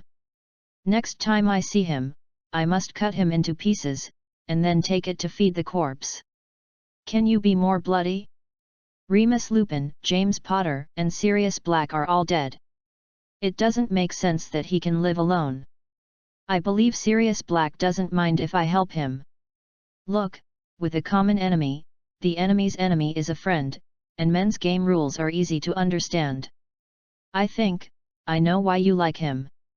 He leaned in and kissed her on the forehead. He has a very kind heart and is not lacking in courage. You taught him well. So what about Harry Potter? He actually wants to use the name of the old nose to give his son the Christian name, and he actually has a tolerant heart.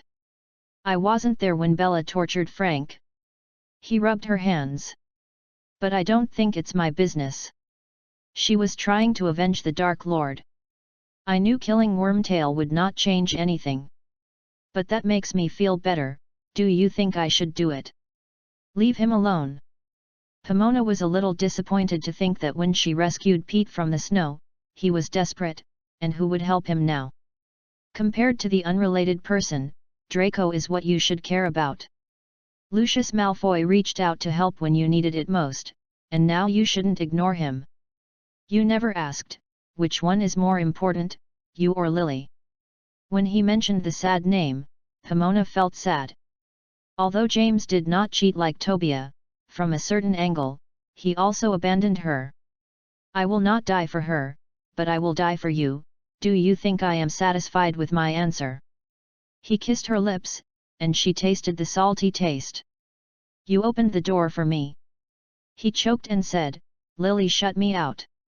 This is the biggest difference between you. She remembered the farce at the entrance of Gryffindor. Lily, actually, she used that opportunity to get rid of you, Severus. She wanted to stay in the wizarding world, but it was a pity that you were too young at that time, and you were living a precarious life with the Death Eaters, and it was impossible to assume a family. I love you. He cried and said, I want to marry you, would you like it? She actually didn't want to say yes. Why? Perhaps she is a Ravenclaw in her bones, yearning for knowledge and freedom, and doesn't want to be tied to trivial things like housework. You will always be braver than me, Lily. She felt terribly distressed. Lily gave up her talent and freedom and married James. In fact, she didn't really like James that arrogant, she just loved Harry Potter. The radio suddenly rang, and it was the song that was sung that night. Do you want to dance with me? Snape picked her up on his own initiative, let her step on his feet, and then began to circle around the ward. It was really a very slow tune, but it was wonderful, like autumn at Hogwarts. Wise men say in Liffles Russian. But I can /thelp falling in love with you. Sholisty. Would it be Zen? If I can /thelp falling in love with you. Like he iver flows surlitithisi. Darling so it goes. Something sorry mean tobe. Take my hand, take hemiu hale lifetu. For I can /thelp falling in love with you. It's ridiculous that the Muggle singer named himself, actually called Elvis, but the name of this song is beautiful, called Can /thelp falling in love, which is just as addictive as ecstasy. Have you drugged me? On that day, he was so confused that he looked at her. You are a potion professor, will you not feel it if I give the medicine? The Imperious curse makes people feel happy, have you cast a spell on me?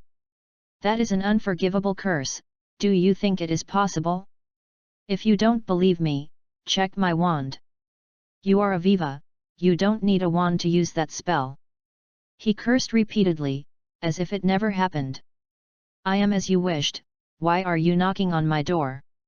Perhaps just like that song, they are actually not smart people. End of this chapter. Chapter 52, Reaper's Price. Chapter 52 The Price of Death. If a balance is placed between God and man, every soul saved by man, no matter what it is, will have a certain price. Buckbeak has traded Sirius for 2 years. If someone is willing to try, he can weigh more.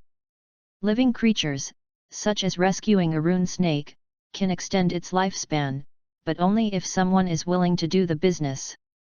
When Sirius first escaped, he wandered for a while in order to avoid hunting down the stray. Various rumors were spread everywhere, and some people even believed that he was going to kill Harry Potter. Harry was uneasy when the 3rd grade started. Maybe he heard the rumor and went all the way to the screaming room. Snape had nothing to do and followed up. The misunderstanding between him and Sirius was clarified. A woman may fall in love at first sight, but a man will not immediately turn an enemy into a friend and become an irresistible acquaintance, especially if the opponent is the killer Harry was afraid of. If Sirius died at that time, Harry would feel very sad at best. It's just that Sirius is still a stranger to him. 2 years later, Sirius was hit by Bella's death curse in the melee at the Ministry of Magic. At that time, he and Sirius were very familiar, and even regarded him as a substitute for his father. The memory of being with Sirius was very happy, and it was even more painful when he was lost. This pain even made him lose his mind and pester him. The ghost asked the question of life and death. He cried the almost headless Nick and talked about it everywhere in the ghost. Except for the Barrow's gloomy personality as always, even the fat monk of Hefpaf sighed. The summer vacation of that year was the most difficult after Pomona entered school. The reason why the forbidden technique is called forbidden is not because it is forbidden to use it, but it does not feel so sacred to people, and it feels blasphemous. Most wizards are atheists and skeptics. They usually use Merlin's beard instead of God and other gods' names. On the contrary, churches are devout believers. They think that the experiments done by wizards are not sacred. There are various restrictions. After the Black Death raged in the Middle Ages, the Church and the wizards began to reconcile. The witch hunt was buried in the tomb of history. Gradually, there were wizards with faith and monks who believed in witchcraft. It was also during that time that Nick LeMay refined into the Philosopher's Stone, also known as the Sage's Stone. It has extraordinary magical powers and can extend people's life and immortality, but refining it is also a forbidden technique. The Philosopher's Stone was originally recovered by Harry in order to destroy Tom. Dumbledore and Nicole teamed up to destroy it. There is no Philosopher's Stone in the world. Now, there is another lunatic in this world, and he actually wants to practice that thing. We once found a research institute in Albania. It was previously opened by a German. Hitler wanted to use black magic when he was at the end. Some of them were doing research on the Philosopher's Stone. They thought that as long as they provided enough sacrifices, just like during the Black Death, as long as you collect enough souls, you can get the elixir. You are a potion teacher, don't think about it. Pomona wanted to scream, but she couldn't scream, and then the idiot began to speak again. The Dark Lord does not bother to eat Muggle souls. He left the information to me. It at least guarantees that your body will not weaken. Neville said it is good for you to respond, but Charlotte said that the Longbottoms have been a little bit for so many years. There was no response. The situation is better than you. I seem to have made a mistake again. I shouldn't use that snake egg. A very simple formula: save a magical animal to prolong its life, kill one to reduce its life, but she would rather choose the latter when she chooses between a long drowsy sleep and a short awake. Lily can choose to hide her abilities and live like an ordinary muggle. Like her sister Petunia, she can find a fat and arrogant man to live her life safely, but she chose magic, a freak in her sister's mouth, at a young age. Died. Even if Harry Potter was given 100 chances to re-elect, Pomona thought he would definitely choose the magic world, and everyone in the world should have something to pursue. Hide them all, I beg you. The young Death Eater almost knelt down to Dumbledore, but Dumbledore was still unmoved. When he hardened his heart, the sugary old man was quite a cruel and ruthless person. What am I willing to trade, Severus? Dumbledore lowered his voice. Anything. What does this include? Does it include your life and soul? Memory can't lie, Pomona. The old wizard said with a sad face with his right hand behind him. I once had a student. He believed that hard work is more important than choice. He blindly pursued power and did not think. After the consequences, the result fell to the current end, and no matter how hard you try, he will not let you Lily's position. Then, he stretched out his right hand that was darkened by the curse and stroked her hair. Be careful of that person. Do you remember how Tom got the Hefpaf Gold Cup? Yes, of course she remembered that it was cheated from a rich fat woman who only knew how to eat. All he had to do was to say a few bluffs with his good-looking face, and that woman was fooled. Make the right choice because it is the right one. Although I don't know who said it, that is the true Hefpaf spirit. It is a very wrong decision to bring personal feelings into work. Then why don't you restrict Remus and Tonks to fall in love? She slapped her cursed hand away in disgust. Do you want to see what the hybrid of werewolf and disguise Margot's will give birth to? Bastard! Dumbledore was stunned, as if he had never thought that she would curse people. You let him in. She wiped away the tears from her face. If he doesn't live in the castle, the things we're discussing won't happen. You said you made Hogwarts a home, why did you make one? The snake comes in. He is homeless, Pomona, you should be a little sympathetic. Then who will sympathize with me again? Dumbledore, I am different from you. I am not a saint. You said Harry must die because the mysterious soul is in the scar on his head. He must kill him himself. Only the last Horcrux of Lee could be destroyed. Lily protected him with life. I told her that I would do my best to protect him and keep him alive. Now I can't even do this.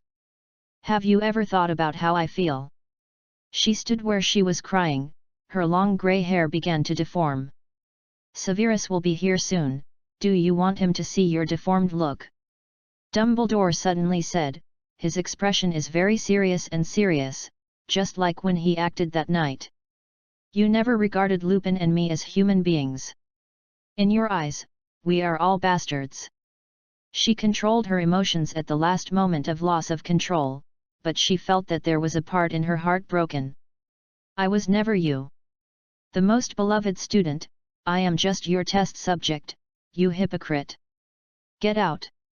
Dumbledore yelled sharply, as if he had been pierced by a mask. I want you to die. With the most painful way of death, you don't even know what sin you have committed. I really regret coming to Hogwarts. Why was she so stupid that she gave up the opportunity to study at Booth Barton because of a letter at that time, and instead went to take that old-fashioned steam train to the castle? It turns out that she is really a fool, not what she thought she was pretending to be a fool. But that dream was so real. She and all the new students took a small boat, rowed across the Black Lake, ducked through the curtain made of ivy, and finally boarded the pier. At that time, it was not because of Pete Pettigrew's unstable feet that the boat kept going. The shaking was because the underwater mermaid was playing a prank. She caught the hand that reached her in a panic, and because she couldn't bear it for a while, she pulled Pete onto the shore.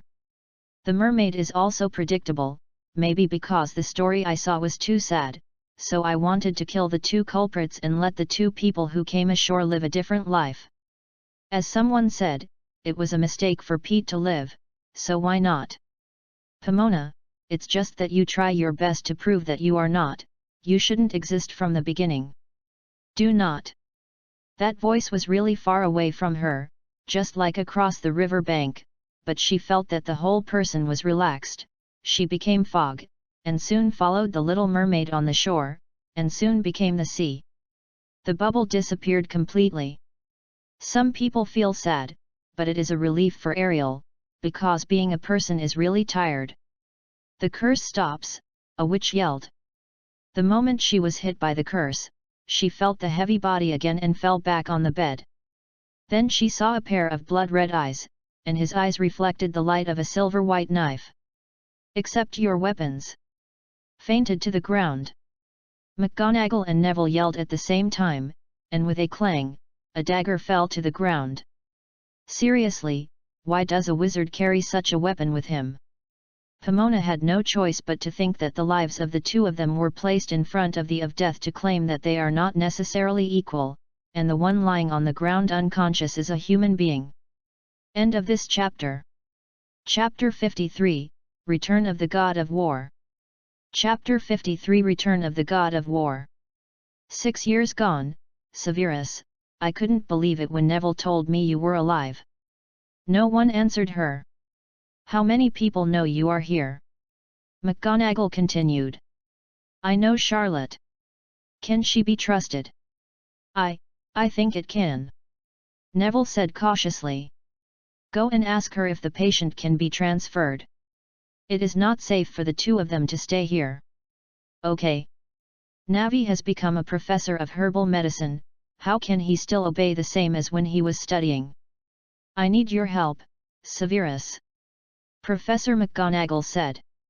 Werewolves surrounded Hogwarts. They threatened to let Hogwarts if they didn't release their leader from Azkaban. The start of school will even make us close the school permanently. What does it have to do with me? You owe me a favor because I prevented you from almost doing stupid things. Professor McGonagall said harshly, "What was in your mind just now?" She heard a heavy gasp in the corner of the room, which sounded like the roar of some kind of beast. Someone said that they once saw a woman who looked like Bellatrix appeared on Privet Road. I remember that your previous home lived nearby. Would you mind if I borrow your house? Whatever, you can set it on fire. Bella, it's Bella again, that woman is really lingering. You know that a suicidal soul will go to hell. Barrow killed Helena and killed himself. He was afraid of going to hell, so he didn't dare to go down. In the end he became the ghost of Slytherin. I have lived with enough lingering people, and I don't want to see you appear again. How did you know that I would be a ghost? He spoke with a deep hatred. Whether it is in heaven or hell, I will find the saint and tear his soul to pieces. He still has a white tomb on the small island in the middle of the lake. Pomona thought so bored that she wanted to dig the grave open and punch him the bridge of his nose. Don't sit here stupidly, we pack up and we go right away. Have you been followed? Of course, I'm not like you. People everywhere in the hospital greet me. Professor McGonagall said in a brisk tone, and Pomona felt that someone was about to be blown up. Do you love me? Snape asked her early one morning. He still had the scar left by Nagini on his neck, which looked terrifying. Of course. Then what do you think of me? He asked again. Pomona suddenly understood why Irene could not leave Tobias Snape. The father and son are rampant in the human world like wild beasts. Although scarred, they look beautiful. Will you hurt me? Just like your father hurt your mother. I won't. He took her hand as if taking an oath seriously and said, but if you betray me, I will kill you. You obviously don't treat Lily like this. I can watch her marry James Potter, but you can't. He turned over and shrouded her in his own shadow. I know there are many black magics that are more painful than the unforgivable curse, don't force me to use it. It's on you. We must swear an oath at the wedding, we must be loyal to each other, support each other, regardless of birth, old age, sickness, death, poverty, wealth, and adversity, we will never leave forever. He loves Lily and is willing to exchange anything for her safety. She feels that her relationship with him is the same as having an affair with Lily on her back, and she has a strong sense of guilt. Is just like that song, it's a sin. Do you know why the Dark Lord uses Horcruxes instead of making Philosopher's Stone for immortality like Nick LeMay? He whispered in her ear like a child whispering, that's because of the defilement of holiness feels really good. She thinks this secret is disgusting, how could there be such a dirty person in the world? You belong to me, no one can steal it. He began to admire the details of her body, and his hollow eyes suddenly sparkled. Why do I think I am like your stolen goods? She felt that at this moment he was not so much like a snake, as a mouse hiding in the dark. This metaphor made him laugh. I sneaked into Dumbledore's house and stole his most precious treasure. What? You? He said triumphantly, do you know how beautiful you are? How beautiful can it be? Ravenclaw's crown. She half sit up with her back supported on her elbows. Better than that, said with a look of drunkenness, and then pressed it down again. If one day I am no longer young and beautiful, will you still love me? Although she couldn't open her eyes, she could still feel the scorching sun outside, as if it was summer. Where are we going? Neville asked. Take my hand, Professor Longbottom. Professor McGonagall said to Neville, Severus, where is your home? Number 23 Spider's Tail Alley. He said in a disgusting tone. With 2 pops, they operate directly in the hospital. After a brief turn of the world, she smelled a strong smell as soon as she felt down to earth. Spider's End is a slum, and Tobias Snape is a boxer, sometimes in charge of training. In the Quidditch match, if the score gap can be widened before the golden snitch is found, then there is hope to win. Although the wizard rides on a broomstick, there are still a lot of upper body sports. As the captain of the High Rock team, Irene thought of boxing. Come to train the players. After looking for a lot, she chose Tobias, and the result was out of control. From a powerful witch to a woman who was bullied by muggles at will. There are many rules in boxing matches. The rule that Tobia gave to Irene is that she can't use a magic wand. Even if she is an athlete, she is not an opponent of a semi-professional boxer. Severus has basically had criminal records in this kind of neighbor since she was a child. He grew up in an environment of thieves, robbers, and liars. If he hadn't met Lily, he would continue to be bad. What kind of dean brings out what kind of students? The few Slytherins brought out by Professor Loggerhorn are very aristocratic. And what he brings out is a little who is used to petty theft, even Draco when such aristocratic young masters have dirty hands and feet. Oh, Saint Potter is the mantra of the two of them, and even the expressions of sneer are exactly the same. Which eye is Lucius Malfoy blind and finds a gangster to be his son's godfather? You have become lighter. If you don't look at his appearance and listen to the voice, he really has a good voice, very sweet, like a cello. When I started walking, the wind blew, and the silk cloth on the skin felt very comfortable. She felt that it must look very elegant. A new round of war is about to begin. Tyr, the patron saint of vows and contracts, is back, but Tyr in the mythology is one-armed, but she has two hands, which can hold her like a princess. She felt a strong sense of security and happiness. My warrior. She wanted to say champion, but since there is only one champion and there are two men here, she changed her mind in order not to cause unnecessary fighting. What did she say? Neville asked. Watch your feet, Longbottom. He was so angry that he said, if you dare to step on into my house, I will clean up a new one. The terrible old bat came back, and Neville cowered and said quickly. Pomona thought, she seems to have found the reason why Neville is still single now. If he continues to be controlled by his grandmother, even if he does not participate in the war, the blood of the Longbottom family will be cut off, because no girl would want to marry an unmanly loser. At least Harry is very combative. It is difficult to turn a sweetheart in a sweater into a seated player who sweats like a rain of fists on the court, so come on, coach, this is your next challenge. End of this chapter. Chapter 54, Definitely Not a Nerd. Chapter 54 is definitely not a nerd. Come on, have a chocolate, Pomona. Frank handed her a piece of chocolate. Why did he give her candy for no reason? No, thank you. She said listlessly, feeling very, very tired, as if she was overdrawn. You will feel better if you eat a piece.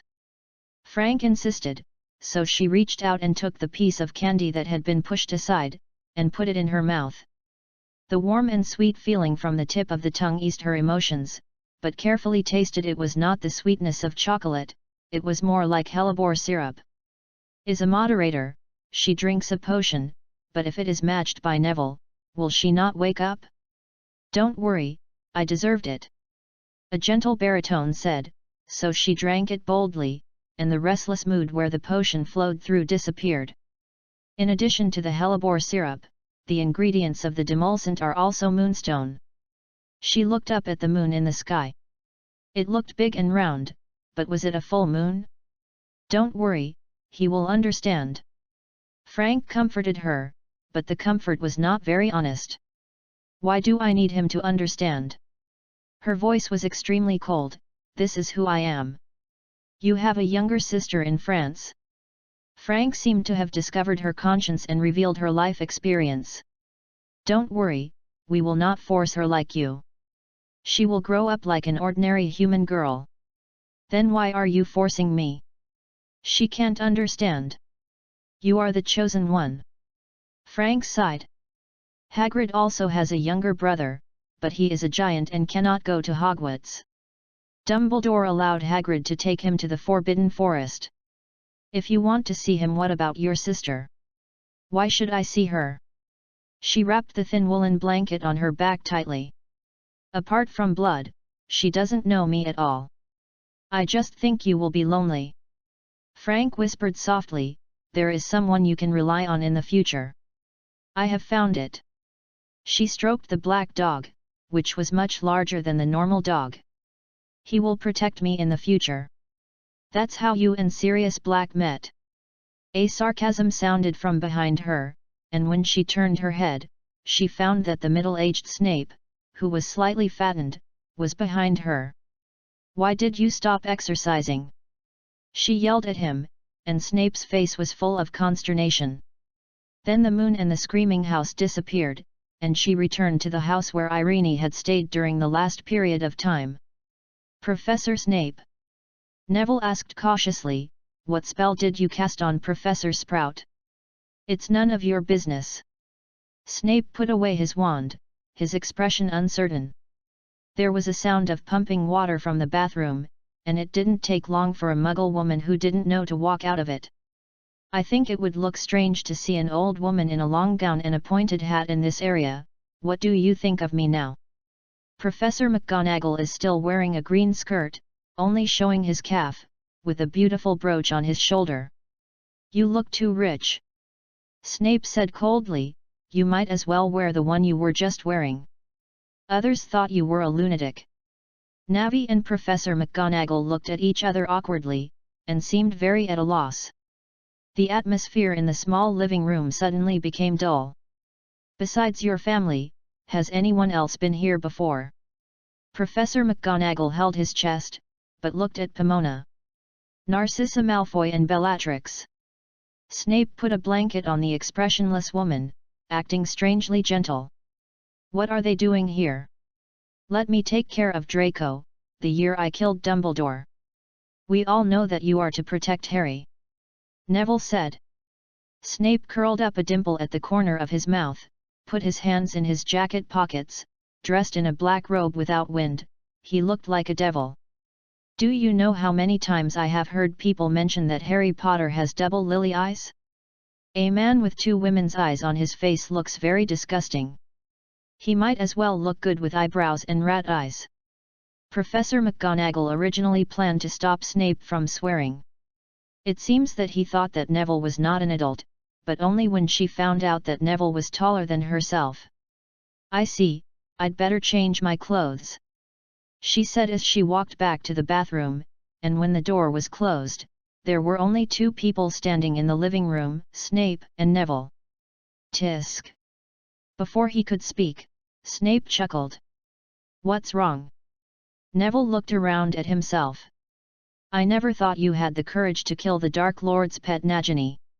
He turned his gaze to Neville's hands. Are you using those hands? Navi looked at his hands, they looked very soft, like a girl. It's sad. Snape didn't know who he was talking about. What do you mean? Does your grandma know where you are? She thought I was at Hogwarts. And you have to go home to accompany her on the rest day, right? Don't worry, take your time. She thought to herself that the two people in front of her looked as if they had heard it. They looked around the empty room and looked at each other again when they found nothing unusual. She heard Lily say that Muggles have to pay for water. They have been unoccupied for so many years. The room looks clean and the water is still running. Who did it? Robbie. Snape suddenly shouted, and with a puff, a house elf appeared behind him. Robbie listens to your instructions, Master. Robbie was full of joy, and his eyes kept looking in Pomona's direction. Make something to eat, it's lunch time. After speaking, he pulled his robe and pushed the wheelchair to the bedroom. Yes, Master. Robbie disappeared with another pop, leaving Neville alone in the living room. Snape put Pomona on the bed, not the big bed that Irene and Tobia used in the master bedroom, but the small bed he slept in when he was a child, and he claimed to make a creak when he turned over. There is a teddy bear on the bedside, with a heart in the bear's arms, and it says from Lily. There is nothing else in this room, not even a wardrobe, let alone inside clothes out. You tell me to be myself. Lucius Malfoy's method is not suitable for me. He sat on the bedside and looked at the beautiful living person as beautiful as a doll. How did you know? Because the peacock of Lucius Malfoy is a nobleman, you are not. She wanted to curse but couldn't make a sound. Draco had thin arms and legs like his father. He didn't grow strong until he started playing Quidditch at school, but he always wanted to beat him with the advantage of a broomstick. Liberty, it's putting the cart before the horse. Hagrid's younger brother, G.E.G.P., was 16 feet tall, unlike his half-giant brother. His skin was thick and rough. Sirius's curse had no effect at all after hitting him, and instead angered him. Thick muscles help to improve magic resistance, at least not easily disarmed by people. The great Dark Lord Voldemort was defeated by the weapon of first-year students. You told me that you need to become stronger to gain a foothold in Slytherin. Why are you so loose with Neville Longbottom? Snape's tone was full of jealousy. Slytherin is the supremacy of strength. Maybe pure blood, mixed blood, rich and no money will affect the initial class division, but as long as he has enough strength, he can also go from the bottom to the top. At least no one in his period thought about it. Snape can become the youngest dean in Slytherin's history, and even the principal. He was a Death Eater protected by Dumbledore, and was despised by the entire aristocracy. It was with the help of Lucius Malfoy that he was accepted by the upper class again. It was not easy for him to walk all the way. There were so many pure-blooded nobles who wanted to be the dean of Slytherin, but in the end they were all convinced by his knowledge and strength. Drinking it a week before the full moon, his talent for potions did not live up to his prince's surname at all. Excellent people are appreciated everywhere. After the First Death Eater War, the pure-blooded nobles suffered heavy losses. Many nobles wanted to recruit him. Not only did they offer generous terms, they even wanted to marry him directly. As a result, he refused. You never know how much I wanted to kill Sirius Black. He squinted again with that bloodthirsty smile. Dumbledore thought I didn't know why he set up his stronghold in Black House? I have never looked at me. He will always be the Dean of Gryffindor, not just for the Academy Cup, he will also keep you in Gryffindor.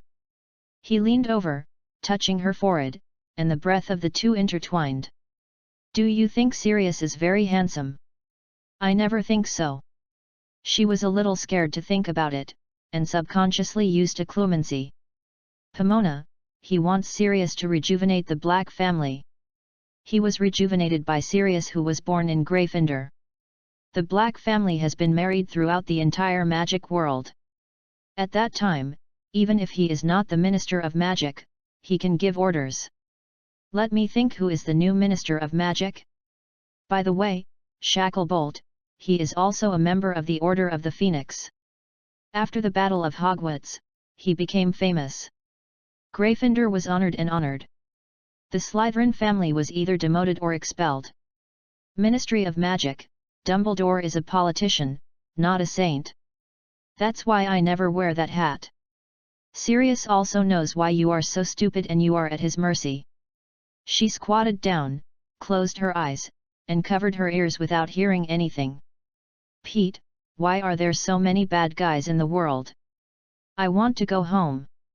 You can't abandon me. She heard a child crying in the dark. He cried so sad that it was so pitiful. She took his hand and led him forward in the dark. Who are you? He asked her. She put up her finger at him, covered her lips, and motioned for silence. This is a secret, only a few people know, and everyone who knows these secrets is by no means a nerd. End of this chapter. Chapter 55, 394 pages. Chapter 55, p.394.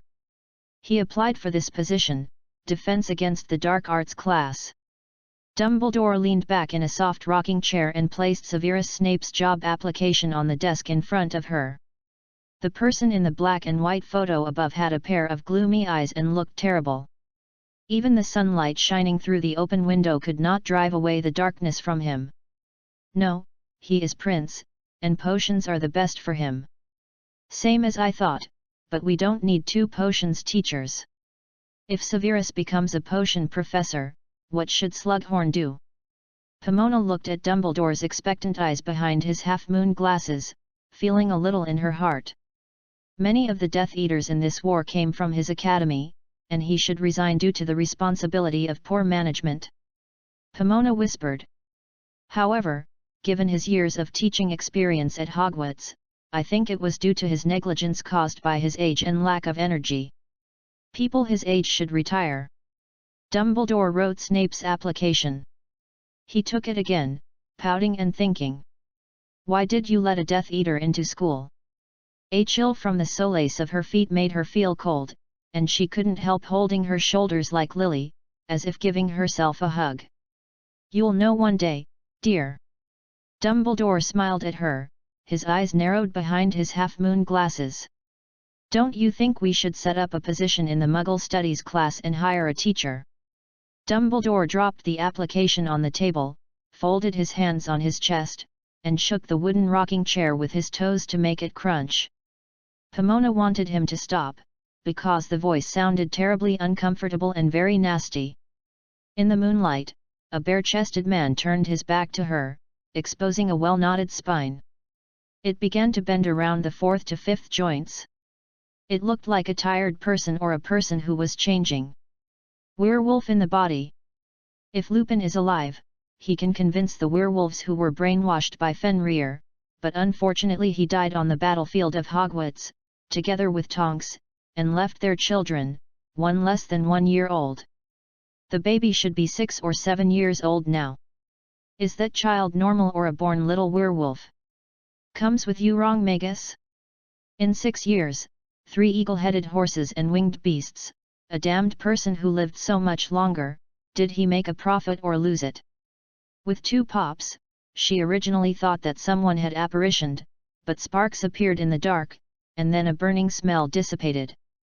He actually smoked like Pete. That old guy will be sugary when he sees people. Does he think he spends Halloween every day? Snape said with his back to her. His voice sounded like a layer of water, and it sounded indistinct. So in order to fight him, you developed the habit of smoking? His behavior is naive, but it is very practical. At least it is easier to smoke with the nobles than to let them eat sweets. Only children like to eat sweets. Now thinking about it, Sirius never eats candy in Black's old house, but he often stands in a daze by a cabinet where there is a display stand with something on it, and it becomes empty. In fact, he is no different from Grindelwald. No wonder they will become close friends. Mrs. Sprout is really right at all. The real villains often wear the masks of good people. It may be Narcissa paid for the water fee for me. Even the 2 house elves have to use water. Lucius is not so careful. The poisonous Slytherin used not so careful to describe Malfoy, and he was as eccentric as Neville said. Honey. She finally made a little noise, and Snape went stiff and turned his head with a smile, as happy as a child. You call me honey. She called the house elf honey, not the old snot spirit in front of her. House elves also have men and women, they will also get married and have children. House elves in a family are often passed on from generation to generation, and she can't figure out why Honey would marry Robbie. I don't regret using that snake egg at all. You were just like a corpse. He sprayed a smoke ring on her face, causing her to cough constantly. We won't live long anyway, how about having fun in time? He reached out and took out a salamander-shaped ring from his jacket pocket. Its eyes were grey and golden, and it looked very splendid and gorgeous. This is a gift he gave me. Severus took it in his hand and played with it, staring at it like a demon and murmured, he said I can do whatever I want to do. You don't need to guess that Snape is talking about Tom. Voldemort is superb in terms of taste. If it weren't for his excellent magic talent, Pomona even thought his talent was taste. I remember Robbie was brought to the greenhouse to practice the heart-drilling charm in the greenhouse in the 1st grade. He was under a lot of attacks at the time, and then he soon recovered. Do you think it is with Gray? Like Burke, it's his talent. No. She didn't want to be a test subject. Like Neville said, there are many people in this world who need my help. Bella and the others later tortured a lot of people with the drill spell, so they can experiment with them. Draco likes to eat first when he eats. If you leave things you don't like to eat, Dumbledore likes to leave the best for the end. Before Harry appears, you are Harry. He will not let you act unless you are a last resort, even if the action takes you with you. By my side, he told me later that he raised Harry Potter for so long to let him die. Do you know how hard I was in acting? But your patron saint is Malou, just like Lily's, and then he believes it. The shape of the cloud is controllable, Pomona, isn't this Viva's strong point? He put on the ring, and the salamander's eyes flashed a red light, and then he set the quilt on the Sleeping Beauty. Lifting it open, the palm of the hand is moving along her body, like a snake slowly sticking its tongue forward, looking for the position of the lower mouth. Defense against the dark arts class? How did he come up with such a funny name?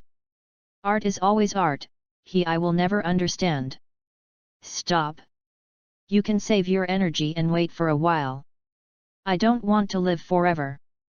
If you don't live for long, it would be a waste of my remaining life. It's better to use it now. A sharp pain came, and the power from the painful place quickly regained her strength. Don't waste your talents, Pomona, you shouldn't just take care of plants. Francon Barton smiled with his hands behind his back. His manners are perfect, because he is a pure-blooded nobleman. In contrast to Neville, her grandmother did not make him personable, and even a villain from a slum was more aristocratic than him. Let me see. She turned her head and looked at her lower back. From the salamander's head, she spit out a scarlet tongue, which pierced her skin directly, followed by a series of golden rune characters injected from under the skin. Her body. It's beautiful, isn't it? Snape looked at his ring. Now, turn over and don't waste my life. Do you know why Lily didn't choose you? The Death Eater is the kind of person who wants to be happy for a while. She can't start a family with you, so she dumped you in front of the Gryffindor portrait. Snape froze for a moment, then sneered, looking arrogant and evil. Huff puff, you are really stupid. He threw the heart-hugging teddy bear on the bedside with the hand without the ring to the ground. When it fell to the floor, he let out a baby chirp, and finally rolled into the Muggle story, which is hidden in the legend. Under the Bed of Ghosts and Fairies. End of this chapter. Chapter 56, Fire and Water. Chapter 56 Fire and Water. A truly evil person cannot see through at a glance. When it reveals its true colors, either it is crazy or you have nowhere to escape. Before Dumbledore changed the name of the Dark Arts and Arts course to the Defense Against the Dark Arts, the Guardian of the Gods belonged to the category of Dark Arts. Happy memories can be birthday parties with friends, traveling with family, or robbery of Gringotts. Blowing up the Ministry of Magic and so on, the guardian deity to be summoned is directly related to the wizard who summons it. Throwing a rabbit into a snake's nest for feeding. The members of Harry's Dumbledore's army summoned mostly mammals or birds. If Slytherin were to choose, of course it would be the best to summon the dragon. It's awe-inspiring. The next three-headed dog, sack poisonous leopard, or snake can also be used. When someone summons a dragon and a rabbit. Slytherin's black magic art class is different from other schools. Darkness is power. It is a shame to call them white wizards. Dumbledore is good at fire magic, and his pet is a phoenix, which can bathe in flames. Rebirth, cast fire magic on it without worrying about burning it to death. He understands that the guardian of the water magic is not necessarily highly accomplished, at least not as good as the old bat of Slytherin. The place where Harry Potter rescued Sirius Black was by a pond in the Forbidden Forest. After going back to the past through the time converter, the second time he summoned the patron saint was stronger than the first time he issued it. At that time, his physical strength and the energy is no longer as good as the first time the spell is cast, but the human potential is endless, and there will be more after squeezing.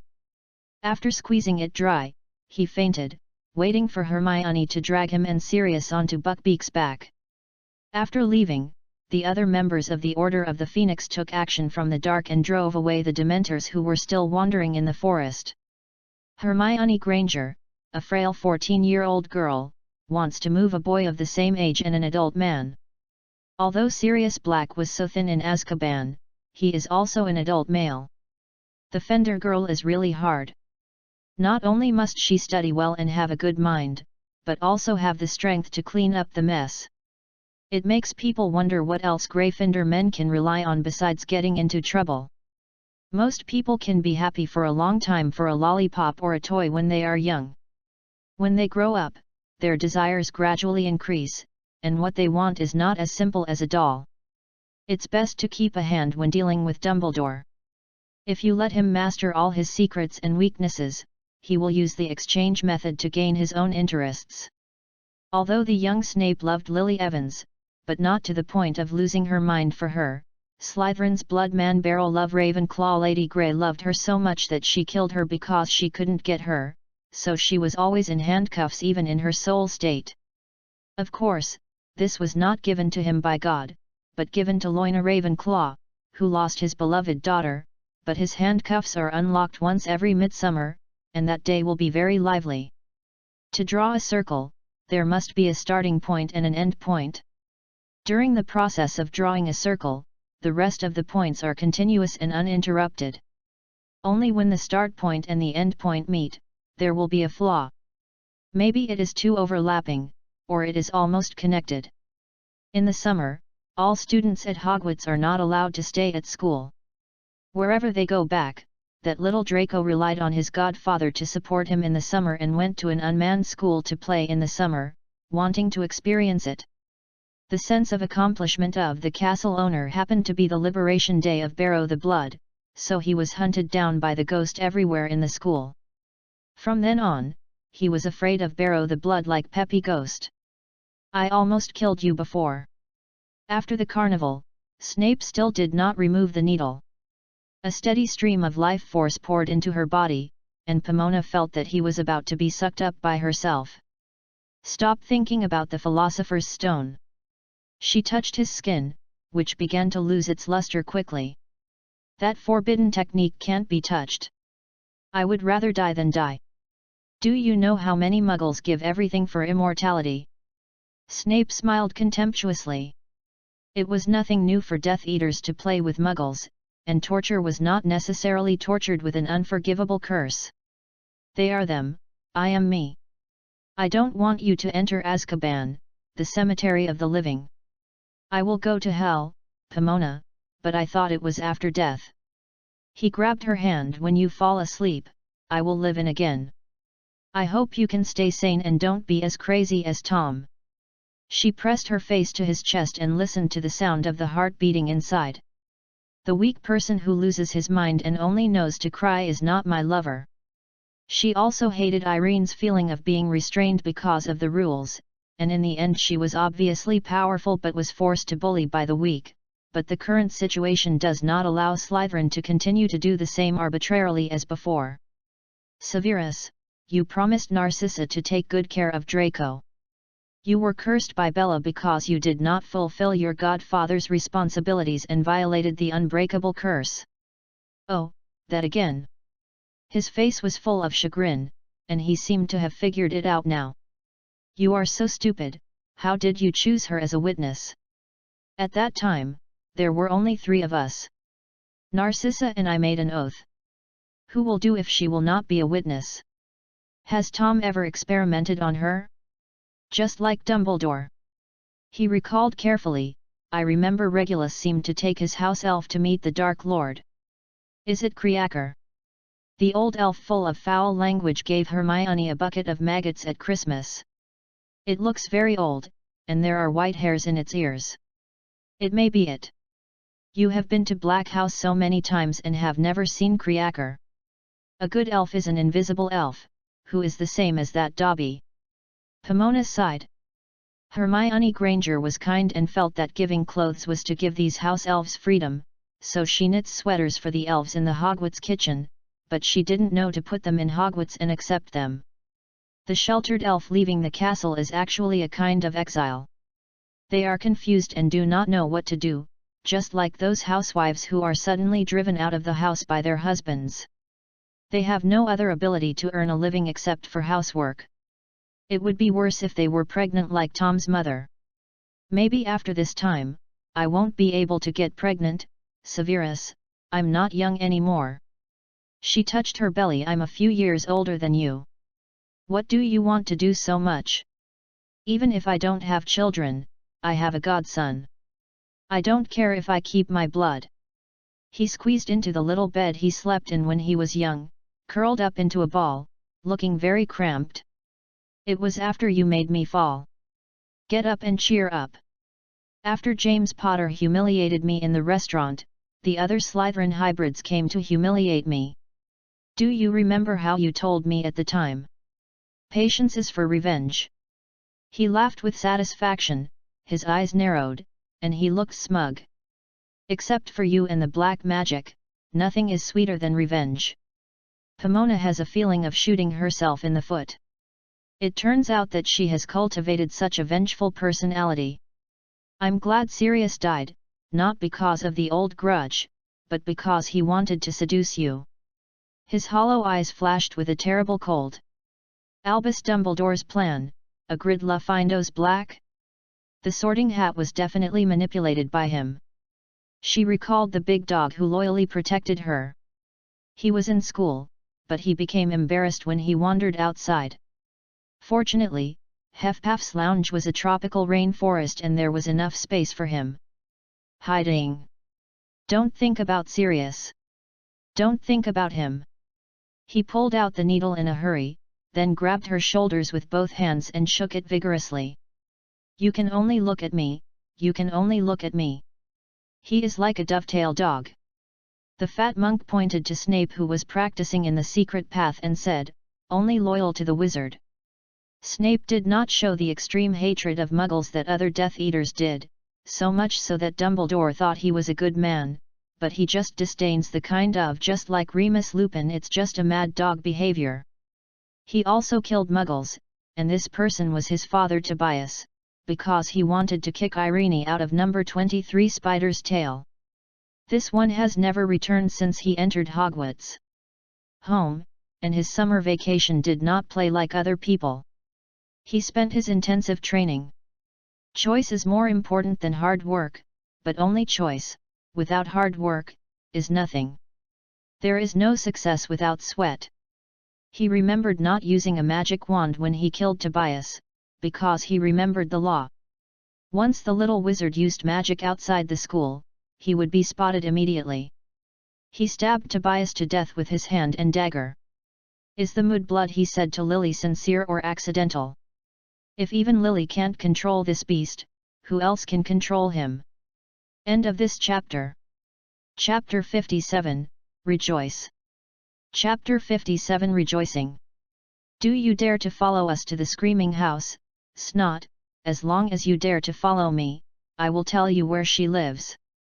The boy in the changing voice said that his tone was a little arrogant, and he was full of superiority of family status. You lied to me. Snape was not fooled at all. Are you scared, coward? Take your words back, he said word by word. What do you want to use for me? Kamikaze is invisible or fuchsia. Snape didn't reply. Have you considered it? Go. Snape agreed. What a fool, that's a trap. Being young and beautiful is not useful for all men, Pomona, some people pursue different things. Dumbledore wore the ridiculous purple star wizard robe. This is the scary thing about him. You don't know if he is really guiding you or creating some pits, such as what he said when he was walking by the Black Lake. Sentenced to give up the sage argument of revenge. You are all the same. She took out a mirror, but her face was not reflected in it. Men are not as superficial as you think, especially after seeing the real beauty. He raised his dark right hand. Why don't you help me? I want to leave Hogwarts. I can only leave if you die. Dumbledore pouted and nodded. Then you don't want to know a secret. What's the secret? There are so many ancient runes, why is Pian rune? Dumbledore sighed and put his hand down again, which? No. She awoke at the last second and pushed away the kiss that made her dizzy. The morning sun shines in from the window. This is not a cellar or a pit. It is impossible to have light in these two places. No one else is here anyway, what are you afraid of? The old bat sniffed around his neck with his big nose, like a dog who recognizes the owner. You smell really good, like a cookie. You smell like a potion, and something horrible happened last night. I'm hungry. The potion master bit her earlobe and whispered, shall we go to a place where no one is disturbed? Isn't 6 years alone enough? Not enough, I want forever. She was taken aback. I waited for you all night, Pomona. He said exhaustedly. That's why you spent the whole night using Pantheon? Are you still the curse that Lily used to protect Harry? Everyone thinks that the savior is Harry Potter, but if Lily didn't protect him, he would have died early. It was Lily who bounced the curse, and Dumbledore said it was an ancient sacrifice magic. Did you teach her? Not me. She grabbed his hand. I know it's not you. He buried his head on her neck. Why don't you be jealous of Lily? Just for you to tell your best friend the guardian array that costs your own life? I saw many women fighting for Lucius. At that time, I thought they were ridiculous. Then I thought about it all night.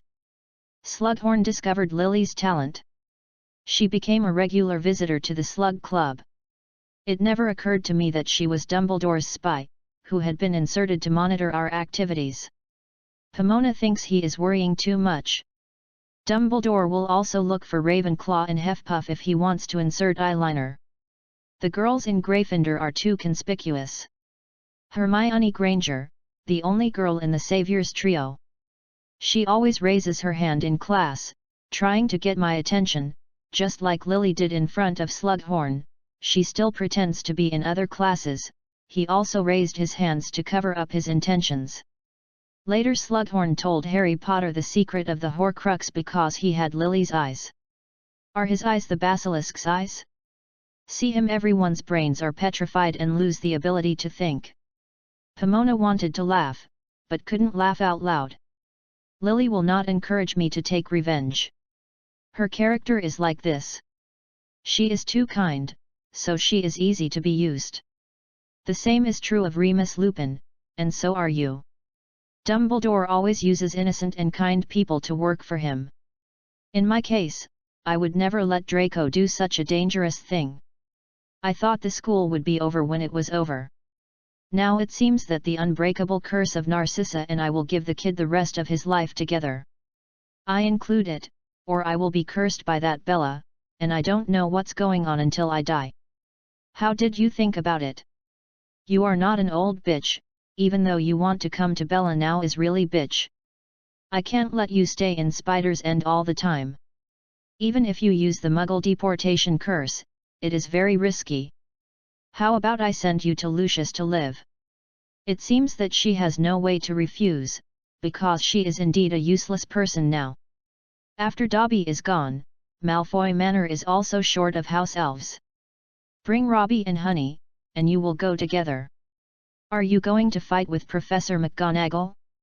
Yes, my dear, how about good luck to me?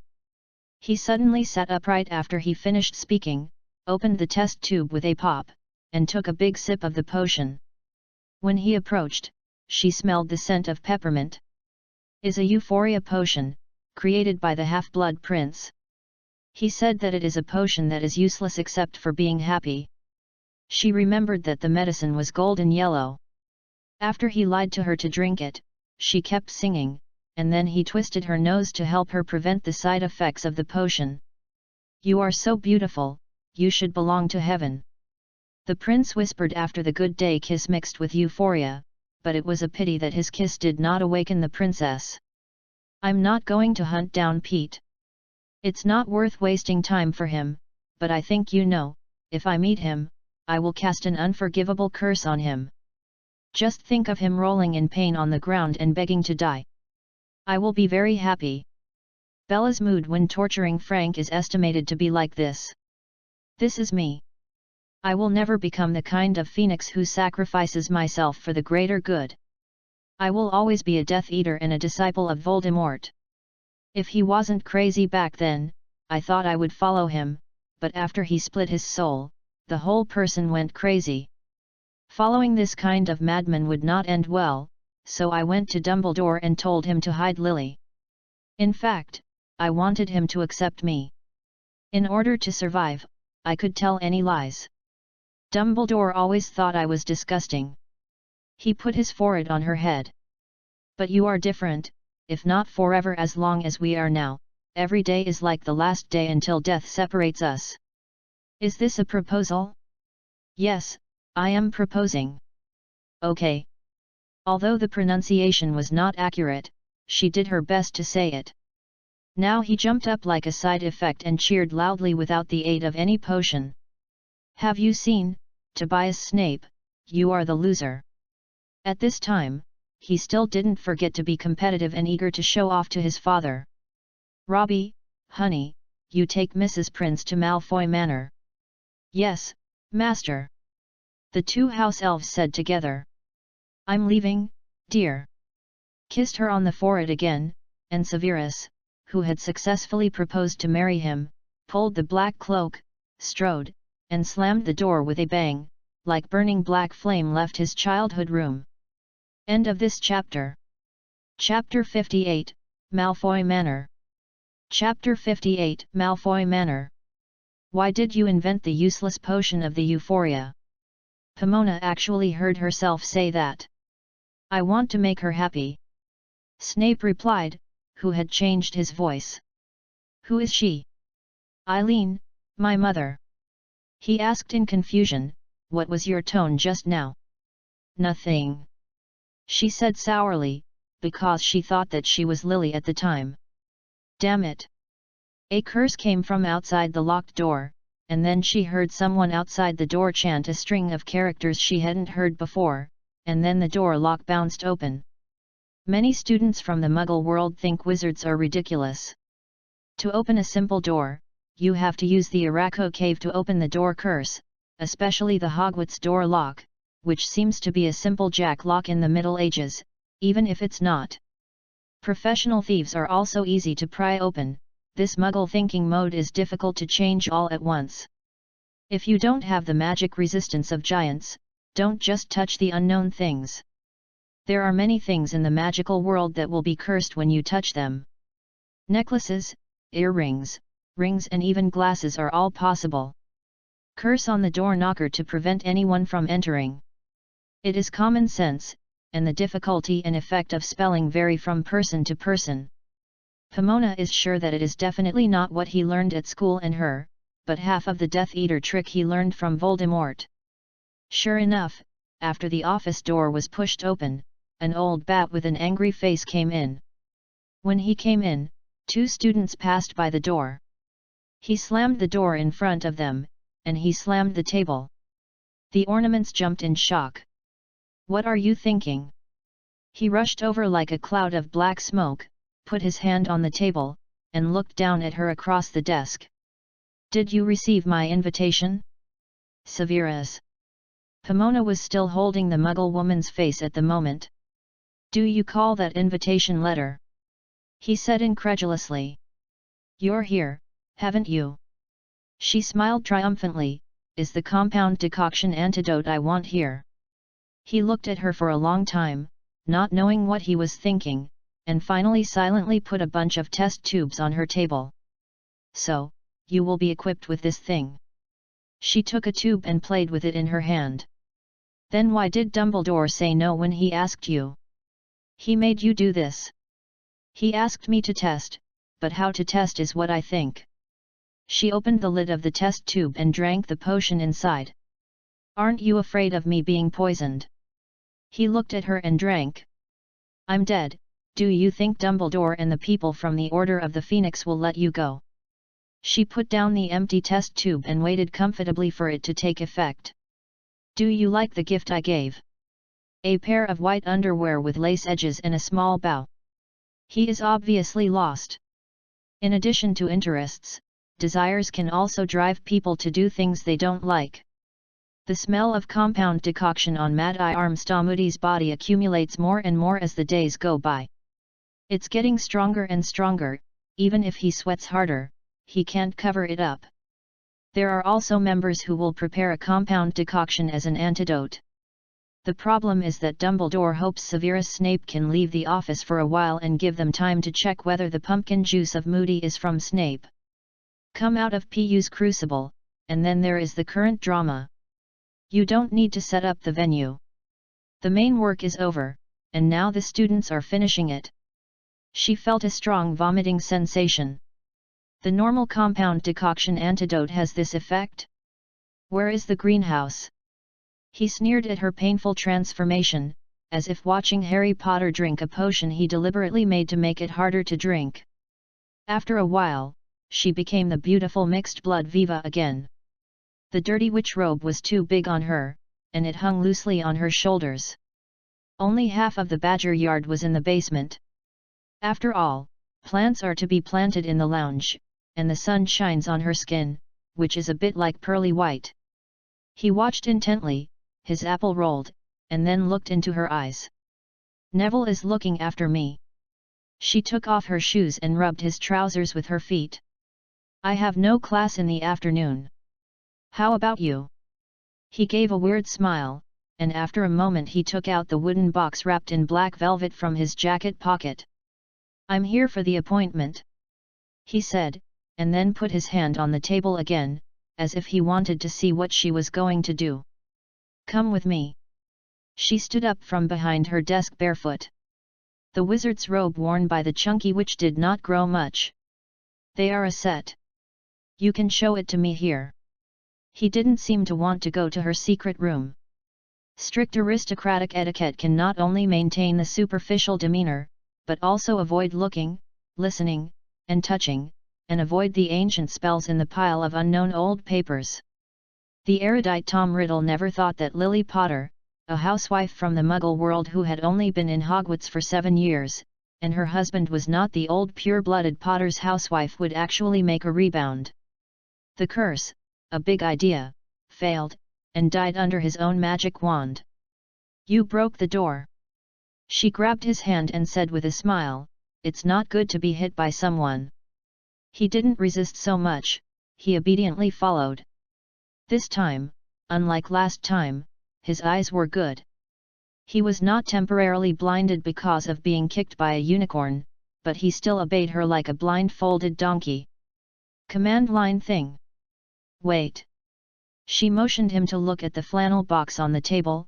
Take it, without it, it won't be a complete set. He smiled even more weirdly and evilly, took the box on the table and followed her. At this time, only her was in his eyes, a grey-haired forest fairy, the protagonist of A Midsummer Night's Dream, and he didn't know that it was in his heart. Which is more beautiful than the daisies blooming in autumn and on the shore? It is very unnecessary to test a person's loyalty, because even if they are loyal at the beginning, the person being tested will be dissatisfied knowing that they are suspected, and finally embark on the road of betrayal. But you still can't help but want to know who he is thinking. You want his loyalty very much. He gave it to you at first, but then he gave it to other people. This situation is no different from when he was loyal to one person at first, but then loyal to other people because of temptation. This behavior is unfaithful, he became a half-hearted person. The temptation of men to beautiful women is very fragile, especially this kind of self-delivery. Once when passing by a Muggle house, she found a lot of World War I and World War II books on the bookcase, including a lot of espionage. In wars, women are not necessarily victims of wars. Many battles are turned around because of spies' intelligence. She is fascinated by stories like this. Dumbledore suspected that Snape was a double agent. It's really hard for her to get close to a real spy so close to him not to be curious about him, and he was also different from the spies hiding under various identities. What he played was he himself. In the darkest corner of her heart, She even felt very exciting. Lily married Potter, and Severus was still seriously loving her. She was seduce a loyal person to fall, maybe her heart far less pure than it looks in the mirror. You are a bad girl, Pomona, very, very bad. Snape obviously likes playing this game very much. If 1 or 2 times are due to hothead or confusion, what happens later is not the same. He is like Bella in her bedroom, enjoying freedom and indulgence. Then you want to stay in my class? Professor. She is petite, and she wears Hogwarts uniforms just like the students who are still in school. Snape, who was lying on her like a bat, looking for a place to launch an attack, stiffened, and then began to counterattack. You are an evil witch. He gritted his teeth and cursed, just like the muggles who clamored to burn the witch to death. You are not much better, Death Eater. Then they rolled deeper and deeper in that hell, until Dumbledore discovered that she was really unexpected, and it was Cedric who had informed her. Man is very good at lying. The house has a memory. She just thought that the euphoria was given to herself as an illusion. The first person to drink the euphoria was Irene. Her son protected her, but she couldn't be happy because her husband was killed by her son. Her heart was broken, she suffered from aphasia, and her symptoms were similar to Pomona's current symptoms, in order to make her happy. Snape made the medicine, but her singing was just a side effect, and she was still the same after the medicine worked. It's not as good as not to laugh at the beginning to make him feel better. Even if he is a potion genius, it is too early to invent a new type of potion by himself in the 5th grade. All he can do is to improve. By coincidence, Lily and him have become good friends at this time, and James Potter likes Lily again, so that one scene happened.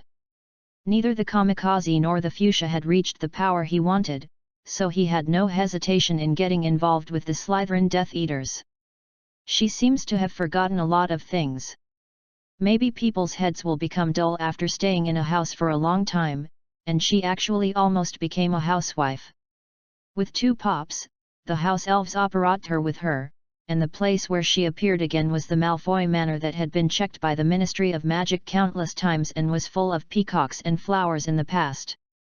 Because there is no one to take care of it, it actually looks a little run down, but unlike the old house of the Black family, there is Humiizi, but it is deserted and not popular. When the Black family was in depression and the Malfoy family was in its heyday, I heard that dance parties were often held here and there were decently dressed people everywhere. Now there is not even a house elf inside, the peacock is gone, and the flowers are replaced by dead branches and leaves. The bushes that people care for. Ding dong! Honey pressed the doorbell. Oh, Malfoy had installed this Muggle access control. This is their position. Who told Tom to treat this place as his lair? Who is outside? Narcissa Malfoy's voice was heard on the intercom. Dear Madam, Honey is the house elf of the Prince family. Honey said in a shrill voice. Prince? Narcissa asked suspiciously. Let them in, I know who they are, Mom. Draco's voice came from behind. I'll take care of the next thing. Oh, how did that little naughty ghost Draco become so mature? She felt very distressed, and she wished he would always be the smooth-haired Master Malfoy. End of this chapter. Chapter 59, Sequelae. Chapter 59 After Effects. Lucius, Narcissa, and Draco lived in Malfoy's ancestral manor, but there were only 3 people living in such a large manor, it was too deserted. In the summer of 1992, the Ministry of Magic raided his home several times to search for dark magic items. In order to avoid trouble, Lucius sold some not-so-legal items to Bogenbach, and met Wes while passing by Lihen bookstore. The Lays and Harry Potter. Tom once gave Malfoy a diary, and Pomona didn't know if Lucius was under the Imperius curse or was controlled by a Horcrux, and actually stuffed the diary into Ginny Weasley's bucket. Then that school year everyone was tossed by the basilisk. As long as there is no snakeman's command, the basilisk is a snake that only eats mice. Although it almost killed Filch, the few who served at Hogwarts were not prepared to die at any time. It was just pitiful. Mrs. Loris, it was petrified just to catch a mouse. If you don't have enough strength, don't spend the summer at Hogwarts. The habit of snakes is that they are particularly active in summer. Draco almost ran into the basilisk when he was hunted down by the blood man Barrow. His godfather took him by the collar and handed him to Dobby. The originally honest house elf suddenly became the house elves in search of freedom. In short, it is crazy. The summer of Hogwarts is freedom. Its spirit is infected. In the history of mankind, how many rebel wizards under the banner of freedom have heard of it, no matter how closed, in order to ensure it will not instigate the house elf rebellion. The same war happened 1,000 years ago. This house elf needs to be closely guarded. Under the pressure of many parties, Lucius beat Draco for the first time in his life. The taste of freedom is beautiful. Harry also wants freedom. He doesn't live with Petunia. It's just that the protective charm Lily cast is related to blood. Lily is dead, and Harry can't give it to Lily's parents whose memories have been obscured. There, Petunia's house became the only choice at the time. After Lily decided to stay in the wizarding world, she severed her relationship with her Muggle world. Petunia and Lily were not as close as they used to be. Suddenly a strange old man knocked on the door and said that your sister is dead and her child is bothering you. Come to raise. Petunia's expression was the same as that of thunder. She also has a son. The sound of two babies crying at the same time is like a nightmare, and Harry Potter reminds her of her own bad memories. She once wrote to Dumbledore, hoping to be like Lily. Into the magic school, but she doesn't have that talent. Later, she learned that the one who came to the door holding Harry Potter was the person she had written to him, and naturally she did not care as much about Harry as her own son. When seeing a person, although he is not his own direct enemy, and all he thinks of are bad memories, it is difficult for him to arouse love. The negative emotions that remain in Malfoy Manor remind her of bad memories. His memories, especially the thought of being floating in mid-air like Carrie de Bubba, made the feeling of flying to death like a sacrifice stronger. It was a bad idea to send her to Malfoy Manor. It was a very, very bad idea. People could not feel the spirit of ghosts when they were healthy. Now she could feel that many people died in Malfoy Manor. There were wizards and muggles. They was wailing. Pippi Ghost is afraid of Barrow the Blood Man because he can come into contact with substance like it. Normal ghosts pass through walls. They can't pick up chalk and water bombs like Pippi Ghost to play tricks on people. The Skin Ghost is not afraid of them either. After the Blood Man Barrow is restored to freedom, he can pick up the sword of the material world, and then he can hunt him down. The teachers in the school are all single, and no one takes the family to work, because sex can call ghosts in some ancient calling rituals. The ancient Egyptians believed that the body is the container of the soul. The body without the soul is the corpse, and the soul without the body is the ghost. If the soul is reinstalled in the body, it will be resurrected. The ancient Egyptian pharaohs kept the body for resurrection. It uses the resurrection of its own body, which is different from the body effect that Tom Riddle created by himself with potions and Harry's blood. This involves another forbidden technique, the refining of the human body. Normal men lose interest when they see Pomona Sprout's figure and appearance, but when they see Viva and Mermaid, even if they know they are going to die, they still have to look for them. This is how people judge people by their appearance. Tom is fascinated by so many people because of his handsome looks, but Wormtail made him a body like a basilisk. Without the charm ability, he can only rule with terror, not so much as he is.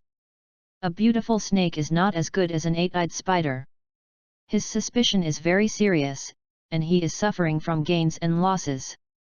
No one except Bella can gain his full trust. Even if Wormtail sacrifices a hand to resurrect him, he still fights. I hate this servant in my heart. The look in the mirror reminded him of his ugly Gunter family. His mother was greedy for Muggle father's beauty and desperately used magic and potions.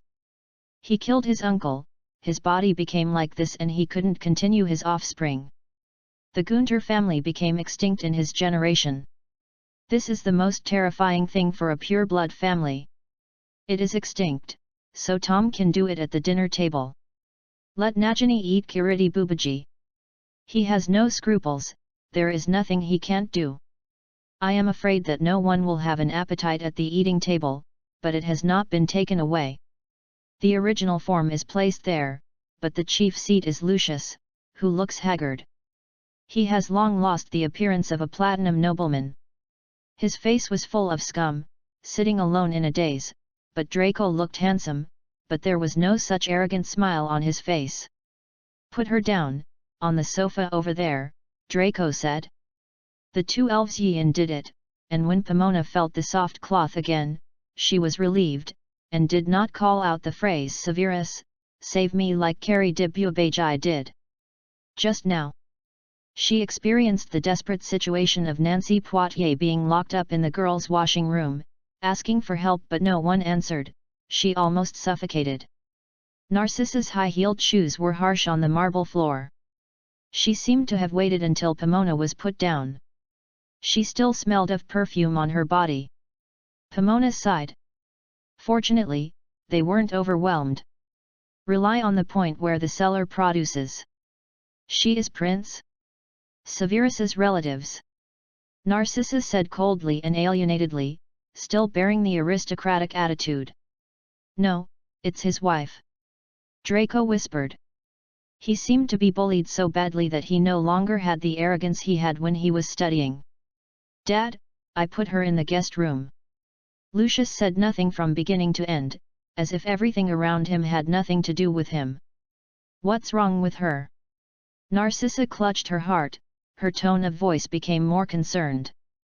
Heart-drilling spell, just like Longbottom. Draco didn't seem to want to say more, and turned to leave. Robbie and honey are for you, madam. The two house elves said in unison, their voices full of vitality, which made this luxurious and empty hall popular, and even Lucius Malfoy looked towards it. There! Narcissa suddenly filled her eyes with tears, and she wiped her face gently. Go and throw away the garbage in the kitchen. Narcissa said. Yes, ma'am, will Honey and Robbie live in the kitchen from now on? Correct. I bet the kitchen here must be the same size as Hogwarts. Robbie said to Honey, and then the two elves operate together. The Godfather said that the darkness will come back again, but in another way. Draco looked at Lucius and said, his voice trembling, he told us not to give up hope. Lucius looked away, drank the wine in the silver flask, and still said nothing. She is so beautiful.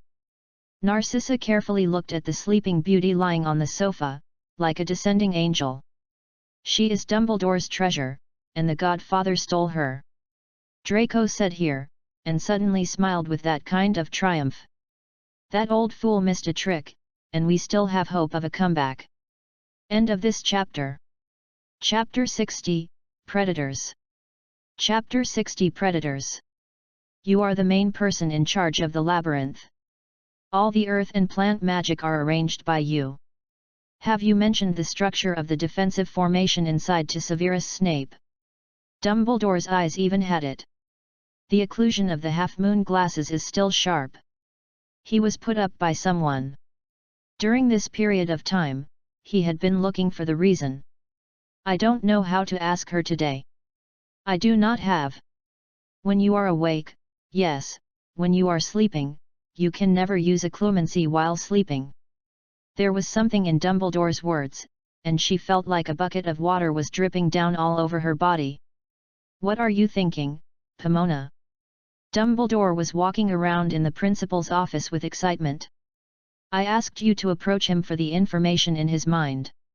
Why did you give him your information instead? It was Hefpafstein who was supposed to protect Cedric, but now he has become a corpse. His father is asking me for an explanation in the entire magical world and the Daily Prophet. How do you ask me to explain it to him? Her mind is blank. I'm very disappointed in you. You don't have to teach at Hogwarts this year. You will set off to the Black House tonight. As long as there is a compound decoction, anyone can teach with that face. Anyway, the knowledge in school is only enlightenment. 7 years at Hogwarts is only a small part of life. If you want to continue to make progress, you must graduate after graduation. Keep working hard. The snot spirit who was once bullied is now a recognized potion master in the magic world, and Pomona still accomplishes nothing. I don't want to go. Her voice became hoarse, sounding like another person. Leave what to do? Continue to take him into your secret room. Dumbledore thumped the table severely, making a terrifying voice idiot. Then she heard Bella's crazy laughter. She rolled her eyes and fell directly on the grass. The earth element represented by Hufflepuff and the wind represented by Ravenclaw are as opposed to water and fire. The earth element can be understood as the human body, while the wind element is the human soul. The combination of the two is human. As the soul container, it is not necessarily the human body. The Ravencrow crown, the Hufflepuff golden cup, the Slytherin ring and the black locket can all be used as the soul container Horcrux. As long as it is material, a vase can also become a Horcrux, but Tom Riddle's taste will not accept such mediocre things. Murdering other people is a kind of sacrifice, just like the style Tom has always advocated. He is a sacrifice, not a ride. Wizard with a broomstick. The process of a woman's pregnancy is also a human body refining. Muggles have studied this. Reproduction is originally a natural law, but it becomes immoral because it is contaminated with human desire. Like the song sung, this is a kind of sin, it is a fault of virtue. If you live together without getting married, it is called Levine's. Marriage is a big deal, and you can't do it as a child does. There is a card called Priestess in Tarot Divination, which represents Virgo, and the card Patricia gave her is the Queen of Venus. She represents love and harvest, which means material abundance. Unlike the priestess who climbed towards knowledge, she will eventually return to the earth. Madame Grey escapes from the materialized Barrow, and Barrow becomes more and more crazy without her love. The more depressed emotions are released, the more terrifying. Children like to be naughty, but school rules and teachers strictly control them. There are more and more depressed emotions and desires.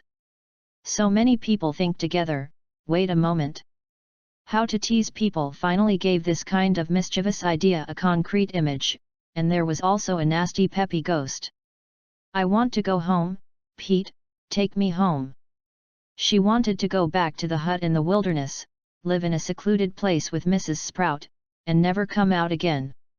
The compliment that women most want to hear is the coexistence of beauty and wisdom, and the last thing they don't want to hear is ugly or empty-headed.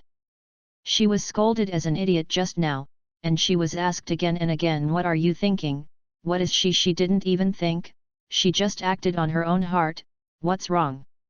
She didn't just look at her appearance this time, and she found a bad one. Why was she still cursed?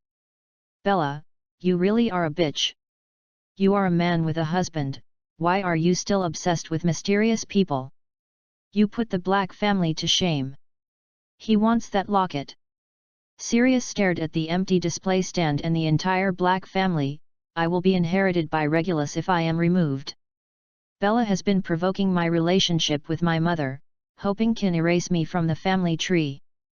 Pomona looked at the tapestry next to the troll's legs, and a hole was burned at Sirius Black's location. It seemed that Bella had gotten her wish.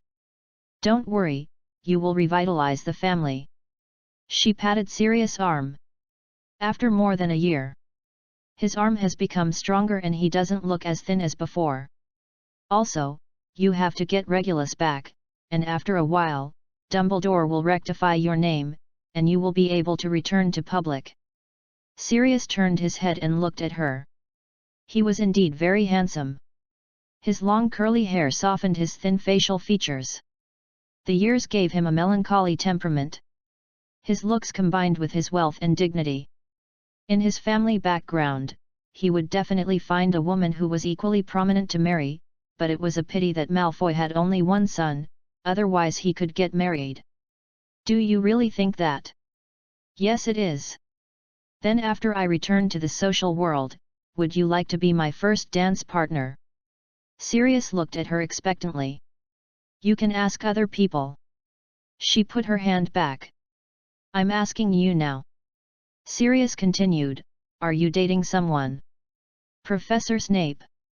Hermione Granger exclaimed in surprise, and the snow-covered Dean Slytherin walked behind them, as if nothing had happened. Sirius had a warlike smile on his face, and his eyes burst out with a dazzling cold light. Professor, can I ask you a few questions? Hermione asked behind Snape. She was a very studious girl, even better than Lily, but even she, I am afraid she can't be like Lily. Use that ancient magic. That kind of magical activation requires absolutely pure motivation. It is the mother's instinct to sacrifice oneself to protect the child. This has nothing to do with theory. I've been thinking about why Lupin didn't kill him at the time. Sirius looked at Snape's back and said softly, sniffing is so fateful. Don't call him that. Then what should I call him, dear? Sirius had to joke with her with a hippie smile, but she didn't think the joke was funny, especially when he said that dear one out loud. You can call him Snape, or Professor Snape. He is the Dean of Slytherin and deserves your respect. Sirius laughed loudly, as if she had told a terrible joke, and strode out of the room where the cupboard was placed. After he left, she was still staring at his back. He was as thin as Sprout when he was a freshman. Perhaps it was because Tobias could not afford the expenses of a family. He was full at Hogwarts. With the addition of exercise, he is now tall and strong, and with many years of association with the nobles of Slytherin, his back is straight, and his back looks very gentlemanly. Lockhart's imaginary idiot thought Dean Slytherin was an annoyance, and he would be popular if he defeated him himself. As a result, he challenged a former Death Eater in the duel room and was lucky to survive. Unfortunately, when Draco and Harry were duel, he behaved badly, and that stinky boy lost Slytherin's face. Pomona, come here, someone in the kitchen called. Okay, I'll come right away. She agreed, and looked at the dark back for the last time before leaving. She had an instinct that they would not see each other again after a long time. End of this chapter.